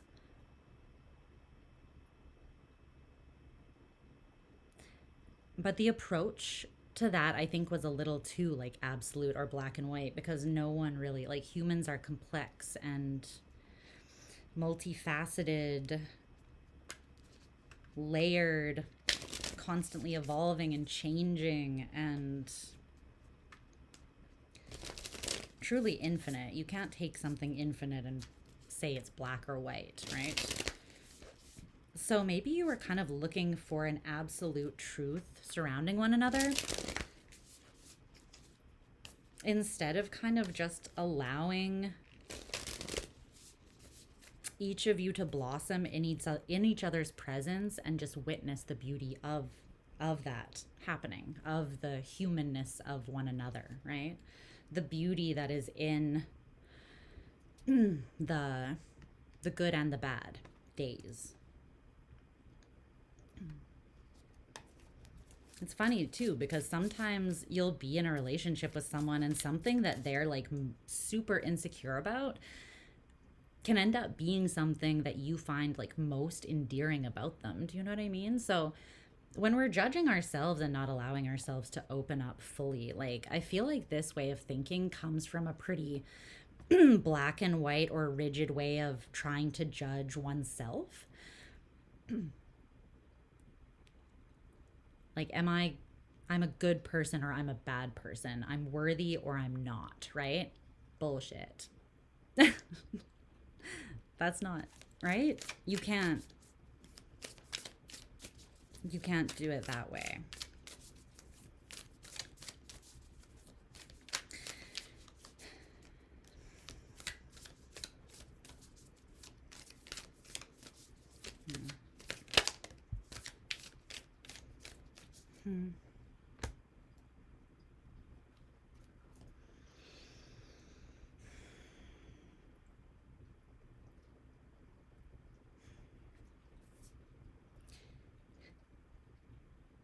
There's a very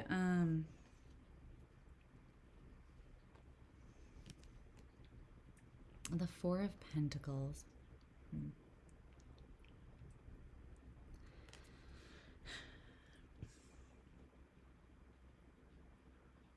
I think that both of your hearts have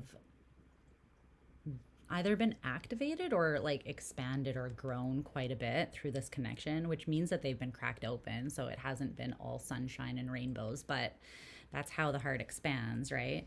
So there's something with that Four of Pentacles though, where it's kind of like, was that Sag's reading?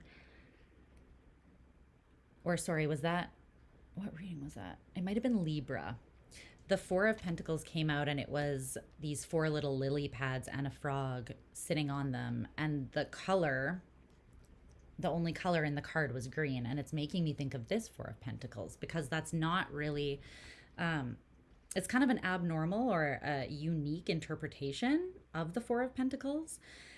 But what's tying that together is that, like, what is creating security and what will work if you're actually trying to create progress with this person? You have to build your foundation on love. That's what things have to grow out of. It can't be like approaching it and being like, let me use my mind to put this person in one, like label them basically, and then decide. It's more like,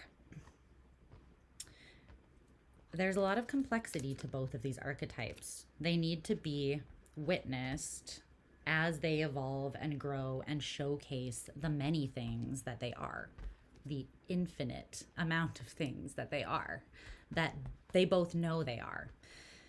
They know, both of these characters know the depth of what they contain, and they know that they're here to share it, but with the right people.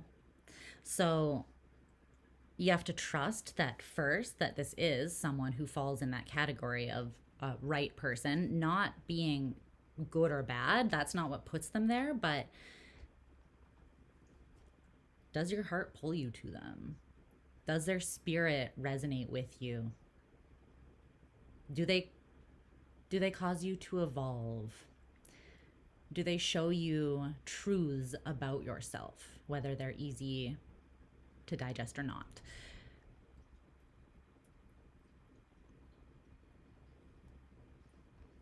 Overall, is the energy supportive or destructive? And even if the energy is destructive, is it destructive in a supportive and creative way? Like, is it helping you destroy outdated beliefs and versions of yourself? So these are the things that you ask yourself to figure out if someone is kind of like in that, like worthy of really blossoming and showing them the full range of everything that you are, and building that foundation with someone from this really tender place in your heart, and taking action that is very considerate of one another, despite the fact that you're both very independent in your own ways, right? Out of genuine love and care. I think that that is being built between the two of you as you realize that you're not being pulled towards something that's going to essentially like seduce and destroy.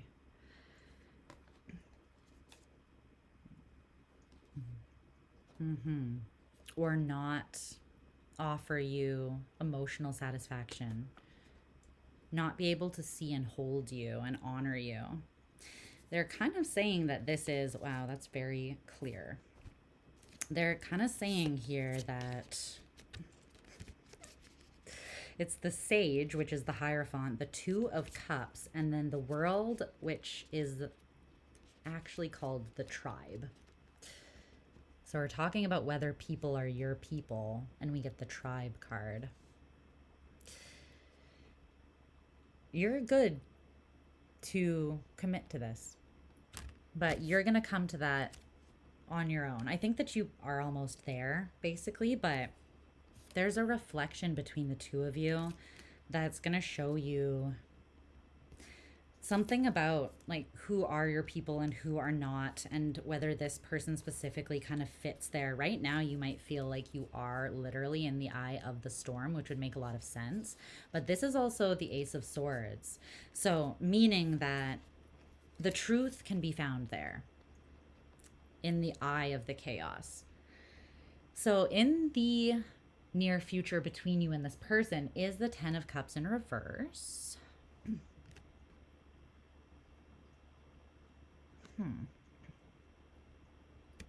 Interesting. I was just looking at this guy's, because it's not a dolphin, it's like because of his nose. You guys see that? Kind of interesting. Anyways, let's see.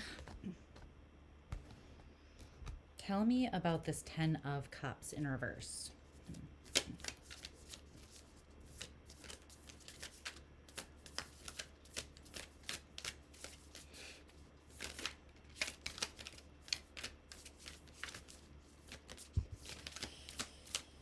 There's the recognition of what love is not.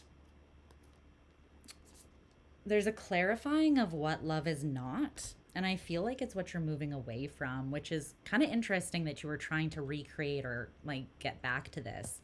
Because I think you're kind of realizing that in a way, what you were chasing was actually halting some form of expansion or abundance in your life.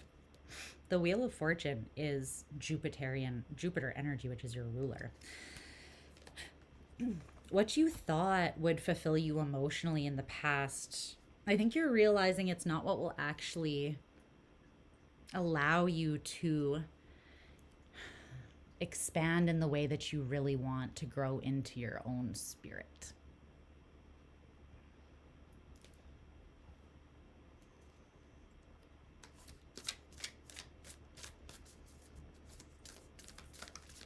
Then what's being recognized beyond that?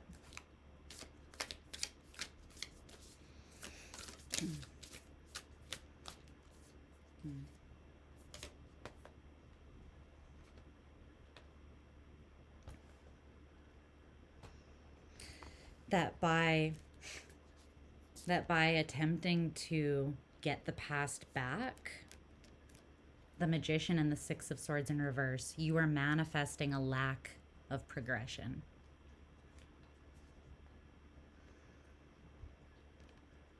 And this in the past wouldn't have even been all you thought it was anyways, right? It wouldn't have actually been fortunate and expansive in that form, because there's this rigidity that needed to be broken down so that love could be the foundation that you build together on, so that love could be the altar and the offering, right? You're realizing that you were doing magic all along, but the reason what you wanted wasn't coming to you is because what you were focusing on was manifesting. Well, you were looking back.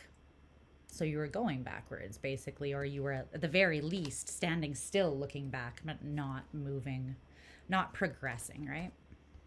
And I think there was a time where that was healthy and necessary and needed, but now that time is over. So it looks like you are breaking ground. Yeah, you might be having a quite a healing conversation as well in the near future with this person that clears up what you've kind of been perceiving as a deep disappointment or even an injustice up until this point. You're going to gain deeper clarity, and I see this being a healing conversation or a healing energy that comes in. So that's what I have for you, Sag.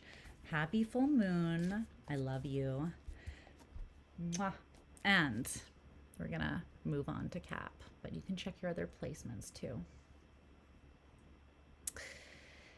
Yeah, there is no determining the speed at which I move through this fucking reading. Love that for me. Spirit's like, have you surrendered yet? I'm like, no. The Sag reading is blowing your mind right now. It's also true. Aw, Kelly. I love you. Sometimes I do have slight control over the timing, but on this, the day of the Sag full moon, with strong Uranian influence, this is not that day. I regret to inform myself. Okay. Capricorn. Josephine. I'm so grateful for you, by the way. Thank you for continuing to order personal readings from me, and just also your reviews are so kind. Thank you. I really appreciate you so very much. It really is an honor to have people trust you with their energy, to look into their life. That's an honor. So when someone comes back repetitively, that's an extra honor. So thank you. Okay. Happy. Okay,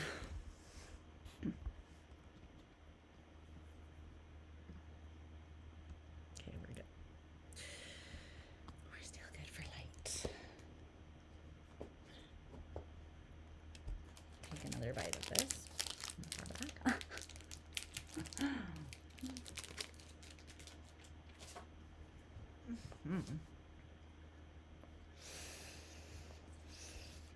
Capricorn. My hair.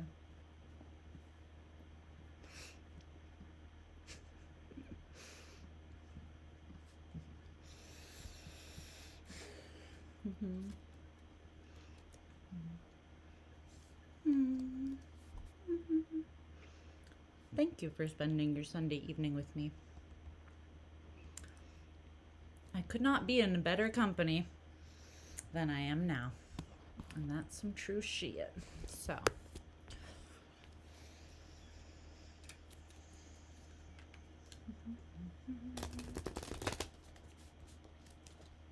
Okay. I was like, wait. I don't need to say that out loud.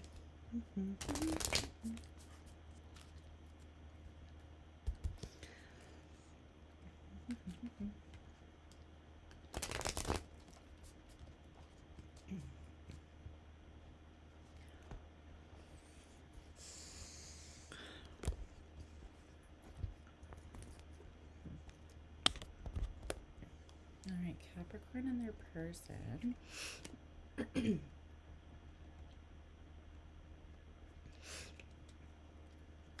the person they're dealing with.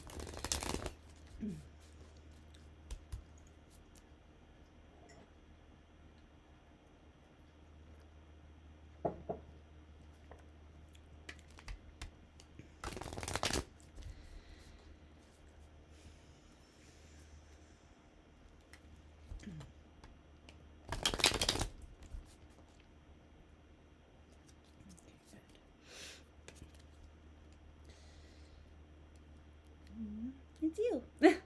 That card just fell, like slipped out of my hands off the bottom of the deck. It's you, you sexy, handsome little devil, you. Good you go.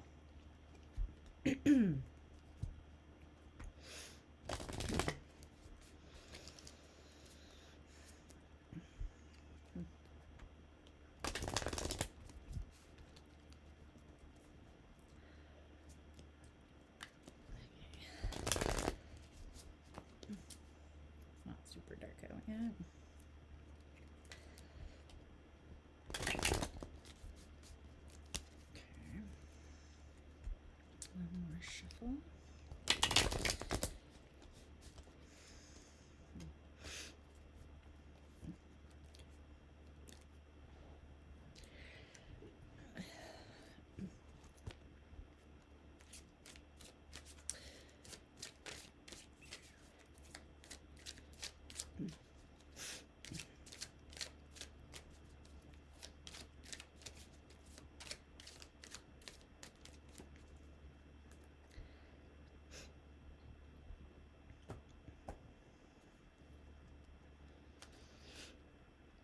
Okay.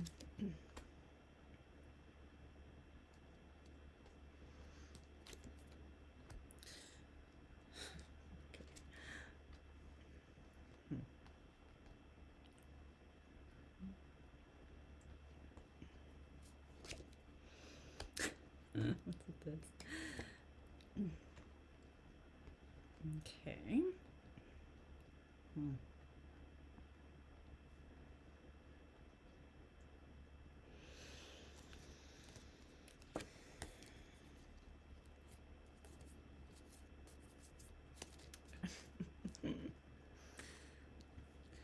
Looks like there's a truth sinking in.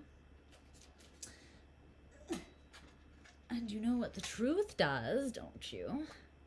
It sets you free, of course. Let's see.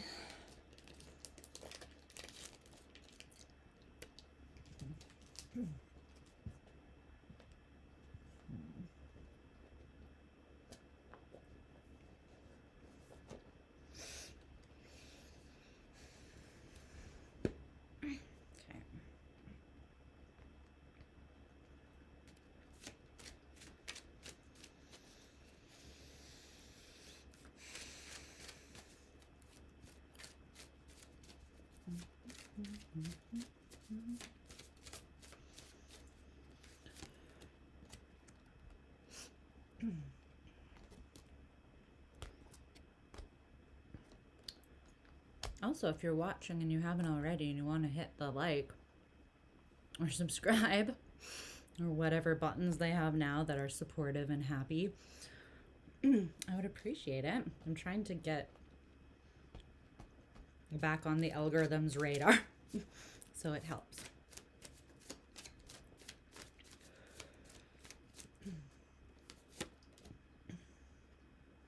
Hmm. Well, that's relatable. Okay, last one.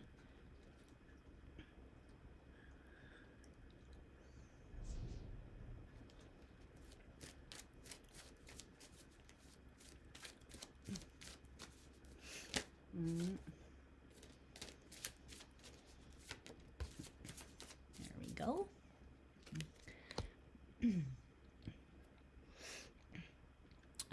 I think well, we haven't started Capricorn yet.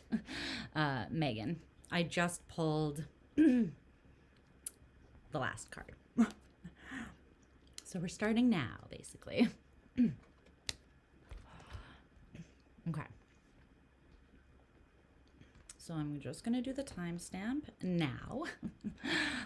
Yeah, literally as I'm timestamping. You're right on time, darling. So,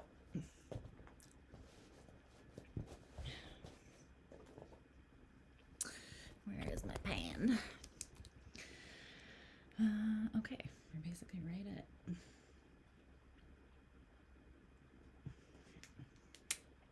Okay. Hi, Capricorn. I hope you guys are doing wonderful.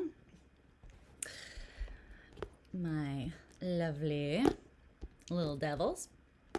Okay, so if you're interested in a discounted 15-minute personal reading from me, check out my most recent post in the community tab or my Etsy shop.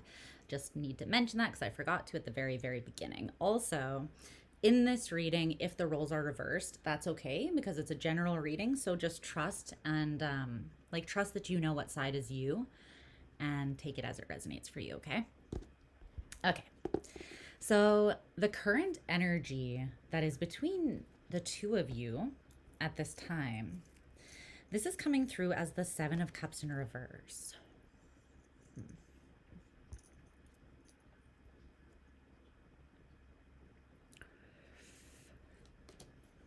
Okay.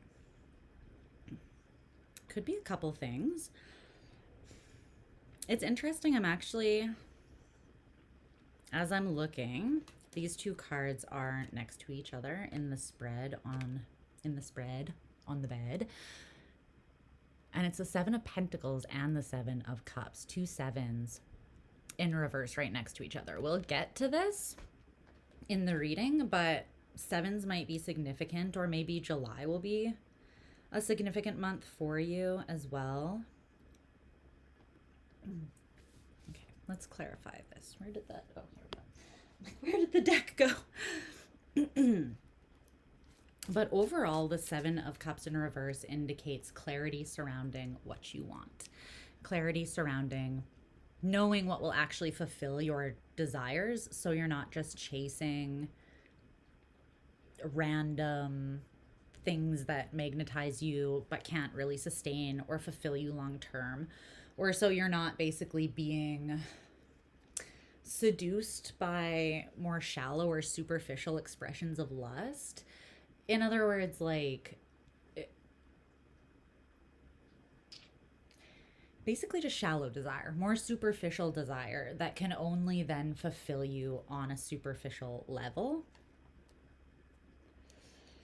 The Seven of Cups in reverse is knowing what you want, right? And that's coming from a level of emotional clarity within oneself and intuitive clarity within oneself as well. Sometimes it comes along with the recognition that of like along with the recognition of what it is that you truly want, that you know will satisfy you. The Eight of Cups comes after the Seven, right? So, and in the Eight of Cups, it's like we have that knowledge, so we're leaving behind all of the options that are not the thing that will truly fulfill us to get to our wish fulfillment and personal satisfaction, which is the Nine of Cups. So here, the current energy between the two of you is that things are pretty clear, and it could be pretty clear as well, like what needs to be left behind or shifted in order to experience fulfillment within the connection with this person. I think that there's something that just requires a bit of balancing out, or maybe a little bit of moderation. It might not be like a complete cutting out of something in your life, but it might just need to be like fitting the relationship in as a priority in your life so that it doesn't get neglected, or doing a little bit, like maybe you go to the gym 7 days a week and you're going to go to the gym 5 days a week so that you can have date night every Friday or something like that with your person. These are just examples. But there's something about harmony that is coming through balancing or moderation of energies. I actually kind of wonder if it could be opposing energies within yourselves, or it could be that you and this person are, I don't want to say polarities because it still feels like it could be complementary, but I guess it depends whether it's complementary when you have two different, like very different energies, right? Two different, very different people basically, or ways of functioning. That's going to depend on the expression and embodiment of those specific people and where they're at that time. Like whether they bring a level of empowerment, harmony, and balance, whether they can use basically the best of two that are very different to create something strong together that makes both people stronger, because what's being offered by the other is complementary, but it's not something that is necessarily your forte. So you're gaining like this expansive reach that feels empowering and liberating when you are able to balance and regulate basically as a team with another person in a relationship. Okay. So let's take a look at your truth first. Your truth is coming through as the Four of Swords. This is bright AF. It's coming through as the Four of Swords in reverse. Here.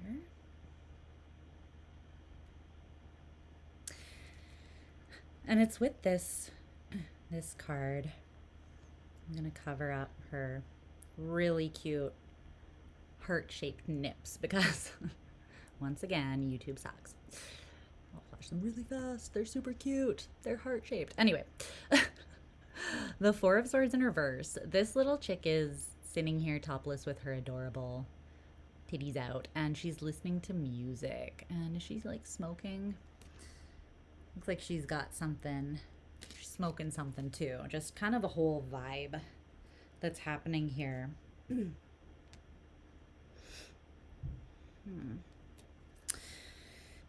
You could be someone who receives a lot of intuitive messages through music and through lyrics, or you have a very strong connection to music. You could also be someone who processes emotionally through, like me, like through creating playlists and then letting the energy kind of like move you in the ways that you need to be moved to move you through something. You know, like music can be very, very assisting and helpful in that way, depending on how you receive messages and what works for you. The Four of Swords in reverse, though. There is something that is not settled in your mind. It's like an unquiet mind. Okay, I'm getting a message about, for some of you, you feel like harassed by this person's energy and they're not directly in your life. You could be specifically hearing music that very much reminds you of them, or the lyrics are like what you perceive to be this person speaking, like telepathy basically, but through like music. I feel like this person's popping up in places that you're not necessarily expecting. I don't know if you're avoiding them popping up, but they're popping up. And because they're popping up where you're not expecting them, when they do pop up, you don't have like a shield to defend against their energy. So it's hitting you where it is meant to. It's meant to hit you wherever it's hitting you, this person's energy, even if it's causing you to, even if you're getting in your head a little bit about it, there's something coming through that is finding a way to come through. That's what I'm getting from that. Okay. Okay, more about that.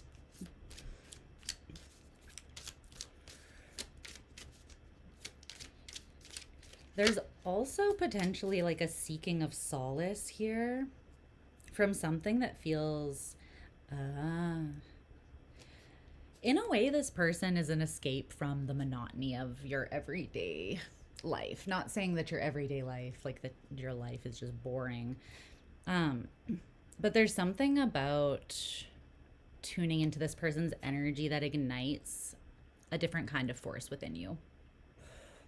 And you're having a difficult time talking yourself out of that if you're trying to, or the way, like the force that you feel pulled by, because this is Cancerian energy, the Chariot, right? It talks about being pretty balanced within yourself and being able to see with clarity the conviction of your heart and your feelings, basically where your being wants to pull you, where the Chariot wants to take you. And it's the Emperor that's driving the Chariot. So the Emperor is in dominion, mastery over themselves and their own lives to the greatest extent they can be with what they have and where they're at on their journey. But they're able to be behind the wheel, quote unquote, of the Chariot because they have that internal alignment. So then that conviction drives them towards what they want and they don't get thrown off. That's what makes it such a powerful driving force, is the motivator, which is emotional conviction. But I think that the amount of emotional conviction you feel for somebody and the way maybe that it is like impressed upon you, like from outside of you, it's almost like the way you feel about this person is validated through signs and synchronicities and things like that that feel quite personal. I don't know. It's kind of when you feel so clearly and powerfully called in the direction of something that it intimidates you a little bit. And you're like, let me just overthink this for a second. Like when you know so clearly that there is nothing to overthink, and that's when your brain is like looking desperately for something to ruminate on, because the Chariot requires courage, right? And sometimes we have to work ourselves into courage, which is normal. But I think that you really want to move towards someone here. You definitely have clarity around how you feel. You're in a very sentimental or emotional space about this person as well. Like it's kind of this dreamy, fantasizing sort of energy. Like they are an escape for you from the practical kind of the expected, the everyday. It doesn't need to be like bland, but this part of the reason why you feel called out to it is snowing now. I don't think so. I think it's just the rain in the headlights, but yeah. Anything else about that? Sorry, that honk kind of distracted me.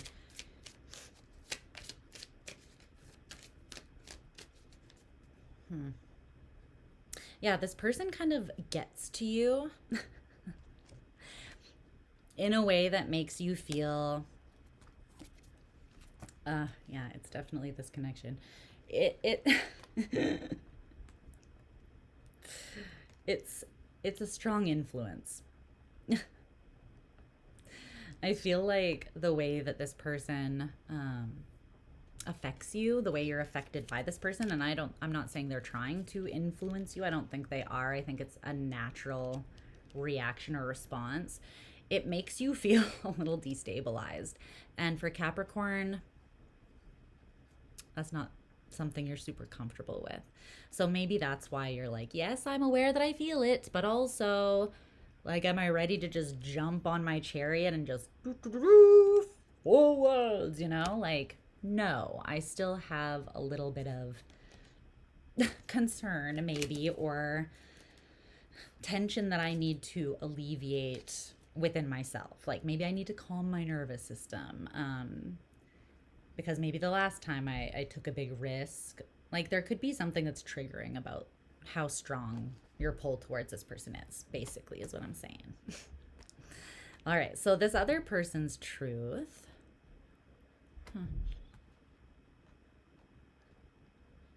That clarity and directness that you have, though, that's golden, baby. That's gold. Even if like what you're seeing clearly is not comfortable, that clarity is a gift, okay?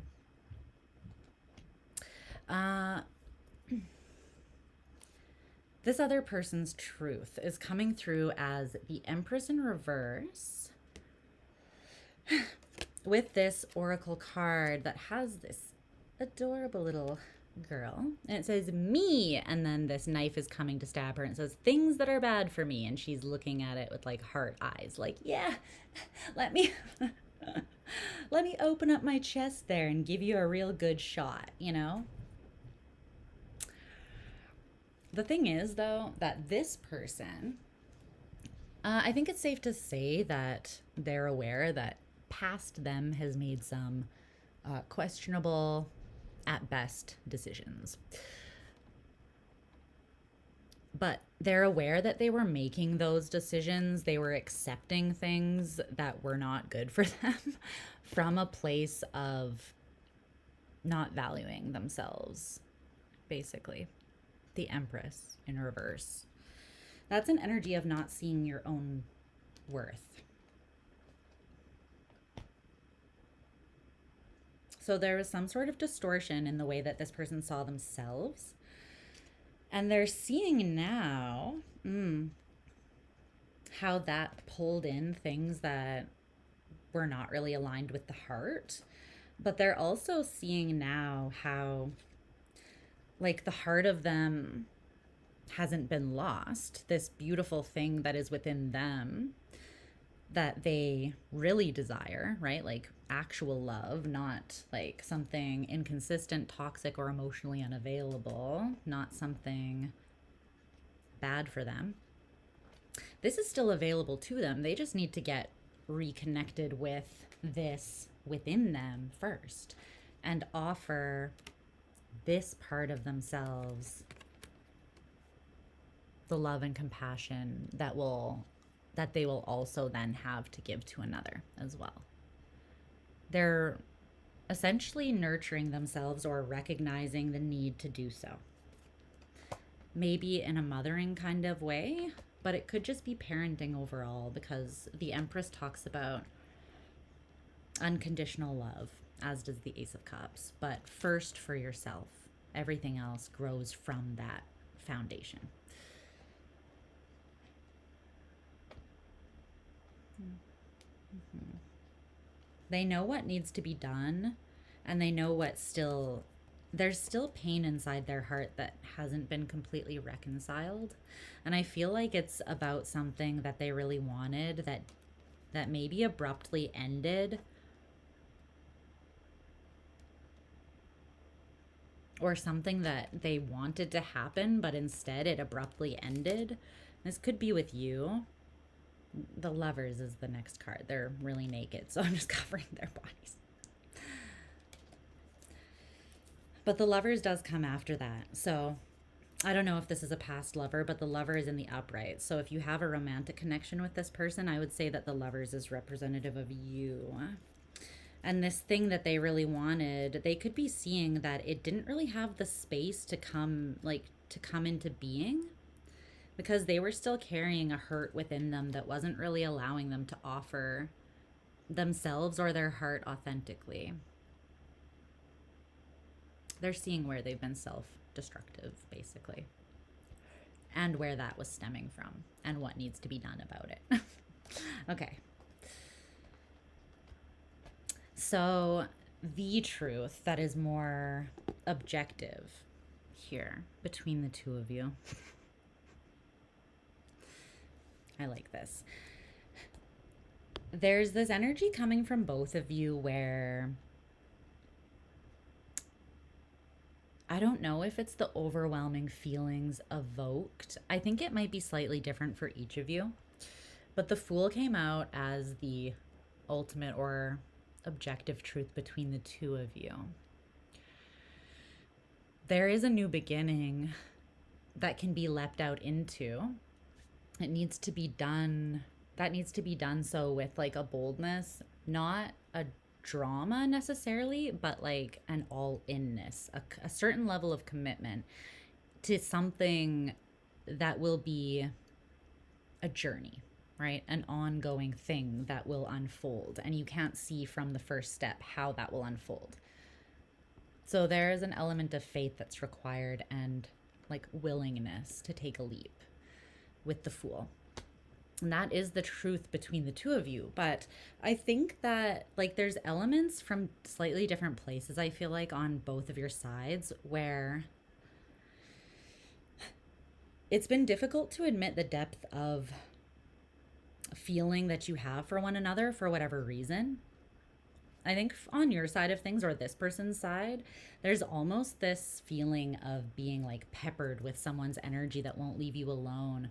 But I think that's because what you resist persists, right? So I'm not getting that it's because this person has been like incessantly projecting their energy at you and there's been like it hasn't been intrusive.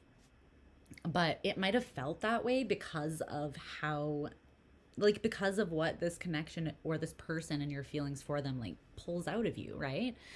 Again, like it could feel slightly overstimulating or overwhelming, or maybe just doesn't make sense to you in the way that you like things to make sense. Alas, it is very much there, and it's very powerful. It is the core, like the Chariot is the core powerful driving force forwards in someone's life. So it kind of feels like despite the noise of your mind, you're moving in the Chariot towards the Fool energy. And this person, their hesitation to admit how much they care about you feels like it's coming more from a place of them not believing that they're enough. Like it's almost like, if this is me, then what do I have to offer? It's almost like what they feel for you scares you scares them because they don't believe that they're enough in some way, or they weren't seeing themselves and their own worth clearly. So there's been different reasons for hesitation around fully admitting and moving towards one another, it seems. The Oracle card that came out to clarify here is, I love this. This is from Tumblr, I'm pretty sure. It says, me, I don't give a fuck. Narrator, they did, in fact, give a fuck. It's like, they did give a fuck. I love that it's shared, because it's like the indisputable truth of fucks are given here. I do care. I care very much. I give a large array of fucks about this person and this situation, which is why I'm looking at the uncomfortable things within myself, or I'm battling my own hesitations or anxieties or indecision to still move forwards. Because ultimately, facts are facts, and if this is your reading, the two of you care about one another. And this is the thing.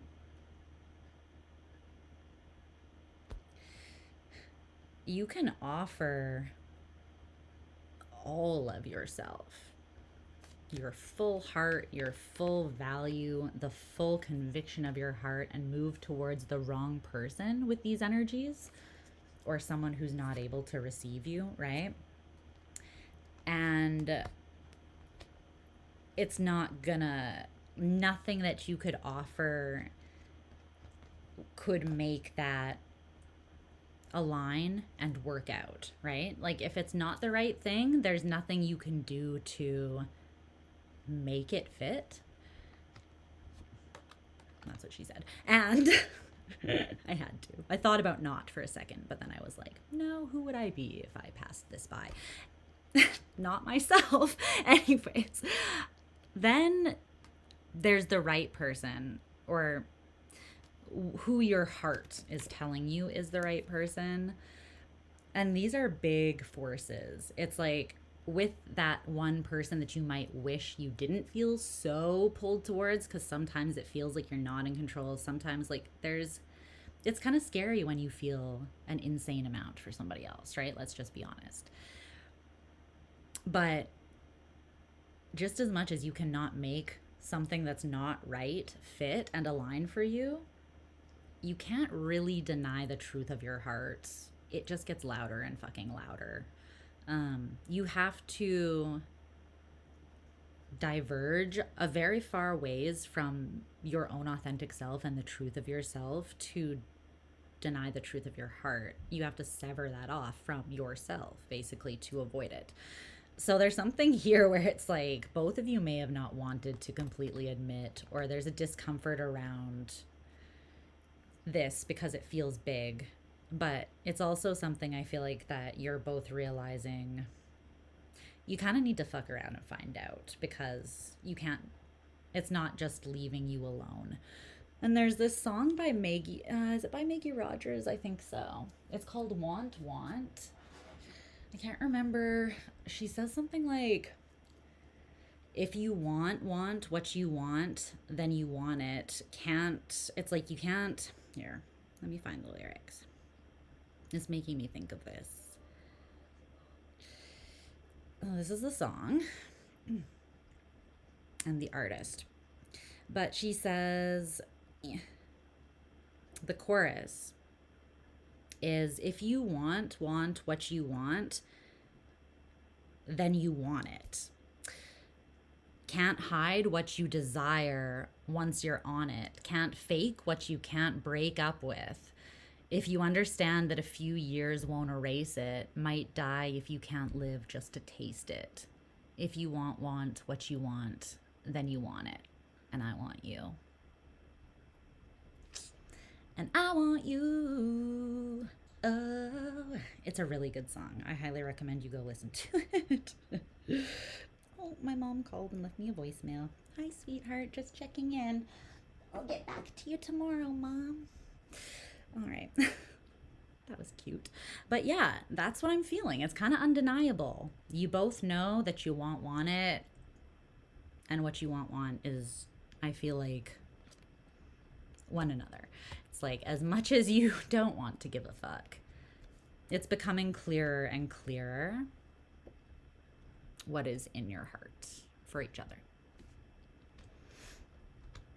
So in the near future is the Seven of Pentacles in reverse. So I want to know what that's about. I want to know what that is. Let's see.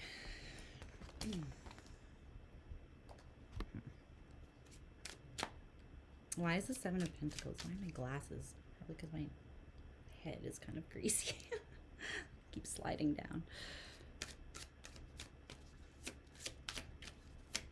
Tell me more about the near future between Capricorn and this person.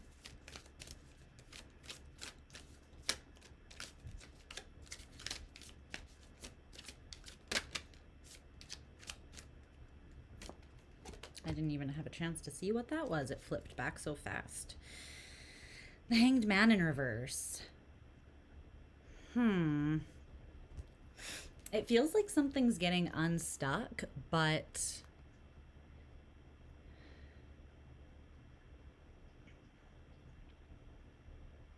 it's still not necessarily time to directly invest in the relationship. Like, there might still be a little bit more work to do individually before you actually end up coming back together in a way where you're open and receptive enough to move forwards in a super abundant way here with this person, however you want that to be. Because it's saying that with the, well, give me one more card on that Hanged Man. Now that's Neptunian energy, so it's more clarity, but I feel like it's clarity around like what still needs to be done to ensure that what you invest will get you the outcome you actually desire, the thing that is just and fair for everyone involved.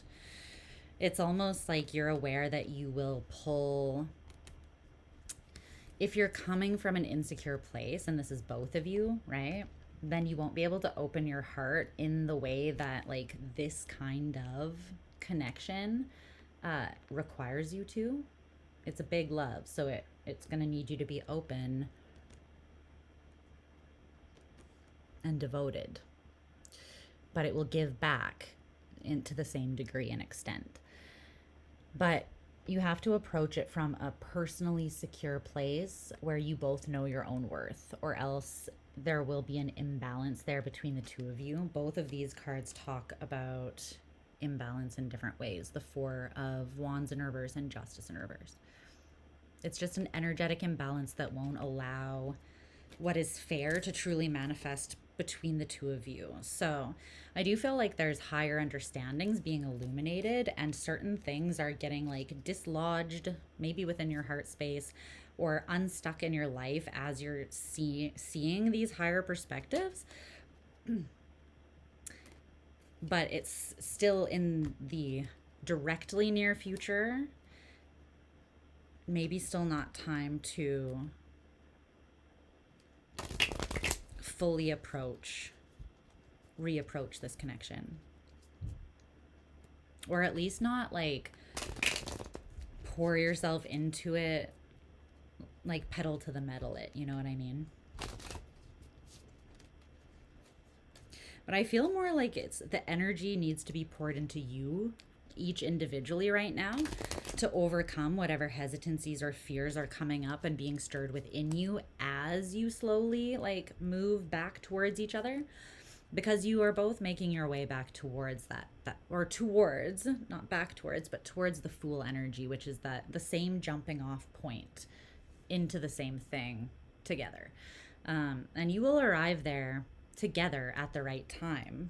Just don't cut any corners if you want to actually manifest what you truly desire out of this connection, okay? Okay, Capricorn. All right, we're moving on to Aqua. I'm just gonna like smoke cleanse a little bit just to totally freshen the energy up in here.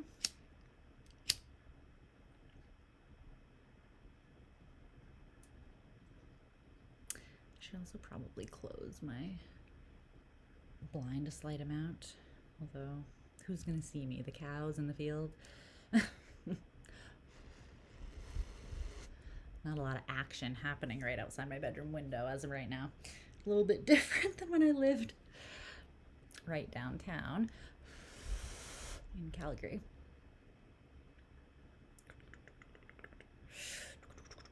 I don't know if I'm trying to give you guys ASMR or why I keep doing that tonight. It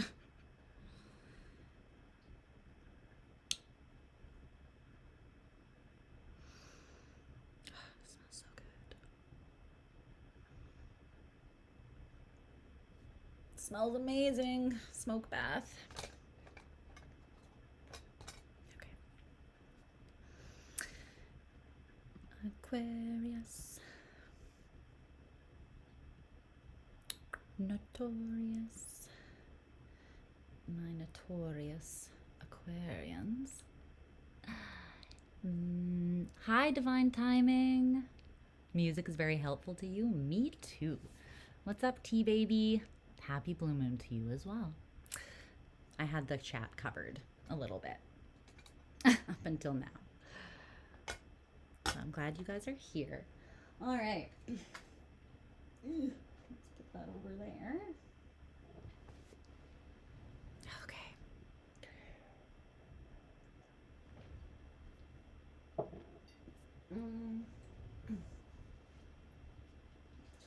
If you want what you want, then you want it.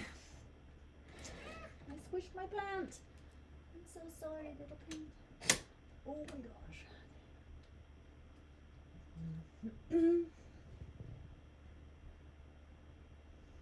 Okay. She looks like she's okay. And yes, I am a weird plant / animal person. Okay. We're at the final countdown. Do-do-do-do. Do-do-do-do-do. Between Pisces and Aquarius. I love how I get progressively just weirder and more quirky through these lives. It's like, by the time we get to the end, I've just been channeling straight for so long that there's like no filter. So thank you for loving me as I am. And if you don't, just keep it to yourself. Thanks so much. Love ya. But truly, I appreciate you. Okay, we're using this one for Aqua. If you don't love me, shut your damn mouth. I'm kidding. What's up, Earthling? Earthling for now. I like that name. I like the name. Okay.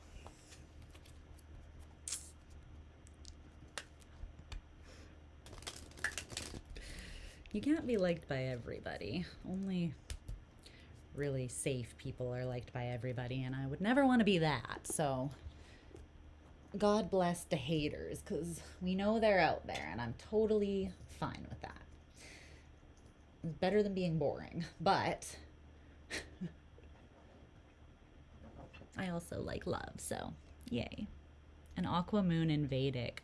I'm an aqua sun in Vedic.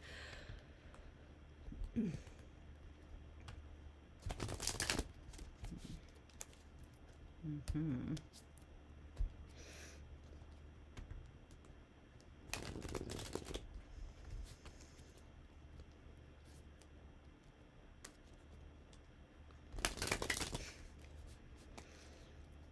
I'm glad you guys do accept me as I am, though, because my form is transforming and continually evolving, as it always does.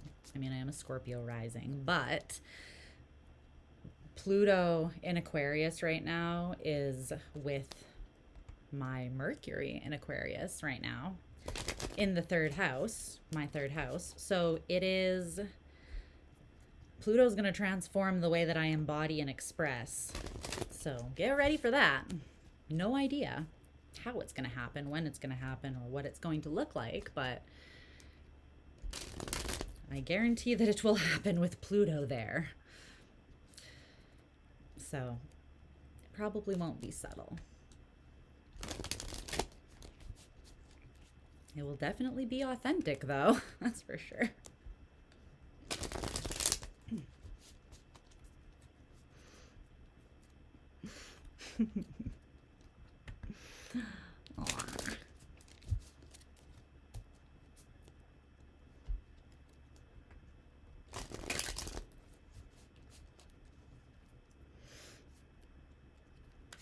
I appreciate you guys so much. Okay. All right. Let's get to it. Let's get to it. My Aquarians.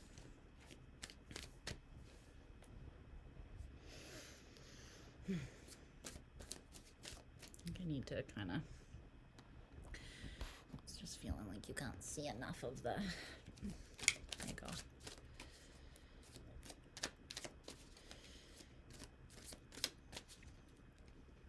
Aquarius.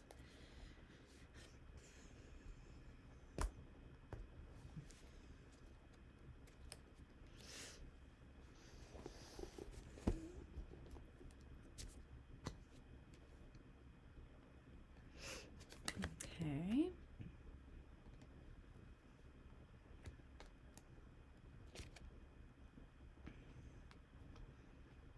Song is, I'm pretty sure that's from Commercial, which is weird because I don't really watch that much TV. Aww. Aww. I just... Okay. Holy Pentacles, Batman.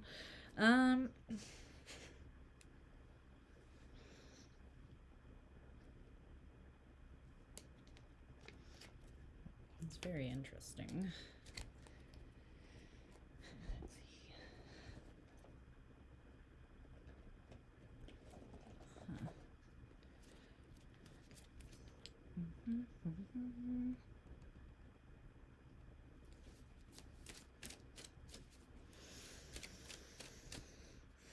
clarify, yeah, Aquarian's truth.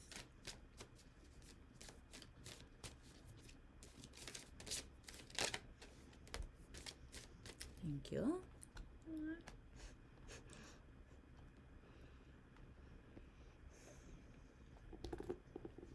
And the other person's truth.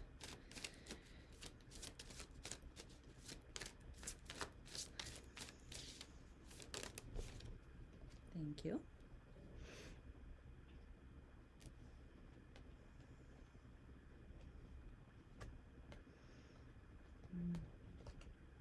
Standing on business. This person.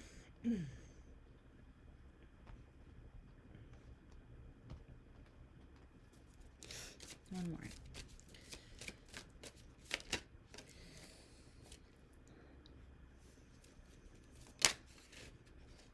I knew there was another one that wanted to come out.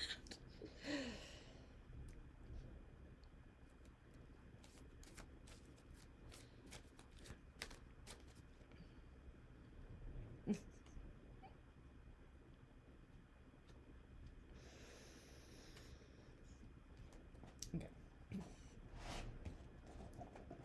Let's see.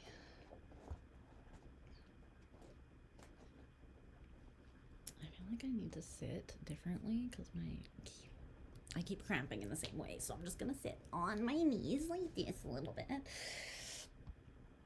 like a subservient little.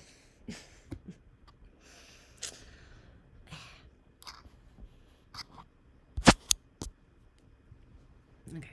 Oh yes, that feels so much better. All right, let's timestamp and get into this.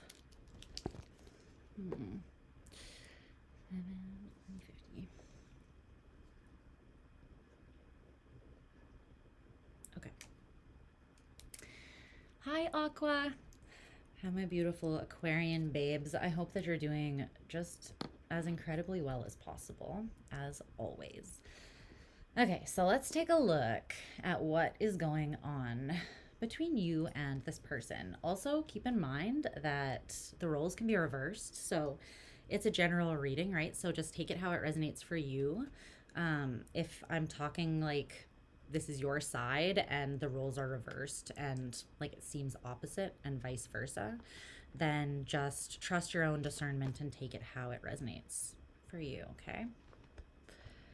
Okay.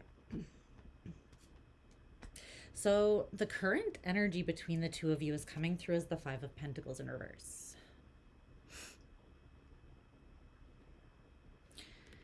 Which is positive, whether this is happening, that like whether it's that you two are kind of improving the status between you. The Five of Pentacles in reverse talks about going from being somewhere that you don't want to be, you're not getting what you want, you don't feel fulfilled, abundant, safe, and taken care of, right?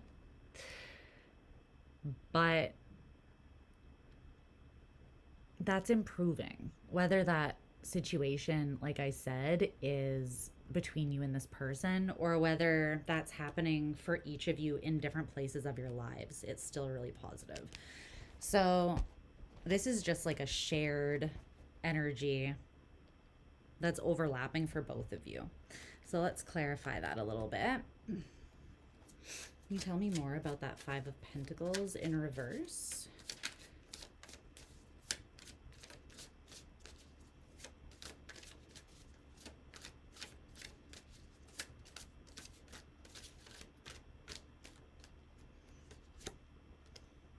The Page of Cups.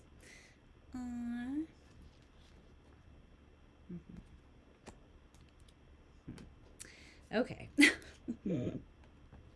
I feel like this is the cold that you're coming in from. At the bottom of the deck is the Devil, the Hierophant, and the Five of Swords. It kind of feels like it kind of feels like there's been a little bit of a commitment maybe to either like an obsessive way of thinking, like just maybe not intentionally obsessing, but not being able to like turn your thoughts off surrounding this person or this connection. But I feel like it's more an unhealthy connection to overthinking, making assumptions, ruminating, and just like unhealthy ways of thinking about or ruminating on the situation that are not, they don't really get you anywhere, you know? If anything, they cause you to spiral into a state of unease within yourself and doubt what you might know, like what you might really know. It's basically the ego having like a field day. I think this is what's shifting, because it's showing me that you're both getting out of that headspace, which can be a kind of triggered headspace where we don't see things clearly and we can actually do harm without intending to, right? Like we can project and lash out on people. This is like kind of hurt people cards. And a lot of the time they don't mean to, but there's unprocessed things within them, right? So you're coming out of that and you're seeing clearly, both of you, what that has been for each of you. And I feel like you're entering into more of a phase of warmth where you both feel more warmth, because you're getting out of your head and you are expressing from your heart space. And with the Page of Cups, it's a very honest and kind of like pure and endearing expression from the heart. Yeah, that's very sweet. It's almost like coming from a divine or sacred, coming from your sacred heart, a truth or expression. And I feel like you guys you're admitting this within yourselves first, which is allowing you to feel relief from this. Okay, which is really great, obviously.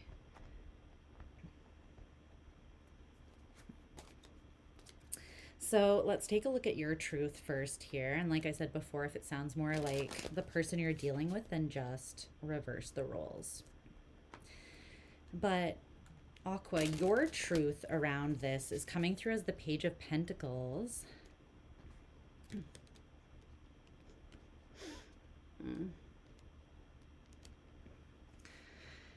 Okay. And it's with this card, which is, what is the name of this movie? It will come to me in a second. I love this scene though. What is this movie called? Do you guys know what this movie is called? I can't remember for some reason right now, but it's a great movie.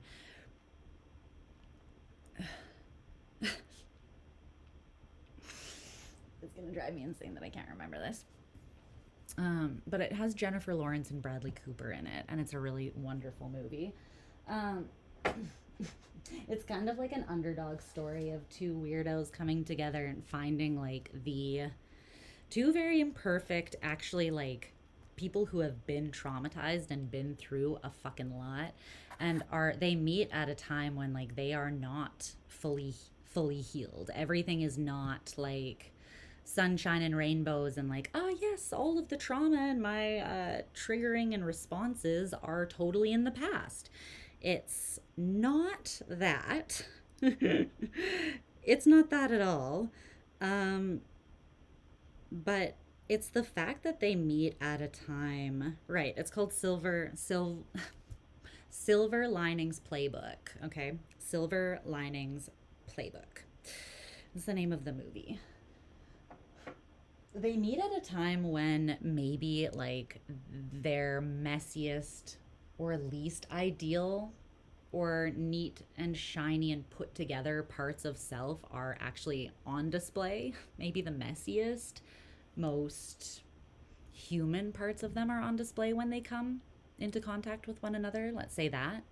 They're both working through a lot, but they come together and they build a relationship that is authentic and real and devoted and loyal and fulfilling in a way that they hadn't experienced, and it kind of surprises both of them, and it helps them to face personal fears and accomplish actually getting through their own individual pain together. It's like two is better than one here with this message. So maybe your truth is that I don't know though, there's just like one, well, it's $100 bill. It's not a $1 bill, so that's something. But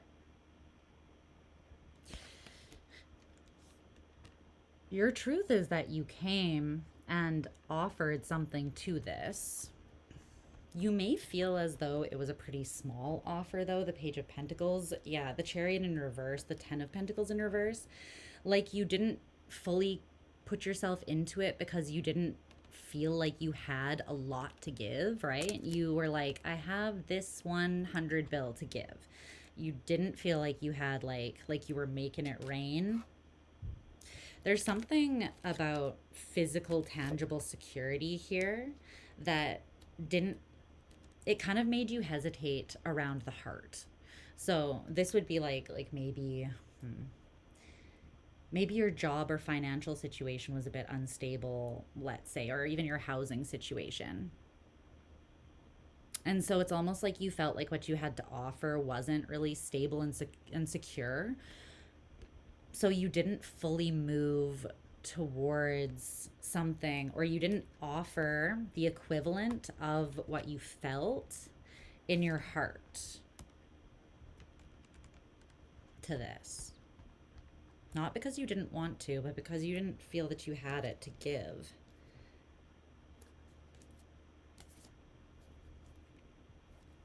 It feels like a part of you has been very energetically committed to whatever this is, though. There's a part of you that's been devoted to this. Whether there's been like an actual physical like commitment or not. So interesting. Okay. Anything else about that?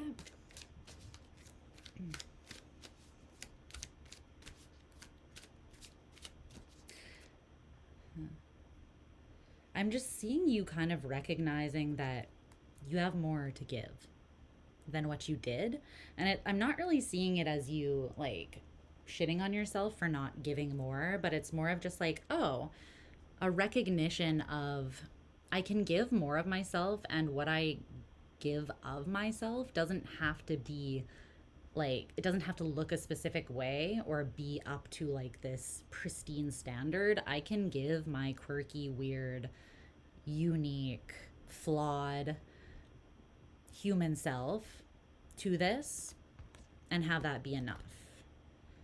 Or maybe you're like, maybe I can do that and have that be enough. I'm not sure exactly how sure you are, but there is an energy of like, of hope that wasn't quite there before. Hope that you have more to offer than you thought you did. And that's coming from the heart. That's coming from you opening up more in your heart space and feeling warmth there. Okay. So this other person's truth, their truth is coming through as the Emperor. So that's Aries energy. And it came through with this oracle card. And the guy is saying, have you put a spell on me? And she says, honey, I am the spell. Imagine thinking I did magic on you. Meanwhile, I am the spell. Just out here living my best life. That's Empress energy. Speak of the she-devil. So we'll get to that. But yes, we do have the Emperor and Empress next to each other here in the upright in your reading. So this person sees you, clearly.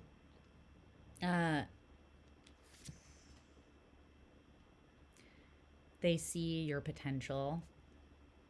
They see your power. They see the ways that you've worked really hard to build and master and understand yourself, and the confidence that that's given you in your own life. This person sees you as having a level of authority over your own life that they are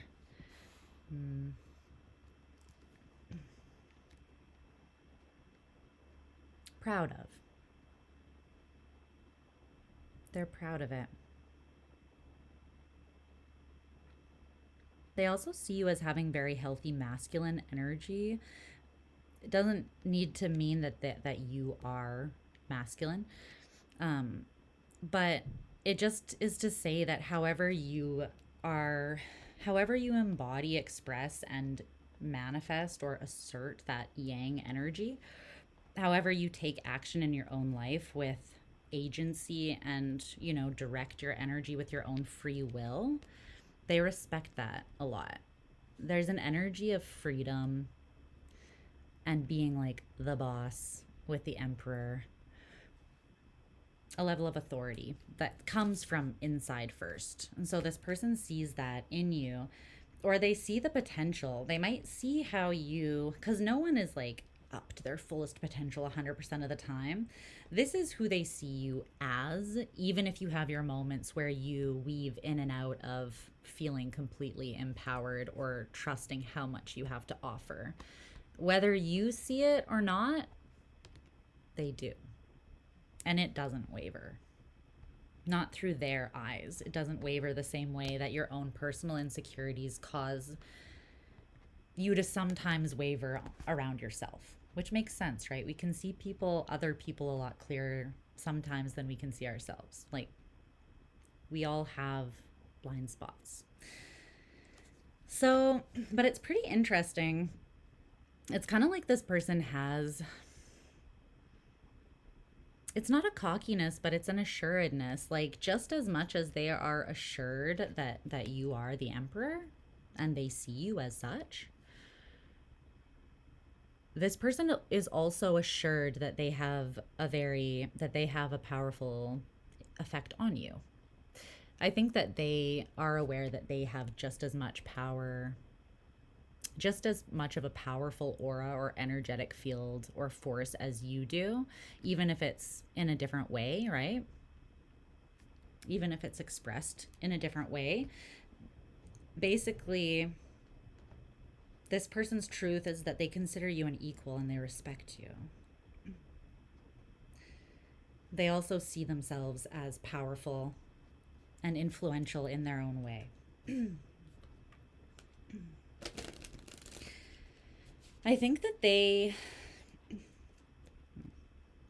the guy is like, have you put a spell on me, right? I don't know if you've always trusted maybe like the pull that you feel towards this person or your feelings. I'm not saying you think that they like did magic on you. Doing magic on another person who has their own free will is kind of like irrelevant anyways. Like, you can do whatever you want, but everybody's gonna use their free will however they want at the end of the day anyways. So it's kind of useless to me to try to influence another human's free will. Plus, karma's a bitch on that one. But I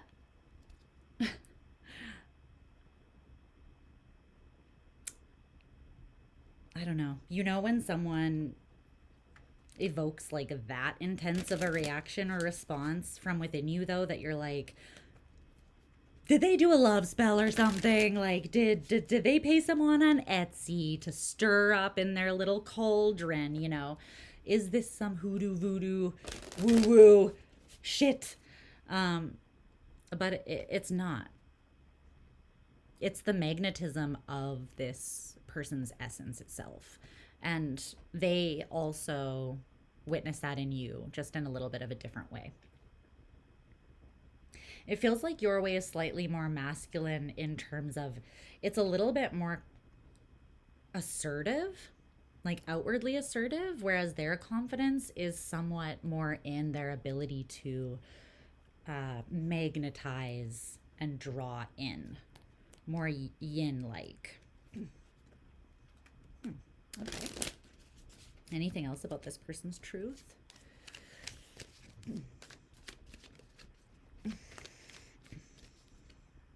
No. All right. So the objective truth between the two of you, well, I already showed you that it is the Empress.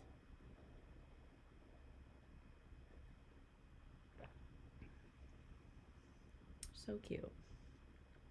Just vibing with the flowers, the birds. Just chilling like a villain.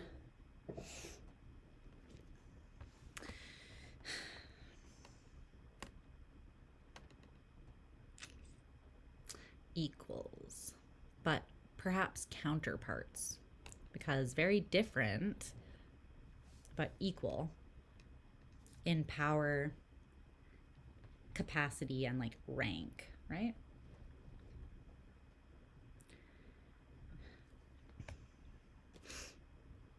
Now it's interesting because this card came out first, the Oracle card to clarify the Empress. And it says, the people who offend you with truth do not hate you. The people who comfort you with lies hate you. And if you prefer a comfortable lie over an offensive truth, ultimately you hate yourself, right? Because if you'd rather be in a state of delusion, or if you have people who are going to lie to lead you on, that's not true, genuine consideration for another person, right? Even when it's tough love. And obviously you don't want to say something like mean or directly offensive to someone, but this is coming through as like tough love and the willingness to speak those hard truths because you care so much about somebody. I think that in the past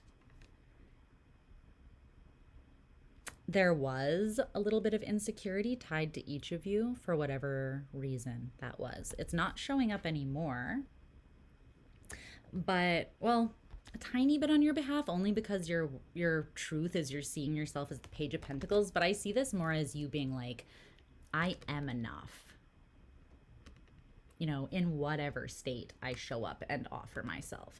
I'm not seeing you seeing yourself as little. I'm seeing you coming to the awareness that it is safe for you to show up. However, you don't have to be the Empress all the time. You don't got to be daddy all the time. You don't got to be mommy all the time. You can be your inner child. You can be soft and tender. You can be like, get shit done. You know, you can show up. You can bring all of yourself to the table with this connection, and that's how a connection should be. So, and it's because this person also sees all of you and accepts all of you as well, that you feel safe, or maybe you're realizing that you're safe to do that. The other card that came out, the other Oracle card that came out with the Empress is this one. It says, joy, masculinity, experimental, partners, and uplifting.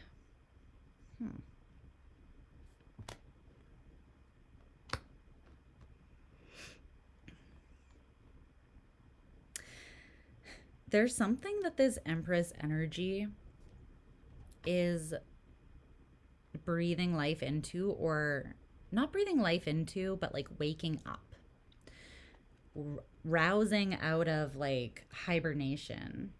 It's this really strong reaction or response, but I feel like what it's evoking out of you is this genuine desire to rise in love, like to step up into the best of what you have to offer in any given moment, whatever that may be, and knowing that that is enough. This person inspires you to do that because, I want to say, because they give their love freely. Like there's a bold openness of the heart, a spontaneous openness of the heart, a fearless openness of the heart that is present with the Empress, that inspires this masculine energy to step up into its full capacity as well. These two feed, support, and complement, and, you know, create a sustaining bond with one another. I just want to know a little bit more about this, but I think that in the past, due to this, like, these little bits of insecurity that you were working out, things might have been said. I'm just hearing sharp tongued. So you could have felt a little bit, it could have been a lot of things. You could have felt uncomfortable, exposed by how clearly somebody else sees you. Um,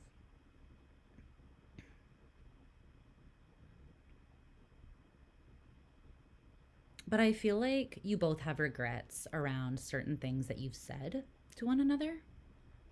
It's like, even if what you were bringing to each other's attention was true, there might not have been a whole lot of tact, or maybe the timing of it was when it was spoken and how exactly it was spoken wasn't the most uplifting. But the thing is, that didn't make it less true, and that didn't make the act of being bold enough to still speak the truth to one another, rather than just like showing up in a safe and comfortable way.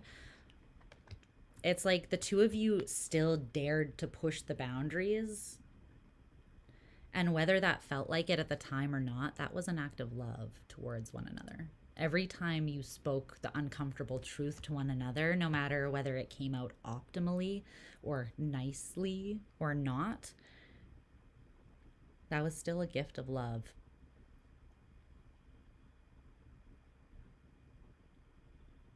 And maybe you're both recognizing that now. That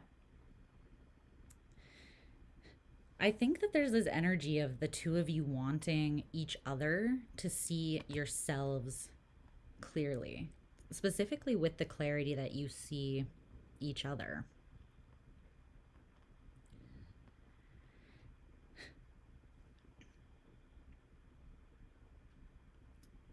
To allow yourself to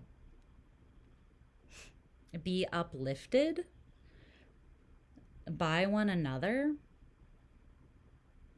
into a baseline of joy that you can, that doesn't mean things are perfect and like seamless all the time, but happiness is fleeting. Happiness is more of like a fulfillment, an emotional fulfillment that is based on more superficial, like fleeting experiences, right? But when you have a baseline of joy, you can go through difficult experiences like loss, grief, the personal destabilization, and you still return to the baseline of joy. It's like you hold joy within you despite anything else that also comes along, right? You can grieve deeply and still feel joy deep in your heart. It's like nothing really fully eradicates that. So it's not as wishy-washy as I kind of see happiness more as like a short term like dopamine hit a little bit more. Joy is something that is sustained because you create it and then sustain it and hold it and nurture it within yourself as like the belief and truth that you fall back on, the belief and truth of your experience. Like, yeah, life's not perfect, but it's still pretty fucking good. You know?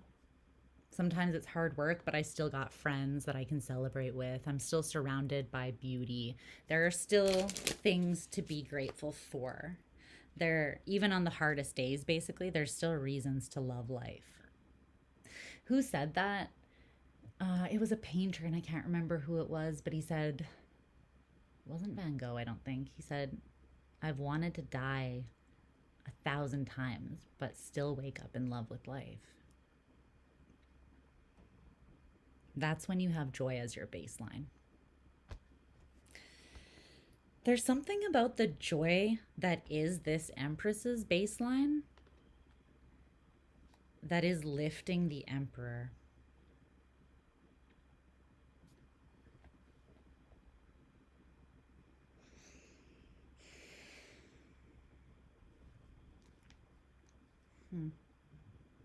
And that could be the intuitive and emotional expression of both of you, like the way that both of you show up in your more yin, like heart space or intuitive energy. Basically, like when you allow yourself to be open to one another in an unfiltered, kind of quirky way, when you really let yourself see each other, there's beauty there. There's an impression made that is significant. It has an impact. And the impact is that it's uplifting. When both of you witness yourselves like moving forwards and asserting your energy in life outwardly from that baseline of joy and seeing your worth and abundance just in your innate self, right? Not like in how many things or how much money or what you have to offer, but who you are that you have to offer.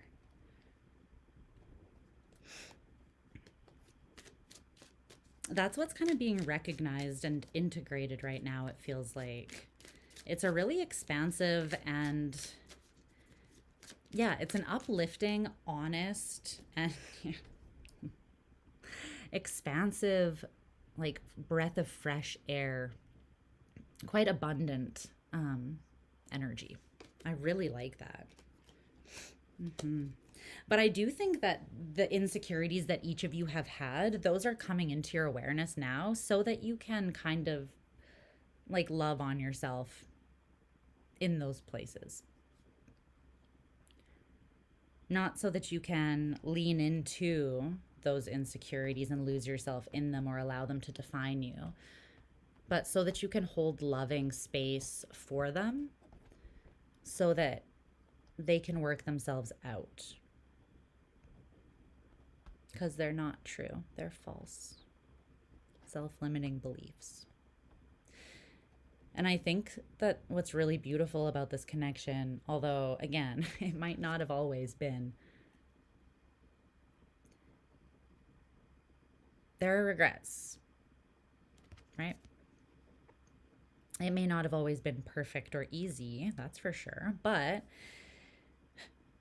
the two of you see each other, like a lot of each other, even like the oddities of one another, the peculiarities of one another, and accept them and are actually like aligned. It's like this person matches your freak in a really great way. If you haven't seen this movie, please watch it. It's so good.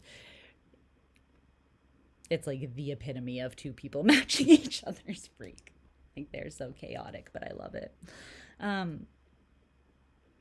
There's something about the way that you see each other's potential that beckons you to rise into the best of who you are, but not from a place of like pressuring you or pushing you forwards. It like pulls you from inside of yourself, if that makes sense. But I think it goes both ways. I really like that. You're moving into a more spontaneous and unpredictable energy though, but it's not what was the past, and that's good. It's not destructive or something you need to fear. It's abundant. It feels more like blossoming than it does like chaotic or forced. There's something really powerful about that. So in the near future between yourself and this person is the 9 of Pentacles. I like this because it feels like a rising into and somewhat like a cementing of personal security and seeing yourselves clearly and believing in your own value and that you are enough, and yeah, that you deserve that you deserve what you desire, and that what you seek is seeking you. The 9 of Pentacles though feels like this more physical or more concrete establishing of, oh yeah, this is who the fuck I am. Even if sometimes I forget, this is the essence of who I am. I am a powerful creator. I am abundant in love and truth. And I create my own fate. I can have what I want. I just have to align the fullness of who I am and my belief in that, and trust that it will flow to me. And then be genuinely open to believing in and receiving it when it does come my way, right? I like it so much. Anything else about this Nine of Pentacles before I let Aqua go?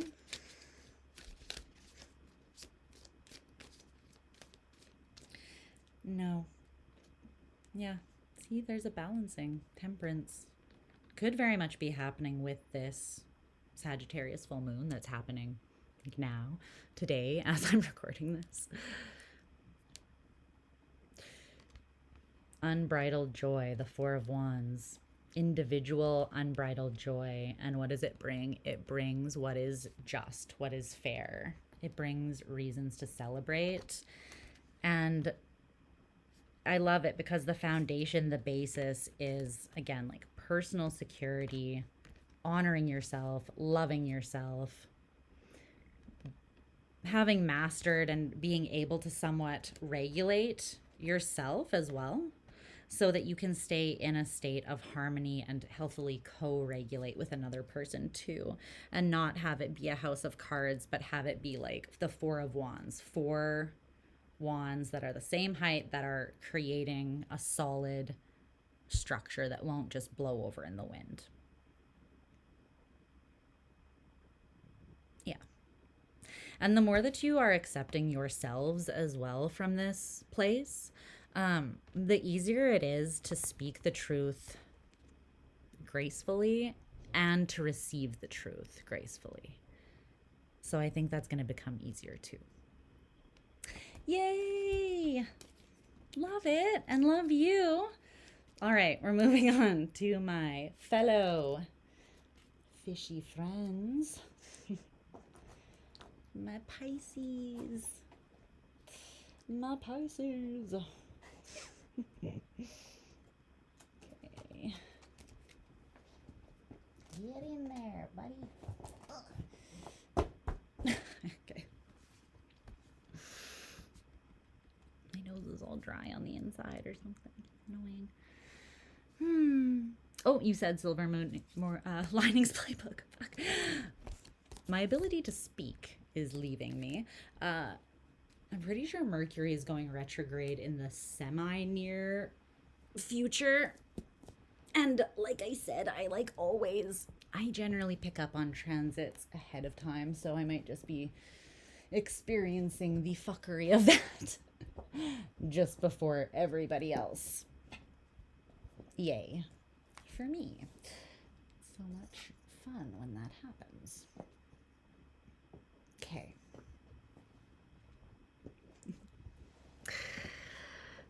Let's see. Mars, Mercury, Sun in Aqua, and Scorpio, Lilith. Considering moving into a non-dualistic state. Connected. Kill you with truth. Aw, I love you. Voltaire. Yeah, it may have been Voltaire.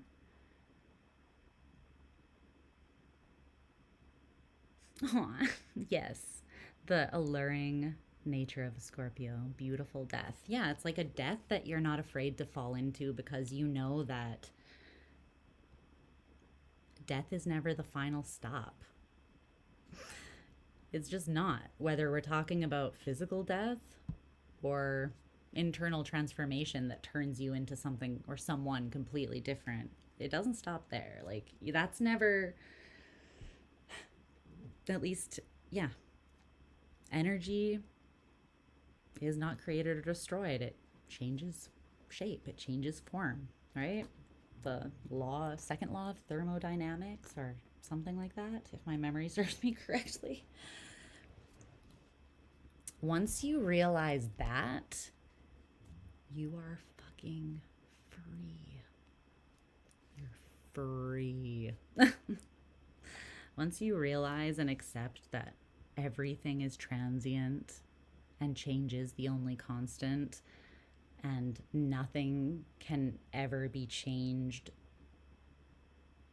beyond, like, so changed that it loses the spark of the divine in it that ties us all together, like, there's nothing to fear beyond that. I mean, fear is very human, so we still have fears, but like, you're free from that point, as long as you keep bringing that truth back to your awareness and start living out of it. Do you have any idea how powerful that is? Those are the people that change the world, and those are the people that show up so fully and authentically themselves that they, just by living out loud, they lead by example and they give other people permission to do the same. And that's the healing that humanity needs. So that's incredibly powerful. And that's so fucking Aquarian and humanitarian, and I love it. All right. As well. And it's funny that Pluto, Scorpio's ruler, is currently in Aquarius. So the two are kind of tying, but I mean, you guys are both fixed signs, so you have a little bit of a connection there anyways. What's up, Vanessa? Hey girl, hey, it's been a hot sec. How are you doing? All right, let's get into Pisces. Made it to the end of your sign. You deserve a prize, truly. Even I wouldn't be, I don't think I would sit through my own. Well, if it was someone that I really liked their company, yes, I would. I was like, I don't even think I would sit through my own like 9-hour lives. Like, fuck that, bitch. I'll get sick of myself. All right. Feel free to mute me if I get annoying, you know, just, I completely understand. Gemini moon. It's pretty hard to offend me, honestly. Okay.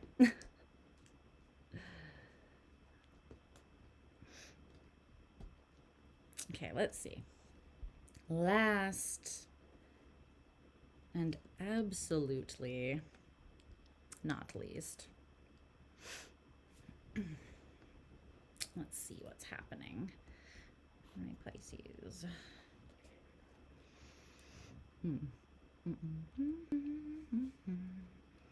Oh, you checked in multiple times. Aw, anxiety struggles. I'm here. I'm here for you.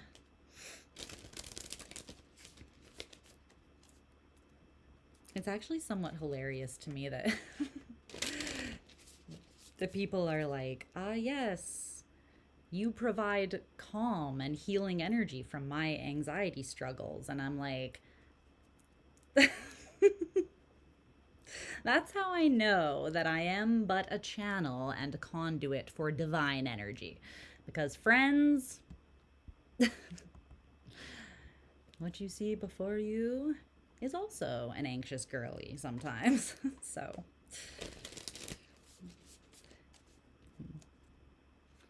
but it's funny because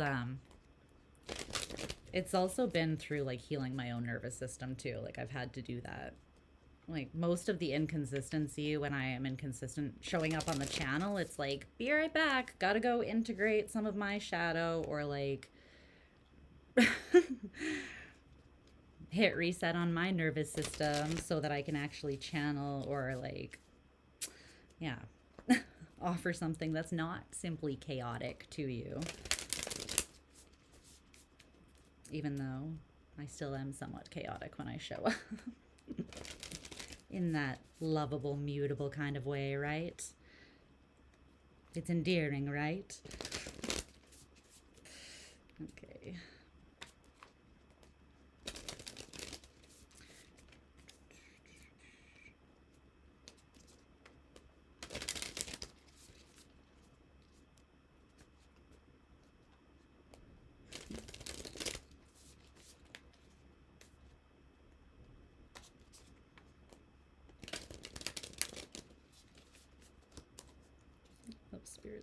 Oh my gosh. I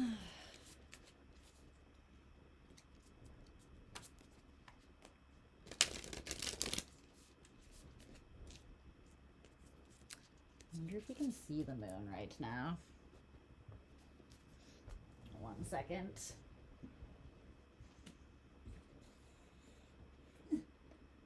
Is the moon visible? I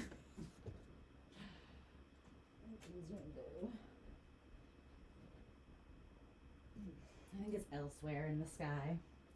I really want to see her in all of her glory. I'll have to go outside. What? I gotta turn the brightness up. I keep turning it down because my laptop overheats and I want to not have that happen. I watched you nonstop through shopping at Target, late lunch, dinner, putting my daughter to bed, and now just lounging on the couch. Kelly, I love you. Oh, fuck. We need the beautiful chaos, disorderly into an expression of ways, not just patterns. Yeah. I love that. Thank you. Thank you for putting it that way. I needed to see it from that perspective. Thank you. All right. Pisces.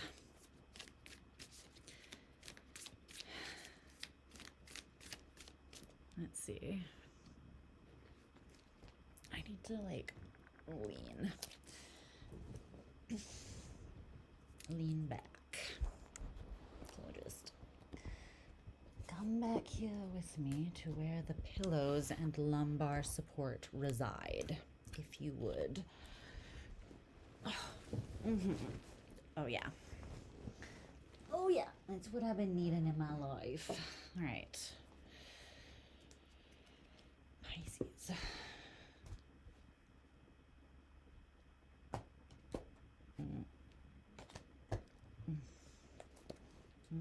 Okay.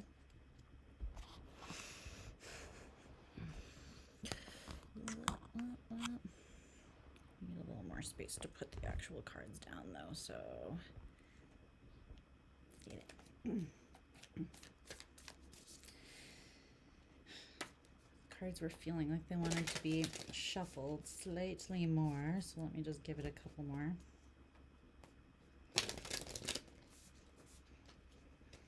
Oh Lord, Pisces is there.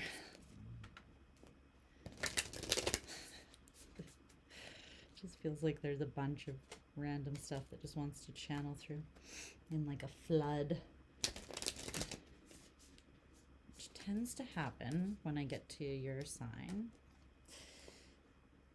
Because I'm just very open. Okay. Let's see.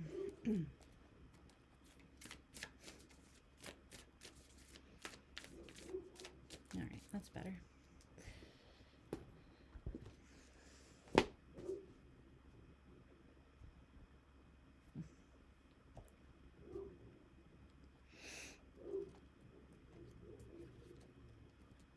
Something serious going on out there. Oh, that sounds like the howl, the coyote howl specifically.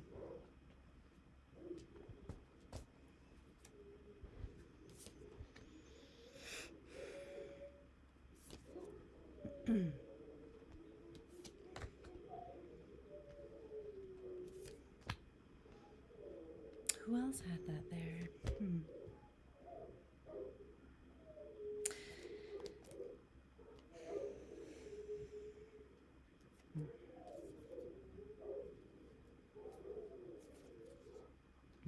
My. Okay. Sorry, the sounds that they make when they're trying to scare coyotes away are like somewhat harrowing, honestly. Okay.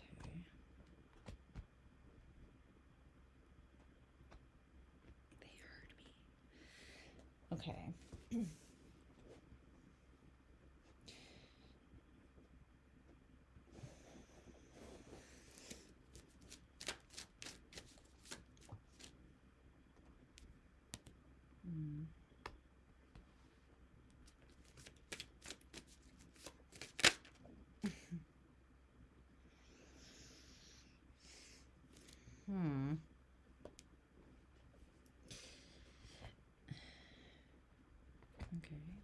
more.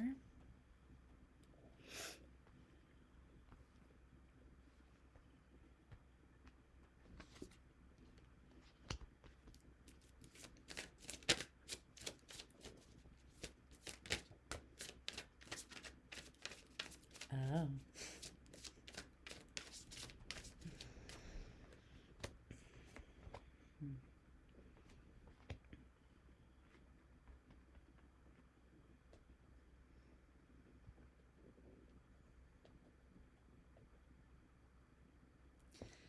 Okay.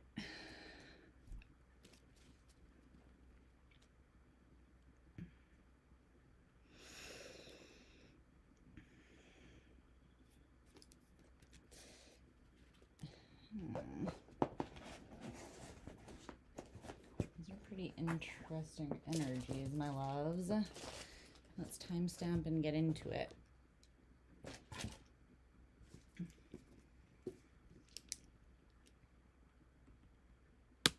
Ooh.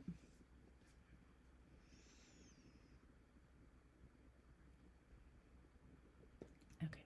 Hi, Pisces. Hello, my sweet little angel fish, my great white sharks. We are all, we are all the creatures of the sea, just depending on what day you catch us. So I hope you guys are doing incredibly well. And we're going to take a look into whatever connection this is, that it can be any kind of connection in your life that you're gaining a little more insight into kind of the different sides of. So keep in mind that the roles can be reversed. So if it sounds like, because it's a general reading, right? If it sounds like I'm talking about your person that you're involved with when I'm talking about you, you can go ahead and just trust your discernment and receive the message how it lands for you as true, okay? Yeah. So let's start with the current energy between the two of you. It's interesting because it's Temperance, which is the Sagittarian card of the Major Arcana. It did come out in the reverse. I want to show you this card closer up, but it's kind of like very soft artwork on this deck, so it can be a little harder to see.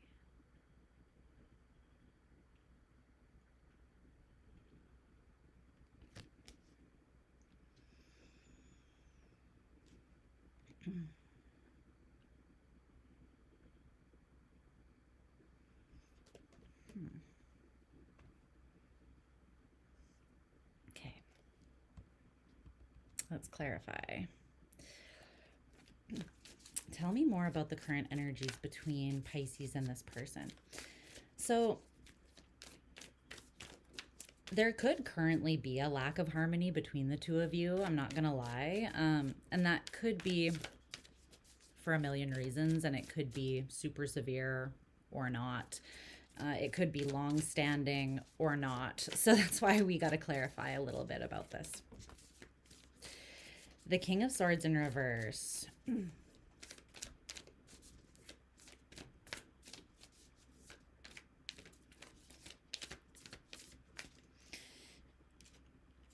The Eight of Swords. That'll do it. Okay. That's what needs to be.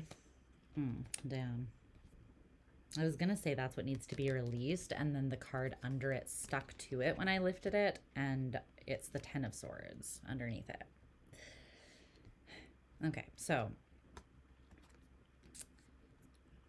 first, to clarify, came out the King of Swords in reverse with the Eight of Swords. This is unclear thinking because everything is being processed through the lens of fear or a level of paranoia, or even triggering, like the mind being in a very triggered state. Because these cards are purple, it's making me almost feel as though there was also something, this affected your intuition as well, I feel like, which makes sense because you can't have clear intuition most times when your mind is full of fear, right? Because A fearful mind is your ego is going to be yapping in there. And that voice might drown out the voice of your intuition, which is still and quiet, but very strong. But the voice of your intuition doesn't bring more confusion to the table. It's clear and direct, and it's definitely not a voice that's rooted in fear, your intuition. So I feel like there's been an inability to see clearly, or there's been like an imbalance because there's been a lot of focus on fear. And then however you've acted from that space of being triggered or afraid, it hasn't brought things into more of a state of balance. It's kind of just like, it's like crashing out basically, or spiraling into imbalance a little bit. I don't think that's like insanely severe or you can't recover from it, but it does feel a little bit, feels a little bit destabilizing.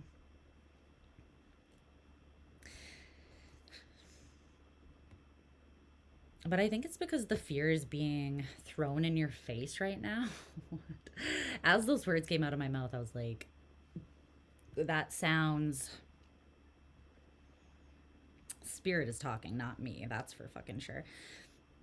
This Sagittarian energy, and it's making me laugh because it's making me think of Mercury and Sag, which is very much like a give no fucks. I'm going to say the thing, whatever the thing is. And I don't care if someone's feelings are hurt or whose toes I might step on. Basically, Mercury and Sag just makes me think of not having a filter, which is awesome because it makes them very real and authentic, but it can also be a little bit like, ooh, you know. But I feel like essentially the energies around this Sagittarius full moon are not subtle in the way that they're engaging with you. It's a fellow mutable sign. So it would be aspecting your Piscean placements, this full moon, in some sort of way. So you can check that. But it's habits that support unhealthy, basically habits that support you living more from a place of fear than a place of trusting yourself and surrendering out of faith just to life, basically. Trusting yourself, trusting life, and then being able to surrender without having to like white knuckle it through. It's the habits that hold you in this space of habits that feed fear or rigid ways of thinking. I mean, what came out of my mouth was those things are being thrown in your face, like made very visible, maybe uncomfortably so to you at this time. Not to make you feel like crap, but it's because that's what wants to be released with this full moon. So the full moons, what do they generally do? They illuminate things, and then they're also the end of a moon cycle. So they can also be about release and purging, right? Before you start a new cycle, you let go of what's not needed for the new cycle, what doesn't serve you anymore. This is what doesn't serve you anymore, and it feels like the intensity of it feels like this is almost something long overdue that maybe has been avoided because it's uncomfortable on both sides of things, like choosing to think in a different way rather than give fear, anxiety, doubt, or rumination more control. That way of existing has reached its expiry date and is kind of like rotting in the fridge right now, right? It's not serving you, it's not edible, it's not giving you any nutrients. There's a new way, and that way kind of needs to be thrown out because it's sustaining a lack of harmony, basically, and expansion in your life. So I feel like that's being brought up non-subtly with this moon for some of you, but it's for release. It's just to show you what's ready to go. So it kind of just wants to be lovingly witnessed without harsh criticism on its way out. You don't need to like attach to it or react to it. You can just see it and let it go, right? Okay. Your truth. Let's see what is up, Pisces. All right, so your truth, what's coming through as your truth here, is the Fool.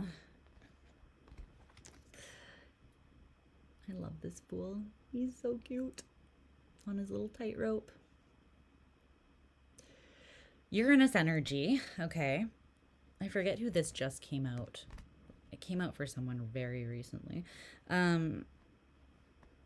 It came out with this oracle card, which says self-love and narcissism are not the same shit. That's for sure.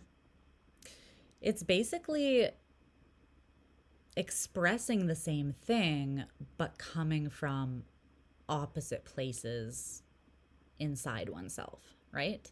Living a life that is free, unapologetic, in that way, very Sagittarian, right?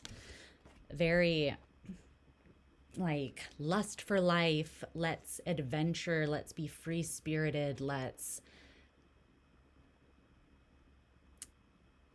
see life as this big juicy peach that we want to take a bite out of and have the juice running, the yummy juice running down our chin, right?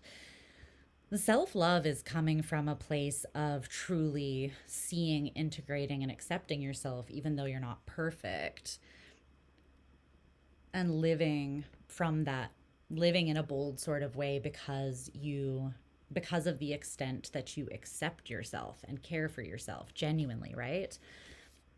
Narcissists fake that confidence, and it's coming from a place of severe, like having no true sense of self, and having, as a result of that, a massive amount of self-doubt, like being incredibly self-conscious and basically hating themselves, which is the opposite of someone who's acting the same way but out of a place of genuine love. So it's interesting because what are you leaping out into?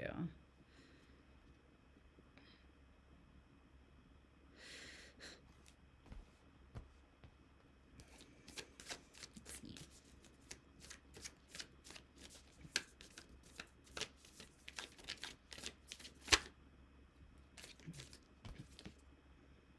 The Ace of Swords.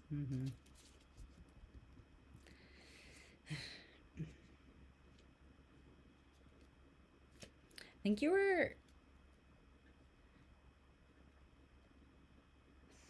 someone may have misread you in the past. Pisces, you could have been coming from a very genuine place of self-love and been expressing yourself in a way that made someone feel uncomfortable, probably someone who doesn't have the same level of established acceptance and love of self, right? Because that's something that takes time for people to build. So sometimes when people see someone living from that place of love and the kind of liberation that comes from accepting all of yourself and loving all of yourself, and just genuinely, it doesn't mean that you think that you're perfect, but it means that no matter, like, you are nurturing yourself. You are like, I am me and I got me, because if I don't, then who does, right? So you're accepting of all of yourself, and you're still trying to be the best person you can be, but you're not like criticizing or beating yourself up into it from a place of not truth, right? Trying to force something that has to come from truly embodying that thing and cannot grow from any other place. Well, it has to come from the truth, right? So you can't fake it. So that's why narcissism is Something about it just feels off. Like, if you really tune into the energy of a narcissist, it feels very unsettling because it's someone basically acting like they believe that they are the ultimate shit when really they believe that they are not shit at all. So it's like the ultimate guise and lie. And anyone who has discernment and knows what they're looking for will feel that, will pick up on that. It almost feels like someone, though, you were coming from a place of authentic expression and embodiment of self and authentic confidence and acceptance of self that intimidated someone else who wasn't quite on that level. And I think that it made you question yourself. Like, am I actually taking action from a selfish place? Is this person right? Like, am I kind of narky? Because someone could have made you essentially feel bad for prioritizing yourself or just for loving yourself, and therefore maybe not, not allowing the relationship to deteriorate you. Basically having healthy boundaries where you respected and honored yourself. Someone else could have taken that as, they could have labeled you as selfish or narcissistic, and it could have made you question yourself and maybe play small a little bit because you didn't want to be perceived that way. Whatever you're leaping out into now, you have reestablished and redefined the truth behind you that no, this is, you're coming from a genuine place. You're not faking it. You're not trying to harm or manipulate or fool anybody. And the two are very much not the same. So it feels like you've also distinguished which is which within yourself. And now you're moving into a whole new era of even more confidence and truth and liberation than you had before because you have refined that within yourself. Love it. Okay, let's see. Another thing is that narcissists themselves are often very good at twisting and gaslighting and making other people feel like they are the narcissists for not basically giving until they have nothing left to the narcissist. So if you have experienced, and first, I'm really sorry if you have, but if you are someone that has experienced narcissistic abuse and that particular form of manipulation,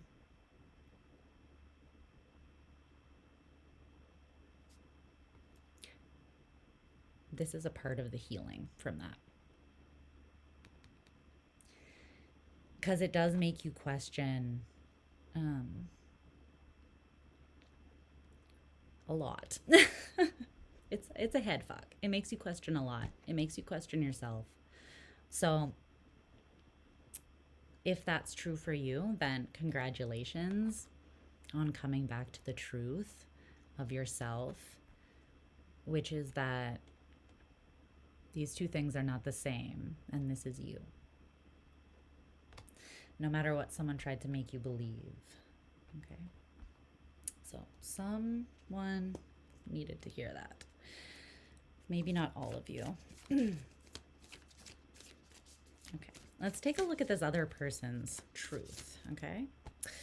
So this other person, their truth currently is the Ace of Pentacles. And it came out with this oracle card, which is pretty intriguing based on what we've covered so far in this reading. And it says, we judge because we don't understand.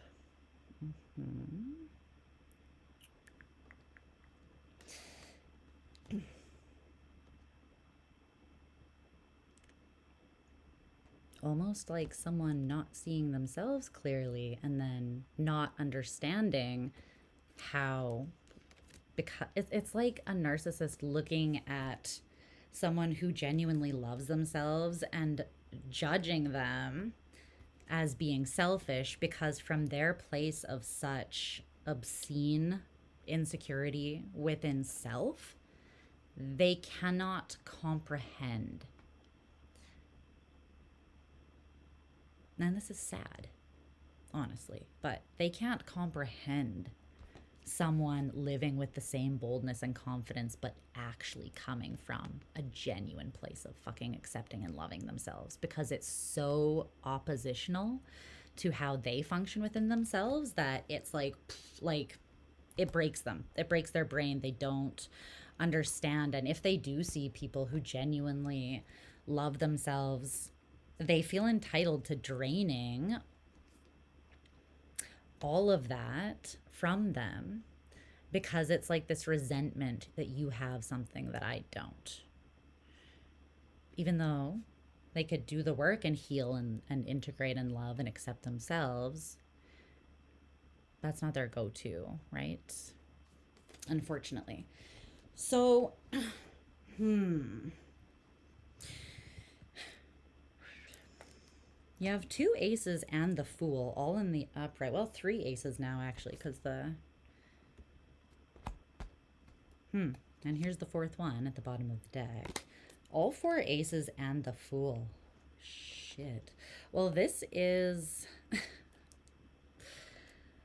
There's definitely something big that is a completely fresh energy that is taking form, taking shape, and you are currently seeing the truth of it and committing yourself to the journey that it is.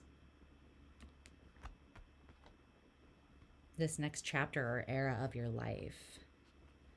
It's like you're seeing what you're getting yourself into clearly, not because you have all the details, but because you are clear within yourself. Very Sagittarian, kind of bold, liberated energy. But it's interesting to me that the Ace of Pentacles is this, like, what is this called again? You know, it's like a ribbon, basically, right? Like a prize ribbon.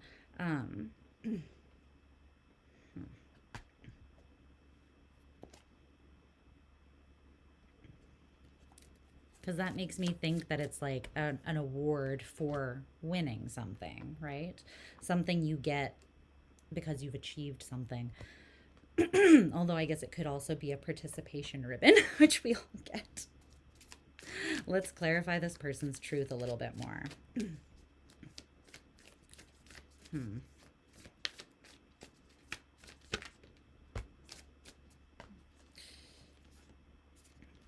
The Chariot in reverse and the 9 of Swords. Okay. They see the opportunity as a gift. However, they're not completely judging this opportunity clearly, and therefore they're not moving towards it clearly. By the way, I don't think that this person is whatever this energy is. I'm just highlighting that, like, oftentimes we do fear or judge what we can't personally relate to or understand, and that can create problems, right? It's like we get anxious about things that are different from us when really we could open ourselves up to them and learn from them. But that has to happen from a confidence and a groundedness or anchoring in our own sense of self so that we don't get consumed or lose ourselves, right? But this person is looking at this opportunity with you as though it's something that they want to reach out and accept very badly. And they do feel as though it was like you are a gift, a divine gift that was given to them or entered their life. Like the aces are divinely given essences of the element that they are the ace of. So this is like the divine essence of earth energy, something tangible, a tangible, real opportunity that comes into you physically. This connection, you. They are looking at that as something divine that was gifted to them that I heard that they should have been this person. This is this person's internal voice in retrospect. It's like they feel like they should have just allowed their gratitude for it to be enough. But whatever fear crept in because this person couldn't, there's enough of a difference between you and this person that there's something about you that was mysterious or landed outside of their immediate understanding. And their anxiety around not, like, what they couldn't understand right away in you prevented them from moving forwards from that, from their heart space. Because if they were just looking at this divine opportunity and seeing it as, right, like something that was gifted to them divinely, basically like good karma, dharma, or part of their destiny, but something very abundant and sacred, then they would have just gotten on their adorable little skateboard and zipped directly to it. Right? Not a lot of hesitation or questions asked. It's this that got in the way of them doing that. But they're recognizing how and why that happened. It's like they're seeing their anxieties clearly and how that got in their own way. They're also, now that they're seeing their anxieties and confusions clearly, seeing the opportunity even more clearly than they ever have before as well. Okay. Is there anything else about that? I think so. Okay.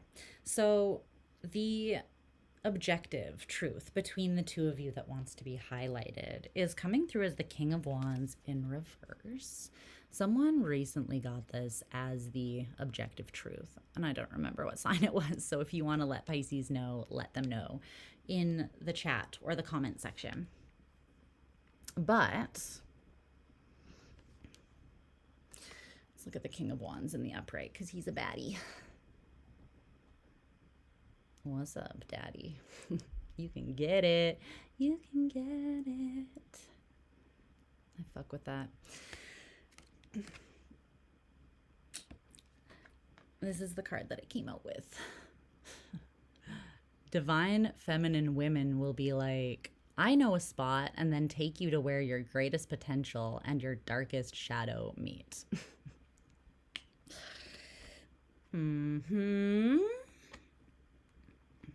Well,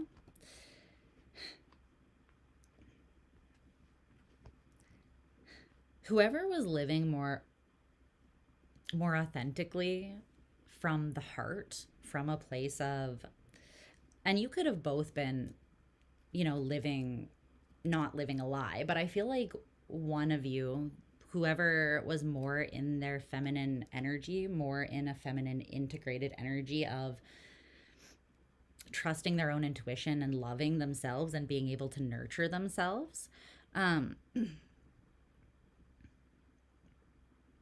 there was like a dare that was sent out energetically, basically, that took the other person, but maybe it actually took both people to this crossroads of, hey, if you want to step fully into this experience, then you have to reconcile, you have to look both at the path that is your greatest potential and the alternative, which is your darkest shadow. It's like this intersecting point. But the interesting thing is, from that point forwards, it's not really two different paths, because you recognize and integrate both parts within yourself and move forwards kind of integrated as a whole, right? You don't get taken to this place and choose between your shadow and your potential. You rise into your greatest potential by bringing consciousness and healing and integration to your shadow. That's how you ascend. So there's a really strong feminine energy here that could have come from anyone. But it highlighted both the greatest potential and the most shameful, dreaded, the part of yourself that you see as the most despicable, or like your blind spot that you would be most embarrassed if it was highlighted in front of somebody else, right? With your darkest shadow, oftentimes it's not that it's bad, it's that there's woundedness or shame around it that makes it hard to look at. And then we avoid looking at it. And then it pulls the strings from an unconscious place behind the scenes, which sucks, which is not good for anyone involved, right? So let's clarify this a little bit more. I kind of feel like this was okay.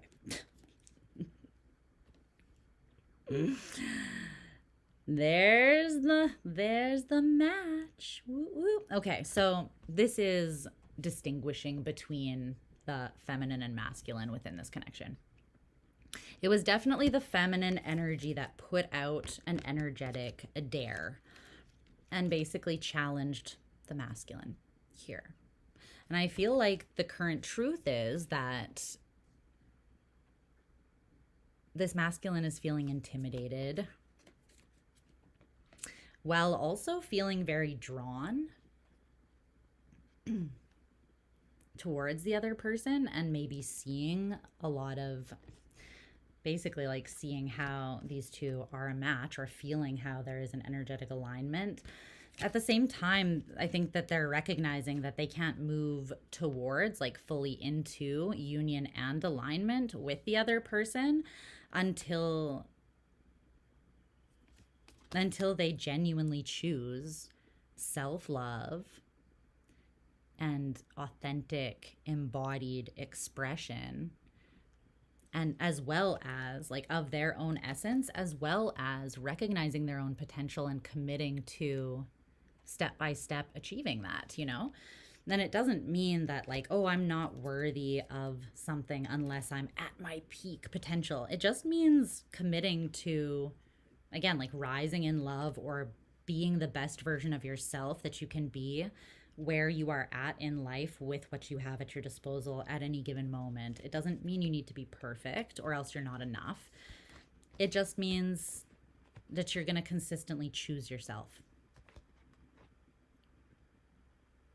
The best you, the most authentic you.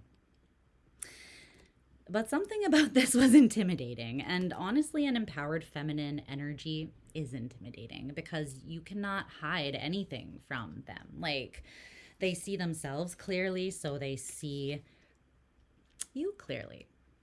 They're connected to their heart, so they see where others are emotionally detached or shut down. And this, you know, this can make masculine energy, especially masculine energy that is like very under the thumb of like toxic patriarchal thinking, right? Feel extremely insecure because the patriarchy has done nothing good for men. Truly. It might seem like they're ahead, but they are like, women want to be celibate until they die. That's how bleak it is out there, guys. That's not a flex. No, having to manipulate a woman to get sex because you are emotionally stunted is not a flex, okay? I don't care who tells you otherwise, all right? I don't care what bro podcast you're listening to and getting your fucked up information from. No, nor does like the things that you own or how much money you can throw at a woman, that does not step in and like fill the void if there's like no emotional intelligence, no true intimacy, no, you know what I mean? Like, you can only go so far basically as a man with what the patriarchy has told you is valuable about being a man. They did men real dirty. Real dirty. Really dirty. And now we got to climb out of that, which sucks, right? But I feel like there's someone that They might have been super confident in like their financial status or their physical appearance, or I don't know, it's like I can lift this much and I can buy you a Maserati, but I don't know how to name my feelings or needs or make you feel safe in any true way, really, outside of like physical security. So there's a huge lack or like disconnect there. And I think that, so what was truly being asked or highlighted, like what is truly needed to fulfill your actual greatest potential, right, would then require you, man or not, to look at where you've overcompensated or placed more value on one area at the expense of another, and how this is needed just as much. So that can make someone feel insecure, right? And I think that there's someone who here they've placed a large amount of emphasis on rank in terms of finances and like I don't know, it's hard for me to relate to this because I just don't think this way in any way, fucking shape or form.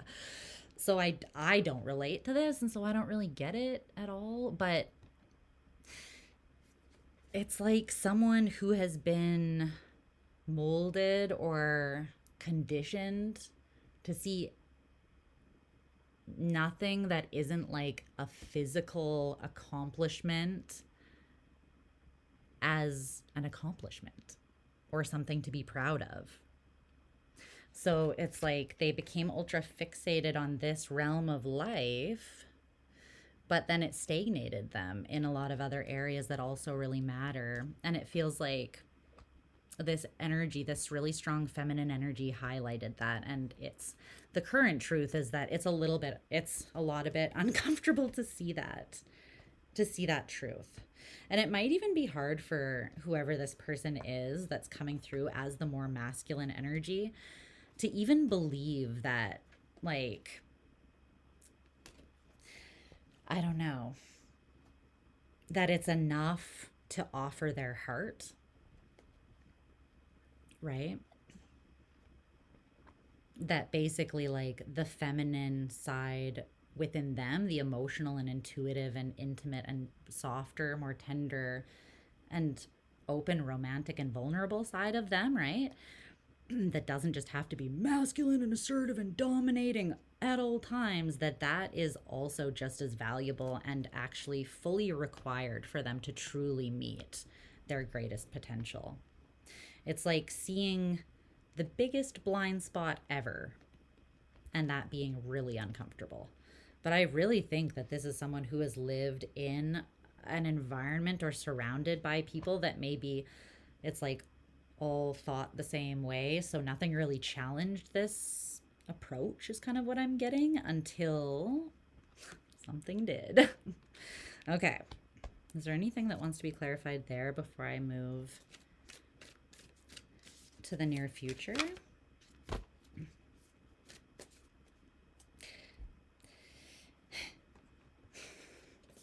Oh my gosh. You guys. They're essentially seeing that what they thought was strength all was not what it seemed. What they were told was strength.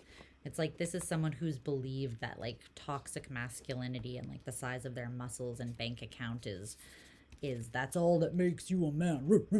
You know, like that's what strength is. It's like, nah, dog. Hate to break it to you, but no. What's actually required is vulnerability, and to truly achieve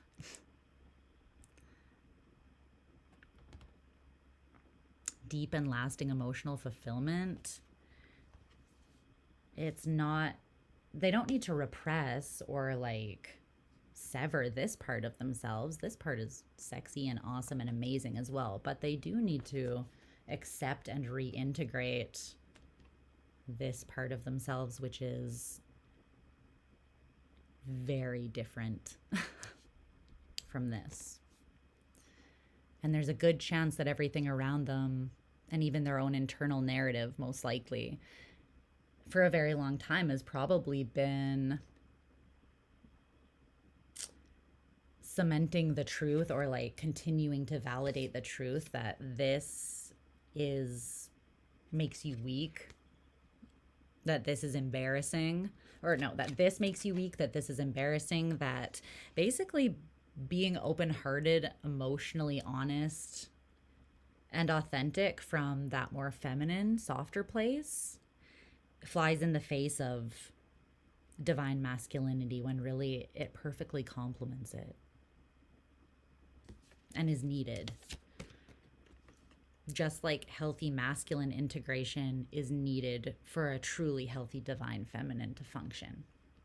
They need each other. It's yin yang. So it's like seeing this massive element of self that had been discredited, repressed, or just misunderstood, even. And how that is actually exactly what is required for them to fully be in their full potential, their true full potential. So it kind of just feels like the truth of right now is that someone's getting an incredibly rude awakening. They might also be getting a rude awakening because simultaneously a lot of things are clarifying for them. So it feels like simultaneously they might be seeing how badly they want an opportunity with you, or how like valuable and sacred, like what a gift that really was, and how it does come from the heart with this green and pink energy. Like how they misunderstood something because they just, or they judged or labeled something incorrectly because they couldn't comprehend or understand where it was coming from originally. Simultaneously, they're feeling somewhat softened and vulnerable, because I think that they're seeing you see yourself more clearly than you ever have, and boldly be like, do do do, you know, like it's kind of the energy like, well, if you don't see me clearly, that's not a reflection of my truth. That has no influence on my truth, because I know who I truly am, and somebody else not seeing that doesn't change that, right? So it's not saying that they're like, fuck you, and going and leaping in another direction, but like they have their divine truth and certainty of self and spontaneity and expression and embodiment, and they're doing their thing, right? So this other person could be having all these truths like hit them and sink in, while simultaneously feeling like they're losing their opportunity, and that could be making them feel a little bit like, I don't know. For some of you, this person might somewhat erratically communicate with you.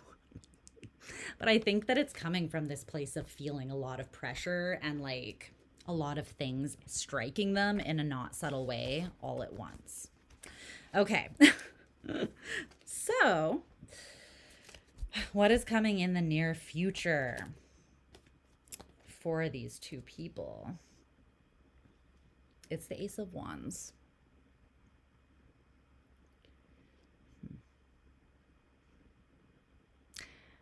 I feel like something unexpected is going to happen. There's an element of magic. There's an infusion of fresh life and the ability to create something seemingly out of nothing, or something that just was very much not expected. Like, who expects to pull a rabbit out of a hat, right?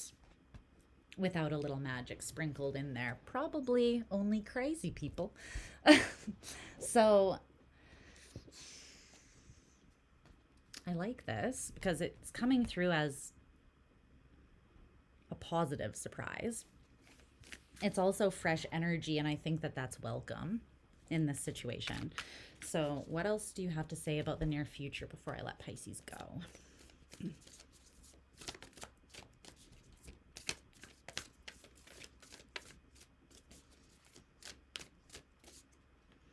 It's coming through as an unexpected renewal of the heart. Someone renews their heart space. This is someone who's been wishy-washy or they've been juggling or not making you a priority, or they've just been on the fence back and forth due to their own either busyness or just insecurity. But I feel like they're choosing, like they want joy, they want happiness, they want freedom. And I do think that they're going to communicate that they want to commit in that kind of way. Because here's the Hierophant with the Four of Wands and the Page of Swords. There's something about this that has this like divine, unexpected element, almost like this person is moved, like divinely inspired to take this action. And I feel like they're as surprised by their own boldness and confidence of the heart and confidence of expression of their own truth as you may be. It's like going from a lack of security to this level of certainty that might be surprising even to them. So,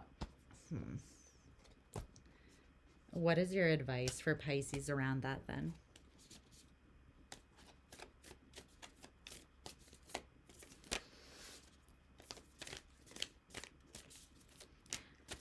I'm just hearing that song, Do You Believe in Magic?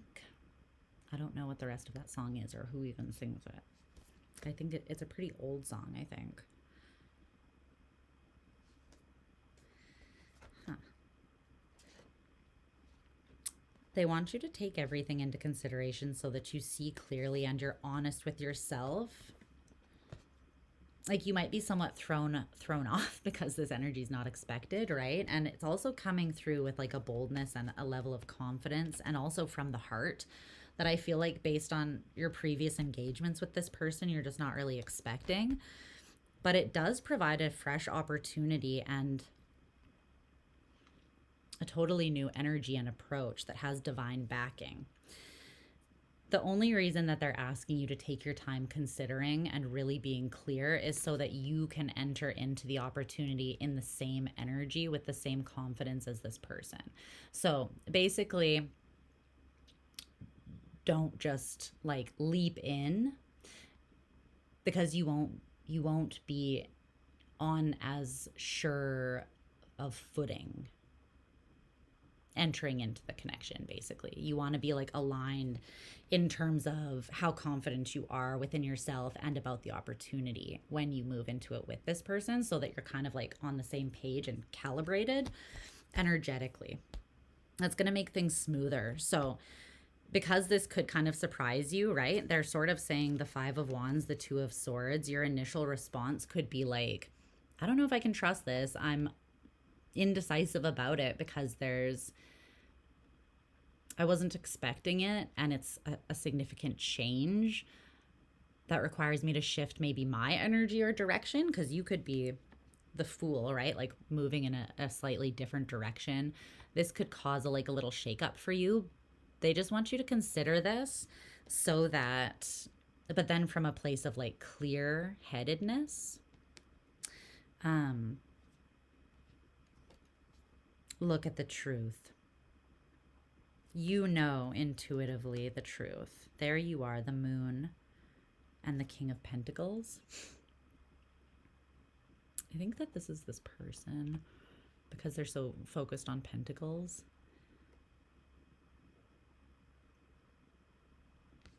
But it's like them showing up in a secure way, in their natural essence, rather than in the past where it was very insecure. That's what allows them to take this bold action. And you're able to perceive it or discern it correctly, because it's like, as surprised as you are, it's a way that you were like hoping to be surprised. You just weren't expecting to receive what you actually wanted. It kind of feels like you're accepting your own truth and you're over there like doing your own thing, getting ready to walk in your own direction, maybe away from this person.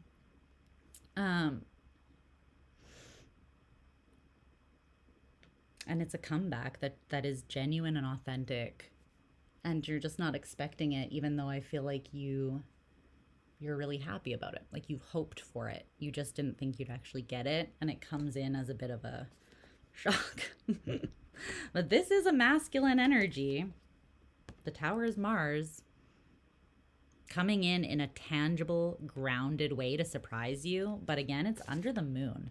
You're not expecting it. You're not seeing it. You don't see this coming.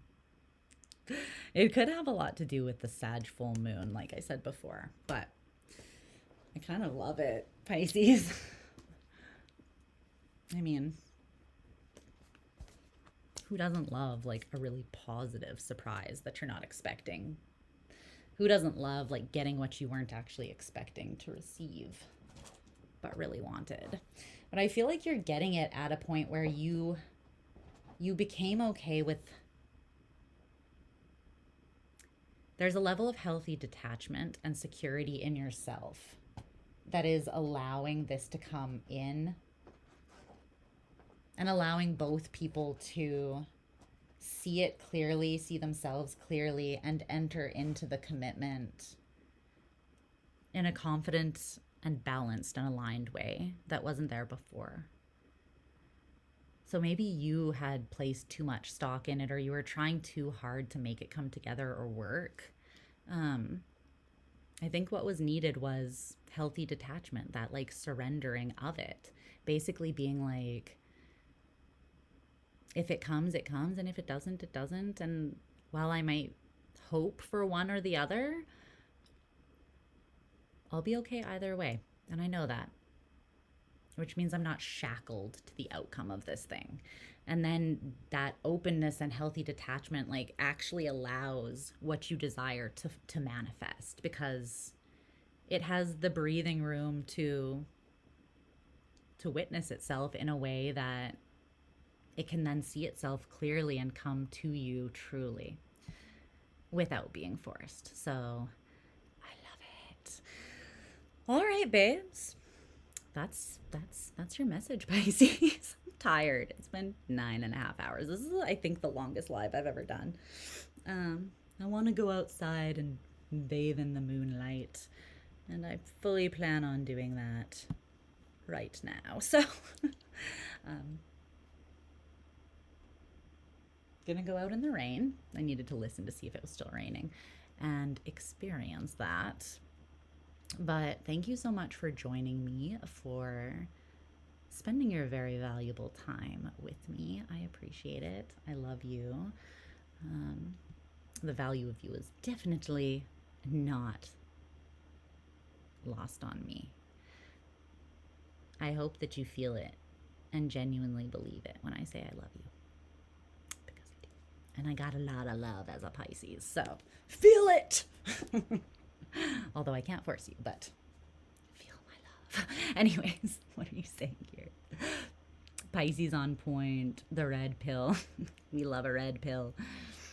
You have so much space and pace to tap into, all of us. Sometimes I do my best.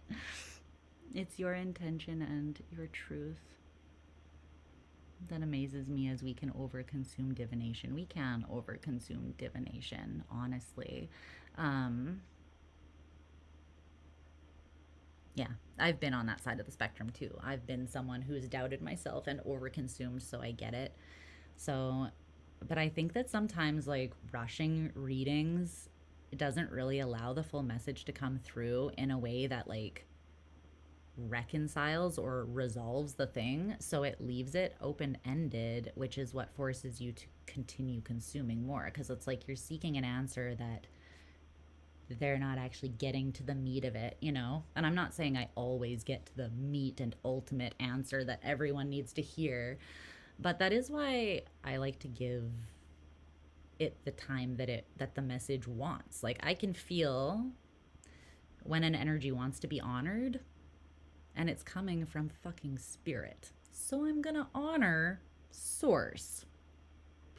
I don't know how to not, I don't know how to have these gifts and not honor the source of the gifts. You know what I mean? It doesn't really work that way. So that's why I'm really appreciative of you, because my way is my way and I couldn't do it any other way.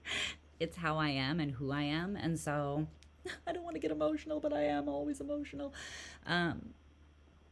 You guys growing with me and watching me stumble and figure it out and evolve is,